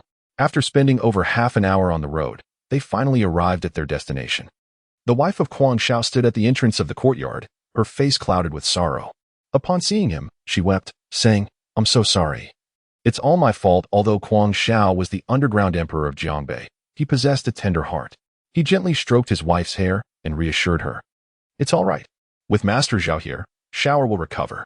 He then pulled Li Tong before Zhao Fan, introducing her. "This is my beloved, Li Tong. She is blessed with a remarkable fortune. You have a keen eye." Zhao Fan smiled slightly and replied, "Let us go. First show me the child." Guangxiao nodded repeatedly. Realizing why he had enjoyed a streak of good fortune, even in the face of peril, he had always managed to escape alive, largely due to his wife's contributions. Shower was alone in a small room, the door opened outward. Outside, several relatives were keeping vigil, while a black dog they had raised barked furiously at the door. Its eyes bulging, drool dripping from its sharp, ever-open jaws. "This dog is impressive," Zhao Fan remarked, glancing at it. "Take good care of it." Guangxiao took note of this. He exchanged glances with the relatives outside, prompting them to approach Zhao Fan, greeting him with, "Master, I do not require any formalities. You all may return to rest. The child's parents may remain." Zhao Fan waved his hand dismissively. In the next moment, he entered the room with Guangxiao and his wife, turning his gaze toward the little girl lying on the bed. She appeared to be around 6 or 7 years old, her hair styled in a bun, adorned in a lovely floral dress. Yet, her innocent face was marred by a horrific expression. She gasped for breath, her mouth wide open, the sound of her heavy breathing echoing in the silence. Her brows were knitted together, her nose crooked, and her eyes were wide open, staring vacantly at the ceiling, the whites of her eyes streaked with blood. A pang of inexplicable sorrow struck Zhao Fan, Such an adorable little girl was enduring such torment, and anyone would feel compelled to act. Even Chi put away her phone. Hastening to the bedside, her voice steady as she spoke, "What spirit has this child offended to invoke such retribution? There has been no direct contact. Yet the aura of malevolence surrounding her is palpable. If not resolved promptly, she may not survive until dawn." "That is impossible," Li Tong exclaimed. Her maternal instincts surging as she protested, "Shower is with me every day, she is kind-hearted. How could she have provoked a spirit?" "Xiao Tong, do not speak hastily," Huang Xiao interjected, holding his wife back, fully aware that Chi, being a ghost herself, was likely speaking the truth. Zhao Fan activated his spiritual vision, scrutinizing Shower. He observed that her skin and even her insides were entwined with hair-like black strands, emanating a sinister aura, starkly different from the lifeless energy of Lin Qianqian. It was indeed a manifestation of ghostly wrath, indicating she had incurred the spirit's vengeance. The food she had consumed had ignited the spirit's fury, and it remained undigested within her. As Zhao Fan spoke, he grasped both of Shower's small ankles firmly and swiftly pulled her upwards, causing her to float headfirst into the air. One hand supported her, while the other pressed against her abdomen. Meanwhile, Quan Shao held his wife back, urging her not to disturb the master. In the next moment, Zhao Fan's hand spread out flat, a subtle aura of dragon yang energy gathering beneath his skin, and he brought it down against Xiao'er's abdomen. A gasp escaped Xiao'er as her body convulsed, followed by the expulsion of a massive viscous vomit. Zhao Fan gently laid her back on the bed and leaned down to observe. Within the contents, several dark brown fragments caught the gaze of his celestial eye, continuously emitting black threads from within. These were the very source of Xiao'er's plight. Zhao Fan scrunched his nose, inhaling for a few seconds, and discerned the culprit: mushrooms. These mushrooms were quite common, non-toxic, and generally edible, yet they possessed the lethal potential that had brought Xiao'er to this state. An unsettling thought crossed Zhao Fan's mind. The mushrooms she had expelled must have grown on a coffin prior to being consumed. Such mushrooms are specifically referred to as coffin mushrooms.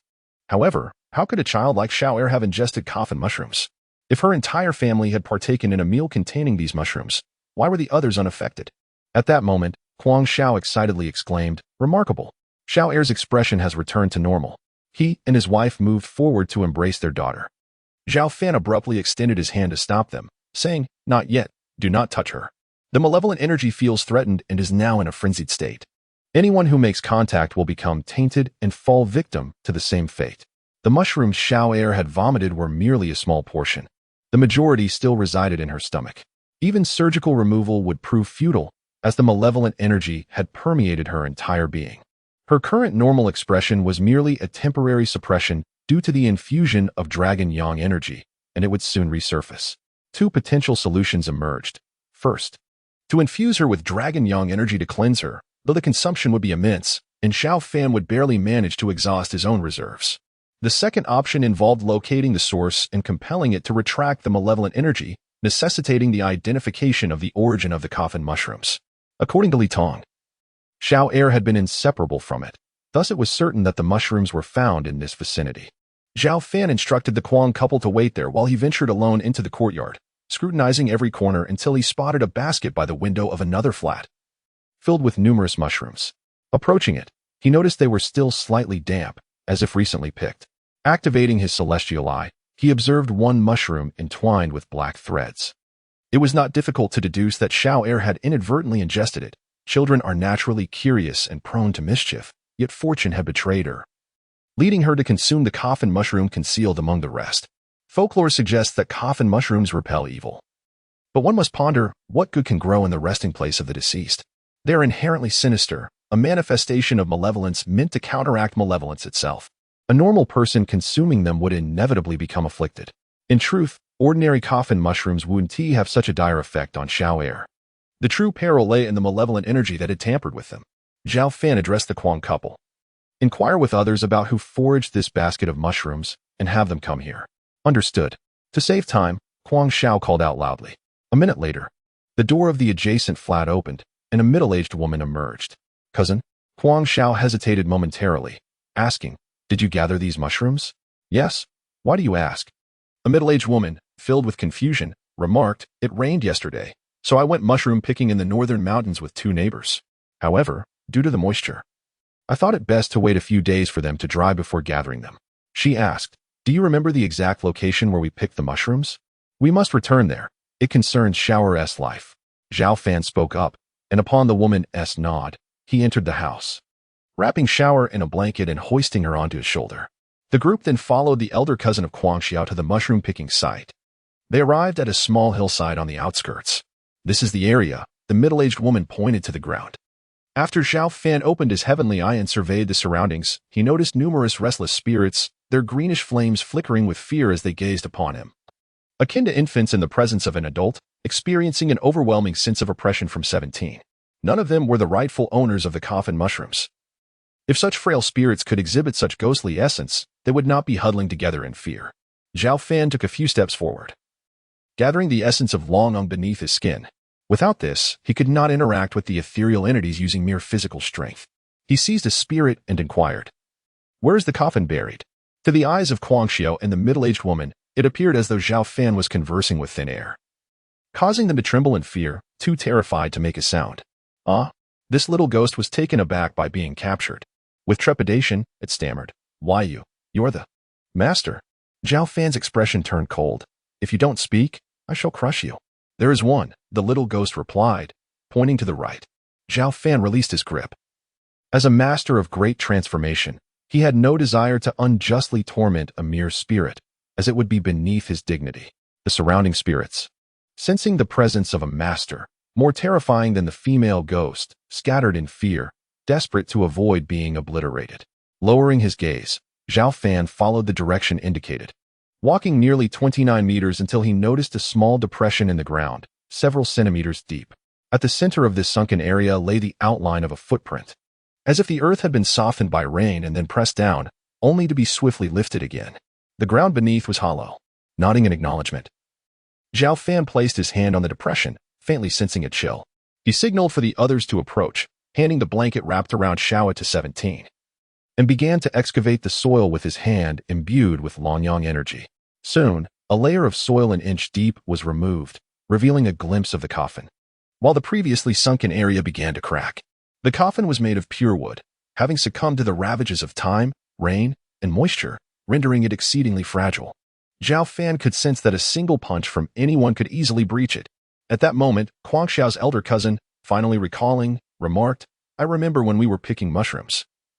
I came over and stepped on something that caused me to sink almost to my ankle, but I didn't think much of it after collecting the mushrooms."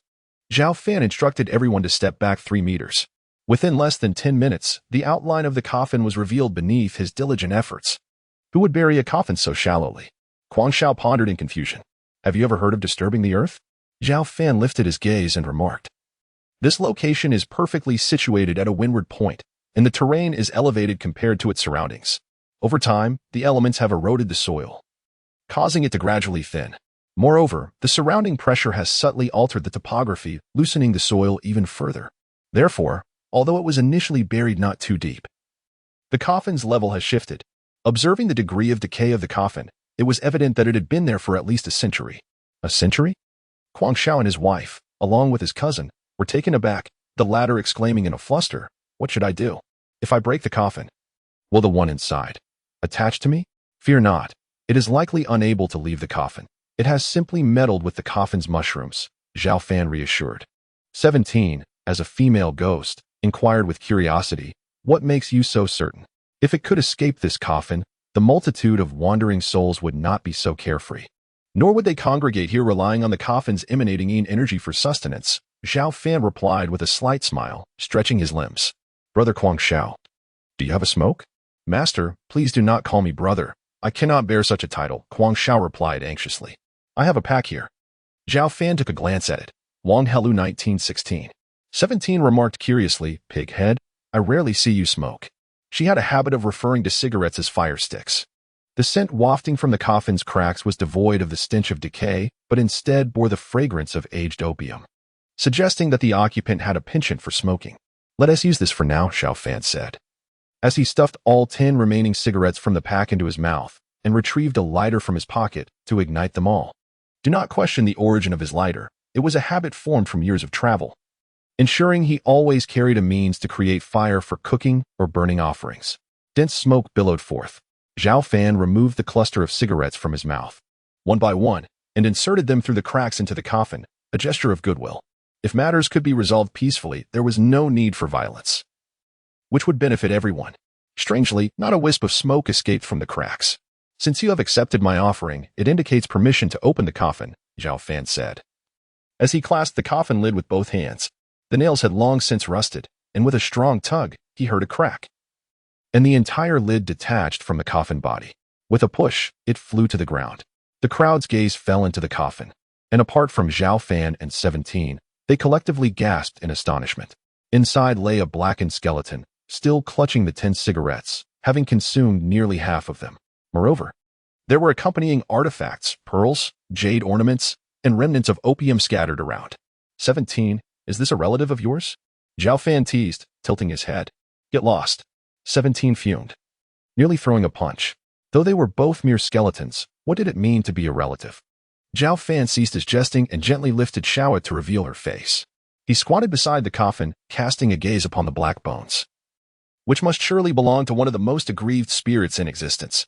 This phenomenon is known as the bone-bound ghost, or bone-locked soul, rendering it incapable of reincarnation and forcing it to remain as a ghost.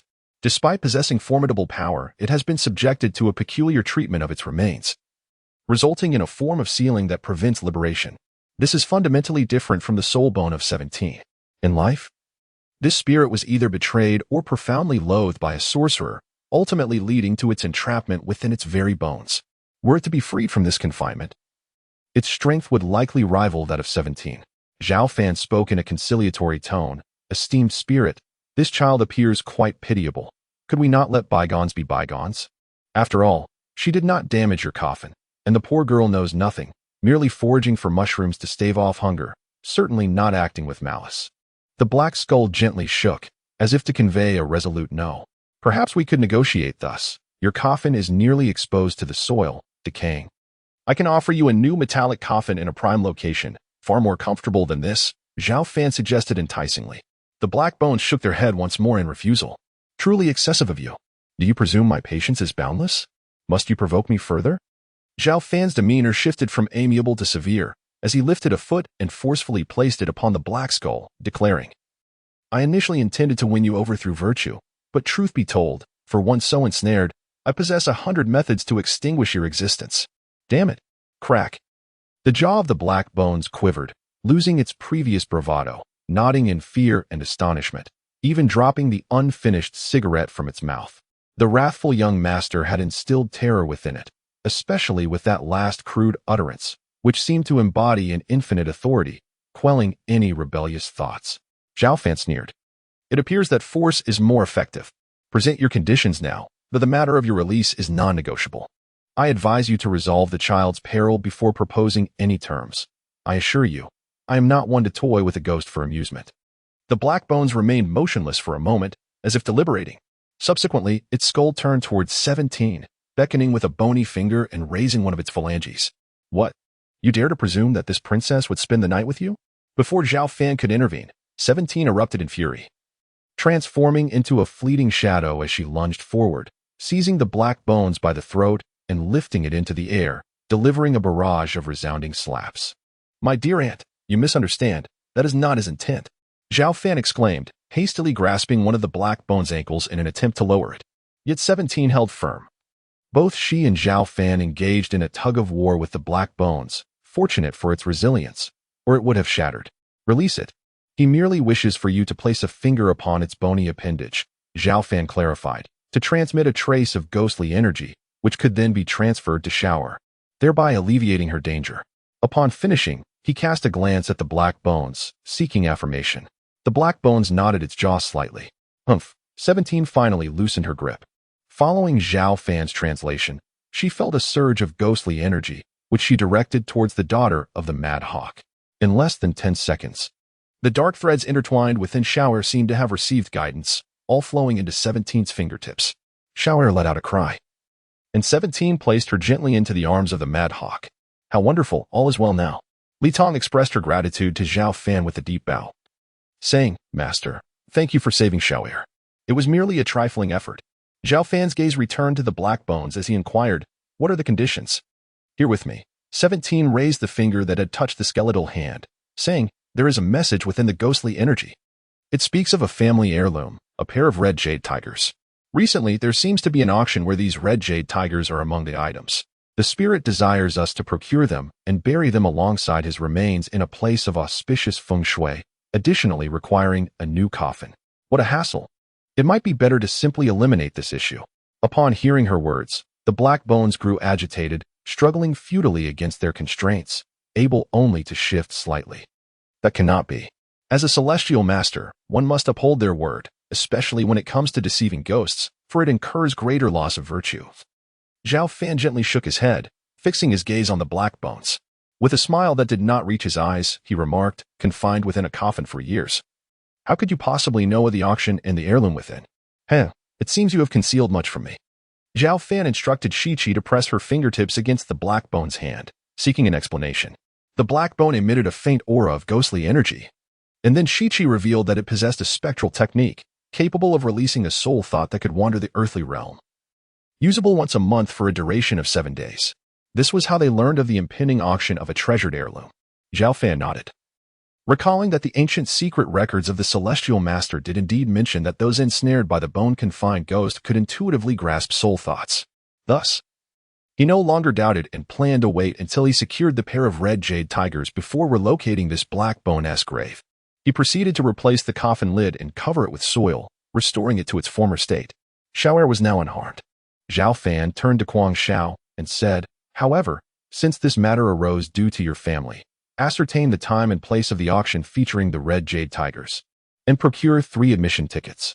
Both Shi-Chi and I will attend, and as for the funds to acquire that heirloom, you shall provide them. What do you say? Guang Shu embraced his daughter, replying, that is only fitting. The group then returned to Guang Zhao's great-aunt's home, where everyone assumed Zhao Fan and Shi-Chi were in a romantic relationship, thus arranging a spacious room for them. Consequently, the esteemed celestial master of the post-90s generation once again found himself sleeping on the floor. As the moon set and the sun rose, Zhao Fan awoke around 9 o'clock. Noticing Shi-Chi still engrossed in her phone, he felt a twinge of annoyance, pondering why she occupied the bed when she had no need for sleep. Was this not a reversal of their master-servant dynamic? Yet, he refrained from voicing his concerns, knowing it would be futile. Shi-Chi had a clear understanding of the circumstances, and when it came to important matters, she always prioritized Zhao Fan's decisions. Guang Shu had conducted thorough investigations and discovered a forthcoming auction at a prestigious venue in the Kuntong district of 9 Streets Peninsula, organized by the world-renowned auction house, Christie's. The event was set to commence at 2 p.m. the following day, with the auction officially starting at 2:30 p.m. Leveraging his connections, he secured 3 admission tickets after verifying their qualifications. All right, I've noted that, Zhao Fan acknowledged. After confirming the address, he stated, I shall visit a friend now. Please arrange for transportation. Guang Shu replied, I will drive you as your chauffeur. Zhao Fan glanced at the courtyard, where Xiao'er gazed longingly at her father, her innocent eyes reflecting dependence. He commanded, stay home and accompany your daughter. That is an order. Additionally, Shi-Chi will remain here. We shall meet in the Kuntong district before the auction begins. Why am I not coming? Shi-Chi inquired, perplexed. The place I am going to today is unsuitable for you, Zhao Fan replied without further elaboration. Very well. Rarely abandoning her television, Shi-Chi chose instead to join Xiao'er in play. Guang Shu summoned his cousin-in-law to drive a Mercedes for Zhao Fan's transportation over the next couple of days and provided him with a local bank card, stating it contained Hong Kong dollars for Zhao Fan's expenditures.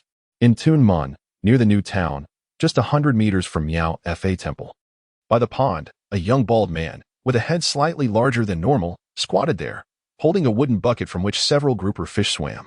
Alas, I foolishly called myself the divine showmug, yet I am now utterly distressed. My master's punishment is truly excruciating. The bald young man gently grasped a grouper and released it into the water, continuing this act of liberation for a month, setting one fish free with each passing hour. Weary at heart, he resolved to return to the mundane world at the first opportunity, realizing that the title of Shinshio would no longer apply to him. What was my secular name again? Just then, a sharp slap landed on his head, and he found himself lamenting. How many times have I proclaimed my desire to return to the secular life? Oh dear, master, I acknowledge my missteps. The bald young man, cradling his head in pain, turned around, only to be met not by a stern master, but by a young man of unremarkable appearance, yet possessing eyes as pure as the vast sky. He was momentarily taken aback before he joyfully set the fish down in the wooden tub and leapt forward for a hearty embrace. Goodness, am I not mistaken? Who is this? A post-90s celestial master, what an honor. And a post-80s monk, I have long admired you. Zhao Fan began with mutual flattery, recalling a life and death experience they had shared, having privately bonded as brothers. Although they might not see each other for a long time, their bond remained untainted by time. Don't mention the post-80s to me. It chafes my heart. Shun Xiu shook his large head, revealing his own lamentable fate. Born on December 30th, 1989. He was just a step away from being a decade younger. Zhao Fan teased, Brother Shun Xiu, after several years, your head seems to have grown even larger. What is the matter? You once claimed you would return to the secular world, yet you still haven't grown any hair? What have you done this time? Shun Xiu sighed heavily. It's a long story. I violated the precept against lust, and my master has punished me by making me release fish. Come on. You of all people committing such a transgression? Zhao Fan recalled how, 3 years prior, he had visited the Miaofa temple with his great-uncle, and after a meal, had taken the nearly same-aged monk Shun Xiu to the city, where they accidentally wandered into a dance hall. Shun Xiu had been so flustered by a beautiful woman who had touched his head that he spent an hour washing his hands in the restroom. It's a misunderstanding. Zhao, my brother. Shun Xiu's face contorted in a grimace as he explained, 5 days ago, while I was out shopping for vegetables, I encountered a woman sitting on the ground, clutching her abdomen, with a pool of blood behind her. Thinking she was injured, I approached to assist her. But she insisted it wasn't necessary. However, as a devoted disciple of Miaofa, how could I stand by and do nothing? I had to take action and then? Zhao Fan inquired with keen interest. First, I had to ascertain the source of her injury, right? Shun Xiu, visibly agitated, recounted, things took a turn for the worse when, upon tearing her trousers, I discovered that the blood was flowing from there. The woman, enraged and humiliated, slapped me and brought the matter to the Miaofa temple. Zhao Fan erupted into laughter for nearly 3 minutes before suddenly noticing Shun Xiu's darkened expression, quickly suppressing his mirth. I shall refrain from laughter, Shun Xiu. Releasing these fish merely gives them hope, only to lead them to despair later. Pondering for a moment, Shun Xiu nodded and proposed, You are right, Brother Zhao. Since you have come today, let us guide them towards rebirth, so they may find a better existence in their next life. Perfectly agreeable, Zhao Fan replied. And the two shifted their focus. 20 minutes later, a tantalizing aroma of fish wafted from a clearing a mile away from Miaofa Temple. Zhao Fan spat out a fishbone and remarked, No wonder it's the grouper. It's simply exquisite. If it weren't so fragrant, how could it justify the effort I expended running to the fish market this early? This catch was only brought in before dawn. Shun Xiu, savoring the fish, commented, Say, Mr. Tianshi of the 90s, where is your uncle master this time? Did he perhaps lack skill and get expelled from his sect? Fear not. I shall plead on your behalf to my master, and you can shave your head and become my junior disciple. He relished the meat and drank the wine, but abstained from the company of women. Let me clarify. I am here under the orders of my master to take care of my future wife. Zhao Fan reclined on the grass, resting his hands beneath his head. This time I've come to the Bay Area for business. He then recounted the situation regarding the Madal. Ah, I see. Shun Xiu's eyes sparkled with intrigue. An auction? Count me in. My master won't mind. If anything, I might just face a reprimand, but I won't lose any flesh over it. In just a few exchanges, Zhao Fan managed to whisk away the eldest disciple of Miaofa, and after tidying up, they headed to the distant parked Mercedes, preparing to indulge in a night of revelry. Meanwhile, in the Zen hall of Miaofa Temple, an elder monk, seated on a meditation cushion, suddenly opened his eyes. His expression was devoid of emotion, yet bore an intimidating severity akin to iron. He pinched his fingertips, seemingly sensing something, then shook his head with a smile, saying, The young scion of the benefactor has arrived. Very well, let the youth engage in their frolics. Upon arrival in the bustling district, Zhao Fan and Shun Xiu selected a fine hotel and booked a spacious room, allowing the Madal's cousin to roam freely. They ventured into a barbecue restaurant, enjoying the meat while engaging in light-hearted banter. Zhao Fan recalled 17 and inquired, Are you familiar with the heart-eating incense soul? After Shun Xiu nodded, he shared about 17, whom he had taken as a maid. He expressed his concerns about an impending formidable adversary and his desire to enhance 17's strength in the interim.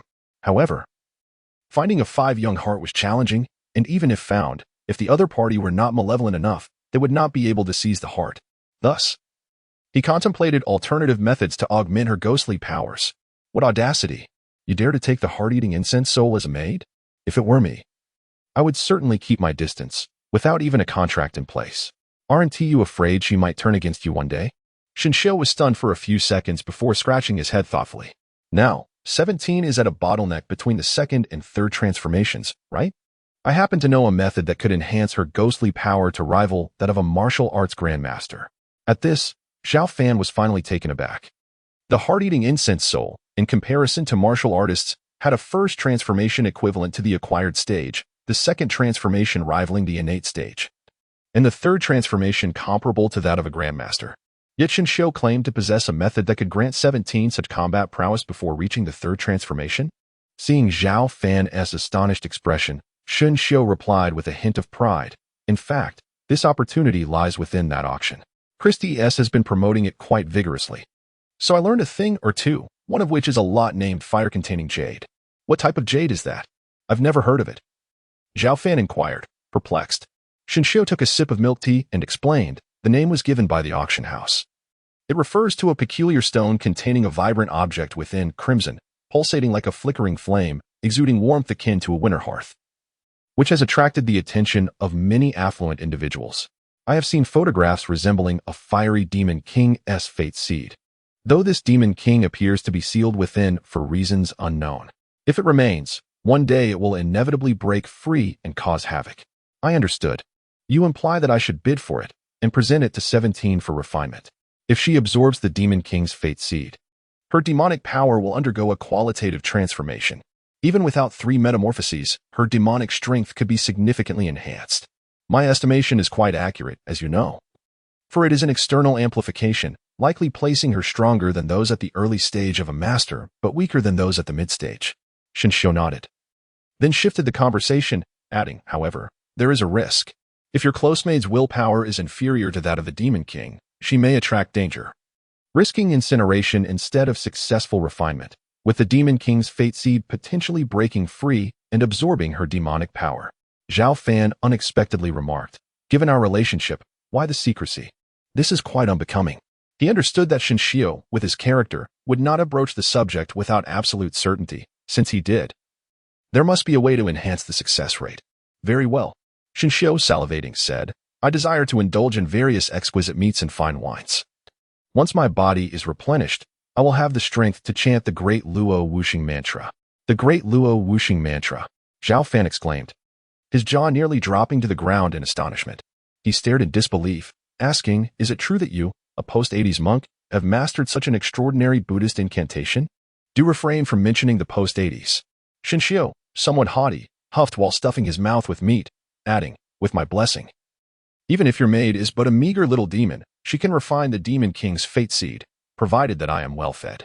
The great Luo Wuxing mantra ranks third among the top 10 mantras of the Buddhist realm, akin to bestowing a lucky aura upon the target. While Shinshio's latter statement may have been somewhat exaggerated, when the difference is not too vast, the favored party generally encounters little peril. Zhao Fan recalled that during his last visit to the harbor, Shinshio had already mastered the 9th-ranked W11ing mantra. It is worth noting that each of the top 10 mantras presents an insurmountable chasm compared to other Buddhist incantations. The vast majority of disciples and even esteemed monks may spend their entire lives without mastering even one of the top 10. Yet Shinshio, in his early 20s, astonishingly possesses knowledge of 2. Could this gourmand be the reincarnation of the Buddha? Shio, you truly are remarkable. Worry not, for I have several 100 million. Perhaps you should renounce your vows and allow me to support you for life. Zhao Fan gazed at the gluttonous Shinshio, convinced that he must hold a prominent place among the summer-esque Buddhist geniuses. Shinshio mumbled something indistinctly in response, stating, when I consider renouncing my vows, I will take your suggestion into account. What left Zhao Fan utterly astounded was that after finishing at this barbecue joint, Shinshio dragged him next door to a Western restaurant, promptly ordering 10 of the finest steaks. After devouring them, they proceeded to the next establishment. A culinary tour of an entire street? Zhao Fan cast a glance at Shinshio's abdomen, which showed no signs of distension. Yet, he was still quite youthful. And Shinshio was practically a bottomless pit, feasting his way down the street with an insatiable appetite before eagerly darting off to the next block. Even before finishing his meal at one establishment, he was already busy ordering at the next. It wasn't until the stroke of midnight that Shun Xiu finally let out a satisfied belch, reveling in the long-awaited indulgence. Zhao Fan's eyelid twitched. In just one day, they had spent 200,000 Hong Kong dollars solely on food, and not even on extravagant dishes. Who would believe such a tale? Were it not for his sale of 3 iced jade pendants, he might have found himself washing dishes in the very restaurants where Shun Xiu feasted for months on end. Thus, he dismissed his earlier notion that Shun Xiu was the reincarnation of a Buddha. Rather, he was a descendant of voracious gluttons. The following day, Shun Xiu rose early, seizing Zhao Fan and dragging him onto the street to eat. He was indiscriminate, entering every restaurant he encountered, leaving the staff bewildered, especially the owner, who anxiously clutched his phone, ready to call for an ambulance should anything go awry. Ultimately, Shun Xiu ceased his gluttonous routine at noon, patting his belly and declaring, "Brother Zhao, let us go. We must not delay the auction." Zhao Fan was left dumbfounded, finally exhaling in relief. Previously, he had been puzzled by the prosperity of Miaofa Temple despite its apparent poverty. It seemed that the large disciple was consuming their resources. With an appetite like that, even a vegetarian diet would be unsustainable. Quan Shao, the cousin of the notorious glutton, drove the pair to Kowloon Bay, where they alighted at a tea house, where Quan Shao and Qi Shi had been waiting for some time. Who is this big head? Qi Shi wrinkled her nose and spoke candidly. He carries an aura that unsettles me. Remain calm. He merely hails from the Buddhist sect and is a brother of mine, Zhao Fan replied, stroking Shun Xiu's bald head. Qi Shi, I have some good news. Intrigued, Qi Shi inquired, what TV series do you recommend? Zhao Fan rolled his eyes and stated, I can elevate your ghostly powers to the 3rd metamorphosis level in advance. Really? Qi Shi's eyes flickered with disbelief. In her understanding, as a heart-devouring spirit, she was stuck at the 2nd metamorphosis's bottleneck. Besides advancing through the 5-young heart, she had never considered refining the Ming Zhong of a ghost king, as he was a level above her, making it seem impossible. Zhao Fan then explained that a jade stone containing the of a ghost king would be presented at the auction. Qi Shi expressed her uncertainty, even if it exists. The chances of successful refinement are slim. But he can help. Zhao Fan gestured toward Shun Xiu. Yesterday and this morning, I have sufficiently fed him. It is time for him to exert his strength. Qi Shi was perplexed but refrained from probing further. She placed her entry proof on the table before Shun Xiu. No ghost relished dealings with disciples of the Buddhist sect. 2 words. Incompatible. At precisely 2 o'clock, Zhao Fan, Shun Xiu, and Quan Shao walked to the auction house across the street, entering unobstructed. Notably, Quan Shao had secured entry to the prestigious VIP box number 10 on the 2nd floor, offering a comprehensive view of the entire event. Shortly thereafter, 17 also made her entrance. Wealthy individuals from various regions gradually filled the venue, taking their seats and engaging in lively discussions. Zhao Fan surveyed the crowd below and remarked, there are quite a few foreigners here, nearly 30%. After all, this is Christie's. Shun Xiu clicked his tongue, lingering on the moment as he suggested, once the auction concludes, how about we dine in new territories for the evening? Zhao Fan, at a loss for words, found the abruptness of the conversation disjointed and perplexing. As time passed, at precisely 2:30, the lights in the hall dimmed. Simultaneously, 2 spotlights illuminated the display platform. A middle-aged man clad in a suit and tie emerged from backstage, microphone in hand, and announced, Ladies and gentlemen, good afternoon. I hereby declare the auction officially commenced. The first item up for bidding is a painting titled Fox and Cat. As for the artist, he is none other than Zhang Daqian. Upon hearing this, the audience stirred with excitement. Starting with such a prestigious piece was invigorating. Had he known this would be the case, Zhao Fan lamented that he should have brought old Lu along to learn the auctioneer's eloquence. Moments later, a poised blonde woman approached the display with a tray, setting it down to unfurl the painting for the eager bidders below. Meanwhile, a high-definition image of the artwork was projected on a large screen behind her. The middle-aged auctioneer gave a thumbs up and proclaimed, This is one of his mid-career masterpieces, guaranteed authentic.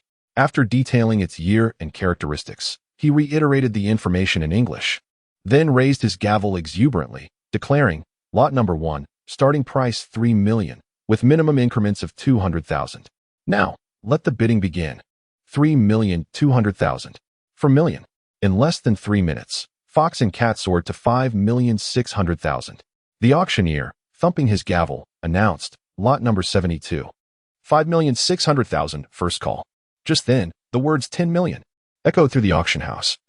A sudden surge of 5 million that seemed to defy logic. Did the wealthy truly have so much capital to burn? Many affluent attendees flinched, and the atmosphere grew so tense that one could hear a pin drop, the phrase 10 million resonating like an echo in the vast auction hall. The auctioneer momentarily paused, incredulous, and turned to glance at the screen, where the number 10 was prominently displayed. He then declared with fervor, "Mr. Zhao Fan from VIP box number 10 has bid 10 million for this painting." In an instant, countless gazes shifted toward box number 10. Unexpectedly, a youthful voice emerged from within, cutting through the tension like a meteor crashing down. "This is so tedious. Incrementing by 200,000 is a waste of my time. If you don't have the funds, then don't attend the auction. 10 million, if no one else bids, this piece belongs to me, Zhao Fan." Zhao Fan raised his hand to shield his forehead. For someone of his typically unassuming nature, his outburst was indeed a moment of exasperation. The one who activated the bidding paddle was 17. She was not genuinely interested in the painting, but rather dissatisfied with the sluggish competition below. A bid starting at 200,000 felt like a waste of time to her, growing impatient for the jade-sealed ghost seed. She leveraged Zhao Fan's wealth to assertively acquire the fox cat painting for a staggering 10 million. This left Zhao Fan irate, with no outlet for his frustration. Having already spent the money, he felt compelled to find a means of release. "You are absolutely right," 17 winked at Zhao Fan, oblivious to the impulse he harbored to strangle her. Even with billions at his disposal, was 10 million truly insignificant? 10 million, 3 times. The auctioneer, with a decisive hammer strike, cheerfully announced, "Let us congratulate Mr. Zhao Fan of box number 10 for acquiring Zhang Daqian's tiger cat painting shortly. A designated person will bring the item to your box to complete the payment process." At this moment, Zhao Fan's calm voice resonated once more from box number 10. "Not just yet. That would be troublesome, for I intend to contend for several more items shortly, and I would prefer to settle everything at once." Upon hearing this, the crowd erupted in chaos. Who was this Zhao Fan? His arrogance was astounding. First, he mocked us, and now, amidst so many affluent individuals, he declared his intention to bid on more items? His name was unfamiliar. Perhaps he was merely the foolish offspring of a nouveau riche family, mistaking himself for a grand gentleman. He seemed to regard us with utter disdain, and many vowed that he would not secure even a single item. The vast majority of the wealthy patrons were in an uproar. However, the auctioneer wore a smile, relishing this very scenario. The higher the bidding escalated, the greater his commission would be, and he could already foresee a lucrative day ahead. He nodded and said, "Very well, let us commence with the next item. This is a rare gemstone, known in ancient times as Suizhu, Xianzhu, or Zhiji, but let us not keep you in suspense. It is, in fact, a luminous pearl. I find myself at a loss for words when thinking of it. Please present it for everyone to behold." Meanwhile, within box number 1, a woman clad in a green dress possessed a gaze sharp as a sword, elevating her already ethereal beauty beyond mere floral comparison, exuding a subtle yet formidable aura. Her true identity was Feng Qiqing, the prodigious daughter of the Feng family, one of the 4 esteemed martial arts clans of the Summer Empire. At just 23, she had already achieved the formidable rank of half-step grandmaster. However, her existence was known to few among the Feng family. Only a select few high-ranking members were aware that she had taken a mysterious mentor at a young age and had devoted herself to rigorous training for over a decade. To protect their prodigy, the Feng family had publicly claimed she had perished. Even now, the Feng family adhered to this secret, planning to unveil Feng Qiqing at the year-end martial arts tournament, where she would showcase her unparalleled talents and overshadow numerous martial arts prodigies, making a resounding impact. Feng Qiqing had come to the port alone at her master's behest, as a particular item was to be auctioned that could elevate her powers. Thus, her intentions were clear. She was indifferent to everything else, except for that singular item. Then, a strikingly elegant woman with an Eastern charm, donned in a white dress, ascended with a silver tray, upon which rested a brocaded box. The auctioneer, with an air of mystery, smiled and proclaimed, "Lights, please dim." As the auction hall was enveloped in darkness, the auctioneer opened the ornate box, and a warm, pale azure glow suddenly illuminated the faces of the audience, resembling a minuscule moon that emanated an aura of comfort. When the lights flickered back on, the affluent spectators peered through the large screen to discern the object resting in the auctioneer's palm, a milky blue pearl, approximately the size of a ping-pong ball. With a touch of humor, he remarked that this luminous pearl was up for auction on behalf of a client, whose lineage traced back to an official of the Qing dynasty, his grandfather's grandfather's grandfather, to be precise. Thus, he assured the bidders that they could participate with confidence. free from any visits from regulatory authorities, accompanied by a mere 500 yuan and a ceremonial banner. The opening bid was set at 10 million, with increments no less than 1 million. Perhaps some were skeptical, as pearls of this nature typically peaked at 1 million in the market. Why then was this one valued at 10 million? Firstly, it was a natural pearl, discovered in its spherical form without any signs of carving or polishing, resulting in a shape that, while not perfectly spherical, bore a unique arc engraved by an emperor, rendering it one of a kind, truly unparalleled in the world. 10 million. 11 million. The bidding intensified over the course of nearly 10 minutes, with the price of the luminous pearl soaring to 50 million. As the intervals between bids lengthened, only 3 wealthy contenders remained, each incrementally raising their offers. The auctioneer recognized that this price had reached the estimated peak. He rapped his gavel and declared, "Mr. Lu Guang. Number 78, 53 million. Before he could finish, a calm voice reverberated through the auction hall. 100 million. A treasure deserves dignity. An increase of a mere million is an affront to its worth." That voice sounded somewhat familiar. "Look at the screen. It's that Zhao Fan from box number 10. A spectator exclaimed. "What a pretentious fool, flaunting his wealth." The auctioneer was momentarily taken aback, then swiftly struck his gavel. "Mr. Zhao Fan, 100 million, first call." Unable to contain himself, Lu Guang from number 78 leapt up, pointing towards box 10. "I refuse to back down today. 100 million and 10. He was a developer from the mainland, armed with a card containing 500 million, and he genuinely coveted that pearl. "Oh, you wish to compete with me?" Zhao Fan replied coolly, then casually added, 200 million. A collective gasp echoed through the auction hall. He had not merely raised the bid by 1 million, but had instead doubled it. Lu Guang felt deeply insulted and, in his fury, shouted, 200 million and 10. An eerie silence fell over box 10. Lu Guang, basking in his perceived victory, sneered, "Why the silence? Young man, let me offer you this advice. It's one thing to be able to spend money. It's another to do so without the means to back it up." Yet still, there was no response. After a tense 10 seconds, the auctioneer pounded his gavel once more. "Mr. Lu Guang, number 78, 200 million and 10, first call. Second call. Third call. Sold." At that moment, the private room number 10 finally stirred, and Zhao Fan spoke with a tone laced with mockery. All right. One can indulge in extravagance with wealth. Spending 210 million for a luminous pearl? I may have ample funds, but I am not foolish. I shall concede this to you." Initially, he harbored no malicious intent to drive up the price, nor was he akin to the bidding device of the 17, genuinely intending to secure the luminous pearl for 100 million. Although rare, this pearl held the potential for Zhao Fan to extract the essence of the heavens and earth to enhance his yang energy. However, the effect was marginal. 100 million was reasonable, but at 200 million, far superior options awaited. Lu Guang soon grasped the situation and regained his composure, his expression contorting with rage. He had been outmaneuvered. That Zhao Fan had managed to coax him into spending 210 million on a pearl valued at merely 50 million. "You. Just wait." Lu Guang sat down, simmering with frustration. In recent years, the real estate market had declined, and he had invested heavily, resulting in dwindling returns while he owed a substantial sum to the bank. Money does not come easily, and how could he swallow this indignation? Subsequently, 7 more lots were claimed by various affluent bidders, each fetching prices in the millions, which lacked excitement for Zhao Fan, who remained unmoved. He tightly gripped the bidding device in his hand to prevent 17 from causing further chaos. Ladies and gentlemen, the 9th item is one of the highlights of this auction. The auctioneer surveyed the room and cast a glance at the fortuitous private room number 10, stating, "It is none other than the renowned chicken cup." The chicken motif flourished during the Song dynasty, yet it was not until the Chugwa reign that it was depicted on porcelain. The cup's vibrant colors and charming artistry have earned it the title of divine artifact within the industry. A few years ago, a Ming Changhua Doucai chicken cup appeared at an auction in the Harbor District, starting at 160 million Hong Kong dollars and ultimately selling for over 280 million. And now, we present a pair of chicken cups. A pair of chicken cups? Zhao Fan was momentarily taken aback.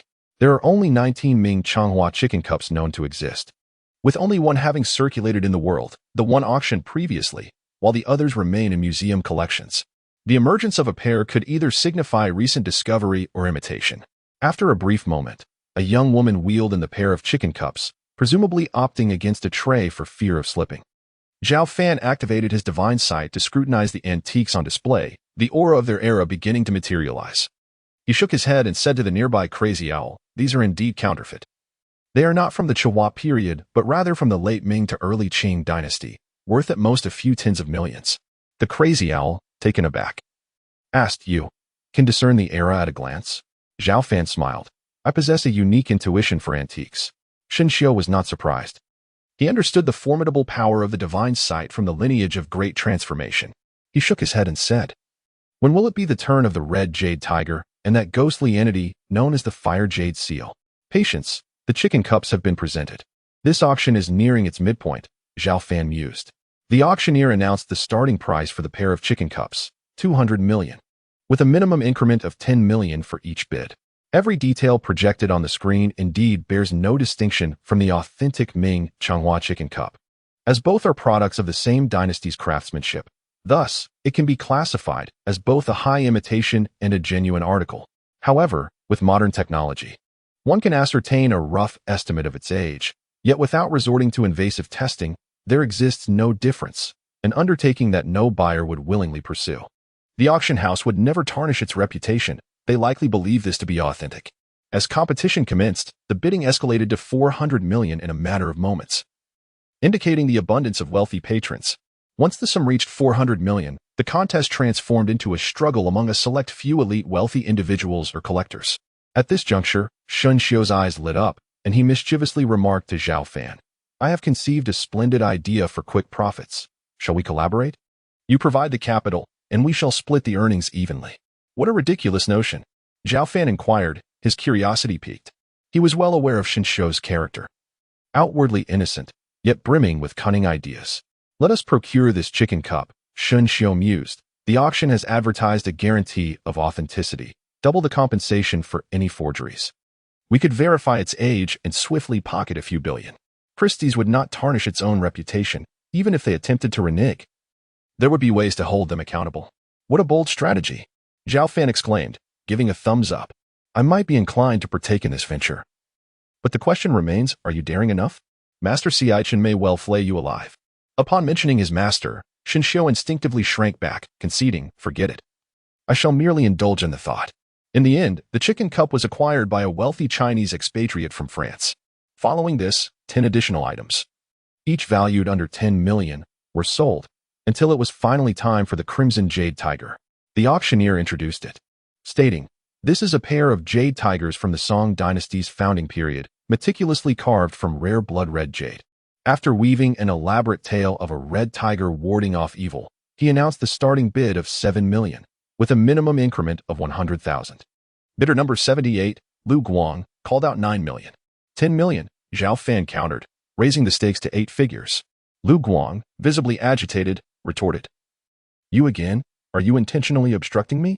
Zhao Fan's voice drifted downwards. "I assure you, I have no intention of targeting a pauper." The other affluent bidders refrained from competing for the Crimson Jade Tiger, instead reveling in the spectacle, encouraging Lu Guang to raise his bid. Gritting his teeth, Lu Guang declared, 15 million. Having previously secured a luminous pearl for 210 million and acquired 3 other items totaling 100 million, he was left with 200 million. Initially, he intended to reserve funds for future acquisitions, but Zhao Fan's provocation ignited his pride. If he could secure the Crimson Jade Tiger for under 50 million, he would consider it acceptable. 20 million, Zhao Fan stated calmly. Lu Guang responded, 25 million. 30 million. Lu Guang, exasperated, bellowed, 50 million. This is my final offer. Should his opponent bid further, he would undoubtedly withdraw to avoid being outmaneuvered as he had been with the luminous pearl. And he harbored suspicions that the 10th box might house a shill employed by the organizers to drive up the price. However, as Lu Guang's words hung in the air, the atmosphere in box 10 fell into an eerie silence. It was not until the auctioneer called out for the second time that Zhao Fan calmly remarked, "If you desire it so much, then I shall concede it to you." Lu Guang, as if doused with a bucket of cold water, instantly snapped to attention. His face reddened, akin to one who had just consumed a dead rat, as he seethed with hatred. "If the auction concludes, do not think you can escape. I will not let you off easily." "Very well. I shall await you at the tea restaurant outside." Zhao Fan's response took the assembled wealthy patrons by surprise. Many among them were aware of Lu Guang's background, emerging from the shadows of the gray market to cleanse himself through real estate, a field notorious for its ruthlessness. Why would one willingly charge headlong into danger instead of seeking refuge with Christie's and playing the part of a cautious turtle? 50 million. Third call. Let us congratulate Mr. Lu Guang of Box 78 for securing this pair of cherished red jade tigers. The auctioneer reveled in his good fortune, for the red jade tigers, originally appraised at 10 million, had now multiplied fivefold in value. Although the words were spoken by Lu Guang, the auctioneer gazed adoringly at Box 10, considering this young man his lucky star, as the commission from the inflated price would soon amount to nearly $500 million. Master, you truly intend to relinquish the red jade tigers? The concerned father, Huang Xiao, contemplated resorting to desperate measures for his daughter, yet he recognized Lu Guang's influence, which spanned half of Dongzhou province. How could a mere underground emperor from Jianbei contend with that? Rest assured, I have my own plans. Zhao Fan replied with a mysterious smile. Lu Guang has saved you 10 million. Huang Xiao was puzzled but refrained from probing further, fearing that the master might perceive his curiosity as doubt. 3 million. Sold. 17 million. Sold. Gradually, as the clock struck 9, the auction neared its conclusion. The auctioneer, parched yet undeterred, boomed, at last, the Paisida assistance is about to be unveiled. The final item of this auction, the one and only Yuhua jade. The wealthy patrons held their breath in anticipation. The tales of the Yuhua jade were well known. This semi-transparent stone housed a swirling flame that never extinguished and, upon contact, imparted a sensation of warmth. Scientific tests had demonstrated its capacity to eradicate cancer cells. Regardless of wealth, life is paramount, a consensus shared by every affluent individual present. Soon, the Yuhua jade was placed on the display stand. The auctioneer deliberately dimmed the lights, allowing the jade to emanate a mesmerizing red and blue luminescence. As the camera zoomed in, the inner flame flickered, and the auctioneer held it without feeling scorched. The warmth was rather soothing. To ensure that the illustrious patrons did not miss out on such a treasure, the auctioneer paused for half an hour, allowing everyone to assess their financial capabilities for competitive bidding. Lu Guang had been unaware that such a life-saving Yuhua jade would be introduced at the auction. In a frenzy, he placed calls home, stripped his finances bare, and even sought loans and mortgages, preparing a staggering 20 billion. Frustration welled within him. Why was this item saved for the finale? Had I known, I would have arrived later, 17 remarked impatiently. Can it truly cure ailments? Shunxiu nodded and replied, indeed. The life force of the Fire Demon King can indeed eradicate cancer cells. I must make a call to Qianqian. Zhao Fan surveyed the throng of affluent individuals below, realizing that the several billion he possessed was far from sufficient to acquire the coveted Yuhua jade. Thus, he contemplated the substantial deposit belonging to the undefeated assassin. Upon connecting the call, Lin Qianqian promptly inquired, "Are you still out? Why haven't you returned home?" "I'm at the auction, searching for treasures," Zhao Fan replied directly. "There is an item up for bid that is of paramount importance to me and could significantly alter the dynamics of the Lin family and even the entirety of Jianbei in the near future. Do you recall the elder and youth who kidnapped you last time? Their backing is formidable. Securing this item would enhance my odds by 30%. But the funds here are woefully inadequate." "What?" Lin Qianqian exclaimed, astonished. After a few moments, she continued, "Zhao Fan, the assassin's funds are essentially at your disposal, as they are in my possession. Just tell me how many tens of millions you need." It appears my wife is quite understanding." Zhao Fan mused before casually requesting, "Then let us start with 3 billion. 3 billion? Lin Qianqian was left almost petrified, her shock palpable. "That's a 10-figure sum. And you say it as if you were asking for 5 yuan. After a lengthy pause, she remarked, "I'll contact customer service immediately to transfer the entirety of the funds from the last transaction to your account." "Excellent. When I return to Jianbei, I shall reward you handsomely," Zhao Fan replied with a smile as he ended the call, knowing that Lin Qianqian already had his account number. He simply awaited the influx of funds. With 20 minutes remaining until the auction for Yuhua jade commenced, he engaged in conversation with Shiqi, Xinxiu, and Huang Xiao. "Shiqi, aren't you moved? As your master, I have prepared my entire fortune to elevate your strength. Surely you have some gesture of gratitude?" Shiqi scoffed, ultimately. "Isn't this all to counter the Yu family?" Zhao Fan rubbed his nose, retorting, "You ungrateful soul. Be frugal during the auction. I have several streets to dine on tonight." Xinxiu, preoccupied with his phone, chimed in, "All reservations are made." Zhao Fan cast a glance at Huang Xiao, who appeared too reserved to engage in conversation. Feeling bored, he leaned over the edge of the private box, observing the frenzied millionaires below, who were clamoring into their phones. each unwilling to relinquish their pursuit of the Yuhua jade. At that moment, Zhao Fan sensed a gaze upon him from his left.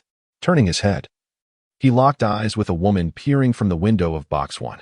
Her demeanor suggested she was a martial artist. Activating his celestial vision, he discerned the energy waves surrounding her, nearly reaching 10 inches but lacking a final thread.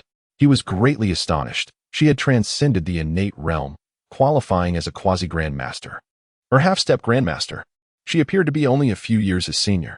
Zhao Fan offered her a friendly smile before retreating, whispering to Shen Xiu, "There are extraordinary beings attending this auction beyond us. What level are we talking about?" Shen Xiu inquired curiously. Zhao Fan described, Box 1, half-step grandmaster, female, and certainly no older than 25. A half-step grandmaster at such a young age? Shen Xiu raised his hand to scratch his bald head. Speculating, it seems that the private box number 1 has never competed for any auction item before, remaining silent throughout. Perhaps they are aware that the fire essence jade is a precious item associated with the ghostly seal, and like us, they are here for this. Therefore, in terms of competitiveness, this female warrior is far more formidable than those wealthy patrons below. A headache began to gnaw at Zhao Fan as he rubbed his temples, saying, "I hope 40 billion will suffice." Lin Qianqian turned to him, noting that with what he had on hand, it was precisely that figure. As time passed and the pause concluded, the auction resumed. The auctioneer changed into a formal attire, reverently presenting the fire essence stone as if it were a sacred relic. Placing it upon the display podium, the large screen behind him illuminated with synchronized projections. The auctioneer took up the microphone, silencing the throng of affluent bidders, and announced, "The fire essence jade is a priceless treasure. Hence, the starting bid is 1 yuan. Bidding increments are unrestricted, with no ceiling or floor. Ultimately, the highest bidder shall prevail. Now, let the bidding commence."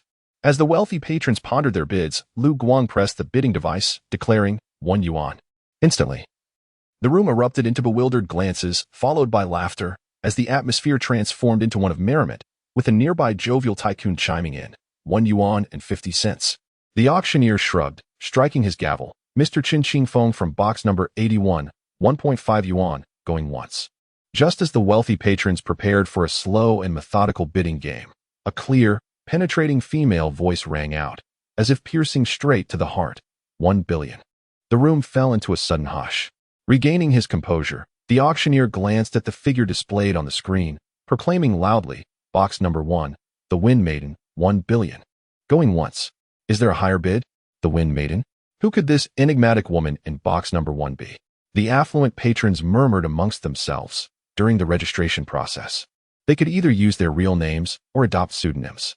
Realizing the auctioneer had called out 1 billion for the second time, they recognized that delay was no longer an option and fervently engaged in the bidding, each incrementing the bids by 10 million, a stark contrast to their earlier disinterest. Upon reaching 12 billion, Lu Guang felt it was sufficient. This figure represented a watershed moment, effectively dividing the remaining wealthy bidders. He estimated that no more than 10 contenders remained who could rival him. Taking a deep breath, he shouted, 15 billion. 3 billion more eliminated several affluent bidders. Lu Guang calculated that including the mysterious woman from box 1, there were likely only 5 opponents left. As for the troublemaker in box 10, he doubted he could muster 20 billion. Unexpectedly, the voice from box 10 resounded again, striking him like a slap, 15 billion and 1 dime. Lu Guang nearly choked on his indignation. Was it really the time to add a dime? How absurd. The auctioneer, equally taken aback, rapped his gavel, Mr. Zhao Fan from box 10, 15 billion and 1 dime, going once. 16 billion. Lu Guang's expression darkened. Zhao Fan replied coolly, 16 billion and 1 dime. 17 billion. 17 billion and 1 dime. 20 billion. Lu Guang roared, his voice hoarse and strained, reaching his limit. Zhao Fan remained unfazed as he declared, 2 billion and 1 dime. I still possess 1,000 in cash. Lu Guang pondered for a moment before feebly responding, 20 billion and 1,000. You impoverished fool, you are out of the game. Zhao Fan openly ridiculed this heavyweight from Dongzhou province. Following that, he announced 21 billion. Lu Guang, wishing to curse, realized he was truly destitute compared to the chaos instigated by number 10. He slumped in his seat, utterly drained. See you at the tea restaurant. Zhao Fan scoffed. Before the auctioneer's hammer could fall, the voice of the woman from box number 1, who had remained silent for a while, rang out again.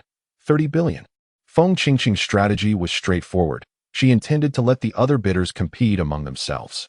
With only a handful of competitors still in the running for the coveted fire jade, it was her moment to control the decisive round.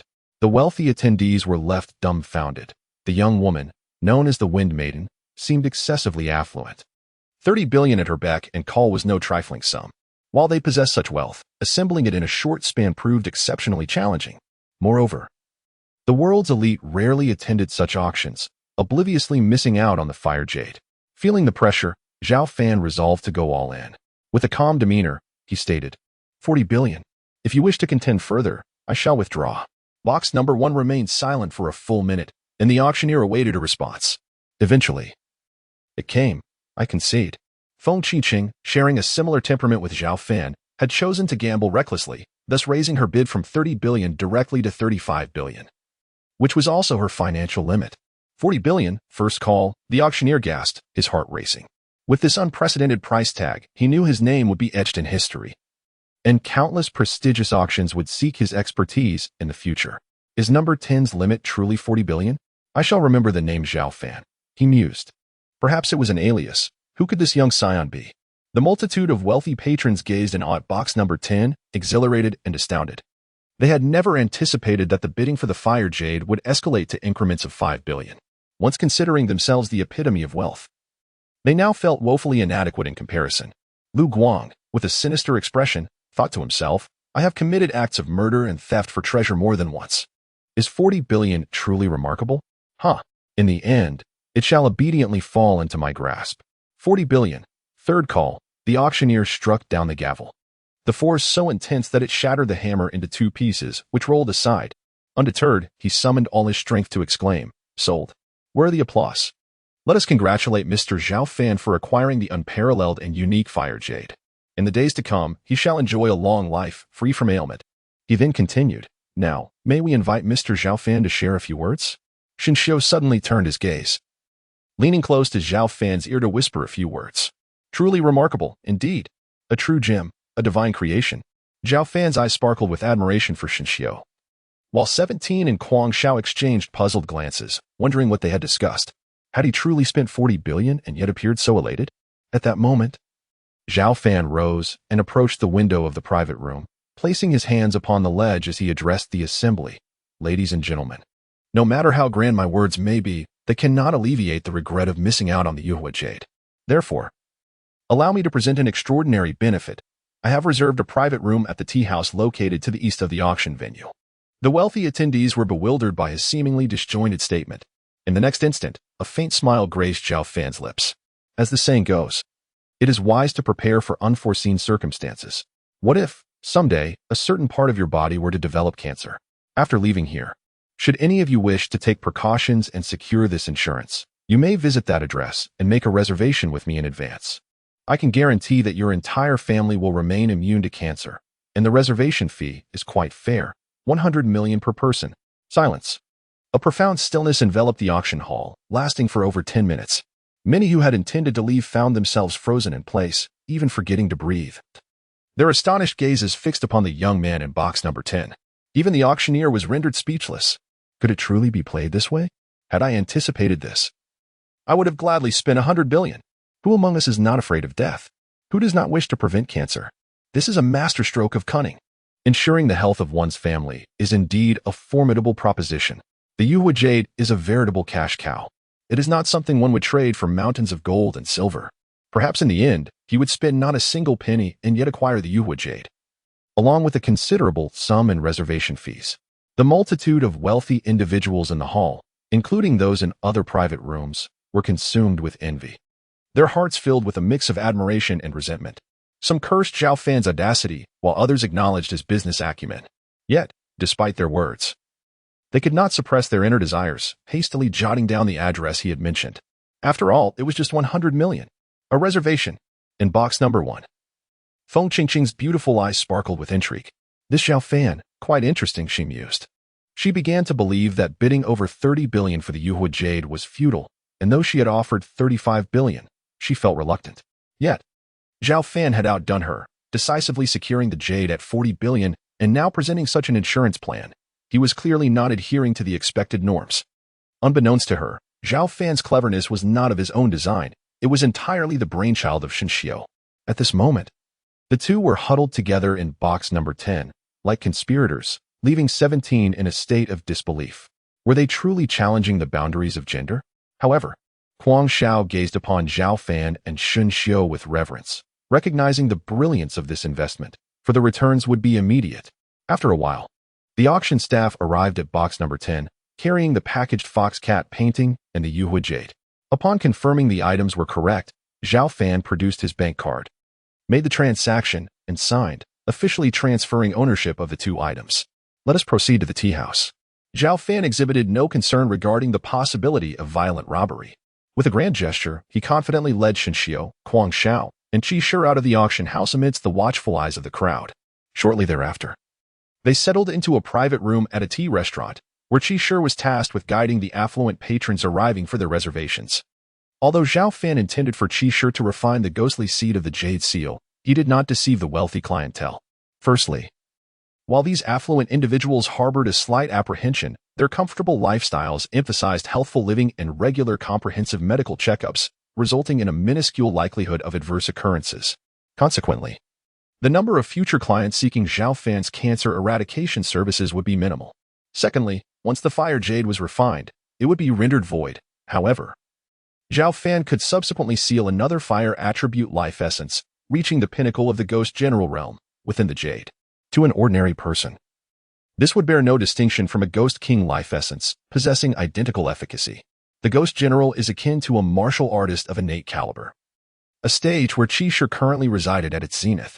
The affluent patrons flocked eagerly to make reservations, and Zhao Fan presented them with a prepared webpage showcasing the auction scenes of renowned masters, thereby affirming his identity and contact address in Jiangbei City. Many of these wealthy individuals had heard of a recent small outdoor auction where an ice pendant fetched a staggering total price in the billions. And upon seeing the young man, who was reminiscent of Zhao Fan, they felt reassured. Zhao Fan instructed Guang Shao to contact a familiar lawyer to expedite the preparation of numerous contracts. Once reviewed and deemed satisfactory by the wealthy clients, they proceeded to sign and make payments on the spot. The notifications on his mobile phone chimed incessantly, each one representing an influx of 100 million. Shenxiu even generously offered the tea restaurant owner 100,000 to ensure the establishment remained open late into the night. As Zhao Fan tirelessly collected what must have been the umpteenth 100 million, he yawned and surveyed the now empty establishment, exclaiming, "Finally done. This is the first time I've felt collecting money could be so exhausting." He continued, "Come, let us share the spoils. Guang Shao, you shall receive 500 million. Qi Shi, the same. And as for you, Shenxiu, for your significant contributions, you shall receive 1 billion. The tea restaurant owner, leaning on the cash register below, was utterly astonished upon hearing the voices from the private room. What kind of enterprise were these individuals engaged in? Distributing 500 million or even 1 billion as dividends was simply outrageous. Yet, he did not doubt their claims, for these were individuals who were rarely seen. Had entered in groups, their expressions urgent as if fearing they might miss out if they delayed. Meanwhile, Zhao Fan scrolled through his messages, tallying them up, and remarked, "In total, there are 72 lucrative reservations. After deducting the principal for the fire jade and the shares for the three of you, I still netted 12 billion. Master, I am genuinely in awe of your prowess. This is faster than printing money." Guan Shao exclaimed, his heart racing. "Can I follow you from now on? I am willing to serve you diligently." Zhao Fan cast him a dismissive glance and replied, "However, Guang Shao, after what happened with your daughter, have you not considered atoning for your past misdeeds? You have committed numerous heinous acts, and even though Shao Air is safe this time, there may be a next time, or it could fall upon your wife instead."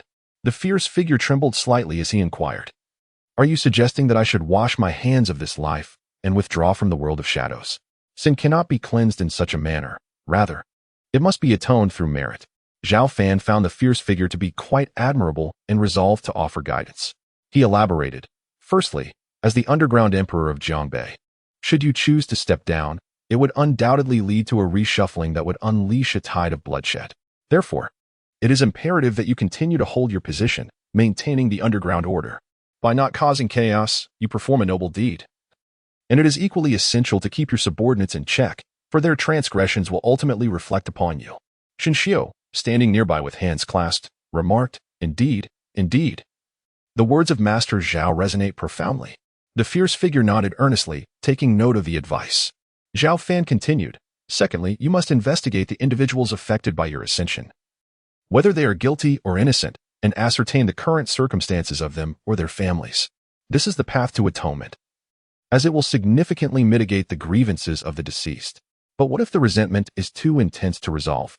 The fierce figure appeared to believe in this discourse, expressing concern. "What if one of them becomes a vengeful spirit, haunting me and my wife and daughter?" Zhao Fan's eyes gleamed with determination as he replied, "I will ensure that they come and go without return. It is as simple as that." The fierce figure, feeling reassured, solemnly bowed, declaring, "Master, I, the fierce figure, shall be loyal to you for life. Even if you command me to die at once, I shall not linger for a single second longer."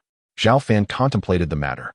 Having an underground emperor as a follower in Jiangbei could indeed prove advantageous, so he nodded in agreement. After a brief moment, he rose and said, "Let us proceed outside. That Lu Guang, number 78, is likely lurking in wait. Today, we shall teach him the meaning of losing both his wife and his army."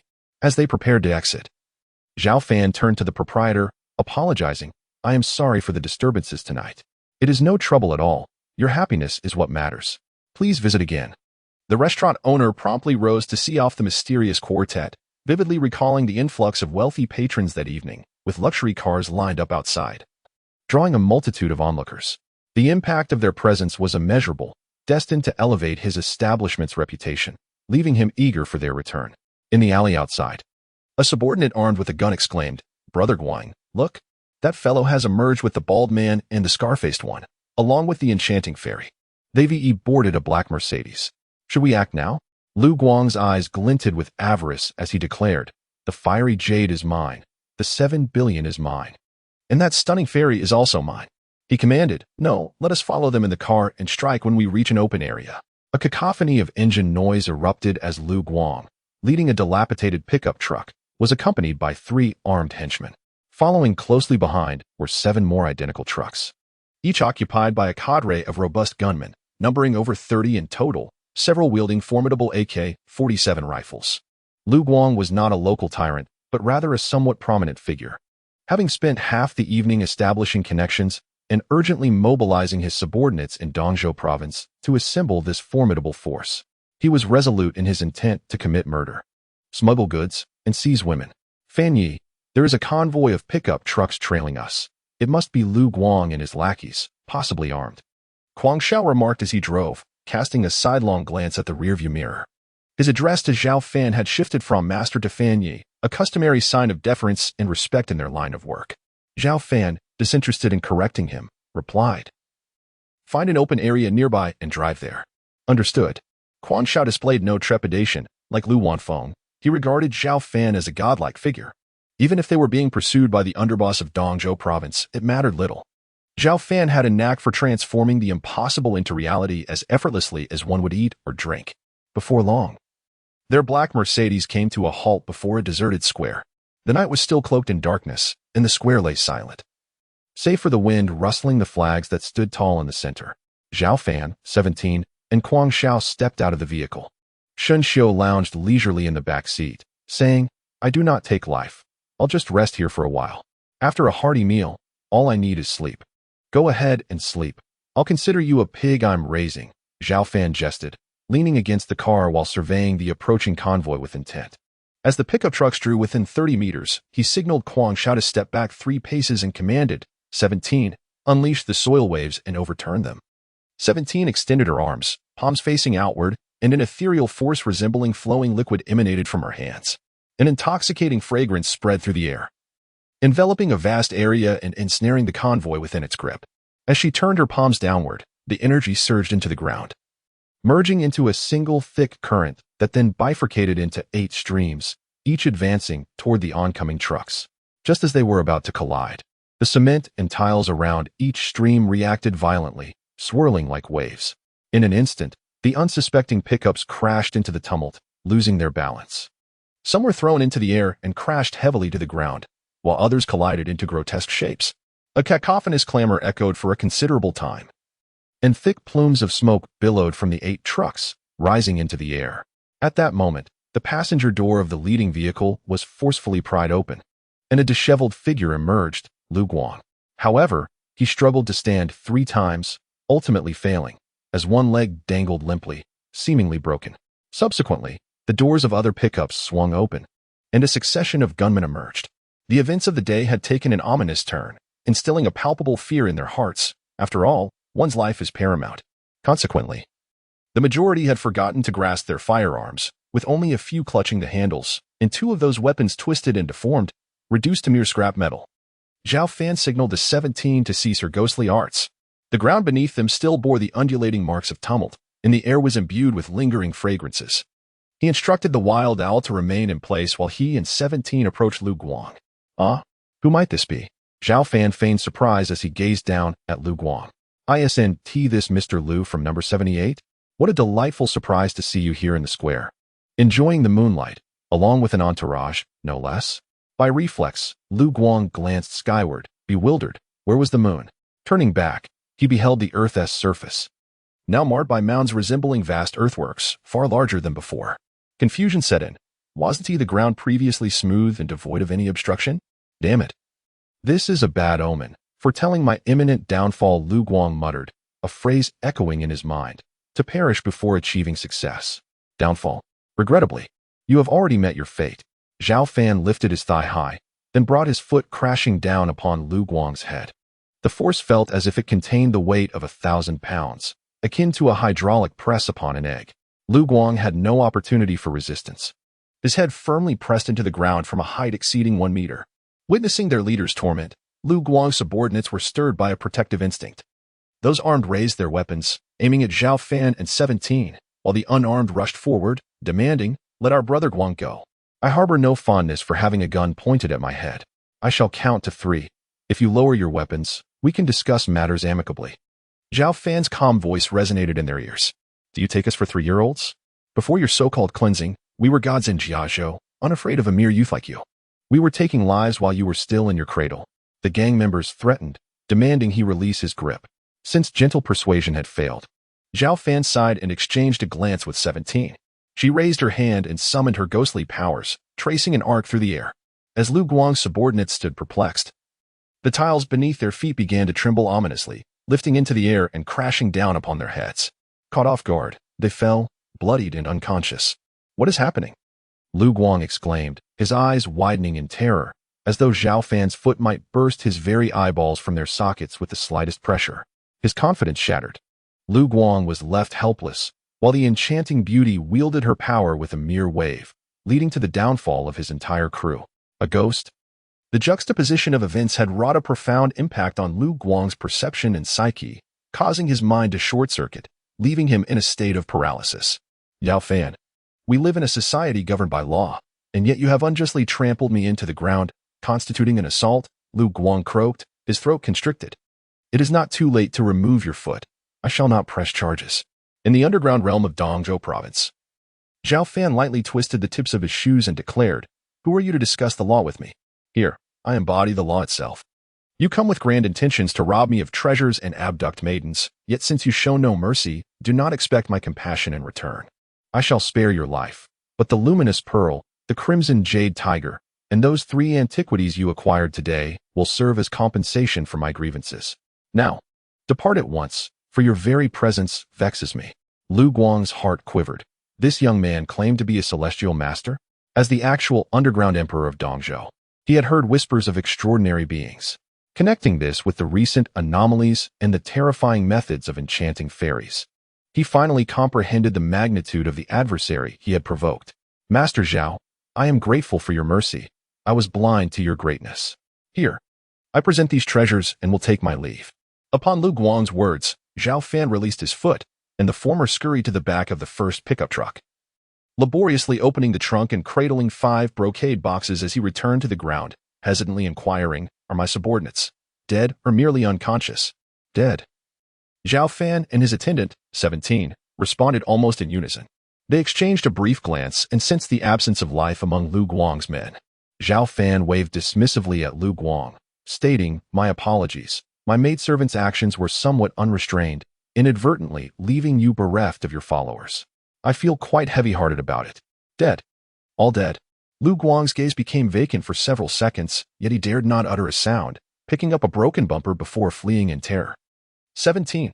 Zhao Fan turned to his devoted maid, saying, "These are lies we speak of. Do you think this is merely poultry being slaughtered?" 17. Feeling somewhat guilty under Zhao Fan's fiery gaze, shrugged slightly. They're not exactly innocent. They deserve their fate.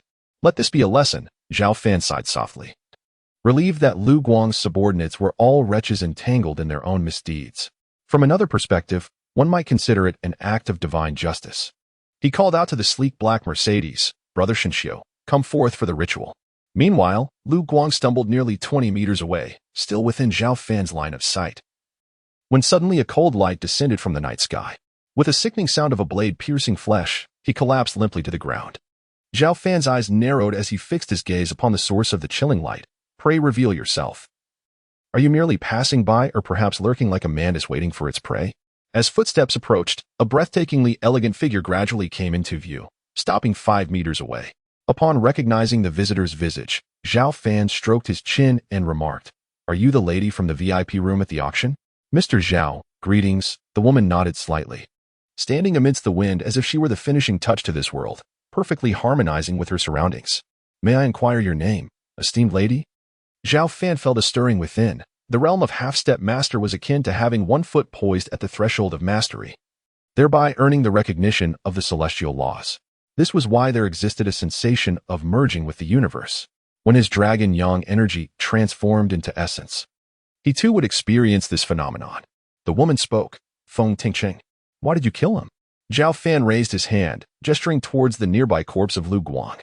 "I was in a foul mood," she replied with a soft sigh, her resolute gaze betraying no emotion, as if she had merely crushed an insignificant insect rather than taking a life. "Very well," Zhao Fan mused. "By the way, is your surname Feng? Such youth and already at the half-step master stage. Could you be from one of the 4 great martial families, the Feng family?" Feng Tingxing was momentarily taken aback, not due to the revelation of her origins, but because he had casually discerned her martial prowess. Could it be that he had already stepped into the master realm? How could that be? He appeared several years younger than herself. Initially, Feng Tingxing had indeed harbored intentions of seizing the fire essence jade and had followed him here. Yet, upon confronting Zhao Fan, she realized she could not fathom his true cultivation level. In comparison, she swiftly resolved to abandon her pursuit of the fire essence jade. Since she had no intention of becoming an adversary, it was unnecessary to cultivate enmity. "You came for the fire essence jade?" Zhao Fan inquired nonchalantly, though uncertainty lingered in his heart. After all, she was a half-step master. Even with the assistance of 17 others, they could barely hope to remain unscathed. And victory was an elusive dream. Nevertheless, he, being seasoned in experience, understood that he must not show weakness. He needed to keep her guessing, perhaps allowing the matter to pass without conflict. Feng Tingcheng hesitated for a moment before nodding. "Initially, yes, but not anymore." "Consider yourself perceptive." Zhao Fan replied with a chuckle, "I have a rather irritable temperament, unlike the Yu family. The last time I visited the capital, they were quite arrogant until I casually dealt with the young master and the 7th elder of the Yu family. Afterward, they became notably more compliant, presenting me with 40 billion as tribute. I deemed it unnecessary to pursue further grievances. Otherwise, it would no longer be the 4 great martial families, but merely 3. A flicker of astonishment crossed Feng Tingcheng's striking eyes. Although young, her formidable strength had elevated her to a high-ranking position within the Feng family. Just yesterday, the Feng family's clandestine operatives within the Yu family reported 2 significant events. First, the head of the Yu family, Yu Wuyin, had broken his shackles to attain the master realm. Second, the brilliant young master of the Yu family and the 7th elder had simultaneously extinguished their life lamps for reasons unknown. Such secrets, even if uncovered by the Feng family or other martial clans, would not be disclosed to the public. Yet here was Zhao Fan, recounting them with nonchalance, suggesting that he might indeed be responsible for those deaths. What did that imply? The young master of the Yu family was ensnared by his inner demons at the peak of the acquired realm, and the 7th elder stood at the pinnacle of the innate realm. Feng Tingxing could easily dispatch them. However, to have slain 2 pivotal figures within the Yu family and the capital transformed the entire narrative. The Yu family now boasted 2 masters in residence, and Zhao Fan, having taken lives, could depart unscathed and even appear at the auction in the harbor district. Zhao Fan was indeed a figure whom Feng Tingxing could only admire from afar. "I have encountered Master Zhao." She inhaled deeply and spoke, yet her heart was profoundly stirred. Having achieved the remarkable status of a half-step master at such a young age, she believed she had earned the right to stand alongside the older generation. However, unexpectedly emerged Zhao Fan, even younger than herself, a true master who overshadowed the Moon family through his humility and endurance. No need for formalities. Zhao Fan noticed that Feng Qingqin's expression had dimmed, possibly affected by the blow to her pride. He feared she might seek his guidance in martial arts, which would expose his true prowess. He promptly resolved to stoke the flames of his dominance further with his left hand. He summoned a golden radiance that flowed through the air towards Feng Qingqin, encircling her before returning to him. His gaze was filled with approval as he remarked, "Your foundation is commendable.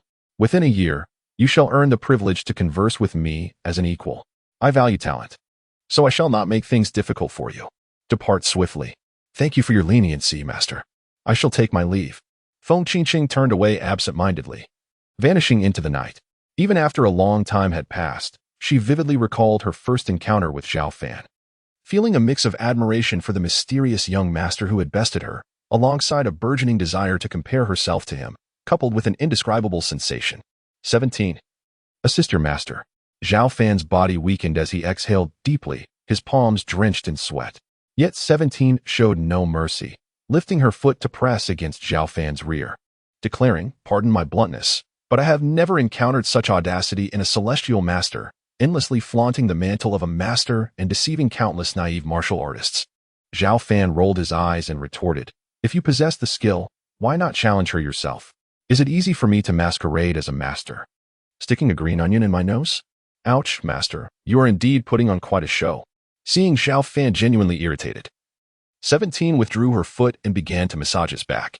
"Now that's more like it. Brother Shinshio, expedite the liberation of the souls." Following our earlier encounter, I've decided that as soon as we return to the hotel, I shall have 17 refine the ghost seats. Zhao Fan pulled 17 into the vehicle to indulge in a massage package, the car vibrating in a manner that might be misconstrued as an intimate encounter. "I understand, truthfully. You need not have put on such a facade. The three of us could easily have subdued that young lady. Oh no. The female benefactor is a different matter altogether."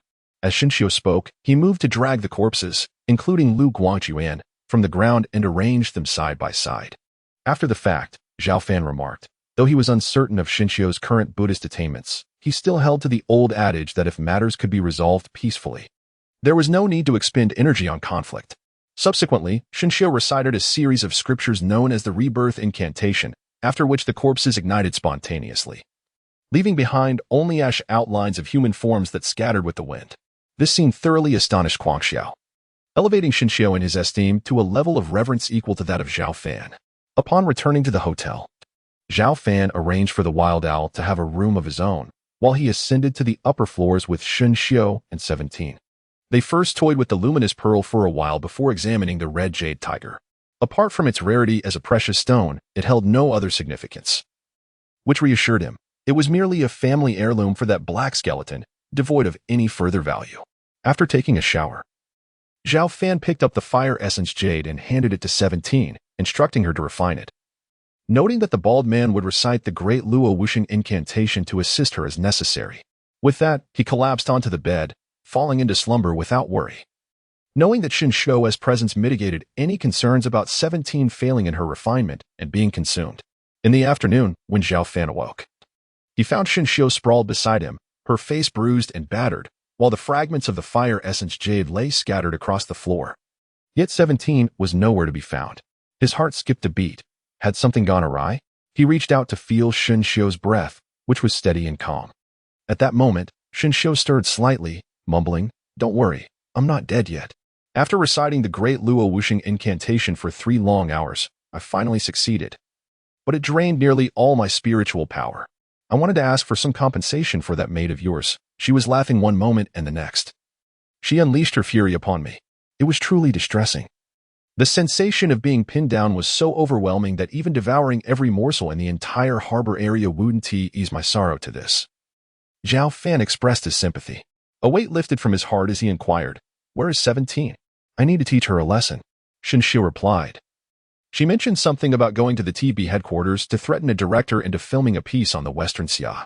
With that, she turned over and fell into a deep slumber. As evening approached, Zhao Fan anxiously awaited 17's return, and when she finally arrived, his first question was, "You didn't go on a rampage today, did you?" "Of course not." 17 shook her head, grinning with pride. "I'm now an investor. When will we return to Jianbei? I need you to help me get my ID and bank card sorted out quickly. And I want all the previous dividends finalized before I come back to sign the contract." Zhao Fan could only manage a dry laugh. 17 had developed a ghostly power comparable to the three transformations, yet her wild and carefree nature remained unchanged, which was precisely what he had hoped for. They would likely be heading back to Jianbei tonight. He roused Xinxiu, who resembled a slumbering pig, and asked, 17 and I are going to the Wild Owl's great-grandmother's house. What about you?" Xinxiu rolled over, smacking her lips as she replied, "I was dreaming of food. I'm not going. I'll wake up later and feast on several streets' worth of food before leaving. If I don't return to the Miaofa temple soon, my master will tear me to shreds." Zhao Fan smiled broadly, though he felt a twinge of reluctance. After all, he had only a few brothers he truly recognized, and Xinxiu was one of them. They had only spent 2 days together before parting ways. "I'll give him 100 million at most. I need to save some for myself," he mused. As soon as Xinxiu finished speaking, she was snoring within 3 seconds. Not only that, but the bruises on her face had nearly faded, indicating to Zhao Fan that she had not utilized any spiritual power, relying instead on her formidable self-healing abilities. He and Shichi stepped outside, closing the door behind them, while Gongshu drove the two to the home of their great-grandmother. During the journey, Zhao Fan curiously inquired, "Shichi, why did you hit brother Xinxiu back then?" "Humph." Shichi replied indignantly, "That bald-headed fool not only has a mind full of wicked schemes, but he is also lecherous. He actually dared to ask me for compensation, thinking that this princess is as frivolous as a mere spirit of the heart." Zhao Fan chuckled, realizing that she had misunderstood Xinxiu's intentions regarding the compensation, which made the situation rather awkward. Upon arriving at their destination, Guangxiao drove directly to the burial site of Haigu.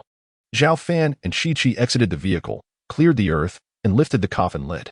From his pocket, he produced a pair of red jade tigers and waved them in front of Haigu, asking, "Is this what you seek?" The ghostly flames flickered in Haigu's eye sockets as he nodded his skull in acknowledgement. Zhao Fan casually pressed on the red jade tigers a few times before tossing them into the coffin, declaring, "I have cast a spell upon these. Should you cause harm to the innocent in the future, you shall face dire consequences. Exploding from within would be a light punishment. Do you understand?" Haigu trembled, nodding in fear, intimidated by the enigmatic celestial master before him. In truth, Zhao Fan had not tampered with the jade tigers. This merely served as a precautionary measure for Haigu. Zhao Fan spent an hour selecting a prime location on the mountainside, where he instructed Shichi to employ her ghostly arts, transporting Haigu's remains there. Guangxiao made a call to his wife, Li Tong, who promptly delivered a pre-prepared metal coffin to the site. Zhao Fan transferred Haigu to the new coffin, instructing Guangxiao to place a stack of matches and cigarettes inside before sealing the lid and compacting the earth. From the outside, it appeared as flat ground, with no discernible grave for passers-by to notice. He then directed Guangxiao, "Every 3 months, have your relatives send a carton of cigarettes here. Nothing too fancy. Just something like Hongmei at 250 a pack." As night fell, they could only wait for the morning flight. Zhao Fan booked the tickets and returned to the hotel with Shichi, specifically asking Guangxiao to spend some time with his wife and daughter before heading back to Jianbei. The following morning, Zhao Fan and Shichi arrived at the airport. As they entered, a familiar voice suddenly echoed from the crowd, the post-90s celestial master. Turning his head, he saw Xinxiu approaching. Stunned, Zhao Fan remarked, "The post-80s monk, you didn't return to Miaofa temple last night?" Xinxiu squeezed through the crowd, his face resembling a bitter melon as he lamented, "I was expelled by my master, instructed to reflect for a year before returning. Before leaving, even my bank card was confiscated. I am all alone now, sigh. I had no choice but to turn to you," spending the night outside the airport. Feeling quite forlorn, Zhao Fan laughed heartily, wrapping an arm around his neck. "You're welcome to stay. I'll provide you with delicious food and drink. I've even thought of forming a duo with you." Xinxiu shook his head vigorously and replied, "I must say, I truly admire Du Fu. He was undoubtedly a master of prophecy, able to predict events even 1,000 years in the future." "Du Fu?" Zhao Fan asked in confusion. "You were just talking about our duo. How does he relate to the poet from the Tang dynasty?" "It relates greatly." Xinxiu replied earnestly, "Let me ask you, what is the third line of Wang Yu? How magnificent is Mount Tai? Yet the beauty of Qilu remains unfinished. The essence of creation. Zhao Fan gazed in astonishment and exclaimed, the essence of creation bestowing divine elegance? Is that even possible?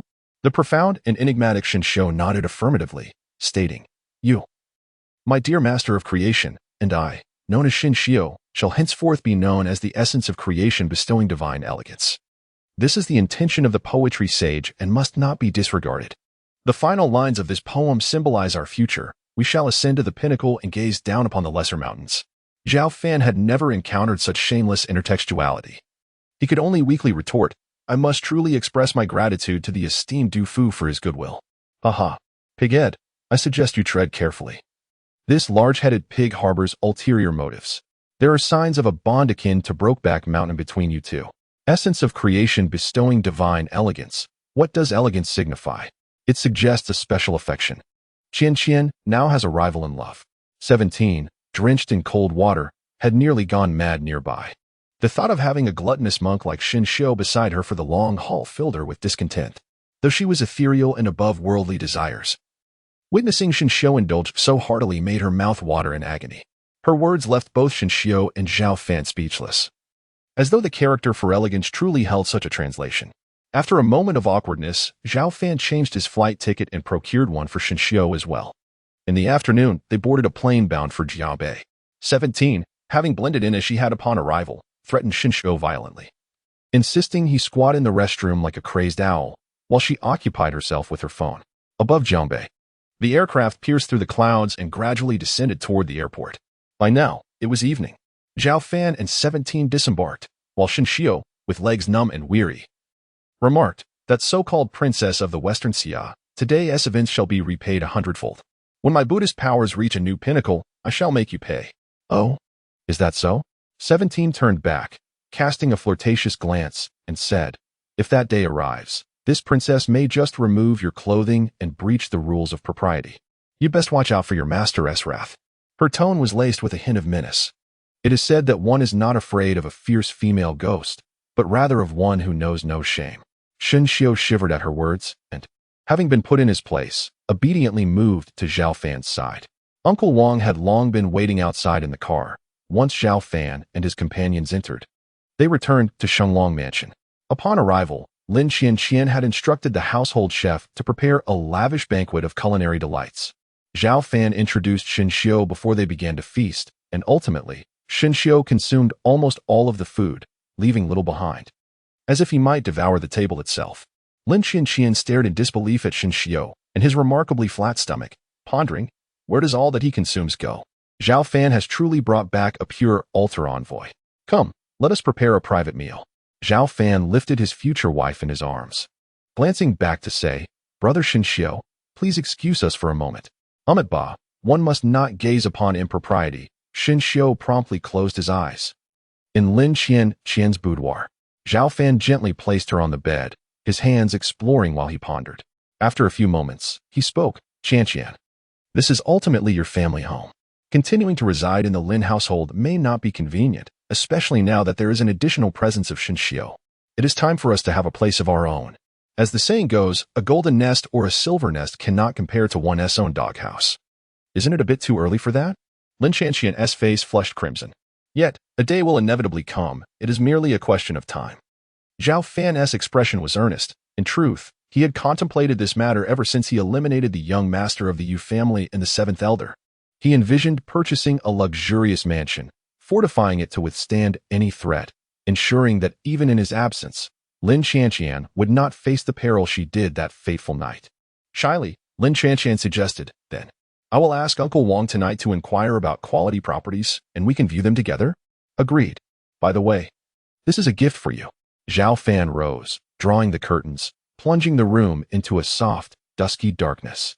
He slowly retrieved a luminous pearl from his embrace, presenting it to Lin Qian with both hands. How beautiful! Lin Qian was momentarily entranced. When she regained her senses, she accepted the pearl, caressing it, and remarked, it even bears the imperial seal. It must have cost a fortune.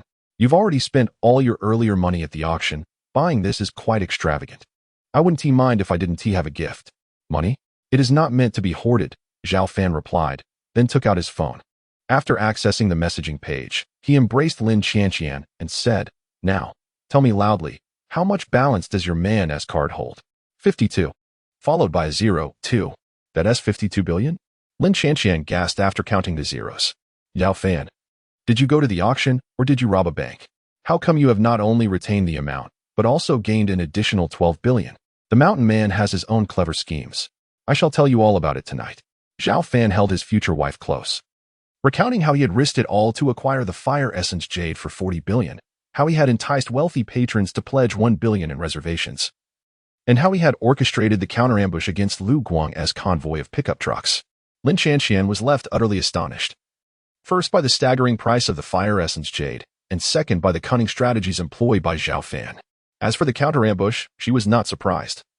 For Zhao Fan and 17 had already demonstrated extraordinary prowess that night. That evening, the two fell asleep in each other's embrace. The following day, there were classes in the morning.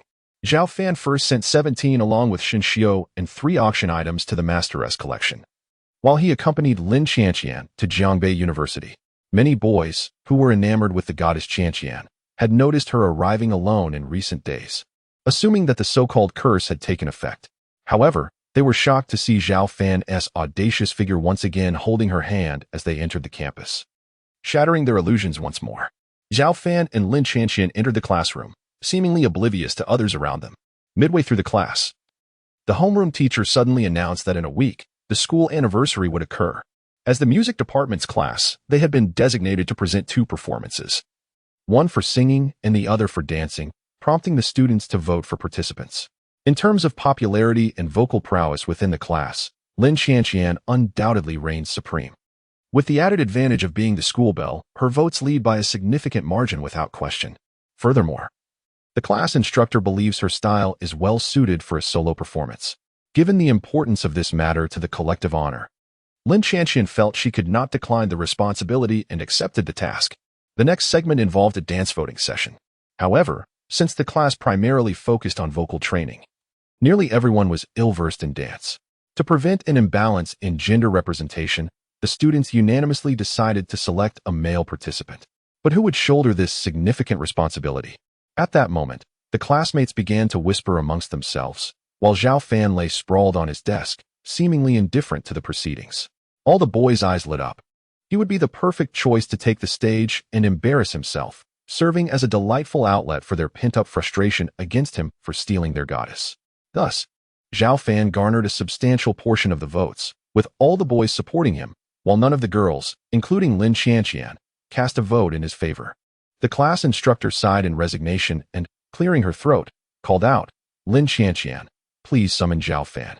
From the very first day, she had been informed by the principal that the new student Zhao Fan could be disregarded, but now, under these circumstances, he could not be overlooked. Awakened from his slumber, Zhao Fan stood up groggily and grabbed Lin Qianqian's hand, saying, "Is class over, dear? Let us go home." Lin Qianqian felt an overwhelming urge to bury her face in her desk, utterly mortified. The instructor cleared her throat and addressed Zhao Fan. "Zhao Fan. Hello, Teacher Su." He replied politely, only to notice the surrounding classmates struggling to suppress their laughter and the unusual quietness outside the corridor compared to the usual ruckus at dismissal. Realizing something was amiss, he looked at Lin Qianqian, who whispered, "Look at the blackboard." Zhao Fan lifted his gaze, his eyes falling upon the board where it stated, "Zhao Fan, 27 votes. What does this mean?" The instructor recounted the voting for the school celebration program, leaving Zhao Fan bewildered as he turned to Lin Qianqian, saying, "It makes sense that they would vote for you to sing. But how did I end up with half the votes for dancing while I was asleep the entire time? Who voted for me?" "We did," the boys exclaimed in unison. Perhaps it was due to the recent loss of their goddess that their suppressed feelings had erupted. After all, they had been the envy of other suitors vying for Lin Qianqian's affection, but everything changed with Zhao Fan's arrival. Witnessing the two of them paired together daily, sometimes even displaying affectionate gestures, had become a cruel torment for them. Moreover, Zhao Fan slept through every class, while the instructor turned a blind eye, leading them to wonder why he enjoyed such privileges. Zhao Fan sighed softly, contemplating how, with the monotony of school life, having something to do would not be so bad. However, dancing was far from his forte. He had never practiced it. This demonstrated the boy's malicious intent to humiliate him before the eyes of the entire school. Today was certainly not going smoothly. He had done nothing productive and yet found himself caught in this predicament. At this very moment, a flash of inspiration struck Zhao Fan, and a mysterious smile graced his face. In that case, I shall not decline. In 7 days, prepare to witness the splendor of the modern dance deity. Keep your eyes peeled. How fitting it is that he, the man who understands the divine Qian, would make such a declaration.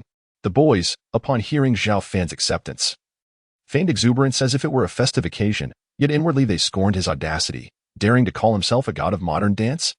Let us hope he does not concoct an excuse to vanish when the time comes. Teacher Su, I assure you, I will not betray your trust, Zhao Fan declared before taking his seat. He intended to pay attention in class, yet within 3 minutes, he succumbed to drowsiness once more, swiftly drifting into the realm of dreams. Unbeknownst to him, Zhao Fan was roused again by Lin Qian. This time, the class had indeed concluded. Stifling a yawn, he suggested. Shall we go house hunting next? No, Lin Qian replied, shaking her head. Teacher Su has asked me to the rehearsal room to discuss song selection, and then she will oversee my progress. I likely won't return home until evening. So, you can go look at houses on your own. I trust your judgment. Very well. Do remember to call when you're finished. I shall come to fetch you, Zhao Fan nodded. With concern, Lin Qian asked, what about your dance performance? Should I speak to Teacher Su about finding someone else? When challenges arise, we shall confront them head-on. Zhao Fan confidently patted his chest. The word retreat does not exist in my lexicon. Just boasting, are we? By the way, Uncle Wang has sent the best property listings to your phone, Lin Qian remarked with a smile.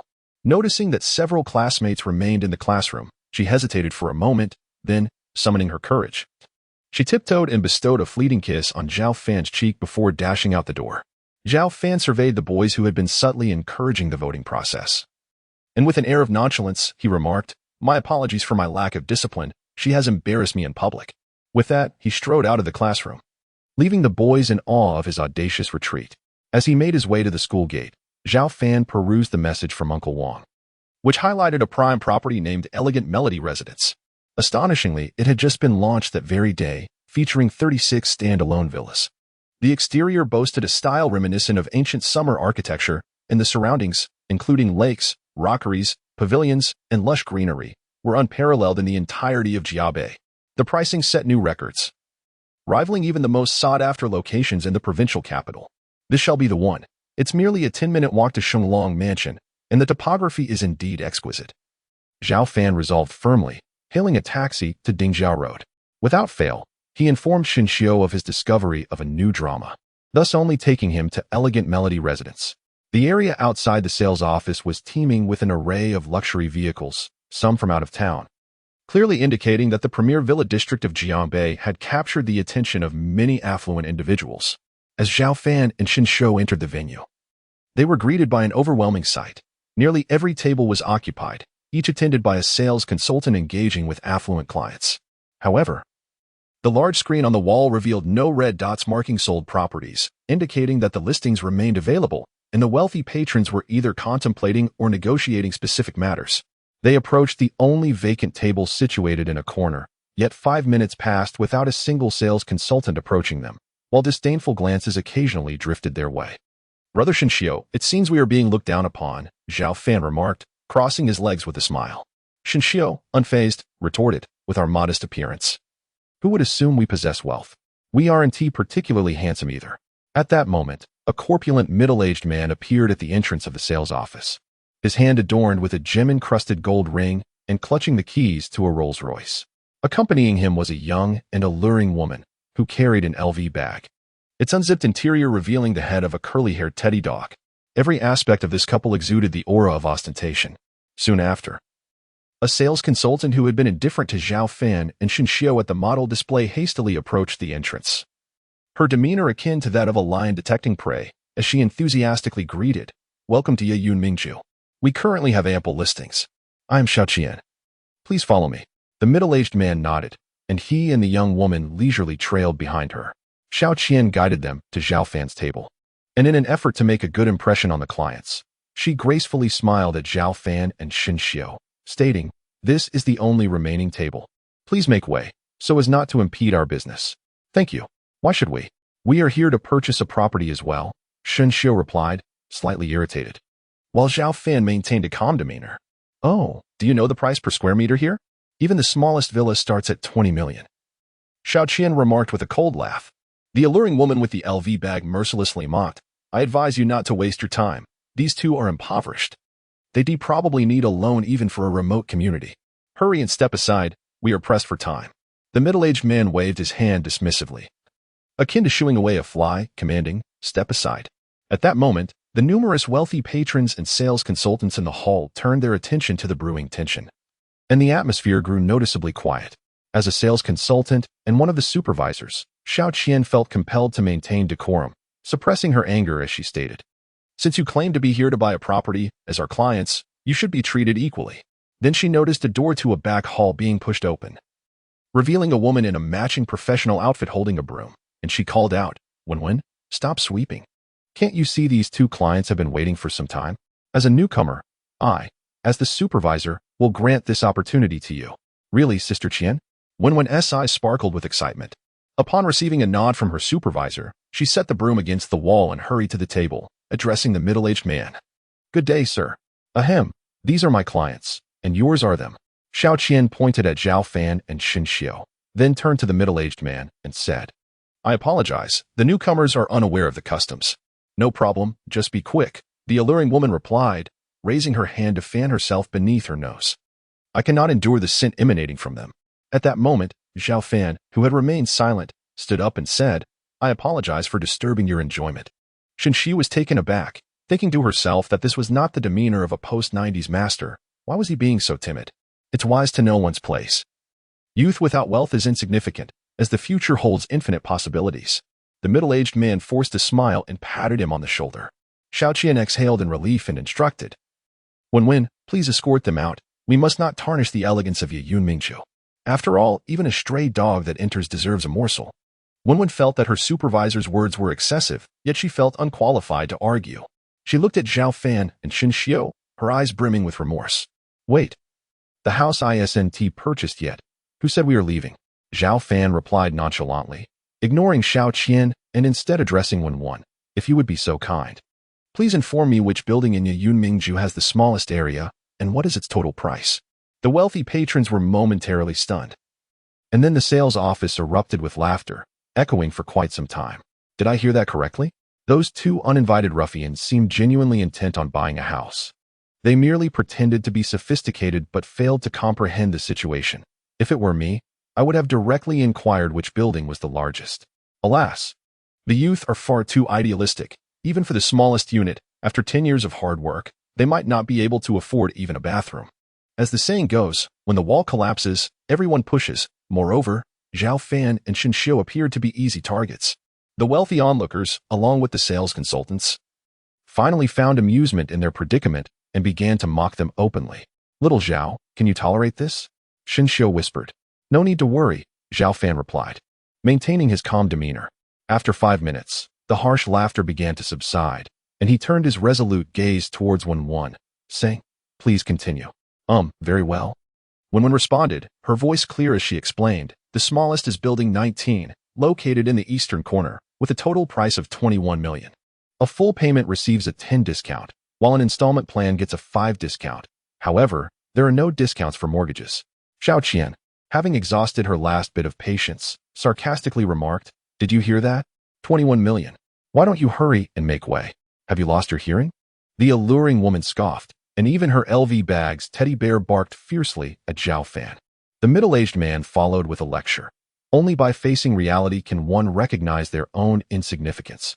Perhaps after a lifetime of effort, even considering borrowed money and loans, you will find that you are not even qualified for the down payment here. Why waste so much breath on them? With this energy, it would be better to entertain someone tonight, the alluring woman cooed, leaning against his shoulder. The buzzing of flies in one's ear is quite bothersome.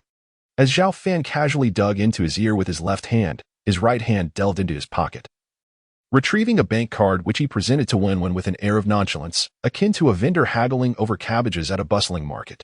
"If I pay in full on-site, I receive a 10% discount, correct? Well, aside from the 19th, I'll take them all."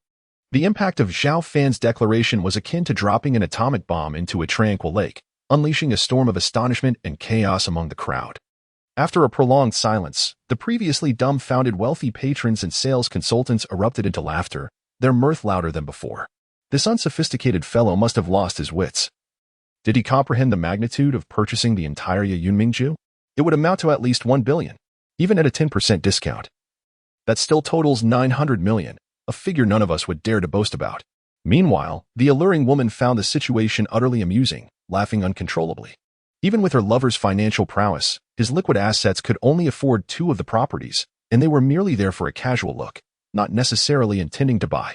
Her teddy dog, nestled within her designer bag, cast a disdainful glance at Zhao Fan before wriggling at the edge of the bag, perfectly in sync with the farce. The supervisor, Xiao Qian, glared at Zhao Fan and snapped, "Which psychiatric ward did you two escape from? Return whence you came. Do not disrupt our work. If you do not leave, I shall call the authorities." When one, momentarily stunned by the exchange, reacted differently than the others. The youth's casual delivery of such a statement seemed remarkably natural, devoid of any pretense or bravado, reminiscent of the enigmatic depths of a well. Could he be the understated heir of a top-tier magnate? As a newcomer, she had yet to be jaded by the corporate world's relentless grind. Retaining the innocence that seasoned veterans had long since lost to greed. Drawing a deep breath, she inquired, "Sir, are you serious?" "Indeed." "Please fetch the contract and calculate the total price. We will proceed with the card transaction," Zhao Fan replied, his eyes glimmering with appreciation for this newcomer who refrained from judging based on appearances and adhered to professional ethics. Additionally, through Wenwen's demeanor, he discerned her humble background.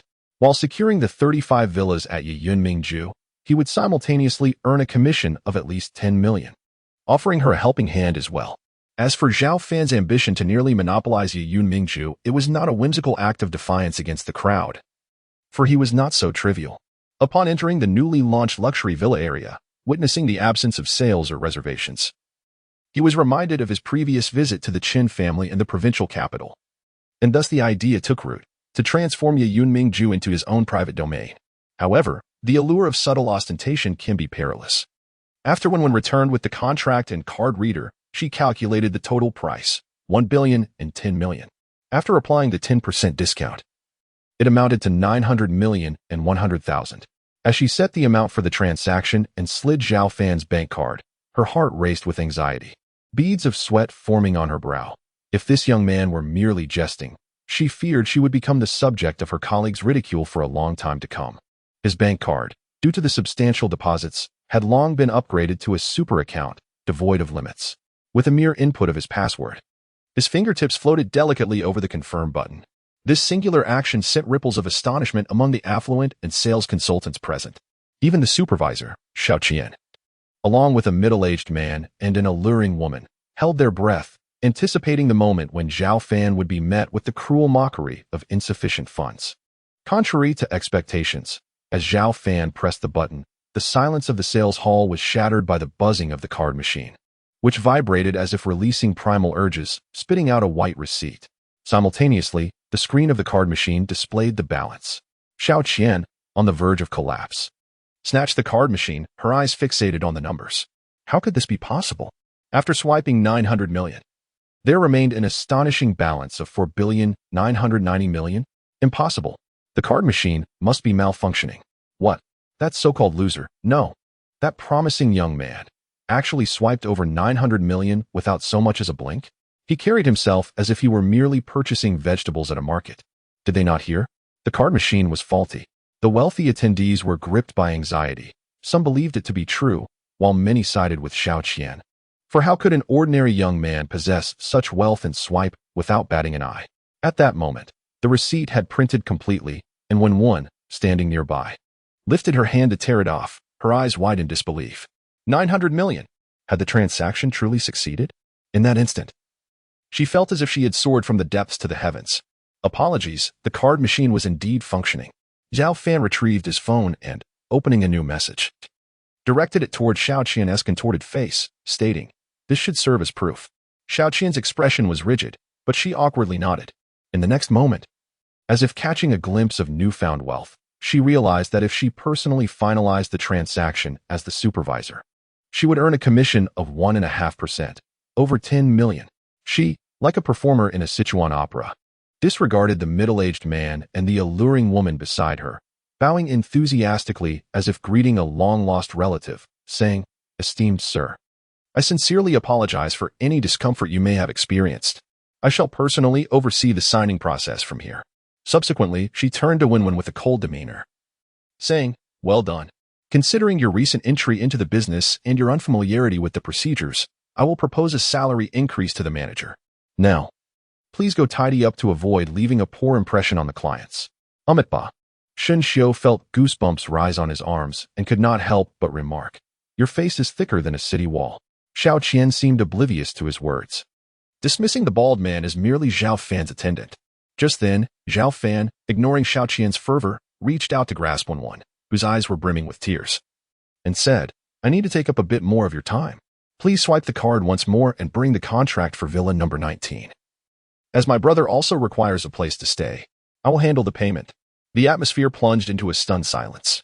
Was this the rhythm of total annihilation? Were they to be left with nothing, not even the most inferior property, in the esteemed residence of Yuyun? I truly should not have hesitated between the 12th and 6th options. Now, alas, the 19th has vanished. Who exactly is this gentleman? What an extravagant display of wealth. What? You dare call him extravagant? Apologies, but those words merely serve our own amusement. If any term could do him justice, it would be divine wealth. The gaze of numerous affluent individuals converged upon Zhao Fan, akin to a pilgrimage towards a celestial being, their eyes brimming with veneration and astonishment. Spending 900 million without a flicker of an eyelash and casually gifting a 2 million villa to a friend, what audacity. In 3 words, he is unfazed by money.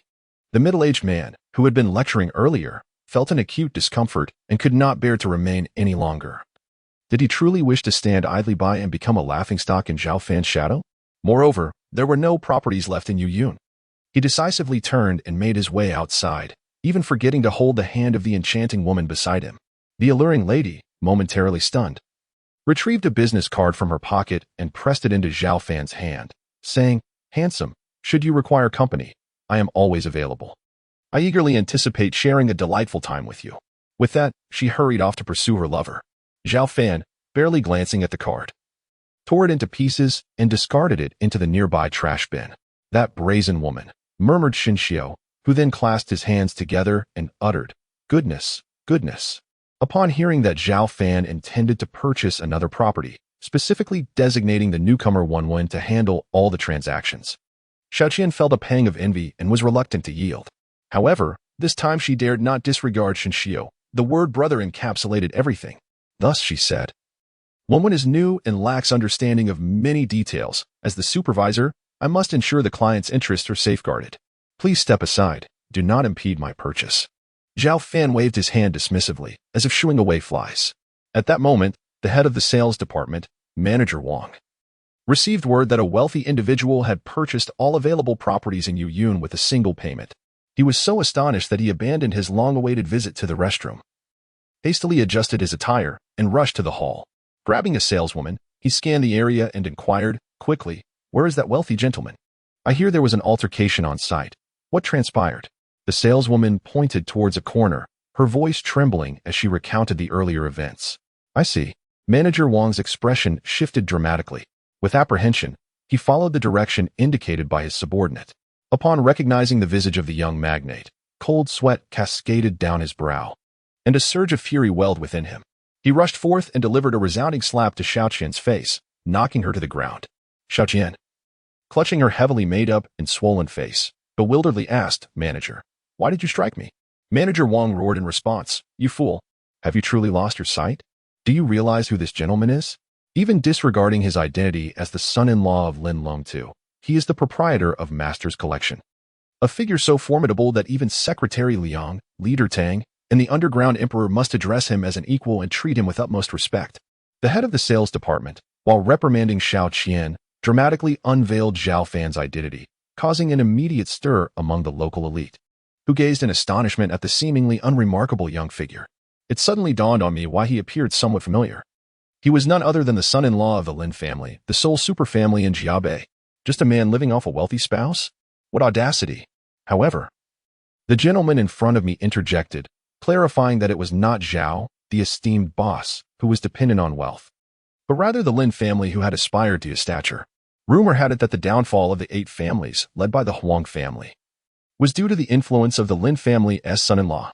Indeed, before the grand opening of his shop, a mere 3 pieces of jade were auctioned off for an astronomical sum of 5 to 600 million. Moreover, he possessed connections with the top figures in both the underworld and legitimate society of Zhongbei, alongside the leadership of Master Tang and the esteemed medical authority, Elder Su, as well as the master craftsman, Dongfang Zhan, individuals beyond our reach, yet they were all part of his network. Upon hearing all this, the out-of-town magnates were left in awe, silently wishing they had previously belittled the young Zhao as a mere loser. Otherwise, their concern would not merely be about the potential loss of property, but rather their very safety in Jiangbei. Xiao Qian, drenched in humiliation from the scolding, was overwhelmed with regret, reflecting on her prior actions. For the sake of a wealthy client, she had disdainfully mocked Zhao Fan, the true magnate who had purchased all the properties at Yayin Mingju, just as she thought there might still be a chance for forgiveness. Manager Wang's cold voice pierced her ears once more. Remove your work badge and proceed to finance to settle your salary. As of now, you are terminated. In contrast, 1-1. The new recruit has performed admirably and will take your position. Xiao Qian trembled, her spirit seemingly lost as she rose and, with one side of her face swollen and bruised, made her way to the finance office. Manager Wang, donning a smile, bowed to Zhao Fan and inquired, Mr. Zhao, are you satisfied with this resolution? Let us proceed with the contract.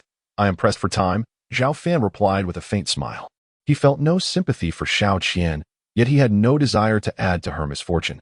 Such was the nature of this restless society, where most were ensnared in its prevailing ethos.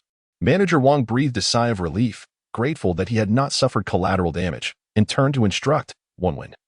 Seize this opportunity well. Ensure everything is in order for Mr. Zhao. You will receive an exceptional commission of an additional 2 points, and from this day forward, you shall be a model for all employees. He felt a pang of regret, as the developer had allotted him merely 3 points, yet he had given 2 to Wenwen. Nevertheless, he did not lament, for Xiao Qian's outburst would undoubtedly enhance Zhao Fan's impression of Wenwen, with far-reaching implications, especially as the lucrative properties would now likely seek her out. Under Wenwen's guidance, Zhao Fan completed the signing of 35 contracts, stacked high like a small mountain. Additionally, he signed the contract for Villa number 19, which left both of them quite exhausted. By this time, the wealthy patrons in the sales hall had long departed, leaving behind a group of idle sales consultants who gazed enviously at the contracts on the table. They lamented their own missed opportunity, realizing that had they merely offered a modicum of courtesy, perhaps a simple cup of tea, who could say where this multi-million-dollar commission would have landed? Zhao Fan was unaware of their sentiments as he rose to his feet and addressed Wenwen. If you are not fatigued, I would appreciate it if you could show us the interior of Yayin Mingju. It was indeed a rarity to secure all available properties without even viewing them. Not at all, not at all, Wenwen replied, her gaze toward Zhao Fan brimming with admiration. At such a young age, he possessed both wealth and connections. Yet he remained humble and composed. However, she harbored no ulterior motives, for Manager Wang had informed her that he was the son-in-law of the Lin family. Subsequently, she guided Zhao Fan and Shen Xiu to inspect the property. Throughout the process, Zhao Fan and Shen Xiu engaged in a spirited discussion, contemplating how to renovate various areas and strategizing formations to fend off intrusions by extraordinary beings. To Wenwen, their conversation seemed fantastical, and she dismissed their words as mere jest. Ultimately, Zhao Fan and Shen Xiu finalized their renovation plan for Yayin Mingju. They proposed to replace the security team with reliable bodyguards from the Lin family, and to maximize the perimeter, they intended to deploy a threefold formation using the chessboard array technique. This technique, a source of pride for the great transformation lineage, likens the arrangement's range, the foundation of the formation, to a chessboard, where 32 corresponding array points can encompass a multitude of phenomena. Once activated, it would continuously draw in the spiritual energy of the surrounding environment to serve as the foundation for the formation. The threefold arrangement would consist of a defensive array, a maze array, and a lethal array. Any incursion beyond the threshold would trigger the formation. If Zhao Fan and Shen Xiu collaborated in the setup, the maze array would ensnare ordinary individuals and those at the postnatal and innate levels, inducing illusions that would lead trespassers back outside as a warning. The lethal array, should anyone trigger the maze array thrice, would eliminate those at the peak of the postnatal and innate realms. However, the maze and lethal arrays would be ineffective against masters. At that point, the defensive array would take on the role of protection, even for masters at their zenith. Breaching the threefold formation of Yan Mingju would likely require sustained assault over 3 hours, unless one could accurately disrupt the 32 array points. This made it nearly impregnable. Moreover, as the threefold formation absorbed the external spiritual power, the energy within Yan Mingju would undoubtedly be more potent, including the essence of Yang. This made it an ideal sanctuary for Zhao Fan, Shi Qi, Xin Xiu, and martial artists alike. After escorting one went back to the sales office. They hailed a cab while clutching a bundle of contracts and headed towards Dingjia Road. Along the way, Xin Xiu furrowed his brow and remarked, "Zhao, the concept is splendid, yet gathering the materials required for the threefold array, particularly with your chessboard array at its core, is no simple feat. I can manage to prepare the 32 array points within 2 days," Zhao Fan mused thoughtfully. "As for the spiritual objects at the array's corners, I have a means to acquire them. The only thing we currently lack is the spiritual stone to place at the heart of the array." Xin Xiu nodded in agreement, saying, "Indeed, that item is exceedingly rare. The heart of the entire formation is its nexus. Without the spiritual stone, it cannot operate. However, there is an alternative method we might consider." Zhao Fan shifted the topic and proposed, "Before we locate the spiritual stones, let us have 17 remain in the elegant residence to manipulate the grand formation. In this manner, she will effectively serve as the heart of the array. After all, my maid is quite engrossed in watching television dramas and rarely moves about. As long as she has internet and electricity, she can endure the solitude."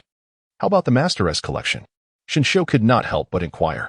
Zhao Fan raised an expression that suggested he was feigning ignorance and replied, "Why don't you take charge?" Xin Xiu produced a withered wallet, shaking it while saying, "I require a salary, as well as accommodation and meals covered." "Without a salary, a share of the profits, plus meals and lodging. Take it or leave it." Zhao Fan rolled his eyes. Xin Xiu patted her stomach and grinned mischievously, saying, "I was waiting for you to say that. Now I can indulge in my meals." Zhao Fan was indifferent. Even if he spent 100,000 soft currencies on food, he could easily afford it. Soon after, they arrived at the Masteress collection. "Lao Lu, come help move the items," Zhao Fan called out as he exited the car. Lu Wanfeng, thinking there was some treasure to behold, hurried over only to be stunned, exclaiming, "Goodness gracious, so many purchase contracts? All for the elegant residence. Said to be the finest villa area in Jiangbei. I was planning to visit it when I had the time. Well, I've bought them all." Zhao Fan replied nonchalantly, "If you wish to reside there, aside from houses number 5 to 10, feel free to choose any." Upon hearing this, Lu Wanfeng proudly announced to the neighboring shop owner, "Lao Li, look at my boss. He is dishing out benefits as if it's a game. Pick any villa in the elegant residence." The neighboring owner turned away, his eyes twitching in disbelief. By this time, evening was approaching, and Zhao Fan's phone rang. It was Lin Qianqian. He answered, saying, "Dear, are you done? I'm so exhausted. I finally finalized the song." Lin Qianqian's voice was somewhat hoarse yet filled with anticipation as she asked, "Have we chosen our new home?" "Yes, the elegant residence." "Wow, that opened today, right? I've heard about it. It rivals the top villa areas in the provincial capital, with an unparalleled environment, and they don't even accept reservations. My father planned to go check it out tonight." Lin Qianqian sighed and inquired, "Which one are we in?" Zhao Fan smiled and replied, "In a month, with daily changes." "You won't be able to keep track?" Lin Qianqian, puzzled, asked, "Ah, what do you mean? I've acquired all the properties in the elegant residence." "How extravagant!" Lin Qianqian exclaimed in astonishment. At Jiangbei University, Zhao Fan faced a barrage of reprimands from her as he took her home. In exasperation, he recounted his experiences at the Chun family in the provincial capital and the plan to set up a 3-layered formation. Understanding his desire to avoid a repeat of the previous kidnapping incident, Lin Qianqian bestowed upon him a heartfelt, lingering kiss. During dinner that evening, Zhao Fan announced the news. And even Lin Longtu gave him a thumbs up, acknowledging his audacity. They then proceeded to discuss the decoration plans for the elegant residence. Subsequently, Uncle Wang suddenly proposed, "Master Xiao Fan, instead of relying on the monotonous services of typical renovation companies, why not engage the craftsman Master Dongfang Zhan, who supported you that day, to oversee the design? Furthermore, Yuyun Mingju is known for its classical summer aesthetic, and it is said that he excels in this particular style. Indeed, the artistry of a master craftsman is unparalleled by that of any renovation firm." Lin Longtu expressed his agreement. Zhao Fan enthusiastically concurred. "Let us invite Dongfang Zhan to take the reins. Father-in-law, Once everything is arranged, you should consider relocating the Lin family to bring in some vibrancy. This way, both health and safety can be assured. But what about the 9 directions god of wealth? Lin Longtu inquired hesitantly, clearly intrigued by his son-in-law's invitation. Zhao Fan assured him, I will simply arrange for them to relocate. Then I shall owe you a favor, my son-in-law. Lin Longtu replied with a smile as he enjoyed a morsel of food. That night, Zhao Fan did not visit Lin Qianqian's chamber. Instead, he returned to his own room and worked tirelessly until dawn, completing the optimal plan for the 3-layered formation before finally lying down to enjoy a deep slumber. With no classes that day, Lin Qianqian came by in the morning to greet him before Uncle Wang took her to a recording studio in the city, fully dedicated to preparing for the school anniversary. In the afternoon, upon waking, Zhao Fan's first task was to compose an eloquent letter detailing the reasoning behind the 3-layered formation, which he sealed in an envelope addressed to his great-uncle. He then went to Dingjiao Road to meet Xinxiu for a 2-hour culinary excursion before returning to the master's collection. Inside the shop, Dongfang Zhan had been waiting for quite some time. Upon seeing Zhao Fan, he promptly rose and asked, Young Celestial Master, did you summon me regarding that matter? He still bore a weight of resentment that troubled his rest. Indeed, but aside from that, I have another request, Zhao Fan replied. I have purchased an entire community and wish to enlist your expertise in overseeing the renovations. I assure you, even if you decline, I will still assist in alleviating your grievances. An entire community? Dongfang Zhan marveled internally, while others typically purchased buildings one at a time. This young man had acquired a whole complex, a testament to his extraordinary fortune. Truth be told, it was not his physical age that weighed on him, but rather his heart, having withdrawn from the world after a setback a decade prior. Yet, facing Zhao Fan, he resolved to make a comeback. Dongfang Zhan understood that even if he declined, Zhao Fan would fulfill his promise to help resolve his grievances. However, he feared that their relationship might remain limited to this point.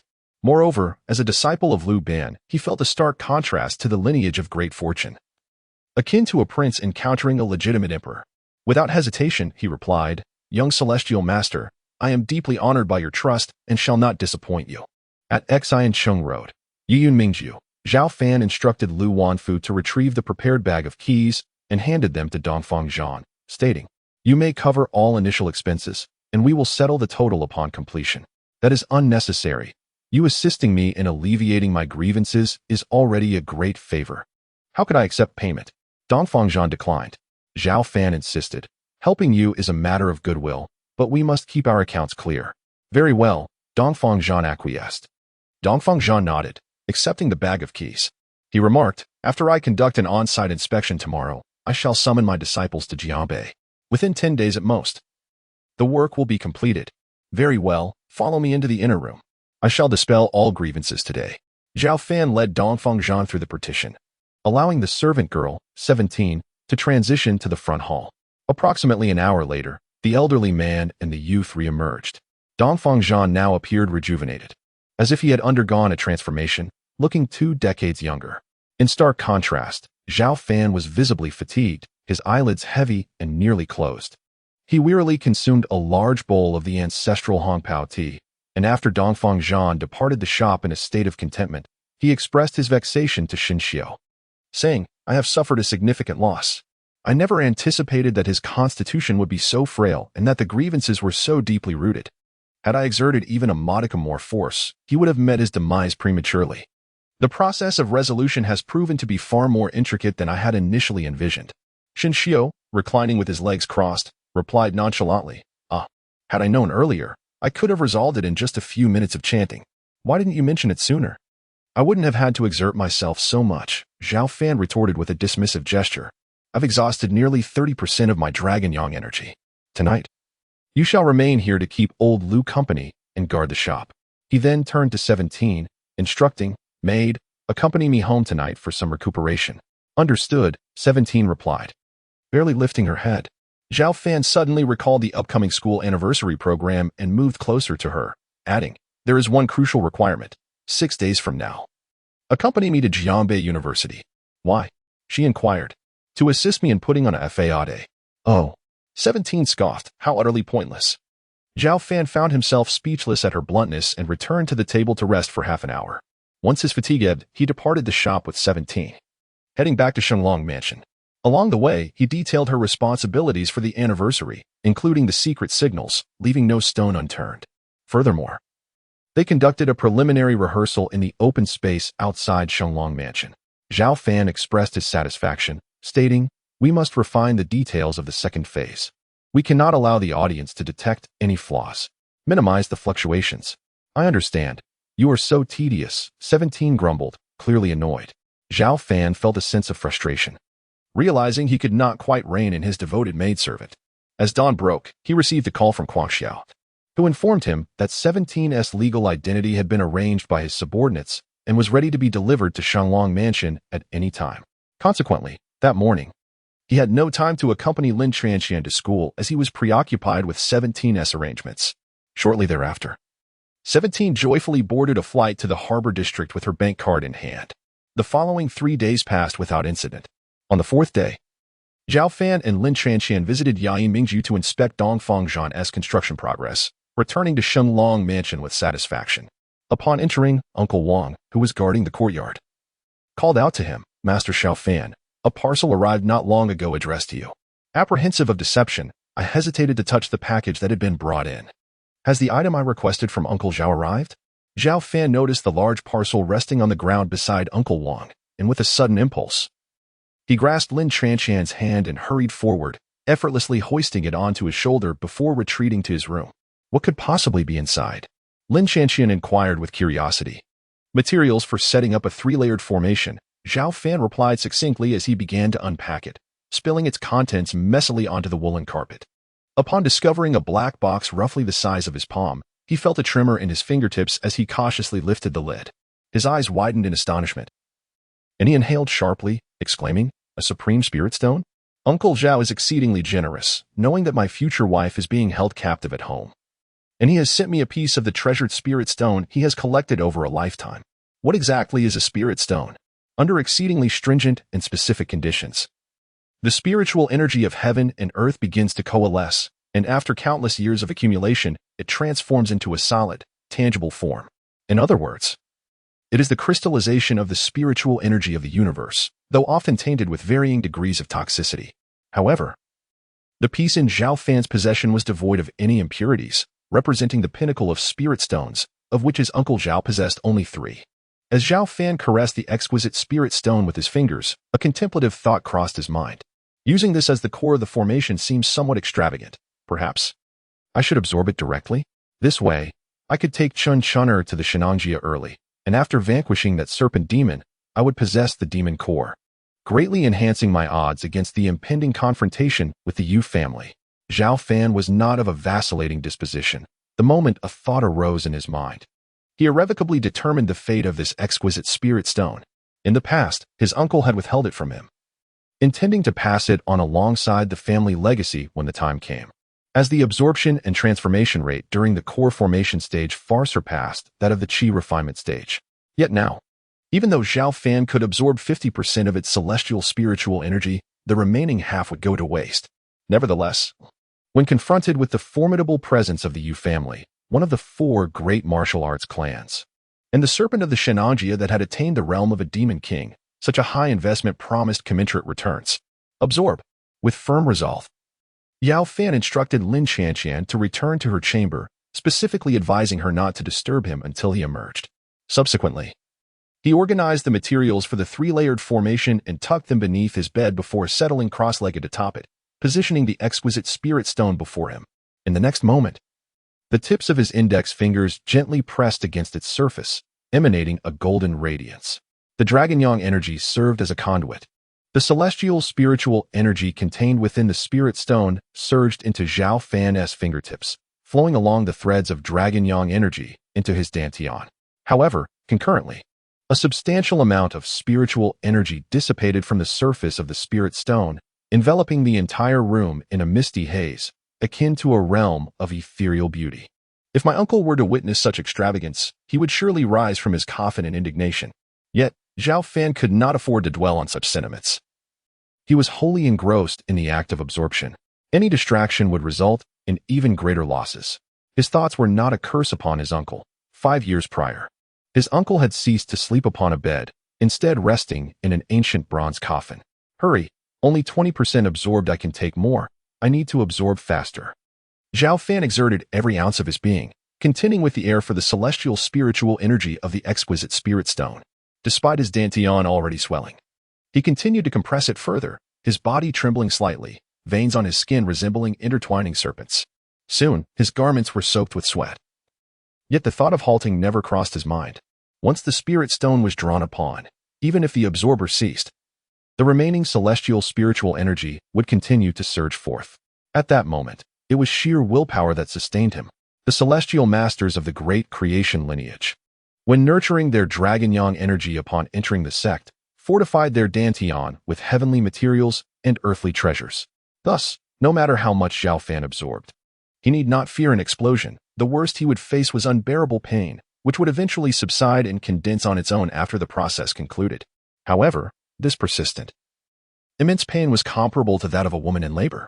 His uncle had long imparted to him that extraordinary beings possess seemingly inconceivable methods in the eyes of the mundane, yet no one ascends to greatness without enduring profound suffering. At the age of 19, Zhao Fan's current achievements were hard-won through untold trials and brushes with death. Each step he took marked not by footprints but by deep pits. Gradually, the exquisite spirit stone diminished in size, having shrunk by more than half from its original form. At last, Zhao Fan could no longer withstand the agonizing expansion of his dantian, and darkness enveloped him as he fainted. Yet, his fingers, steadfast as iron, remained fixed upon the exquisite spirit stone, unwavering even in the absence of consciousness.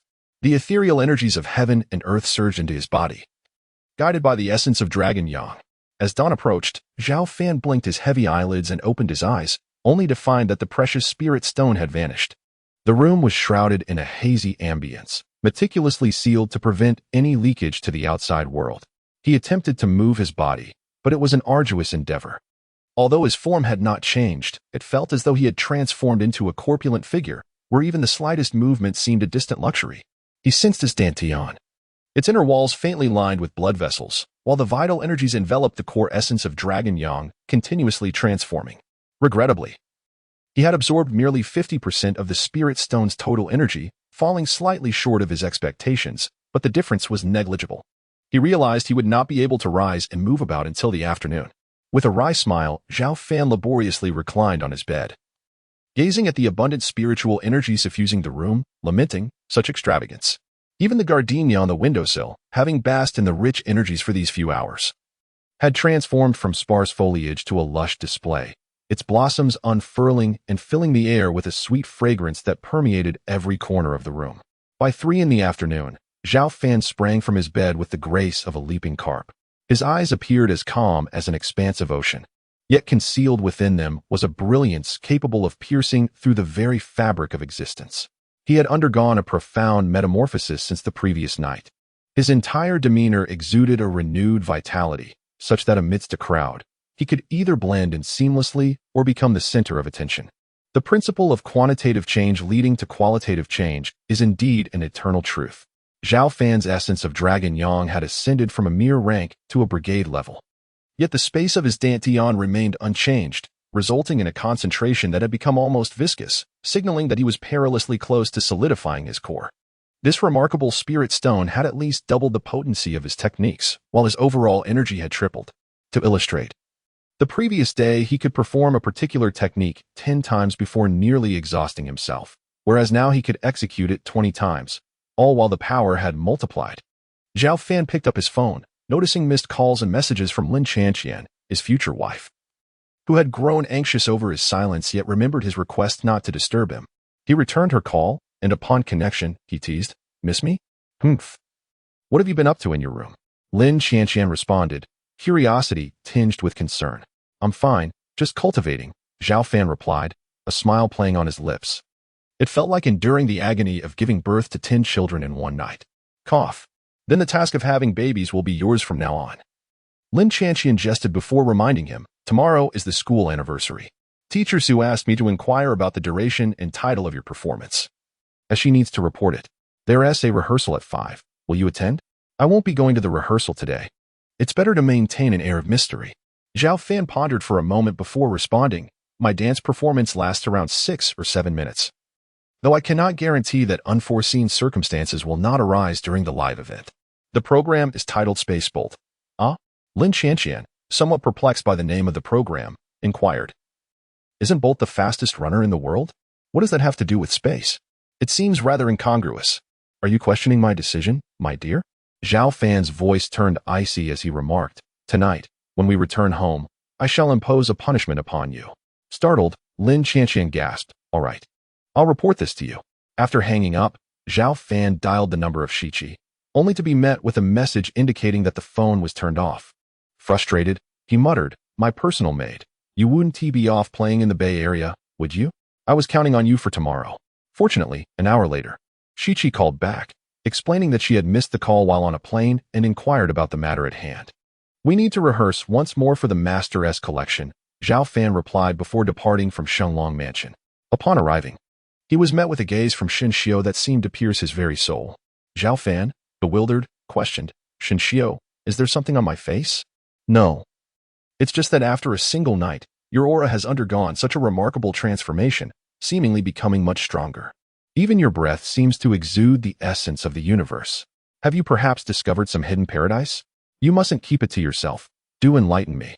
Zhao Fan approached the mirror, admiring his reflection as he remarked, I see no change. I remain as striking as ever. To be honest, I fear you might feel envy. Alas, as a monk, I am free from such earthly desires, Shen Xiao replied, his lips twitching. Yawning casually, Zhao Fan continued, In truth, I absorbed a rare spirit stone last night, but the process was excruciating. Had I known it would be this painful, I might as well have used it to stabilize this uneven table leg. A rare spirit stone? Shen Xiao regarded him with skepticism, scrutinizing his attire and even taking a whiff. With a twitch at the corner of his eye, he asked, Where did you acquire such a precious artifact? My master possesses but a mere thumbnail-sized piece, and I cannot even get close enough to catch a whiff. Ah, that's a long story, Zhao Fan began, recalling the events as he spoke. Last night, while strolling back with Qianqian, I stumbled upon a stone about the size of a ping-pong ball, nearly twisting my ankle in the process. In my frustration, I looked down and my heart leapt to my throat. It was indeed a rare spirit stone. Upon hearing Zhao Fan's tale, Shen Xiao picked up a shovel leaning against the wall and inquired, Where exactly were you walking? Between Yuyun Mingju and Shenlong Mansion. There's a patch of grass with an ancient banyan tree. Zhao Fan fabricated a response, noting Shen Xiao's earnest demeanor. I shall return shortly, he added. As if coated in oil, Shen Xiao vanished in an instant before the door. He returned at dusk, weary from his travels. Flinging his shovel onto the ground and casting a disheartened glance at Zhao Fan, who was savoring the ancestor red robe. Not even a whiff of a find. Were you truly scavenging? He lamented. Perhaps it was lost by some reclusive master passing through. He pondered, nodding, for who would dare speak the truth? Pig head, bald head. I have returned. Just then, 17 entered with a suitcase, interrupting Shen Xiao's inquiry. Adorned with sunglasses and a mask, she resembled a star. My dear aunt, you have finally returned. Zhao Fan rushed over, taking the suitcase in one hand while steadying her shoulder with the other. If you didn't show yourself soon, I would have lost face tomorrow. The hospitality there was overwhelming. I could hardly refuse. 17 chuckled. In no more than 6 months, a film entitled Princess of Western Xia will be unveiled. Look forward to it. Anticipation, indeed, Zhao Fan thought to himself, inwardly scoffing at the notion of a film about a minor princess from a small border nation before its establishment. How delightful. This is a reward, 17 said, retrieving a bag from her pocket and tossing it to Zhao Fan. Puzzled, he opened the bag and grasped a stone that shimmered faintly with a white light. Though it was marred by numerous impurities, the air around it seemed to thicken with spiritual energy, and within him, the dragon yang energy stirred gently. Shen Xiao and Zhao Fan exchanged astonished glances, exclaiming in unison, A spirit stone? Even a low-grade spirit stone is exceedingly rare. Zhao Fan's mind surged with tumultuous thoughts. Initially, he had jested to Shen Xiao about finding a spirit stone during a walk, but now 17 had genuinely discovered one upon her return. Could this not be the heart of the three-layered formation? Oh my Buddha, Shen Xiao exclaimed, his eyes dimming. When has it become so easy to find spirit stones? Why was I not blessed to discover one as well? He then eagerly turned to 17. Where did you find this on the beach? 17 pondered for a moment before replying, Shallow Bay, near a White House. Shen Xiao rubbed his hands together, a spark of excitement in his demeanor, only to deflate moments later. Ah, fate is fate. One cannot force it. I shall gift you a spirit stone next time one appears. This one shall serve as the formation's heart for now. Zhao Fan tucked the low-grade spirit stone away and then pulled 17 into the inner room, rehearsing the school anniversary program several more times to ensure perfection. Just as Zhao Fan prepared to don the ancestor red robe for the 9th time, a youthful, clear voice rang out from the doorway, "Grandpa, I want to watch Peppa." He, Shinxiu, and 17 turned their gazes to see a dirty little girl. Lu Wanfeng, who was dusting off the antiques, abruptly tossed the cloth into the basin and hurried over, asking, "Yao Yao, what happened to you?" Yao Yao raised her hand to wipe the grime from her face, her innocent eyes flickering with defiance. "I fell by accident." Lu Wanfeng sighed, likely suspecting she had been in a scuffle at school, and tenderly fetched a towel to clean her up. Upon becoming the proprietor of the master collection, Zhao Fan encountered Lu's young granddaughter for the first time, regarding her with an air of curiosity.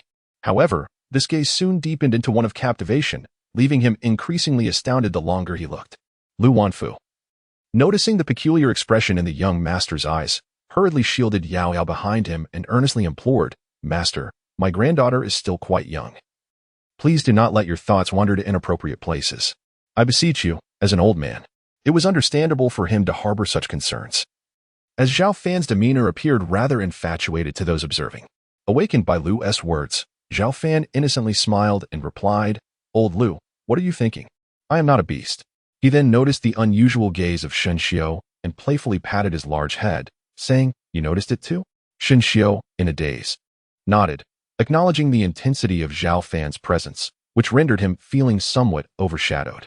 Inside the shop, Lu Wanfu and the bewildered 17 watched the two converse nonsensically, pondering how Yao Yao's entrance had inexplicably transformed the atmosphere. After a moment, Zhao Fan took a deep breath and inquired, "Old Lu, did your granddaughter not speak a word before the age of 5, only to suddenly articulate fluently thereafter?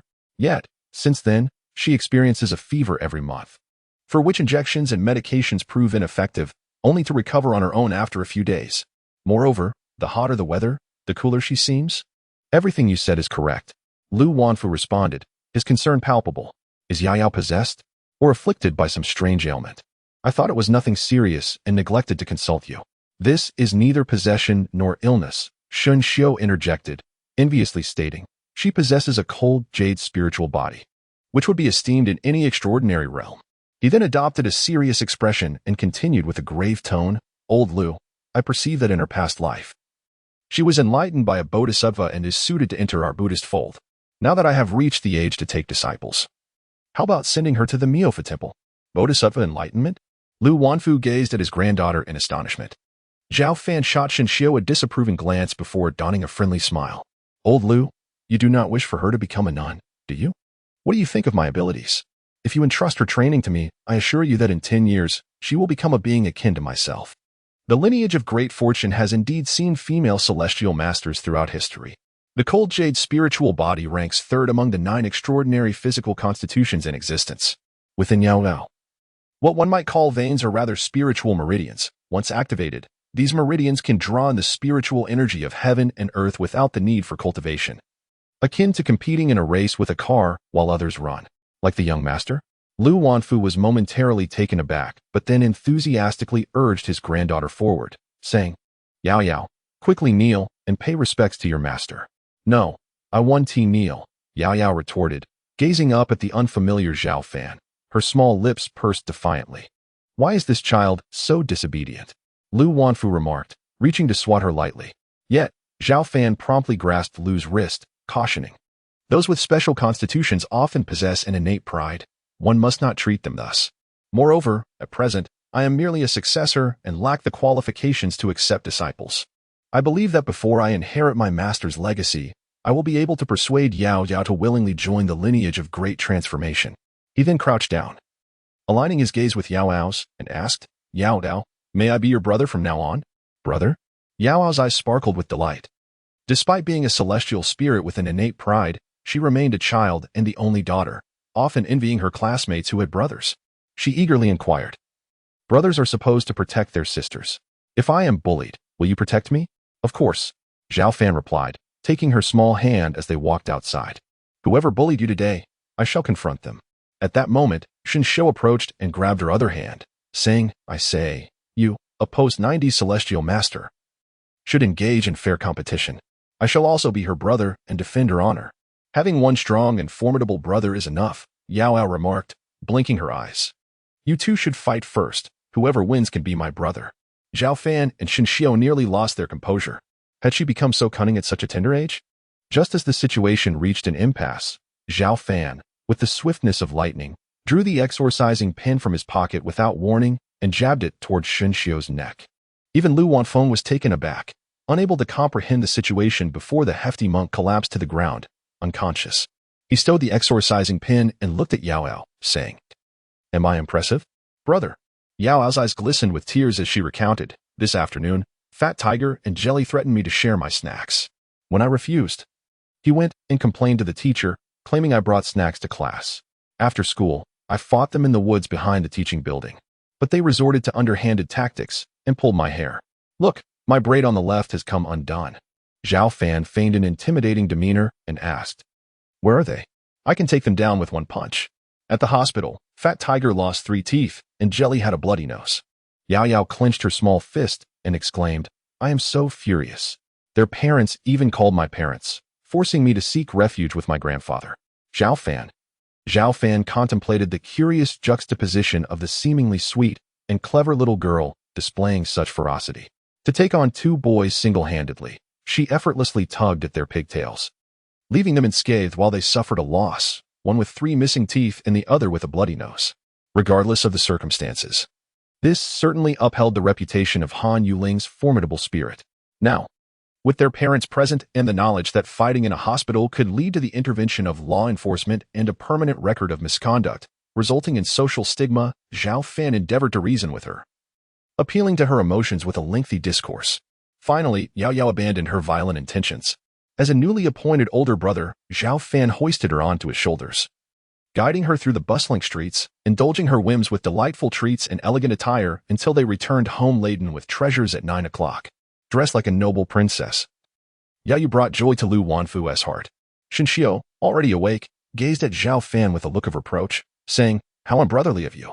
Resorting to underhanded tactics. What kind of example are you setting for your sister? Before Zhao Fan could respond, Yao Yao spoke up. Brother Fan said that in a duel, victory is paramount, and one should not resort to underhanded means. That is the mercy of a woman.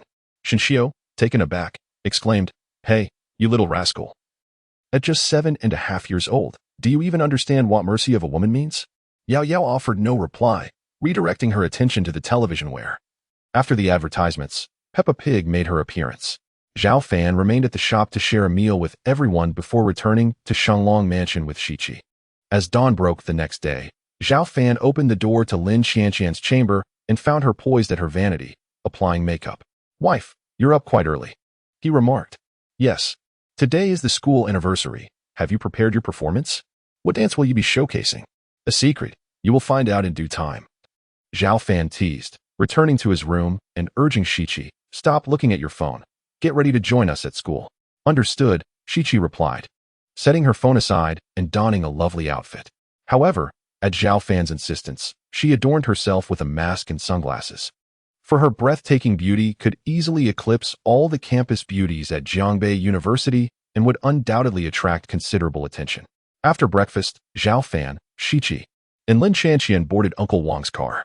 Inside the auditorium of Jiangbei University, adorned with colorful ribbons and banners, and brimming with balloons and flowers, preparations were already in full swing despite the event being 3 hours away. Many performers were nervously rehearsing, eager to present their finest selves to the audience. It was said that numerous renowned figures from various fields, music, calligraphy, traditional painting, and martial arts, had been invited to serve as judges. Achieving a distinguished position would be a monumental honor, forever etched in the annals of Jiangbei University, and perhaps even capturing the attention of a master who might take a promising pupil under their wing.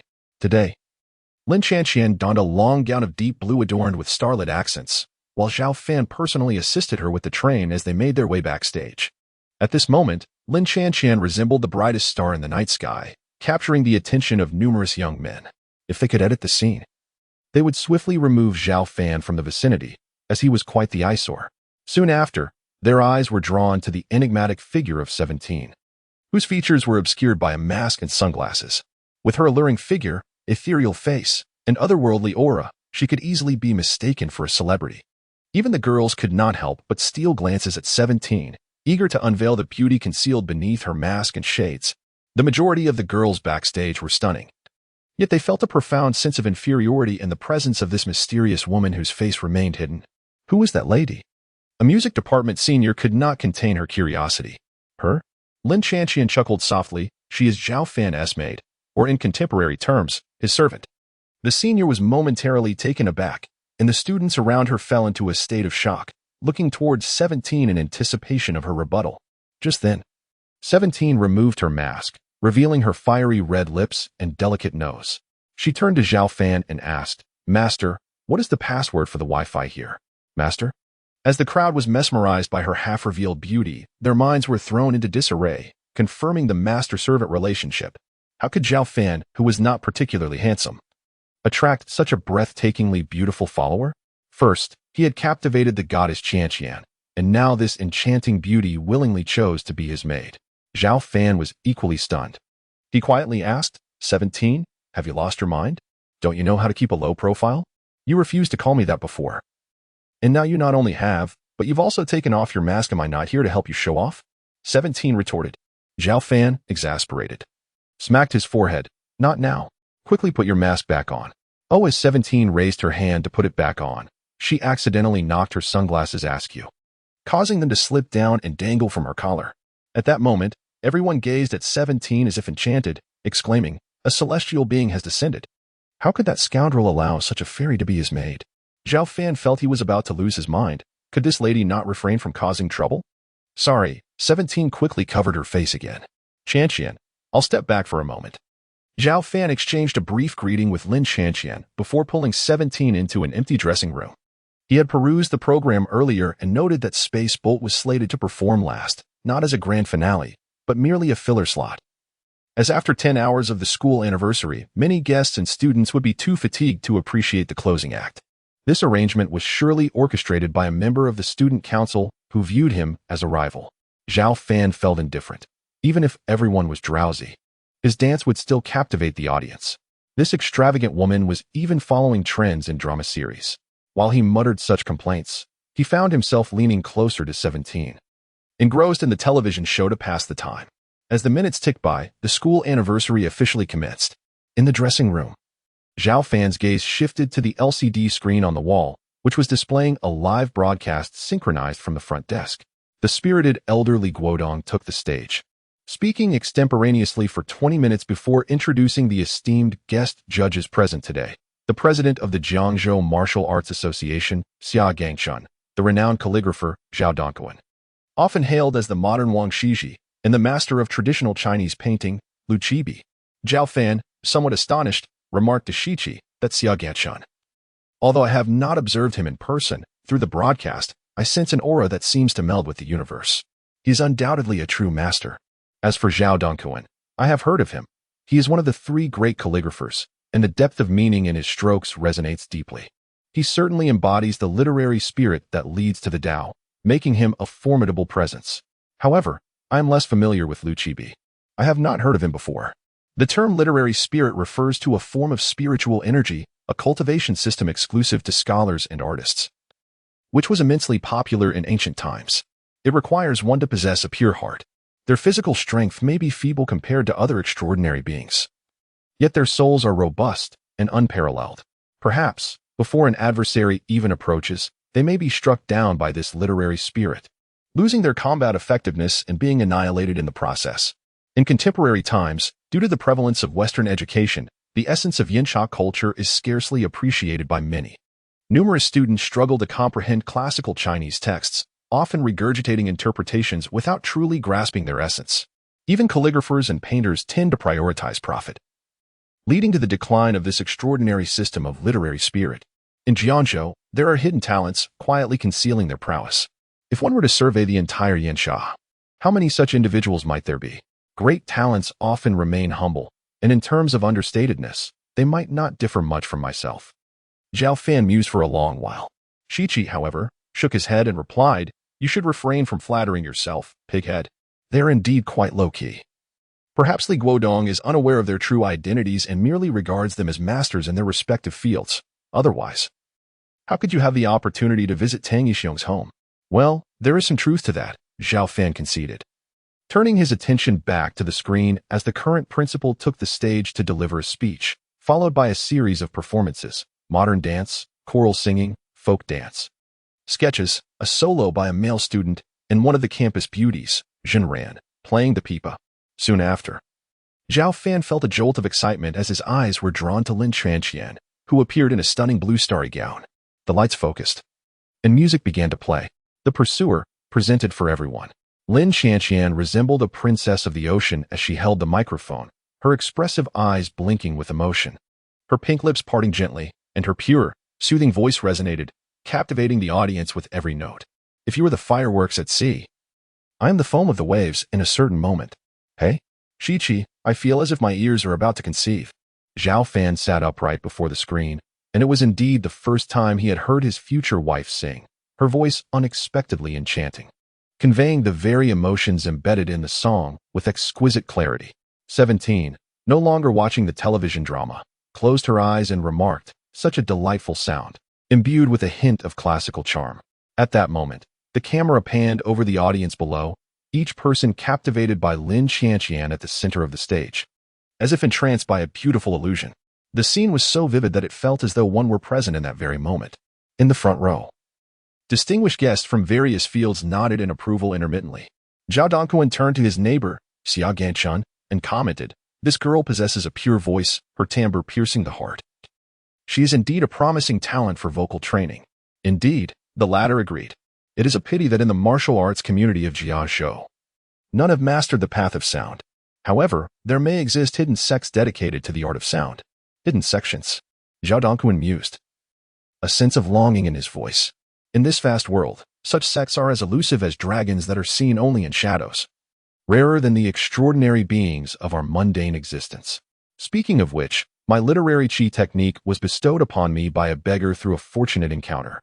He left behind but a single phrase: should I reach the pinnacle of literary attainment in this life, I may seek him at Lingxiao Pavilion.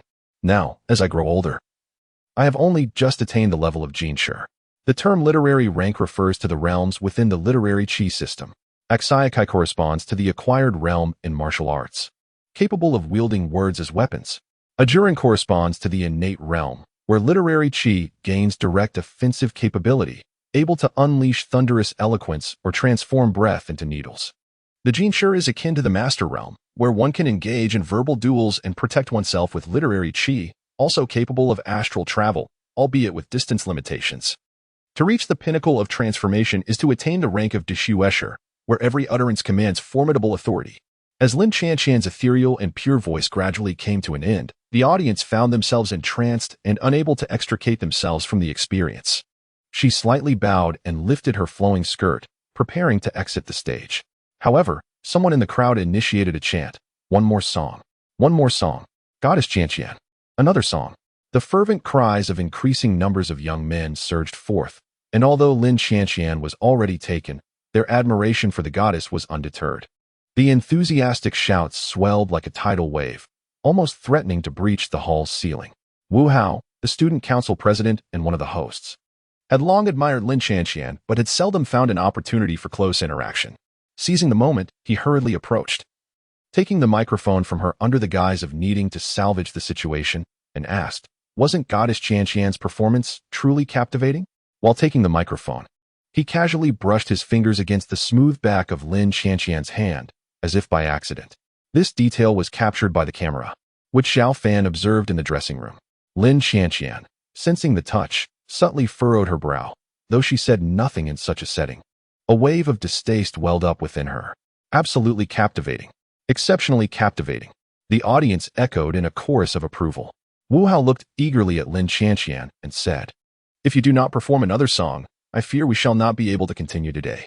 "Well, very well," Lin Chanqian replied, glancing down at the eager audience. After a moment's contemplation, she declared, "I shall sing Drunken Red Cliffs. It is my favorite song." As Wu Hao, almost absent-mindedly, handed over the microphone, Lin Chanqian instinctively reached for it. However, In his motion to withdraw his hand, he inadvertently brushed against her tightly cinched waist. This moment went unnoticed by the audience below, concealed by Wu Hao's positioning, yet flashed across the camera's lens. Zhao Fan felt a flicker of irritation. His desire for control over women was not absolute. Nor was he overly sensitive. He would not have reacted to a mere handshake with another man in normal social interactions. Yet, this was clearly an opportunistic maneuver at Lin Qianqian's expense. Even the emotionally detached spirit, 17, noticed Zhao Fan's displeasure and remarked coldly, "He is truly courting death. Like an old man consuming arsenic." "Not to that extent. I have not yet become so tyrannical," Zhao Fan chuckled, his eyes glinting with cold light. He recalled his initial encounter at Jiangbei University when he had faced the student council president, who attempted to humiliate him with a mere 2 yuan. Zhao Fan had retaliated, employing a technique that left the president standing under the scorching sun for an entire hour. Now, the news of Lin Qianqian falling for Zhao Fan had spread throughout Jiangbei University, and it was astonishing that the student council president dared to act so brazenly. Not once, but twice. Moreover, as the host, to directly demand the microphone from the performer without taking it on stage was clearly a premeditated act. Zhao Fan began to suspect that the arrangement of the program prior to the curtain call was orchestrated by Wu Hao, confirming through a shared glance. He recognized he had encountered the right person. Lin Qianqian had already sung several lines, her voice more suited to the second ancient melody, truly captivating. Had she donned a hanfu, she might have incited a wave of retro fashion in Jiangbei. Minutes later, as Lin Qianqian completed her song amidst the cheers, she gradually retreated from the stage. After a brief interval, she found herself in the dressing room, casting a nervous glance at Zhao Fan.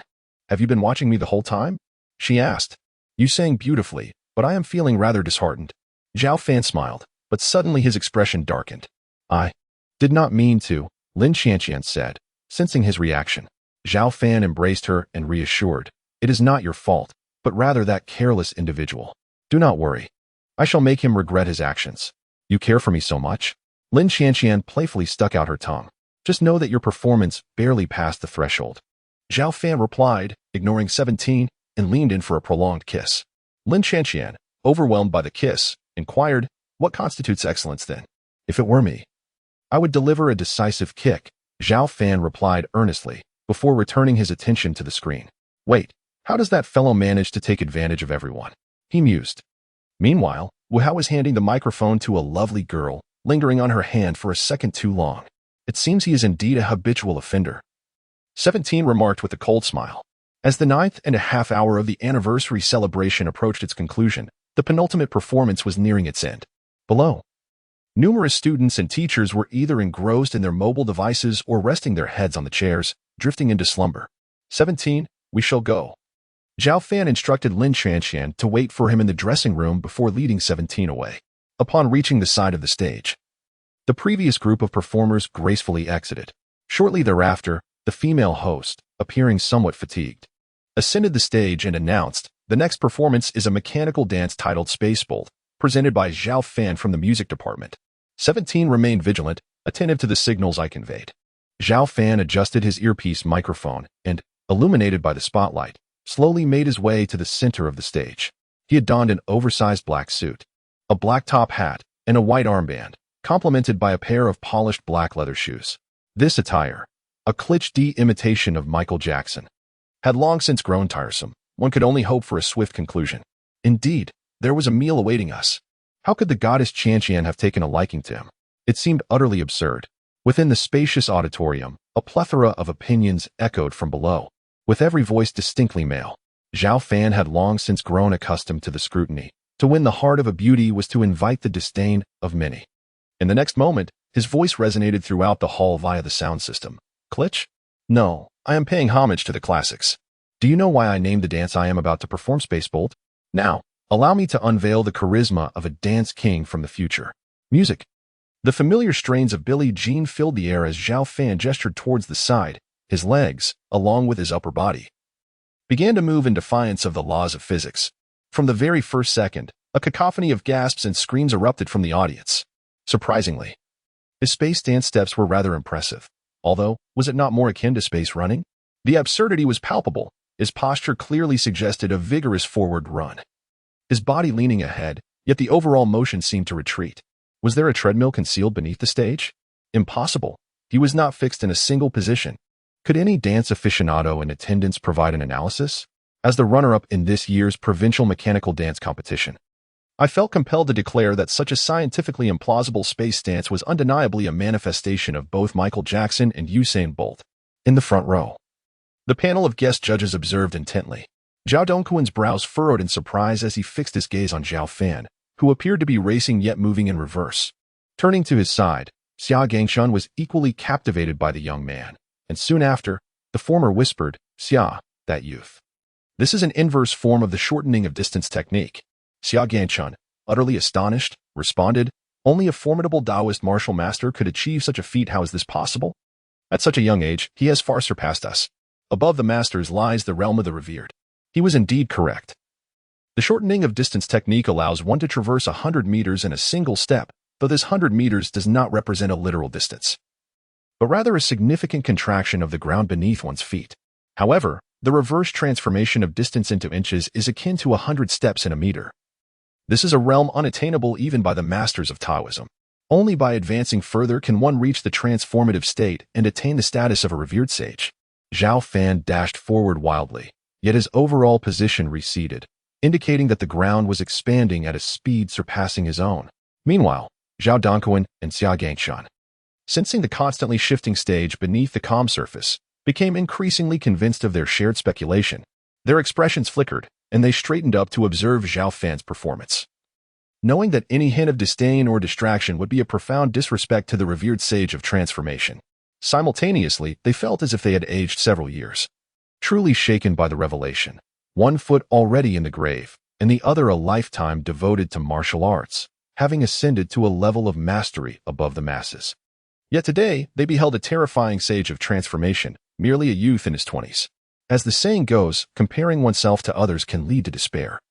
The pride they once held now felt like a heavy blow, leaving them in a prolonged state of unease.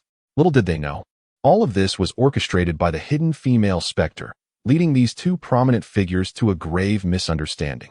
Zhao Fan raised a single finger with his left hand, prompting the ghostly techniques of 17 to cease. Standing firmly on the ground, he smiled at the audience and proclaimed, "What do you think of the future Dance King's charm? A bombastic display indeed, truly deserving of being Chanchan's man. Today, I am your fan, Zhao Fan. Let us have another." Thunderous applause erupted, resounding endlessly. Zhao Fan smiled faintly, aware that Zhao Dongquan and Xia Gangshan had both used their spiritual powers and martial souls to sense him earlier. Under normal circumstances, they would have detected the ghostly energy emanating from the ground. However, upon taking the stage, Zhao Fan had already employed his concealment technique to shroud 17's ghostly energy. Unless they could penetrate the realm of transformation, it would be impossible for them to uncover any flaws. Yet, he had not anticipated that he was being mistakenly regarded as a sage of transformation by these two master-level figures. Let us attempt something even more audacious. Zhao Fan signaled with his left hand, indicating a second performance. To the onlookers, it appeared as though he was preparing to present a new trick. However, 17 understood that it was time for Plan B. She harnessed her ghostly power to manipulate the light-splitting crystal slab beneath Zhao Fan's feet, causing a stone line to rise from the side of his foot, spiraling up his pant leg and securely binding his limbs. Leaning forward at a 45-degree angle might have grown tiresome for you all, so allow me to demonstrate what it means to lean back at the same angle, Zhao Fan declared. As he spoke, his body slowly tilted backward. Would he truly not fall? Leaning forward provides a stable base with the heels. Yet leaning back leaves the soles unable to find purchase. Look, his angle is increasing, and he has yet to topple over. Incredible. He has stopped. At this moment, Zhao Fan's body was leaning back at a perfect 45-degree angle, as if supported by an invisible chair, unwavering and steady. By the golden bell, Xia Gangshan was utterly convinced that the figure on stage was a genuine sage of transformation. He swallowed hard, exclaiming, "Old Zhao. Could this be a talented disciple from a hidden sect?" As the celebration at Jiangbei University draws to a close, let us pay a visit to the esteemed martial master, suggested Zhao Dongquan with a hint of concern. He is surely aware of our presence, albeit remaining discreet, as masters of our craft. To ignore him would be a breach of decorum. Moreover, forming a connection with a being of such profound mastery is indeed a significant fortune for us both. Xia Gangshan nodded in agreement, casting a glance at Li Guodong, who was beaming while watching Zhao Fan's performance. He inquired, "Old Li, is that individual truly a student of your institution?" "Ah, him," Li Guodong chuckled. "He holds a nominal affiliation, pursuing his studies primarily for the sake of courting. However, his true identity is rather enigmatic. You might not believe it, but with a mere utterance, he can compel several young scions to perform a dance in a trance-like state. And exorcising spirits is but a trivial endeavor for him. He is indeed a genuine master." Xia Ganchun and Zhao Dongquan exchanged glances, their minds racing with the implications of such a statement. Could it be that this youthful martial master has also cultivated mental prowess? The misunderstanding deepened in the minds of these two prominent figures from the extraordinary circle of Jiangzhou. Zhao Dongquan's eyes sparkled with eagerness as he said, "Li brother, could you kindly introduce us later?" "Certainly. He shares your surname, Zhao, with a given name that means fan. Remember to show respect. Do not flaunt age or status. Address him as master, understood?" Li Guodong, oblivious to Zhao Fan's true identity, merely perceived a chance encounter with something extraordinary. "Count me in as well," interjected Lu Qibi, the traditional Chinese painting master, who had remained silent until now. He too was taken aback. Being unfamiliar with Zhao Dongquan and Xia Ganchun due to his origins outside Jiangzhou and having been invited by Li Guodong through Tang Yixiong, Xia Ganchun hesitated. Brother Lu, are you also among the extraordinary? A master at that?" Lu Qibi nodded with a smile. "One might say so." On stage, Zhao Fan performed a backward lean and raised 3 fingers, prompting the students from 17 to alter their control of the ground beneath them. This time, they combined the first and second rings, executing a backward stroll alongside a lateral lean. The students below were utterly flabbergasted. Is this truly human? Suddenly, the auditorium erupted with a fervent cheer. "Master Fan, the future dance king. Master Fan, the future dance king." Eventually, Zhao Fan concluded his performance, addressing the audience. "My space bolt has come to an end. Thank you for your appreciation. Additionally, my dance lineage is singular. I do not accept disciples." Amidst the applause, he gradually made his way backstage, joining 17 in the dressing room. Upon opening the door, Lin Qianqian playfully punched him in the chest, exclaiming, "You've hidden your talent well. Although not as aesthetically pleasing as MJ's, it was profoundly impressive. We need not wait for the award ceremony. Please call Jiang Ruochu to accept it on my behalf. Let us head home," Zhao Fan said, confident that his future wife's performance was more than sufficient to earn an accolade. Lin Qianqian, taken aback, asked, "In such a hurry? Have you not heard the saying? Once the show is over, one must make a swift exit." Zhao Fan, feeling a bit embarrassed, touched his nose and remarked, "My dance steps are so extraordinary that I fear a throng of infatuated admirers might overwhelm me. To speak candidly, there are at least 50 people eager to seek my tutelage. One can only imagine how daunting that would be. It is imperative that I make my exit." Lin Qianqian sent a message to her close friend Jiang Ruochu, exchanging her starlet gown for a casual t-shirt and jeans. Zhao Fan, clutching a pile of skirts, swiftly departed the dressing room alongside Shiqi. At that moment, Li Guodong, accompanied by a robust middle-aged man and 2 inscrutable elders, arrived backstage, colliding with Zhao Fan and his companions. Li Guodong, with utmost seriousness, stated, "Master Zhao Fan, my 3 friends wish to meet you." The anticipated had indeed arrived. Zhao Fan's eyebrows twitched as he nonchalantly surveyed Xia Ganchun, Zhao Dongquan, and Lu Qibi, inquiring, "What brings you here?" Among them, Lu Qibi piqued his wariness the most, as he sensed no discernible realm or trace of the extraordinary in the man. Even during the performance, Zhao Fan had not noticed Lu Qibi's prior scrutiny of the stage beneath him, which now raised his suspicions. This alone indicated that Lu Qibi was truly an entity of profound depth, marking Zhao Fan's first encounter with an unfathomable presence since descending the mountain. However, his keen intuition suggested that Lu Qibi bore no malevolence, leaving him somewhat perplexed. At this juncture, Xia Ganchun and Zhao Dongquan exchanged glances, their demeanor shifting as they respectfully bowed, stating, "Xia Ganchun, Zhao Dongquan, pays homage to the martial lord." Zhao Fan gazed in astonishment at the 2 who had bowed before him, his mind in disarray. What was happening? Yet, his seasoned demeanor betrayed no sign of confusion. He maintained a calm visage and replied, "Please rise." Beside them, Li Guodong was taken aback, realizing the magnitude of Master Zhao Fan's status. Even the head of the Martial Arts Association and the contemporary Wang Shiji were paying such homage, referring to him as Martial Lord. Once Xia Ganchun and Zhao Dongquan had risen, they noted Lu Qibi's lack of movement and curiously inquired, "Old Lu, Why do you not pay your respects? To their surprise, Lu Chibi, with tears streaming down his face, prostrated himself on the ground, exclaiming, Lu Chibi, pay my respects to the young master. 20 years ago, I was enlightened by the old master, and just recently, I have finally transcended the realm. Zhao Dongquan and Xia Ganchun were equally filled with trepidation. No wonder they could not fathom the realm of Lu Chibi. Was this truly a venerable figure of such exalted status, one whom they must revere? To their astonishment, he even knelt in deference to that young man. Zhao Fan nearly lost his footing in shock, acutely aware of his own limitations. He hastily moved to support Lu Chibi while inquiring, "You must have mistaken someone else. Haven't you?" "Not at all," Lu Chibi replied, a flicker of pride illuminating his countenance.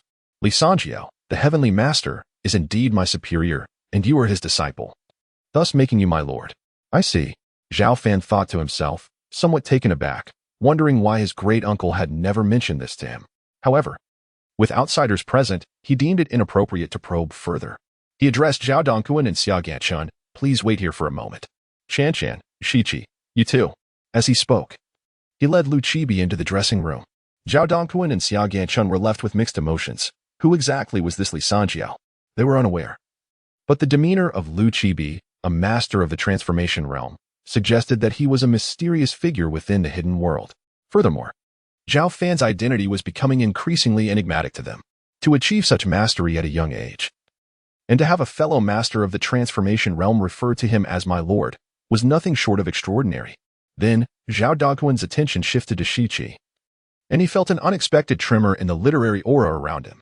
Concealed within the fragrance was an otherworldly power. That young lady was comparable to a master-level female ghost. He furrowed his brow and asked, "Who are you?" In terms of sensitivity, the literary aura was most attuned to spirits and supernatural beings. Otherwise, how could so many tales of scholars and fox spirits, as well as female ghosts, have been passed down through the ages? Shichi replied coldly, "I am Zhao Fan's maid. Do you have a problem with that?" No, none at all." Zhao Dongquan stammered, forced to smile. With a maid possessing such formidable abilities, he dared not make any further assumptions. Inside the dressing room, Zhao Fan spoke candidly, "Lu Qianbei, to be frank, I am not a master of the transformation realm, nor do I comprehend why they have such misconceptions. However, my master is indeed Li Sanjiao, and I am a disciple of the great creation lineage." "That will not do. You may call me Chibi, just as the previous master did," Lu Chibi cheerfully remarked. "In truth, I had already discerned that you have not yet reached this realm. Rather, it is the female ghost abilities that they mistakenly attributed to you as a form of reverse spatial contraction. By the way, how's the old master doing? It has been 20 years since our last parting." "My master is in good health," Zhao Fan said, then inquired, "How did you ascertain my identity?"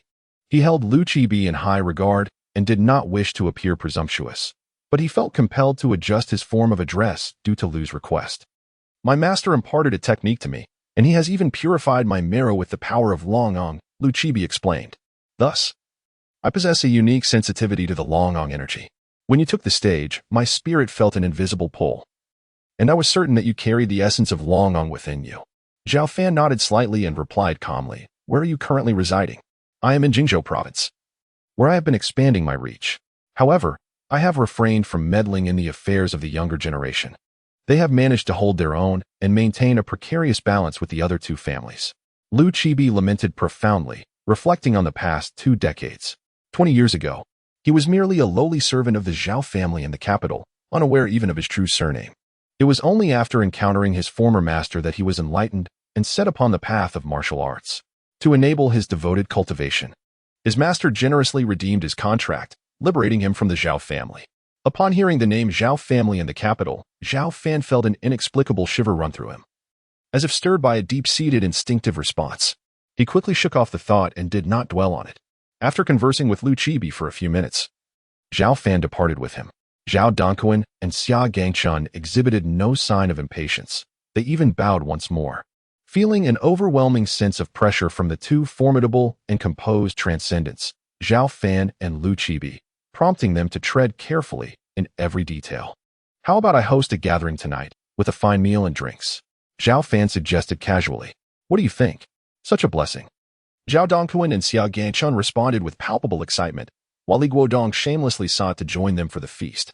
Zhao Fan nodded and contacted Shinxiu.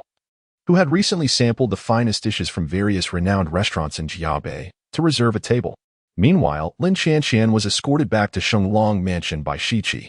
As the evening progressed, with the wine flowing and dishes savoring the palate, Zhao Fan remained remarkably clear-headed, using his Longyang energy to counteract the effects of alcohol. In contrast, Xin Xiu indulged freely, mingling with Zhao Dongquan and Xia Ganchun as if they were old friends. Notably, both men expressed their desire to follow Zhao Fan. Recognizing that aligning themselves with a mysterious transcendent ministroke of fortune, Zhao Fan pondered for a few moments before adopting an air of enigmatic nonchalance. At times, I may find it inconvenient to appear in public. If you both are sincere, you may assist me, but do remain vigilant. I require you to pledge your allegiance in a manner bound by heaven and earth. He continued, rest assured, I will not demand your loyalty unto death. Nor will I bind you unduly. Zhao Dongquan and Xia Ganchun exchanged glances, then respectfully responded, we are willing to pledge our allegiance. Very well, Zhao Fan said, clearing the plates from the table. After wiping the surface clean, he dipped his fingertip into the wine, which glimmered with golden light, inscribing 6 lines of text. He then gazed at them and instructed, come, take a look. This is a covenant with heaven and earth. If you find no objections, sign it with the wine as I have, and let heaven and earth bear witness. Breach this, and death shall be your consequence. This simple covenant, however, consumed half of his Longyang energy, a feat that would have been impossible had he not previously absorbed superior spirit stones. After examining the document, Zhao Dongquan and Xia Gangchun found the terms of the pledge quite humane, ensuring no malice toward Zhao Fan or his close associates. Moreover, it stipulated that when Zhao Fan required assistance, they could not refuse, provided their lives were not under threat and they were not burdened with pressing matters. Zhao Fan, too, was not offering this without compensation, as the agreement entailed an annual provision of rare rewards to aid in their cultivation. Though Zhao Dongquan and Xia Gangchun were unaware of the nature of this so-called heaven and earth contract, the esteemed practitioner who presented it was clearly employing extraordinary means. In a swift motion, both individuals dipped their pens into the ink and inscribed their names. In the next moment, the 6 lines of the contract, along with their signatures, transformed into a beam of golden light, subsequently dividing into 3 and embedding themselves into Zhao Fan and the others' foreheads, leaving no trace upon their skin. Before Zhao Dongquan and Xia Ganchun could comprehend the situation, they felt a momentary pause in their thoughts, which soon returned to normalcy. Xin Xiu silently commended Zhao Fan. Realizing the magnitude of having convinced 2 master-level beings to sign the heaven and earth contract. At that moment, Lu Chibi gazed at Zhao Fan and expressed his desire to establish a contract as well. Chibi, you need not concern yourself with that. Zhao Fan replied with a wry smile. As a martial artist of great stature, the disparity between them was vast. Should he truly wish to form a heaven and earth contract, it would be impossible for him to succeed even at the expense of his own essence. Additionally, Lu Chibi owed a debt of gratitude to his uncle, leading him to wholeheartedly dedicate himself to the lineage of Daohua, thus eliminating the need for the precautions that Zhao Dongquan and the others felt compelled to take. After a brief moment, Zhao Fan calmly regarded them and stated, tomorrow, I shall embark on a journey to Shenhanjia. I will be bringing Xin Xiu and 17 along, returning to Jiangbei in no less than 5 days and no more than half a month. During my absence, there may be nefarious individuals plotting mischief, so I would appreciate your vigilance. He assigned Dongquan to oversee Villa number 7 of the Shenglong Mansion, while Ganchun would guard the headquarters of the Lin Corporation. Upon his return, he promised both of them substantial cultivation resources. They nodded in agreement, finding it beneficial to watch over Zhao Fan's affairs while gaining resources in the process. What about me? Lu Chibi inquired anxiously. Despite having reached the realm of a martial artist, all his achievements were bestowed by the lineage of Daohua, and he genuinely wished to contribute to the young master's endeavors. Zhao Fan smiled gently and said, Chibi, is it all right for you to be away from Jingzhou for so long? It's no trouble. The younger generation at home is managing well, Lu Chibi reassured him nonchalantly. Zhao Fan, as if having anticipated this, responded, then, I will entrust to you the shop named Master Collection on Dingjia Road during this period. The following day, the dawn painted the earth in golden hues. A rugged SUV slowly exited the main gate of Shenglong Mansion, with Zhao Fan resting in the rear seat, while 17 occupied the passenger seat engrossed in her phone, and Xin Xiu drove, heading towards the provincial city. Upon arriving at the Chen residence, 17 pinched Zhao Fan's nose to wake him, and as he regained his composure, he opened the car door and said, You all wait here. I will fetch Chunchuner. Su Qingyin had been waiting outside the Qin residence for quite some time and greeted Zhao Fan as he approached, saying, Zhao Fan, your arrival is rather earlier than expected. Are you confident in slaying that formidable horned serpent? Their familiarity had led him to address Zhao Fan as master, as per Zhao Fan's request to avoid any awkwardness. It's difficult to say without having truly engaged. Zhao Fan yawned and inquired, is the Qin family prepared? Su Qingyin replied cheerily, they are merely awaiting your presence. Qin Dafu has even arranged a banquet. Meanwhile, Qin Dafu, alongside his wife and the younger male members of the Qin family, stood quietly outside the door. With a hint of concern, he turned to the elder by beside him and said, I can't shake off this unease. Sigh. Brother Qin, remain calm, Elder Bai advised. I understand your feelings well. After all, I watched Chun'er grow up. Among the younger generation, she is the only one who has tea faltered. Who wouldn't he cherish her? Zhao Fan is a master of martial arts and well-versed in the mystical arts. Entrusting Chun'er's life to him is nearly foolproof. This is our blessing. Indeed. Qin Dafu then shifted his gaze to his third son and cautioned, last time you offended Master Zhao, do not act recklessly again. Understand? I understand, father. Chun Sanshao nodded, a glimmer of anticipation shining in his eyes at the thought of meeting the martial arts master once more. Anyone devoted to martial arts in the innate realm would surely feel the same. He has arrived, Qin Dafu whispered. The core members of the Chun family turned their attention to the approaching figures of Zhao Fan and Su Qingyin, bowing respectfully as they drew near. Zhao Fan gestured. Master Zhao, before you depart, please join us in the main hall for a meal. Elder Bai, and I would like to honor you. There's no need. Just prepare the outdoor food, water, tents, and tools. Zhao Fan waved his hand in refusal. He had had a hearty meal earlier, and, despite the Qin family's substantial influence in the provincial city, he felt unworthy of a second feast. Very well, Qin Dafu conceded, suppressing his discontent, and signaled the one-eyed warrior to open the door. Upon entering Chun'er's room, Zhao Fan wrapped her in a blanket, hoisting her onto his shoulder, and said to Qin Dafu, upon my return, I shall ensure your daughter is lively and well. By the way, let your third son accompany us to assist in her care during the journey. With that, he strode towards the exit of the Qin residence. Qin Dafu exchanged glances with Elder Bai, joy blossoming in their expressions. He then playfully tapped Qin Sanshao on the back of the head. What are you dawdling for? The master has called for you to accompany him. Hurry up.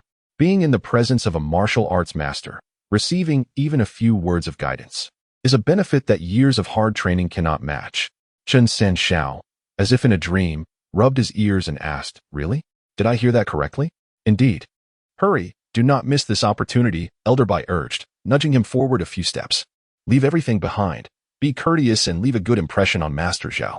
Excited, Qin Sanshao dashed in the direction of Zhao Fan. Outside the Qin residence, two warriors had already packed the food and supplies into two large bags, which Qin Xiu instructed them to place in the trunk. Upon his return, Zhao Fan settled Chun'er into the left side of the back seat, securing her blanket with a seatbelt before taking his own seat on the right. With a mixture of apprehension and eagerness, Qin Sanshao asked, Master, where should I sit? In the trunk, Zhao Fan replied succinctly. Ah, understood, Qin Sanshao said without hesitation, crawling into the trunk. Having had little interaction with Zhao Fan, he was fearful of inadvertently offending the master, so he curled up in the trunk, mulling over how best to engage in conversation, repeatedly negating his thoughts and imagining scenarios. Qin Xiu pressed the accelerator, steering towards the highway. Shenangjia, located in the western part of Huzhou province, is said to be the place where the ancient Emperor Yin crafted a wooden ladder to taste various herbs, thus earning its name. This region has long been shrouded in mystery, and even to this day, it remains largely unexplored. The landscape is marked by sprawling mountains and winding rivers, home to countless rare animals and plants.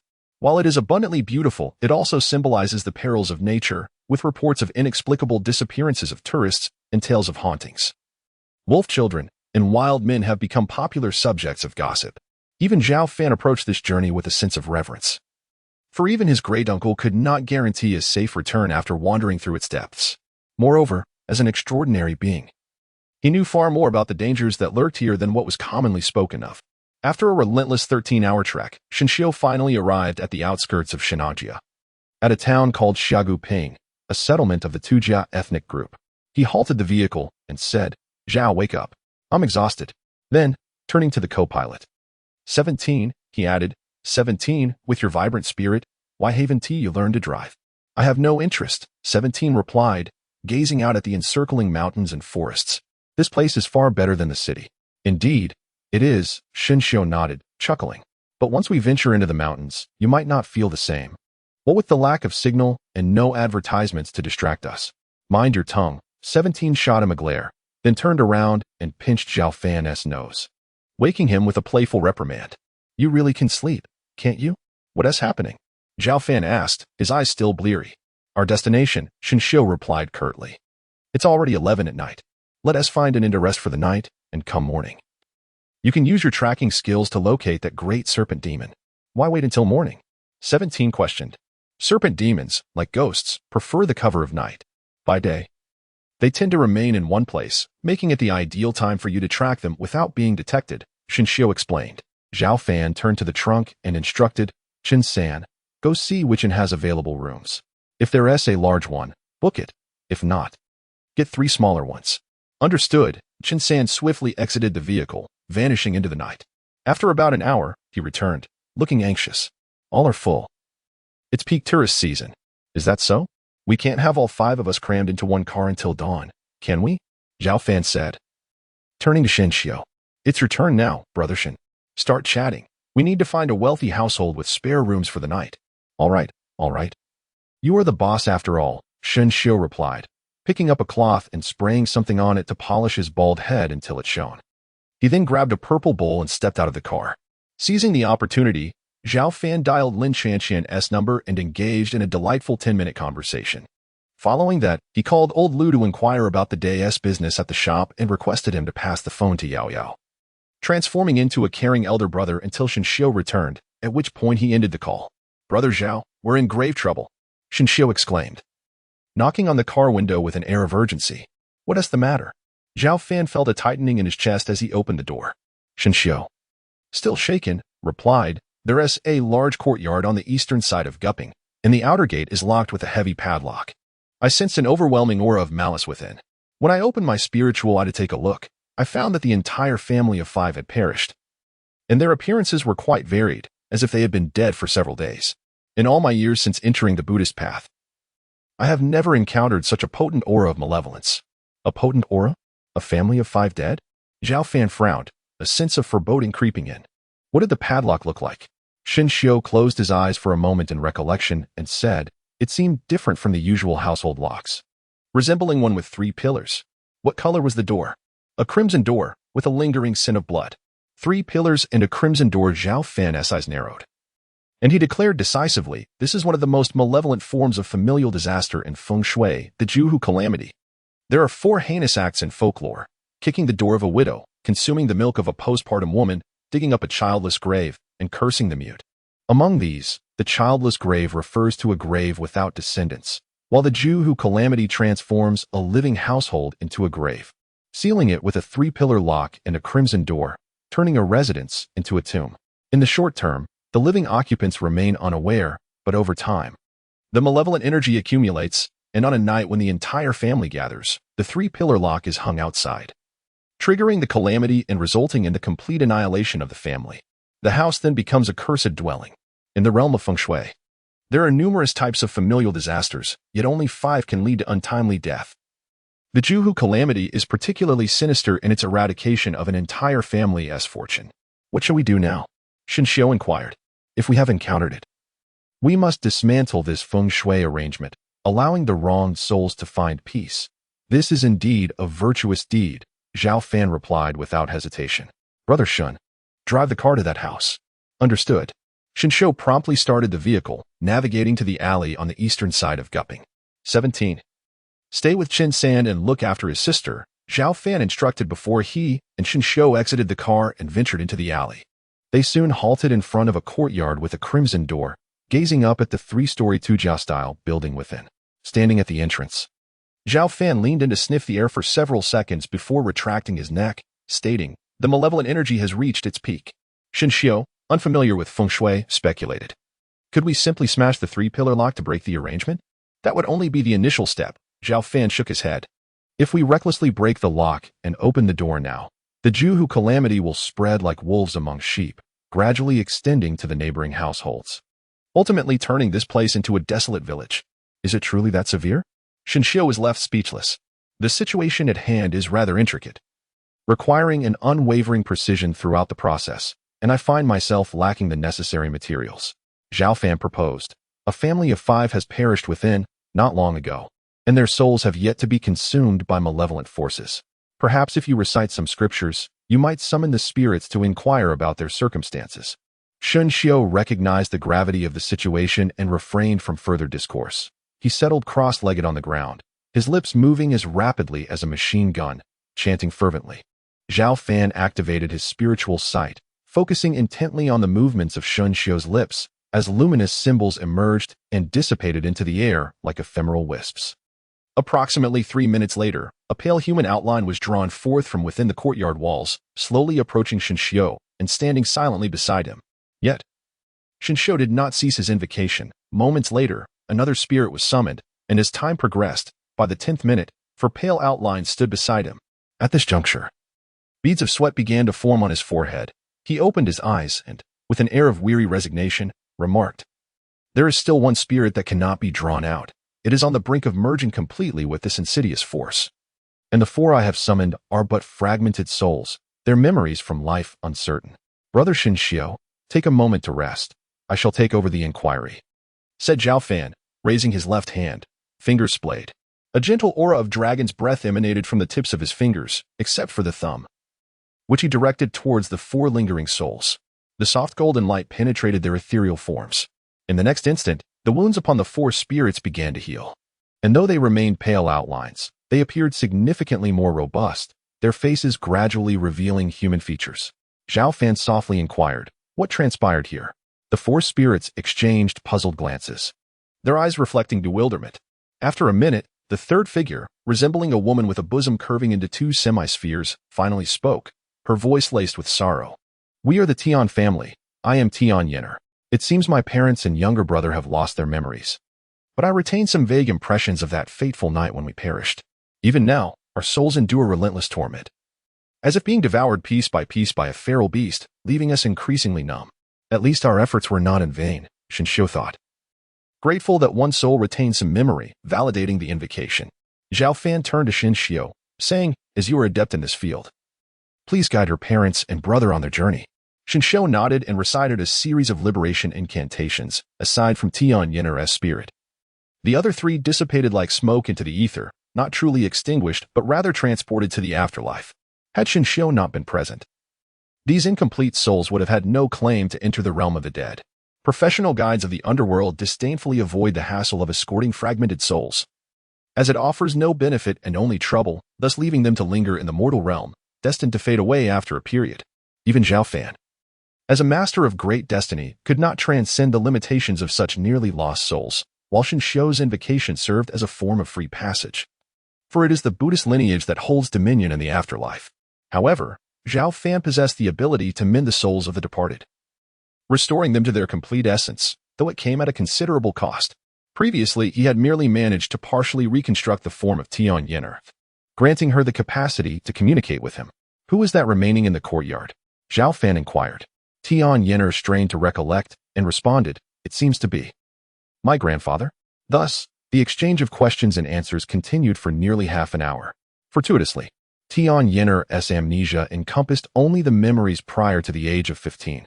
The recollections from the age of 15 to her current 21, albeit somewhat chaotic, gradually began to clarify. Through her, Zhao Fan gained a preliminary understanding of the Tian family, confirming that indeed 5 members had perished: Tian Yenner, her younger brother, their parents, and their grandfather. She had been studying at university and returned home just 2 days prior for the holidays, only to meet her untimely demise that very evening while bathing. Unaware of the circumstances surrounding her death, she vaguely recalled a moment when her scalp tingled in panic, as if her blood were about to burst through her veins.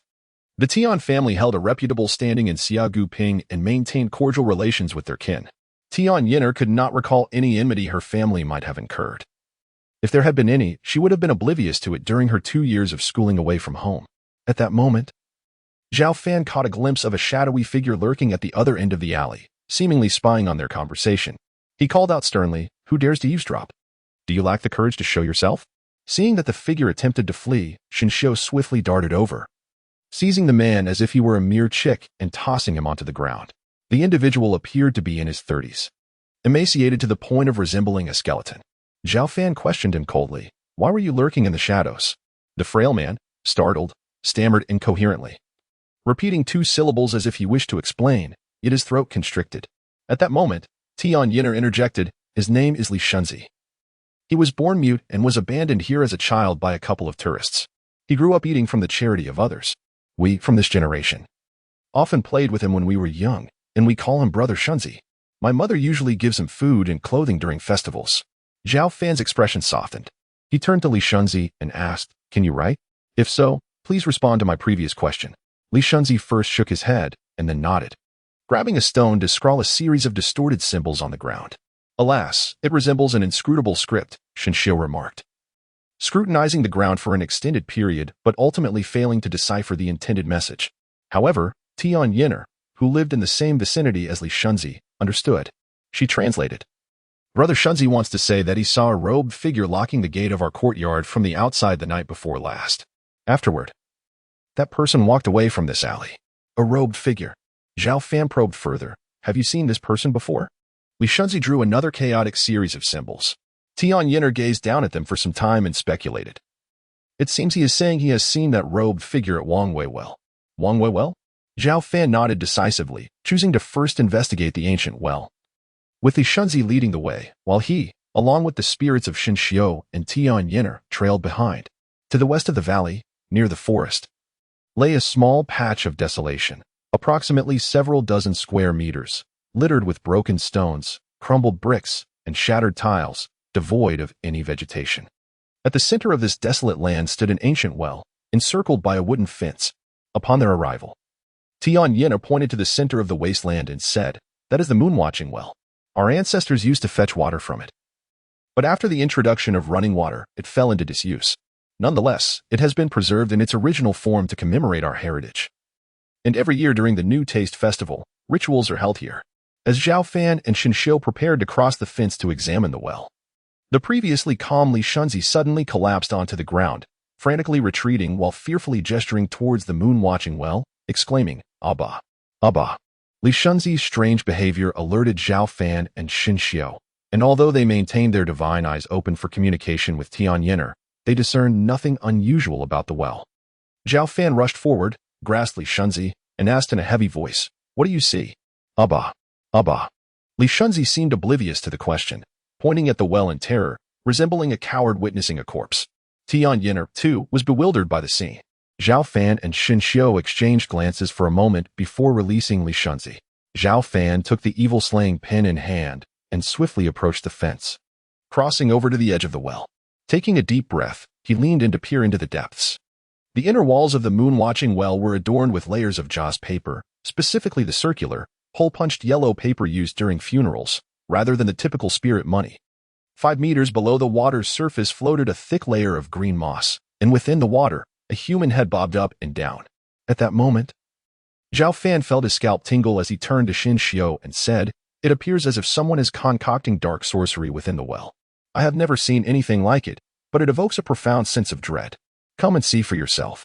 Shinshio stepped forward, and upon witnessing the scene in the well, he gasped, this is the crafting of a moon corpse. Moon corpse? Zhao Fan recalled that such entities were mentioned in the Taoist secret texts, where the deceased's body is dismembered, the head submerged in water, while the body is crushed and buried around it. Through the reflection of the moonlight upon the water, the head absorbs the essence of the moon. And after enduring the transformations from new moon to full moon 7 times, the moon corpse would be ready, coalescing the surrounding remnants of flesh and bone into a singular form. Unlike a zombie, a moon corpse possesses a heartbeat and pulse, drawing strength from the moonlight each night. Moreover, its formidable power upon formation rivals that of a martial arts master. Alas, I sense a sinister web of conspiracy unfolding in the valley, Shinshio shuddered. This moon corpse appears to be 6 months old. The next new moon will mark its day of manifestation. We must destroy this before it can come to fruition. Lest we invite endless calamity, Zhao Fan declared resolutely, infusing the evil-slaying pen with dragon energy. As Shinshio removed the string of black wooden Buddha beads from around his neck, he said, Brother Zhao, The dead man's money on the wall of the broken well is a formation that ensures every strike lands within the square hole. I will suppress the head of the lunar corpse below. Zhao Fan nodded, recognizing that collaboration would save both time and effort. In the next moment, he frequently tapped the exorcising pen, allowing streams of golden light to cascade into the square holes of the dead man's money affixed to the well wall. Shun Xiu meticulously twisted the beads, reciting scriptures as the incantation spiraled down like a rope, enveloping the head. With a swift motion of his other hand, he lifted the head from the water's surface where it floated, covered in a thin layer of green moss, before ultimately resting on the stones outside the Wangwei well. At that moment, the soul of Tian Yin'er let out a startled cry. What is happening? Zhao Fan diverted his attention towards her. Tian Yin'er pointed at the head on the ground, her gaze, however, fixated on Li Shunzi. Stammering, she said, "The head. This. Brother Shunzi." Meanwhile, Li Shunzi's eyes widened in shock, fixed intently on the severed head, as Shin Xiu remained focused on his chanting. Zhao Fan continued to infuse the Dragon Yang energy with the exorcising pin into the holes of the dead man's money while glancing at the lunar corpse's head. To his astonishment, he realized that the face of the lunar corpse bore an uncanny resemblance to Li Shunzi's. It was as though it had been sculpted from the same mold. Zhao Fan then recalled Li Shunzi's earlier words about having seen a robed figure near the Wanwei well. Having witnessed the activation of the 3-pillar locks at the Tian family's entrance that triggered the deadly trap. From a different perspective, if someone were to stumble upon such a scene, it was likely that they would resort to murder to silence any witnesses. Yet, the robed figure had not harmed Li Shunzi, not out of mercy, but because the lunar corpse he crafted was indeed Li Shunzi himself. However, who was this living Li Shunzi before him? His body had been dismembered, and the head was only just retrieved from the Wangwei well. A sudden realization struck Zhao Fan as he recalled Li Shunzi's reaction upon arriving at the Wangwei well. It was as if he had triggered a memory and was gripped by an inexplicable fear. Especially evident in his eyes upon seeing the head, it was as if a soul had encountered its own corpse. Consequently, Zhao Fan contemplated a possibility and ceased the formation's disruption. He approached the dazed Li Shunzi, raising his hand, the Dragon Yang energy swirling in his palm, and struck down heavily upon his head. With a resounding clap, a milky white human silhouette emerged from Li Shunzi's body, while the previous form instantaneously transformed into a stone. Indeed, Zhao Fan's speculation was confirmed. He picked up the stone to examine it, feeling its warmth akin to that of a living body, with 3 distinct colored patterns: crimson, azure, and violet. Astonished, he realized this was the undying stone. A soul residing within could manifest as its own body, living as before without aging, achieving immortality. The only flaw was its instability. When severely damaged, the soul could be forcibly expelled. This was a true treasure of destiny, something he and his granduncle had only ever encountered in written accounts. Initially, Zhao Fan believed that the robed figure had crafted a temporary vessel for Li Shunzi's soul to ensure the development of the moon corpse. Little did he anticipate it was actually the undying stone. Chuckling to himself, he remarked, "Brother Shinshio, it seems we have stumbled upon a significant fortune tonight." With those words, he pocketed the undying stone. Li Shunzi's spirit appeared to regain its composure as it lunged towards the head of the moon corpse, tears streaming down its ethereal visage while tenderly caressing it, yet unable to make true contact, for a soul is but an intangible essence. "Do not weep. May you be reborn into a fortunate life," Zhao Fan consoled, then devoted himself to dismantling the formation inscribed upon the well's walls. As the final square hole of the dead man's currency was ignited with golden light, Shinshio ceased his chanting, and although the head of the moon corpse, which belonged to Li Shunzi, was freed from the suppression of the Buddha's incantations, it also lost the enhancement of the formation, beginning to decay at a visibly accelerated rate, transforming into a white skull. Upon closer inspection, the surface of the skull gleamed with a translucent quality, its color a brilliant white, a testament to its prolonged absorption of the moon's essence. Shinshio, with an incredulous expression, inquired, "Brother Zhao, what did you just say about a fortune?" "Huh? Where is Li Shunzi's body? How is it that only his spirit remains?" Zhao Fan recounted the tale of Li Shunzi's soul being reborn through the undying stone. "This is monumental. The undying stone," Shinshio exclaimed, taking the tricolored patterned stone Zhao Fan offered, his eyes wide with astonishment. "This is even more precious than our Buddhist great relics, equivalent to the power of resurrection, and reusable at that."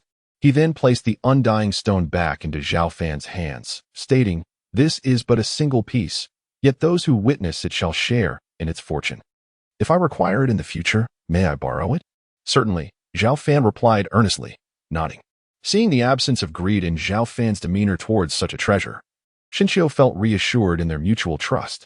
I shall perform the rites for Li Shunzi's soul, along with his skull and dismembered remains. Xinxiu closed his eyes and began to chant. Before long, Li Shunzi's spirit, akin to the souls of Tian Yinner's family, dissipated into the ether, while his skull and the scattered remnants surrounding it transformed into dust. What is this robed figure truly attempting to achieve with the moon corpse and the annihilation of the family line? Xinxiu yawned wearily. Zhao Fan shook his head and replied, "We should not linger. The robed figure must have sensed that the moon corpse being cultivated in the moon-watching well has been destroyed. Let us return to the vehicle to retrieve some items to seal the family line's curse, and then devise a means to dismantle it." "As you wish," Xinxiu said, rubbing his head, and added, "Once this matter is resolved, I shall escort you to reunite with your family, Yinner." "Thank you, master." The spirit of Tian Yinner glimmered with hope. Shortly thereafter, Zhao Fan and Xinxiu returned to the vehicle parked at the alley's entrance. He opened the trunk, retrieved a black backpack, and unzipped it to reveal a glass vial containing a liquid resembling black ink, a ball of red thread, and 2 hooks slightly larger than fish hooks. Xinxiu leaned in, peering at the contents, exclaiming, "My heavens, have you been hoarding these? Do not dwell on it. These artifacts were fervently sought from my granduncle before my descent from the mountain," Zhao Fan replied. Zhao Fan secured the bag across his body and, clutching the 3 items, led the way into the alley. Xinxiu followed closely behind until they reached the entrance of the Tian family courtyard. Zhao Fan attached the end of the red thread ball to a hook and handed it to Xinxiu, saying, "Brother Xin, please hold this carefully." Xinxiu brought it to his nose and exclaimed in surprise, "Is this made from heavenly-grade black dog blood?" "Indeed," Zhao Fan confirmed with a nod. The delicate thread ball was crafted from the gelatinous essence of black dog blood, which is classified into 3 grades: heavenly, earthly, and mixed. The heavenly grade is derived from a black dog, free of any impurities, born during a yang year and nurtured on spiritual herbs from a young age. The blood is harvested after 1 year, making this heavenly grade black dog blood exceedingly rare and a luxurious artifact. As he held the red thread ball, Zhao Fan released the line and vaulted over the courtyard wall, making a complete circuit around the inner perimeter before jumping back out. At this point, the red thread ball had diminished in size by half, enveloping the entire Tian family courtyard in crimson strands. After reclaiming the hook from Xinxiu, Zhao Fan secured it to a wooden stick at the center of the red thread ball and hung another hook on the taut line. While reciting incantations, he deftly manipulated the red thread with his fingertips. With a resonant twang, the red thread vibrated, producing a deep, sonorous sound akin to a guzheng. In Xinxiu's mystical sight, ripples of crimson emanated from the red thread, expanding outward to envelop the Tian family courtyard. Soon, the hook hanging from the red thread began to glide along its path, looping back to the red thread ball in Zhao Fan's hand after 5 minutes, where it collided with the first hook, producing a crisp chime. "Seal!" Zhao Fan thundered, his voice echoing with authority. Within the courtyard shrouded in ominous energy, the red ripples formed a vortex, churning the dense malevolence into a murky pool. As tranquility settled, a misty red hue mingled with the dark energy. "Brother Zhao, impressive indeed," Xinxiu praised, giving a thumbs up. At that moment, his mystical vision revealed no trace of malevolence within the courtyard, even if it still existed. It seemed to have vanished, and standing outside, one could sense no abnormalities within. "Just average, ranking 3rd in the world," Zhao Fan replied modestly. After removing the 2 hooks and loosening the thread, he began to retract the red thread ball. This artifact is difficult to craft, but fortunately, it can be reused many times before losing its efficacy. Otherwise, it would be excessively extravagant. Before long, the thread was drawn back to the original red thread ball, which Zhao Fan stowed in his backpack. He then unscrewed the cap of a glass vial and let 3 drops fall onto the steps before the courtyard gate, subsequently forming hand seals. The dark liquid flowed as if it had legs, cascading beneath the crimson gate and surging up along the door, ultimately disappearing within. "This is both foul and pungent. What a delight," Xinxiu remarked, sniffing the air. "Does the ink in that vial contain the urine of a child?" Zhao Fan chuckled awkwardly and replied with subtlety, "It's aged foul ink, mixed with my youthful essence. Brother Shun, it's quite effective for sealing away malevolence. Shall we apply a drop on you? It wards off all evil, though I usually hesitate to use it. However, I might make an exception since you are my brother." "Let us not, for even a single drop contained an entire well." Xinxiu hastily waved his hand and exclaimed, This scent will not dissipate even after a year's washing. What a pity, Zhao Fan replied, unable to endure the noxious odor any longer. He quickly secured the lid, sealed it in a bag, and tucked it into his backpack. He clapped his hands and said, "The absolute death has been sealed. Even if we break the 3 pillar locks, it won't spread beyond the area previously encircled by the heavenly grade black dog line. Once we deal with that great serpent demon, we will return and gather all the necessary materials to break this feng shui arrangement." Subsequently, he and Shen Xiu returned to the vehicle. After all the commotion, it was already nearing 2 in the morning. The latter drove the car to a spacious clearing on Shagu Ping Street, where they would have to make do for the night. "Master Zhao, would you prefer to rest in the trunk? It's more spacious there," Chen Sanxiao bravely inquired. "No need." Zhao Fan waved his hand and responded, "How much do you know about the He family?" Chen Sanxiao's heart raced with excitement. The martial arts master had initiated a conversation with him. Ecstatically, he replied, "The He family is one of the 3 giants of the provincial capital. Much like our Chen family, they have also employed numerous martial artists, but their background is not very prestigious. Even second-tier families look down on them." "And the reason?" Zhao Fan probed. "It is said that the patriarch of the He family was once a tomb raider, excavating many grand tombs during the turmoil of war." Chen Sanxiao explained. "He made a considerable fortune by pillaging and selling, and once he established himself in the provincial capital, he washed his hands of the trade.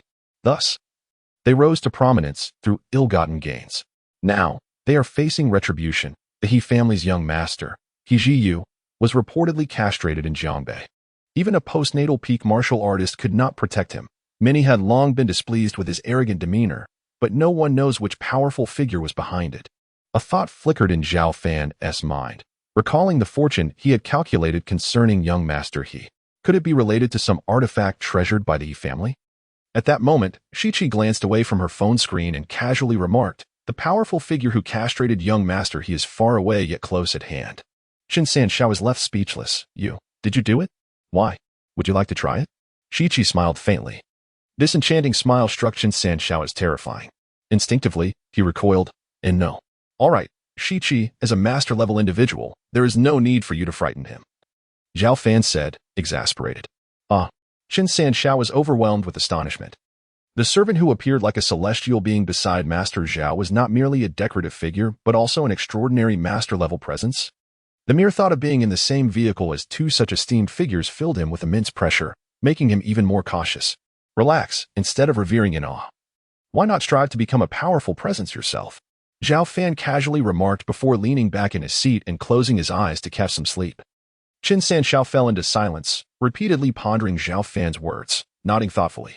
As night turned to dawn, Zhao Fan awakened and instructed Chen Sanxiao and Shichi to exit the vehicle, while he positioned himself with his back to the car window, ensuring their safety. Inside the vehicle remained only him and the slumbering Chen Chanair, cocooned in a silk quilt. Is the serpent demon transforming into a dragon?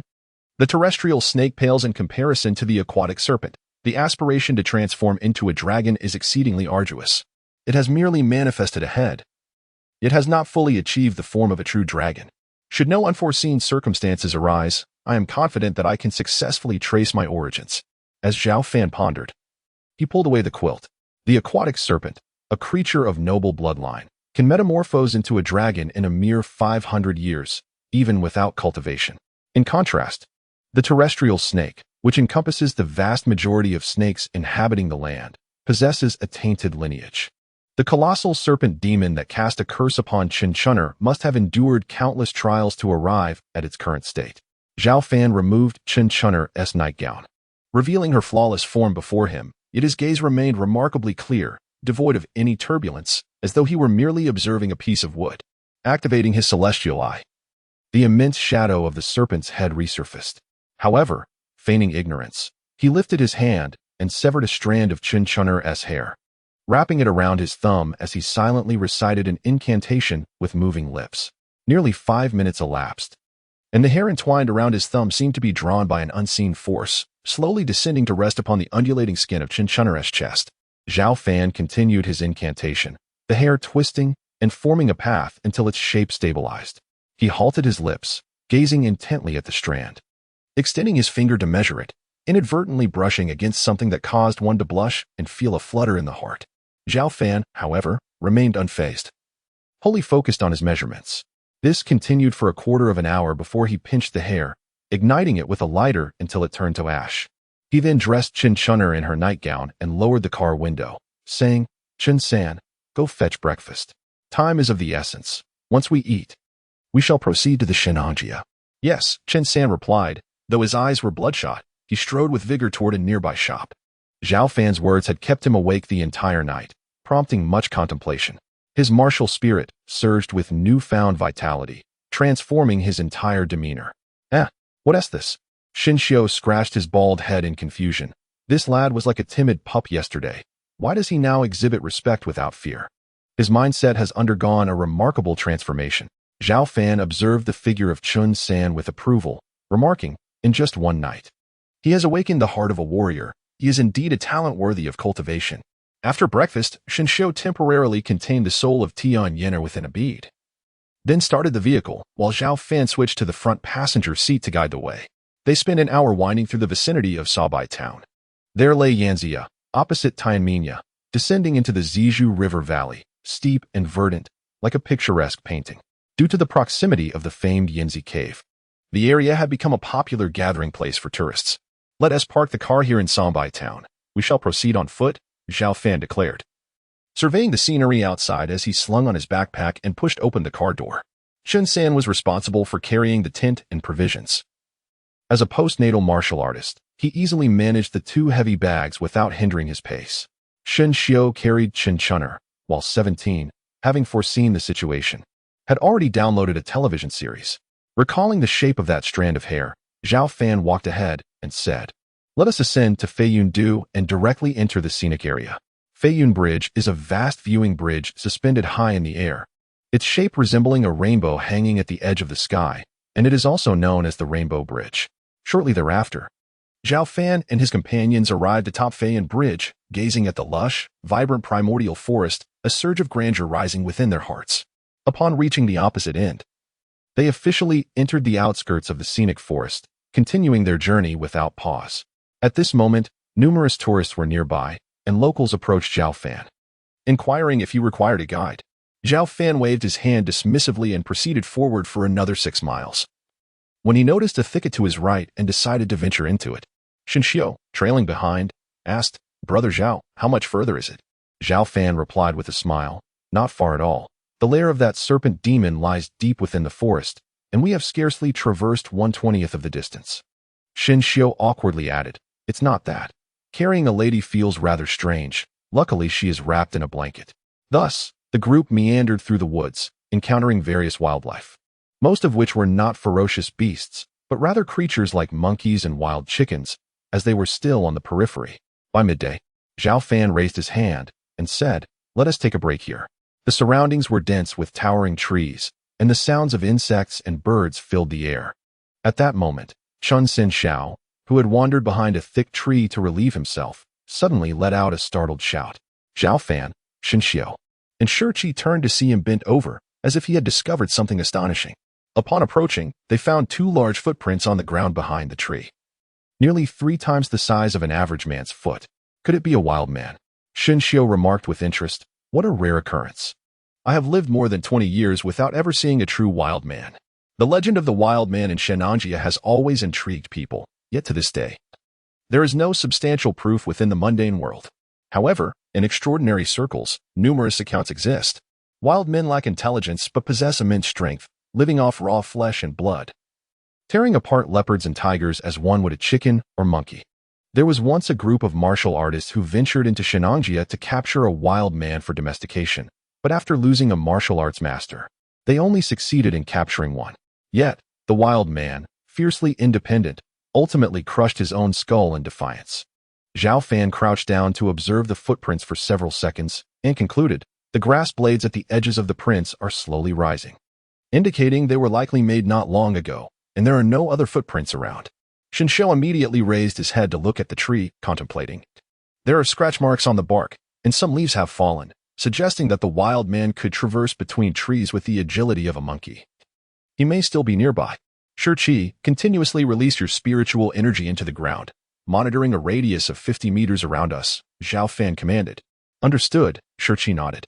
After resting for half an hour, they resumed their trek. Before long, Shen Xiu's ears perked up, and he pointed towards the west, saying, "There are voices calling for help over there. It seems there is more than one." Zhao Fan concentrated and listened for several seconds, then nodded. "Indeed, there are sounds. Since we have encountered this, let us go and investigate."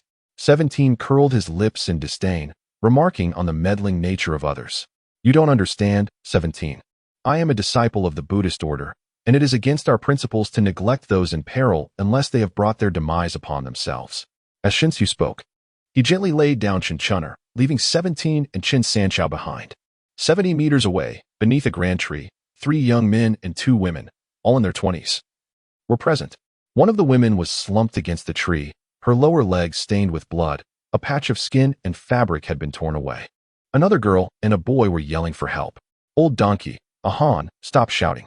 In this desolate wilderness, who could possibly hear us? Conserve your strength. We might still find a way out," Lu Jian said, his tone sharp, though internally he chuckled at their plight. "Serves them right. Those who flaunt their affection rarely survive long. Why didn't that leopard just finish off Han Xiaoya?" The 3 young men hailed from the same dormitory. They had ventured to Shenangjia for leisure and sketching, with only one of them single, while the other 2 were accompanied by their girlfriends. He had been irked from the start, and now, after a beastly attack, they had lost their way in their frantic escape, compounded by the misfortune of their phones losing signal. "Jianzi is correct. Once Xiaohan's bleeding has ceased, we will take turns carrying her," Zhou Cheng affirmed. "We must return before nightfall or our situation will worsen." He squatted down, taking the injured girl's hand with a pained expression. "Xiaoya, I am so sorry. I failed to protect you. If it weren't for you, I might have been the one devoured by that leopard." Han Xiaoya managed a weak smile. Her boyfriend, trained in Taekwondo, had managed to kick the frail leopard away at a critical moment, driving it off. At that juncture, a voice reached their ears. "Are you the ones calling for help? What transpired here?" The group looked up to see a seemingly ordinary young man with a backpack standing nearby, accompanied by a bald figure, Zhao Fan and Shinsu. "See? Calling for help does yield results," old donkey commented to Lu Jian. "Who knows if they're good or bad people?" Lu Jian retorted, his voice dripping with skepticism. Zhou Cheng, perceiving them as potential saviors, politely addressed them. "Gentlemen, we are students from Huzhou Academy of Fine Arts, and we have lost our way. Our phones are out of service, and my girlfriend is injured and in urgent need of medical attention. Would you be so kind as to guide us out? We would be immensely grateful." "Injured?" Zhao Fan's gaze shifted to Han Xiaoya, who leaned against the tree. Having lived in the wilderness for years, he scrutinized the wound and said, "Was it a leopard that bit you?" The group was taken aback, collectively asking, "How do you know?" With a calm smile, Zhao Fan replied, "I can also discern that it was a starved leopard that attacked. Otherwise, it would not have targeted the less meaty calf. It would have aimed for the carotid artery, delivering a fatal bite instantly. Truly remarkable. You are indeed a master of the wild," old donkey exclaimed in awe. "You must possess considerable experience in the jungle, correct?" "One could say that," Zhao Fan replied nonchalantly.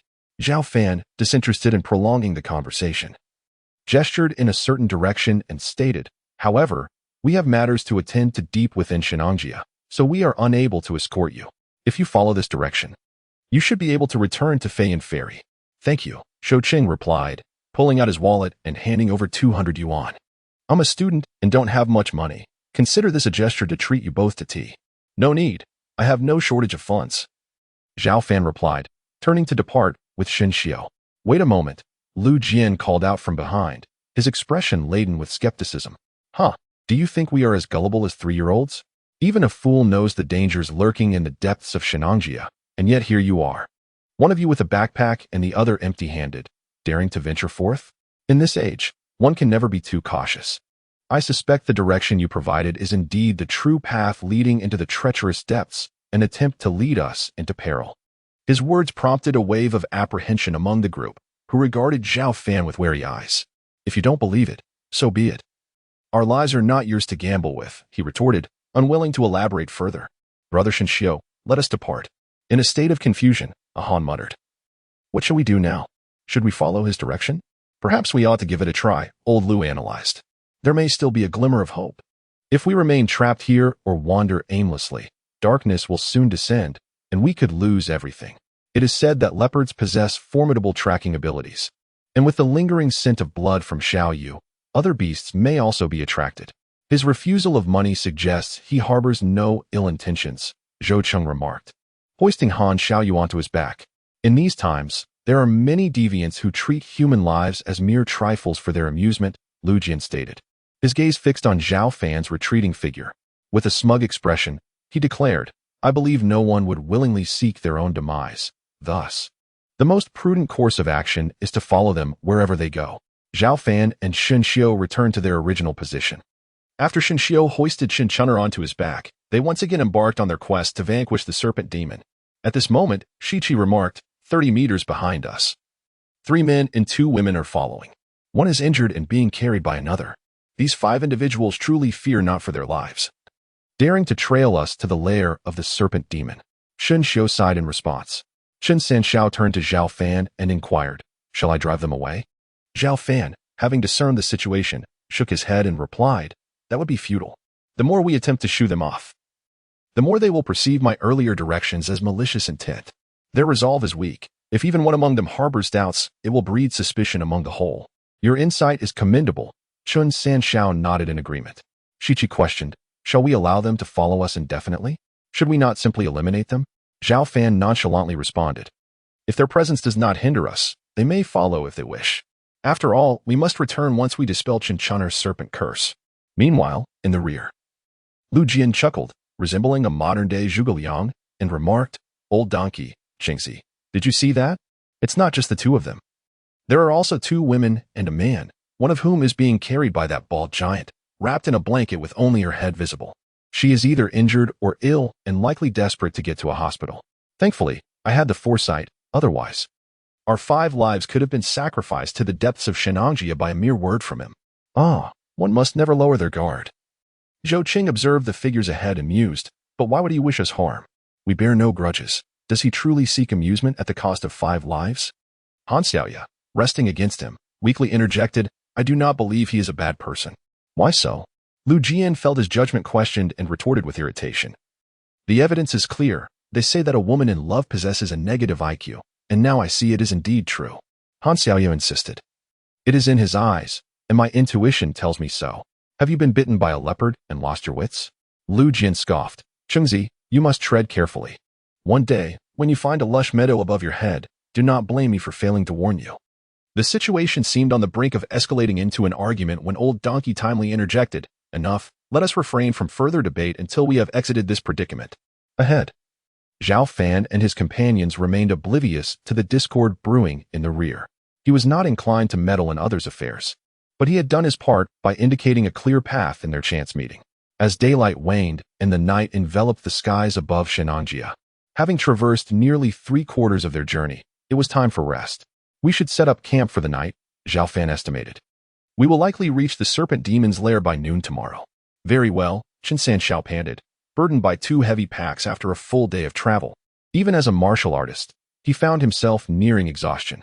He then opened one of the packs, retrieving 2 tents, and swiftly erected them, placing sleeping pads inside, volunteering. I will keep watch tonight. Zhao Fan spoke with an air of authority that brooked no dissent. It will just be me and 17. You and Shen Xiu should ensure that Zhu gets his rest. Ah? Chen Sanxiao was momentarily taken aback, his heart swelling with emotion as he nodded in agreement. Let us eat first. Nothing is more pressing than filling our stomachs. As Shen Xiu spoke, he had already laid out a dining cloth outside the tent, arranging the provisions and water from the large pack, exclaiming, just looking at it makes one salivate. There is no rush to eat. Give me 5 minutes, and I assure you will be satisfied. Zhao Fan offered a mysterious smile before vanishing into the woods. By the 4th minute, Shen Xiu could scarcely contain his impatience and was about to reach for the chopsticks when Zhao Fan returned, one hand holding a wild chicken and the other grasping a plump rabbit. This is truly testing my resolve, Shen Xiu said, licking his lips. Oh, Buddha, I am about to indulge in meat for the 1079th time. I implore your forgiveness for being led astray by Brother Zhao. Ba. Chen Sanxiao wanted to laugh, but suppressed it, while 17 was unrestrained, scoffing. If I were Buddha, I would have nailed you to a cross long ago. 17. I believe you are mistaken. The cross is a punishment of the Western faith, Shen Xiu remarked as he sharpened 2 pointed sticks. His implication was clear, to cast you away from the Buddhist path and send you to the Western faith.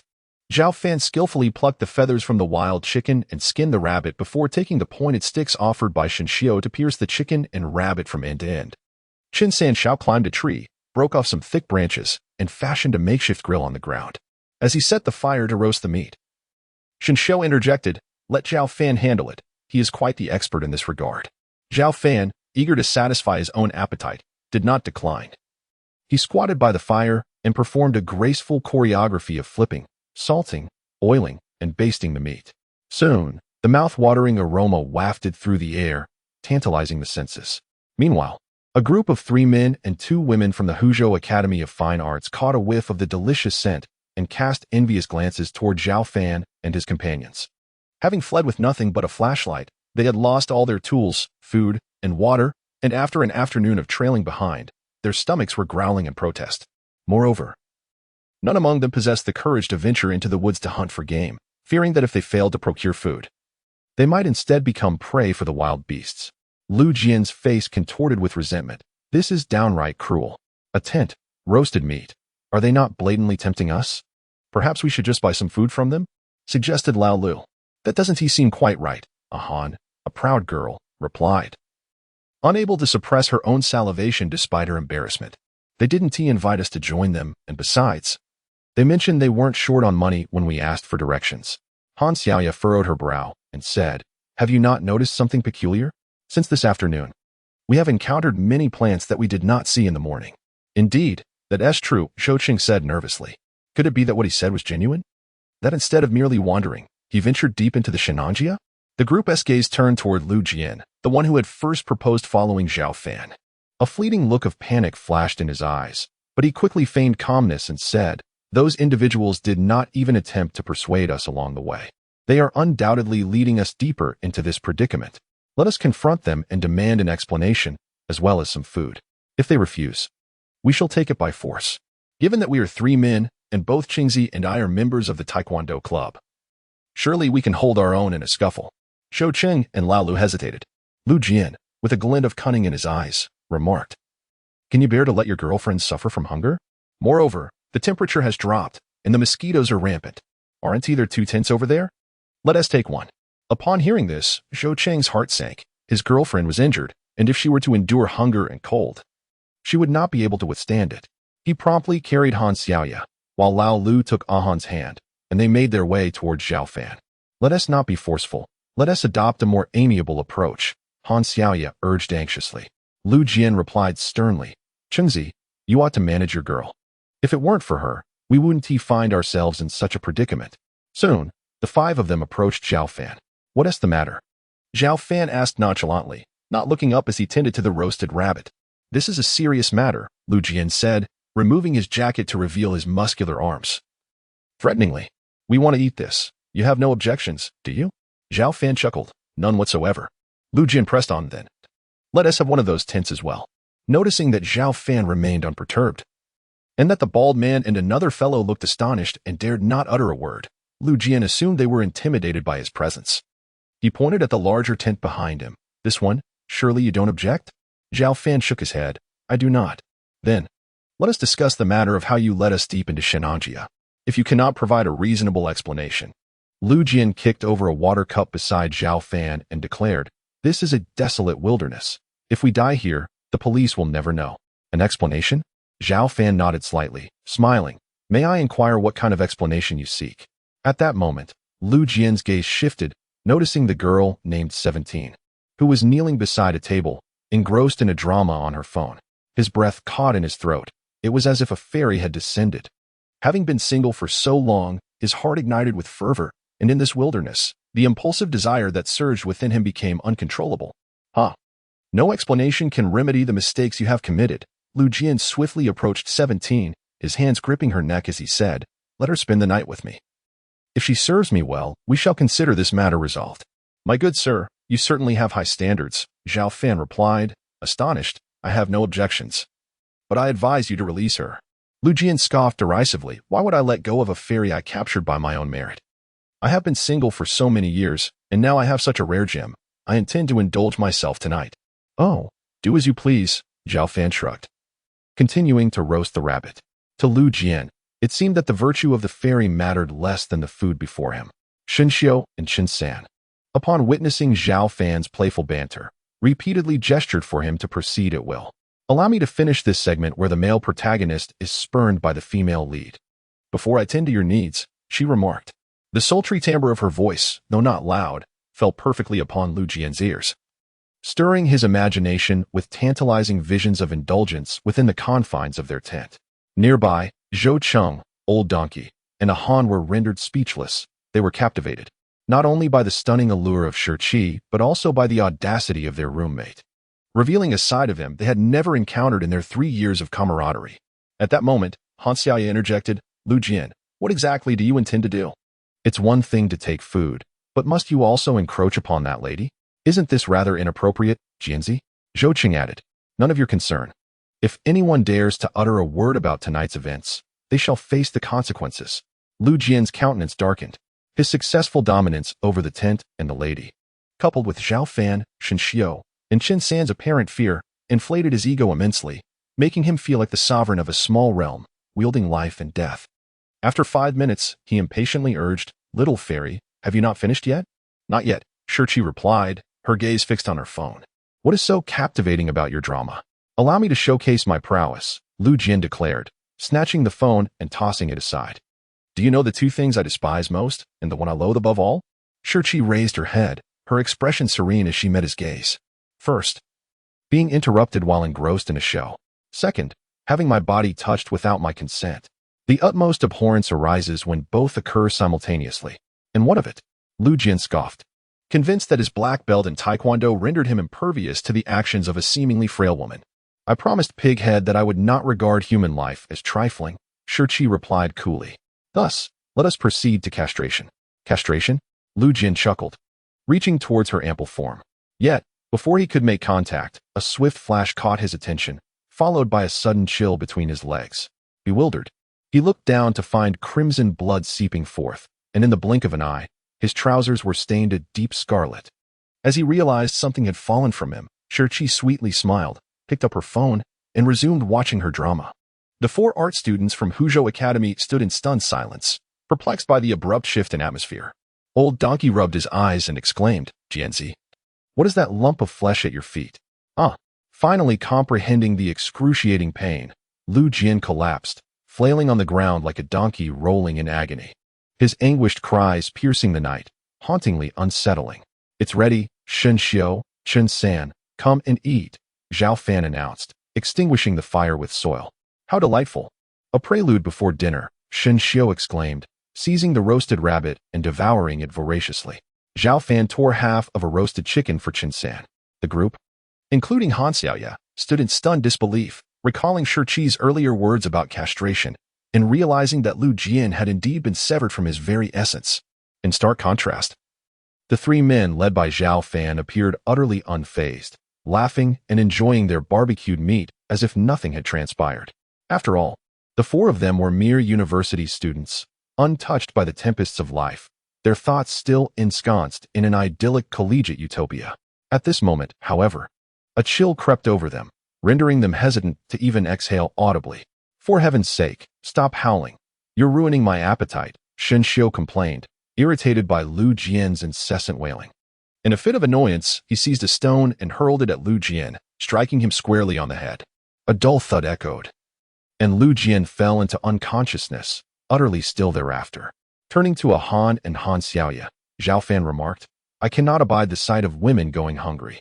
If you don't mind, please come and eat. As for the 2 men, we have no surplus provisions.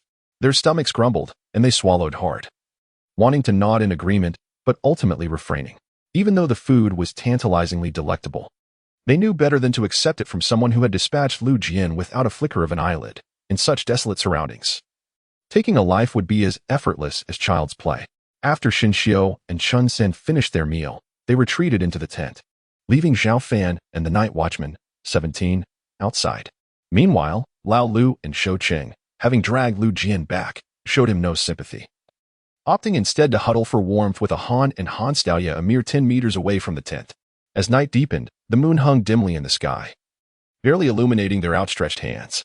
Zhao Fan sat cross-legged on the ground, eyes closed in meditation, though he did not succumb to deep sleep. He remained acutely aware of any disturbances in his surroundings.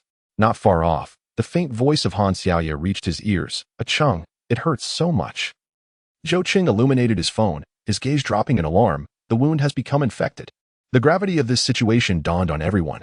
If inflammation was not addressed promptly, amputation would inevitably follow. Gritting his teeth, Zhou Qing rushed to Zhao Fan, pleading in hushed tones, "Do you have any anti-inflammatory medication?" "No," Zhao Fan replied. Shaking his head calmly, Zhou Qing fell to his knees. Desperation etched on his face. "You must have some medicine for survival in the wild. I want to marry Xiaoya. I cannot bear the thought of her dying here. I understand Lu Jian made an unforgivable mistake, but Xiaoya is innocent. There truly is no medicine, alas." Zhao Fan sighed, rising to his feet. "However, if you trust me, I can heal her. With the lineage of Dezhao and the principles of Qi Wang intertwined within him, ailments such as wound infections were trivial matters." He felt that Han Xiaoya possessed a kind heart, prompting him to take action to save her. "Really?" Zhou Qing's eyes sparkled with hope as he wiped away his tears, following Zhao Fan to their side. Han Xiaoya trembled slightly, clutching her shoulders, cold, hungry, and in pain. Her consciousness fading. "Don't move," Zhao Fan instructed as he approached her and forcefully tore at the hem of her pants. The torn fabric fell away, revealing her slender, smooth calves, marred by the infection from the leopard's bite, exuding a faintly foul odor. Zhao Fan retrieved a sharp knife from his belongings and commanded, "Hold her down." Zhou Qing and Lao Lu stepped forward to restrain her firmly. With a swift motion, Zhao Fan deftly scraped away a layer of the festering flesh from the wound, revealing healthy tissue beneath. Han Xiaoya's leg was nearly drenched in blood, and tears brimmed in her eyes as she gritted her teeth, valiantly suppressing any cries of pain. At that moment, Zhao Fan stood up, casting a careful glance around before instructing, "Do not touch her wound to prevent secondary infection. Wait for me for 2 minutes." With that, his figure vanished into the night. After a minute and a half, Zhao Fan returned, clutching a vibrant green herb with a white root, its surface exuding a faint fishy scent. As the others looked on in confusion, he proceeded to pluck the herb into several pieces, chewing it into a paste before applying it directly to Han Xiaoya's wound, perfectly covering the injury. Noticing Zhou Qing's worried expression, he reassured, "This is known as Hautuinia cordata, often referred to as fish mint, which can be understood as a natural anti-inflammatory. Additionally, my saliva possesses healing properties, combined with this herb. She should be able to move freely by dawn without further complications." "Really?" The expressions of the group, including Han Xiaoya, were filled with astonishment. In the dim light of the night, Zhao Fan's face was obscured, leaving only his eyes, which sparkled like stars. While Hautuinia cordata indeed existed, his claim of having healing saliva seemed fantastical. Could someone who had lost such a large piece of flesh and was at risk of infection truly walk by morning? Despite Zhao Fan's enigmatic aura, the 4 college students found it difficult to believe. "If there's nothing else, I shall take my leave." As Zhao Fan prepared to depart, he transformed into a caring presence, suggesting, "If you feel cold, the 2 young women may occupy the smaller tent for the night, as there is only 1 female patient inside, making it quite safe. Thank you for putting aside past grievances."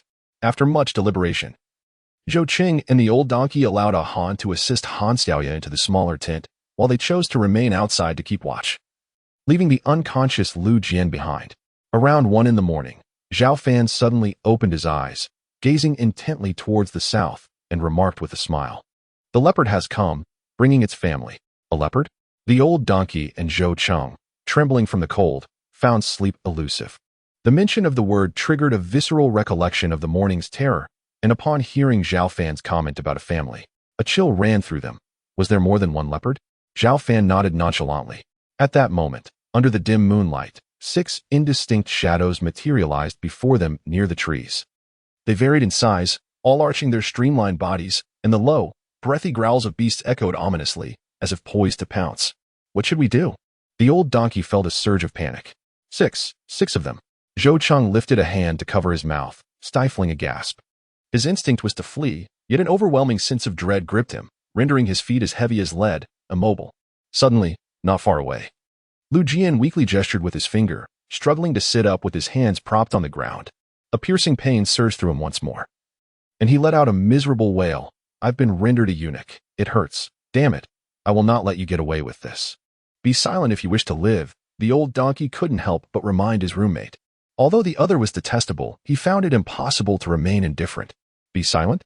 Lu Jian retorted with a painful cry, laced with sarcasm. How dare you side with them after that wretched woman has reduced me to this state? And now you tell me to be silent? Ha! The food and shelter traded for the bodies of Xiao Ye and Ah Han. Before he could finish his words, a swift shadow resembling a leopard arced through the air, pouncing him to the ground. Ah! A leopard! Help me! Lu Jian's piercing scream shattered the tranquility of the night. Soon after, four more leopards surged forward, savagely tearing at various parts of his body. Zhao Fan's gaze remained as tranquil as still water, while Zhou Cheng and the old donkey looked on in shock and terror at the chaotic scene before them. Covering their ears in fear, tears of despair mingling with snot streaming down their faces. Inside the tent, Ah Han and Han Xiaoye were awakened, inquiring about the commotion outside. Leopards. That leopard from the day has returned, and there are 5 more, Zhou Cheng said, his voice choked with sobs. You and Ah Han must not come out. Moments later, after Lu Jian had been gruesomely devoured, a larger leopard began dragging his lifeless body away, while the other 5 leopards approached the tent. Their gaping maws dripping with blood. Wild beasts share a characteristic akin to humanity. The more one exhibits fear of death, the more they perceive you as vulnerable.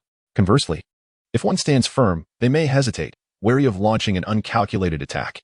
As the leopards drew near and caught sight of Zhao Fan, who sat unmoving like a mountain, they seemed to hesitate, diverting their gaze towards the quivering Zhou Qing and the old donkey. Their tongues flicked at their massive jaws, mingling with Lu Jian's blood, creating a rhythmic dripping sound. Uncertain of Zhao Fan's strength, they emitted a low growl after 5 minutes of deliberation. Ultimately, the leopards succumbed to the allure of their prey, recklessly launching themselves at the 3 humans. The 3 largest targeted Zhao Fan, while the 2 smaller ones aimed for Zhou Qing and the old donkey. This is it. I shouldn't have come here to sketch. I'm going to die, and I've only lived 20 years. In their final moments, they were flooded with thoughts of longing, attachment, and regret. Just as the leopard's gaping jaws were about to descend, Zhao Fan opened his mouth and, like a thunderclap, bellowed a single word: roll. In an instant, the 5 leopards were swept away by an unseen force, tumbling through the air before crashing heavily to the ground. Rising, they gazed at Zhao Fan with a defeated demeanor. The look in their eyes was one of sheer terror, more fearsome than facing a tiger, as if they sensed that lingering any longer would lead to their demise as mere sustenance for the human.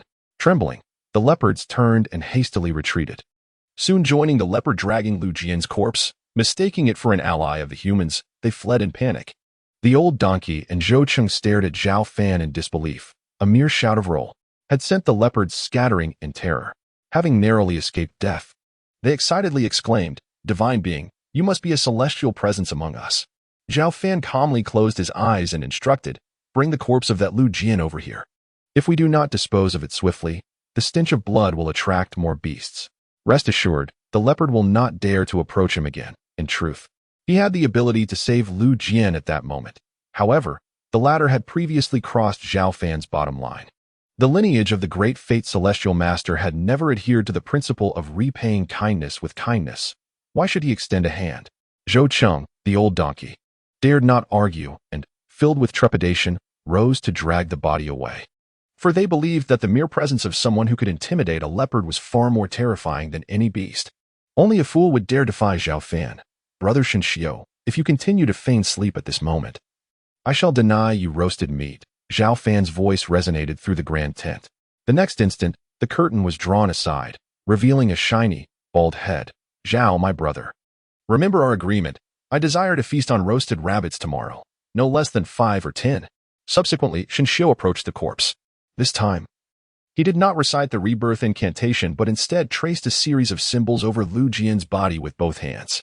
Upon completion, his slightly parted lips vibrated with a hum. Lu Jian's corpse, devoid of flames, disintegrated into ashes within mere breaths, and the night breeze carried away every remnant. How ruthless! Have you directly sent him into the cycle of reincarnation? Zhao Fan inquired with curiosity. Perhaps into the realm of beasts. Shenxiu yawned and burrowed back into the tent to sleep. Zhou Cheng and the old donkey stood frozen, utterly dumbfounded by the entire spectacle. The terms of reincarnation and the realm of beasts shattered their understanding of reality. Could it be that Zhao Fan and his companions were truly celestial beings descended to Earth? A night passed in silence.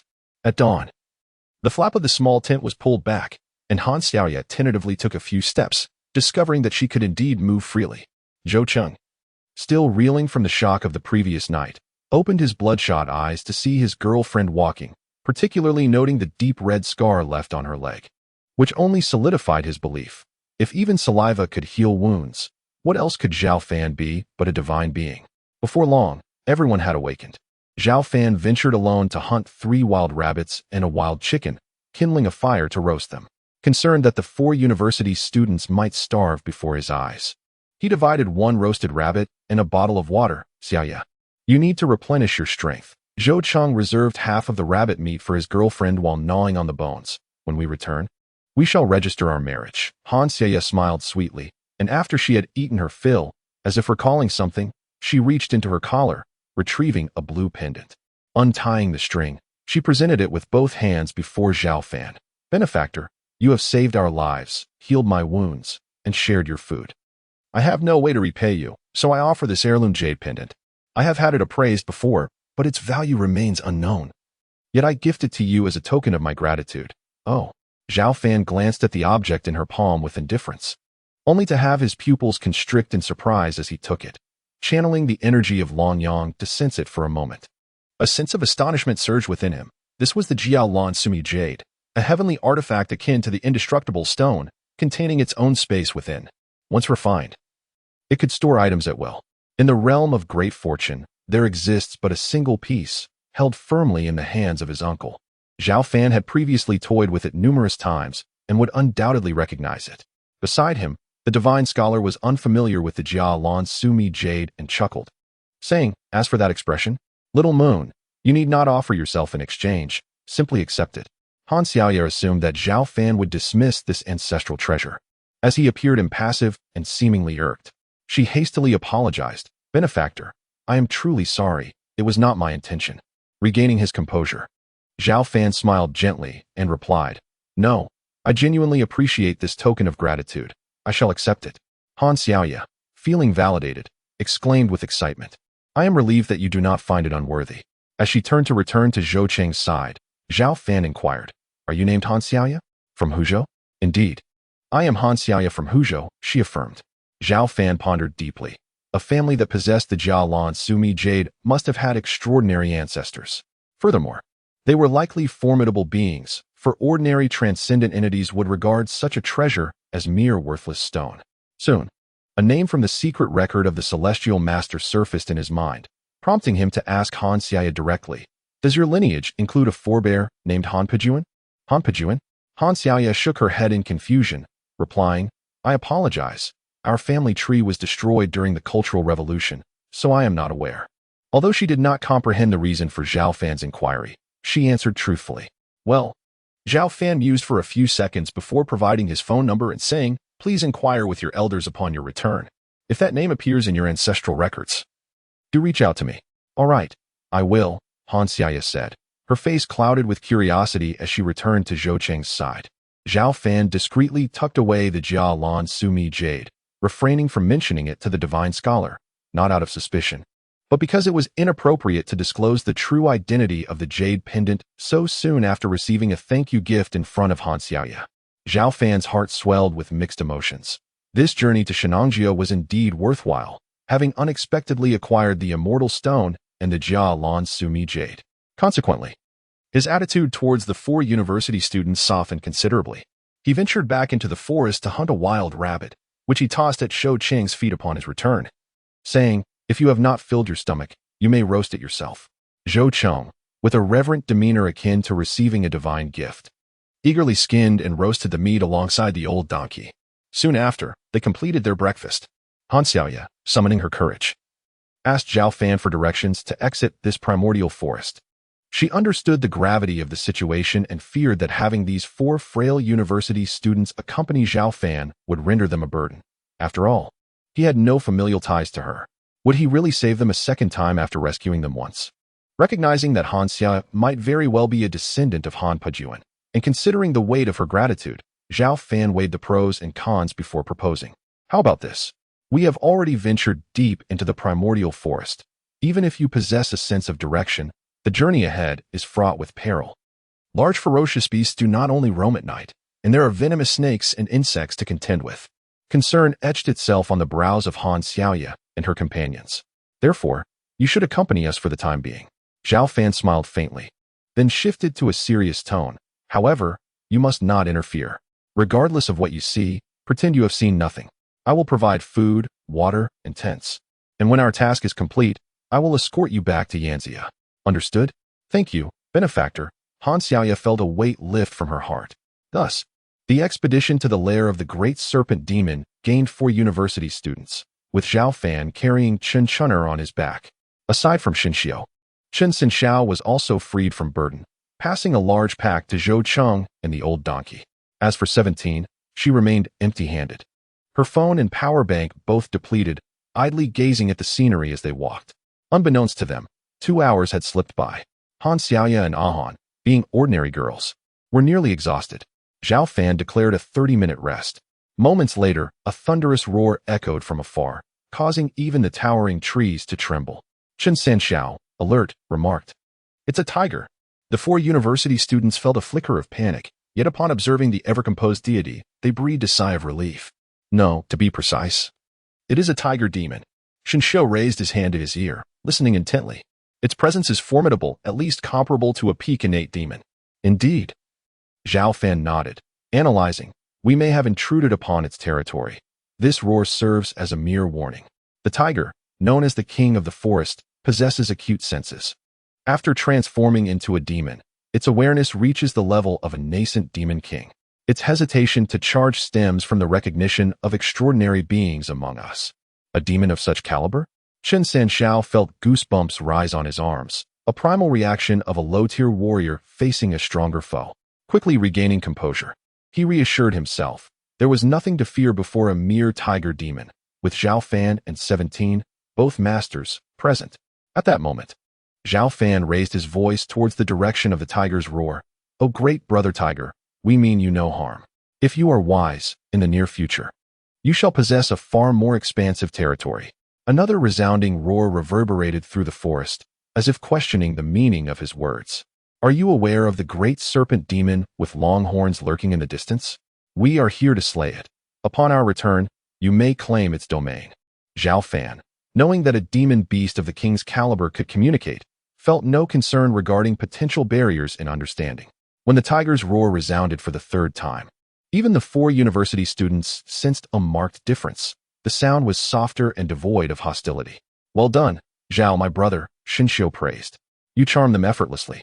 Considering its arduous training, I have no desire to engage." Zhao Fan shrugged and called out to the group. "Let us proceed to a barren area where we can rest properly."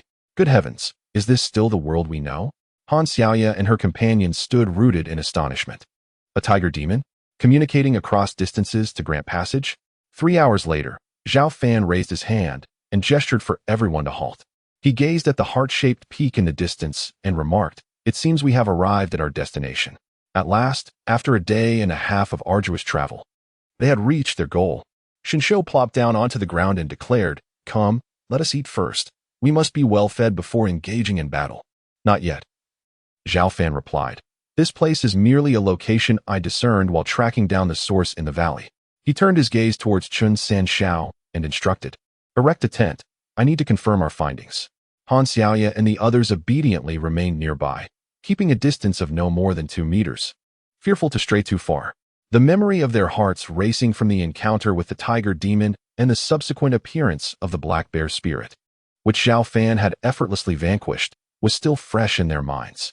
Moreover, within the 2-meter radius surrounding Zhao Fan, even mosquitoes dared not enter, choosing instead to flit around. Thus, for the sake of their safety, they clung to the protection of this extraordinary individual. Before long, the tent was set up. Zhao Fan carried Chen Chun'er inside and drew the curtain. As before, he removed the delicate nightgown of the Chun family's cherished jewel, twirling a strand of her hair around his finger while reciting an incantation. The loosened strands cascaded onto Chen Chun'er's chest, forming a silhouette that mirrored the heart shape, symbolizing the great serpent demon that lurked within the heart-shaped mountain ahead. Zhao Fan refrained from measuring the distance directly, aware that doing so might arouse suspicion of taking undue advantage of his knowledge. After dressing Chen Chun'er in her nightgown, he wrapped her in a blanket and carried her outside. "How is the situation?" Xin Xiao inquired. "Everything remains unchanged," Zhao Fan replied gravely. That great serpent demon likely senses the proximity of the serpent curse. Thus, we must not let our guard down as we enter the mountain. He then turned his head towards 17 and invoked a spell to create a spacious underground chamber. Understood, 17 replied, her trademark phrase. She channeled her ghostly energy into the ground, and in the next moment, a large square pit opened up before them, expanding to 20 square meters. She looked up and asked, "Is this sufficient?" "Reinforce the interior," Zhao Fan commanded. 17 discerned his intention and, using her ghostly power, compressed the walls of the pit. The surface soil gradually transformed to a dark hue, shimmering with a metallic luster after a minute of effort. Once satisfied with her work, she ceased channeling her energy and said, "This is the maximum reinforcement I can achieve. Even a master at the initial stage would require at least an hour to break through." "Very well," Zhao Fan then addressed Chen Sanshao, saying, "Shun Xiu, 17. And I will venture into the mountain to slay the serpent, while you remain here to oversee these 4 university students." Without delay, he instructed, "Now, you all may enter the pit." Chen Sanshao cast a glance at Chen Chun'er and, with determination, leapt into the pit, saying, "Master Zhao, I entrust my sister to your care." Moments later, he called out to the 4 university students, who were still in shock from 17's supernatural display. "What are you waiting for? If you wish to live, stay outside." "Fairy." The group snapped back to reality, voicing their astonishment as they descended one by one. 17 once again unleashed her ghostly energy, sealing the top of the pit and reinforcing it further. With a displeased expression, she remarked, "I've expended a tenth of my ghostly energy. You truly relish meddling in everything, pighead." "Remain calm," Zhao Fan replied. Zhao Fan cast a flirtatious glance and reassured her. "What if the soul of that great serpent demon belongs to you? That would be quite agreeable. I am even willing to establish 5 more underground chambers." The youthful beauty of 17 radiated with anticipation, akin to a young girl receiving a bouquet of roses on Valentine's Day. Shen Xiu delicately caressed the Buddhist beads in his hand and remarked, "This is the first expedition since the establishment of the Divine Transformation sect. I must admit, I feel a bit exhilarated." He proceeded to announce the plan to slay the serpent. "Once we enter the lair of the great serpent demon or encounter it along the way, 17 will engage it directly, while Shun Xiu safeguards Chen Chun'er, reciting the great Luo Wuxing incantation. As for me, the heavenly master, I shall act according to the circumstances." Zhao Fan unceremoniously placed Chen Chun'er onto Shun Xiu's back, then retrieved the demon-slaying brush, firmly grasping it in his hand. "Our singular objective is clear, to vanquish it, thereby transforming our humble weapons into formidable armaments." Zhao Fan, accompanied by Shi and the ethereal Chen Chun'er, swiftly entered the vicinity of Jisun Mountain. Within the depths of the mountain, a chilling pool exuded a misty white vapor. Suddenly, a massive serpent's head emerged from the water's surface, its vertical pupils cold and merciless, exhaling a crimson forked tongue. This frigid pool, with temperatures plummeting to 100 degrees below zero, remained unfrozen. The great serpent demon, once merely an ordinary snake, had discovered this place many years ago and resumed its cultivation. It had transformed from a lesser demon to a formidable one, eventually attaining the rank of Demon King. However, even it dared not delve into the mysterious depths of the icy pool, reaching only halfway, which marked its limit. The serpent demon's form had imbued itself with frosty attributes, capable of freezing any living being into an ice sculpture with a mere breath. Presently, it sensed the girl who had caused the demise of its only offspring drawing ever closer to its lair. As a demon king, its intellect had blossomed, realizing that extraordinary companions must accompany her, for the girl, under the influence of the serpent's curse, was but an ordinary mortal and could not venture forth alone. The serpent demon summoned its demonic power, linking its consciousness with the curse, and through the illusion, it beheld the girl being carried by a bald man, while the young man from the Chen family appeared to be the leader, accompanied by a woman. Yet, it could not discern the true realms of these 2 men and 1 woman, for the serpent's curse could only synchronize imagery, not grant first-hand experience. The serpent, inherently cautious, did not allow its status as a demon king to breed complacency. Its colossal form swiftly departed from the icy pool, measuring an astonishing 50 meters in length and as thick as a factory chimney. Even without employing its demonic powers, it could effortlessly crush a being of innate realm. Outside, upon entering the mountain, Zhao Fan maintained a constant connection between his dragon yang energy and the exorcism brush. The adversaries he was about to confront were far from the subpar ilk of the Yu family's young master and the seventh elder. Even he dared not underestimate them. Failure meant death. His motivations were twofold: the rescue of Chinchunner and the treasures embodied by the serpent demon, with its demon core being of utmost importance. Refining it could potentially allow his dragon yang energy to crystallize, thus elevating his strength to surpass that of true masters, and even grant him self-defense against the formidable warriors of transformation. The lineage of great fortunes aligned the practice of qi with the postnatal martial path, wherein the crystallization of energy, depending on the refinement stages, corresponded to the realms of martial masters and transformation realm warriors. Shinshio and Shi shared a fervent gaze. One had set its sights on the serpent demon's eyes, while the other coveted its demonic soul. Together with Zhao Fan, they would share in the glory. Furthermore, there were demonic blood, skin, tendons, and bones. Zhao Fan planned to allocate a portion of these resources to his master-level followers, Zhao Zhankuan and Xia Gangchun, while reserving the remainder for the crafting of talismans and magical artifacts. Thus, the transformation from simple weaponry to extraordinary gear was not a mere daydream. At this moment, Zhao Fan circled to the rear of Shinshio, raising his hand to rest upon Chinchunner's neck, sensing her aura, and remarked, "The great serpent demon lies within the mountain's depths. Shall we carve a direct tunnel?" She inquired. "No, that would squander too much ghostly energy. We must conserve it for our encounter with the serpent demon." Zhao Fan shook his head, pondering for a moment before speaking. Since the great serpent demon possesses a lair, it must certainly have passages of ingress and egress. Shinshio, your perceptive abilities are particularly acute in this area, and given that Jisun Mountain is not extensive, do ascertain where the residual demonic energy lingers most. The serpent demon frequently traverses its lair, and over time, it is inevitable that traces of demonic essence remain in its wake. Thus, this method is the simplest and most practical. Indeed, Shinshio nodded in agreement, his expression becoming solemn as he began to chant a Buddhist incantation. Zhao Fan activated his celestial eye, witnessing intricate symbols emanating from Shinshio's mouth, scattering in all directions. This continued for approximately 3 minutes, after which Shinshio ceased his recitation and remarked, "On the eastern side of the mountain, the flora there has absorbed demonic energy so profoundly that it has permeated even the very soil, a consequence of frequent contact with the serpent demon." Subsequently, Zhao Fan and his group made their way around to the eastern side of Jisun Mountain. Amidst the lush vegetation, there lay a broad patch of flora that starkly contrasted with the surrounding plants. Their hues were muted, yet they appeared more robust.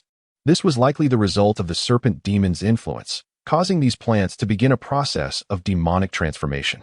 However, due to their mere incidental contact rather than intentional nurturing with demonic essence, they had not yet reached the threshold of true demonic beings.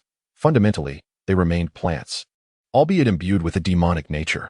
If left unchecked for a few decades, they might evolve into a new generation of tree demons, flower demons, and demon herbs. 17.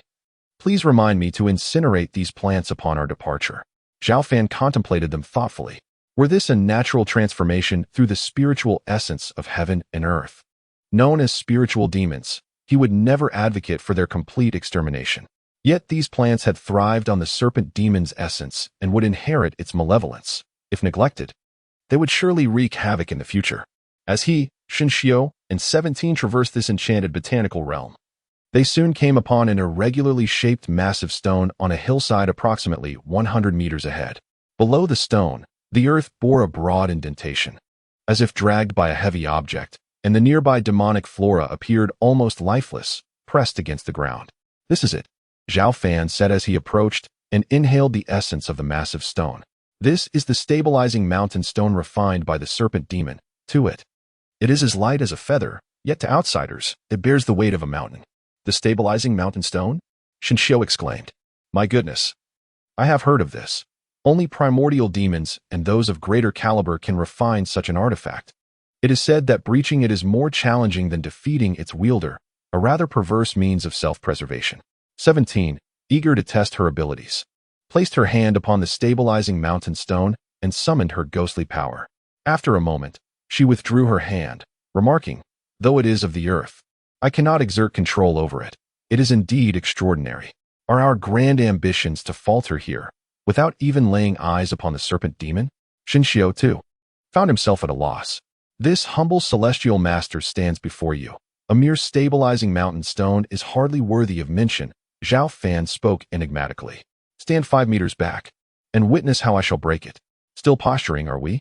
There is no hope for him, Shen Xiu remarked, stepping back with Qin Chun'er in tow. While 17 nodded in agreement, the Dingshan stone is, in essence, a mountain that has been refined and compressed by a malevolent spirit, serving as a formidable barrier to its lair. To shatter it is akin to dismantling an entire mountain. Given Zhao Fan's status as a disciple of great fortune and a celestial master, this task poses no challenge. Even if one were to substitute a legitimate heir of the Luban book, the outcome would be the same. For within its teachings lies a technique known as the thousand-gene drag mountain method. This art allows one to extract the energy of the Earth's veins from soil-based materials, temporarily transforming it for personal use and subsequently dragging it forth with seemingly minimal effort, yet effectively moving an entire mountain.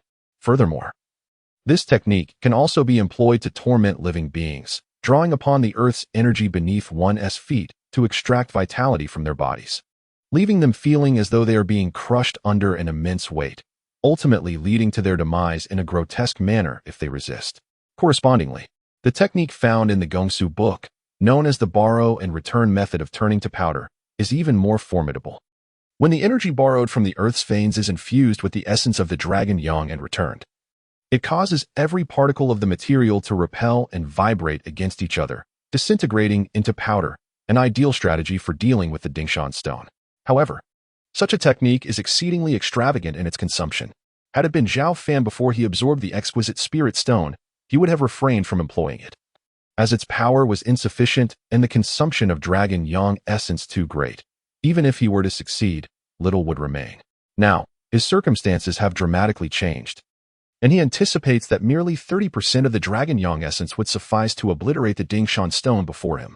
With a resolute gaze, Zhao Fan raised his hand, clenching the evil cleansing brush between his teeth as torrents of dragon yang essence surged into his palms. His fingers danced in intricate motions, executing the borrow and return method of turning to powder.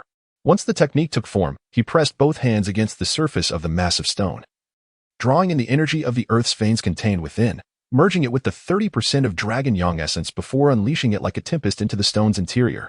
He then withdrew his hands, stepping back 3 paces. At that moment, the Dingshan stone began to tremble, emitting a resonant hum. Upon closer inspection, its once unyielding surface seemed to ripple, a phenomenon attributed to the internal repulsion and vibrations. In the next instant, the Dingshan stone, which stood as a barrier at the entrance of the serpent demon's lair, was riddled with countless tiny fissures, swiftly crumbling into a shower of dust and debris. At this juncture, even the well-versed Shenzhou and the 17 were overtaken by profound astonishment.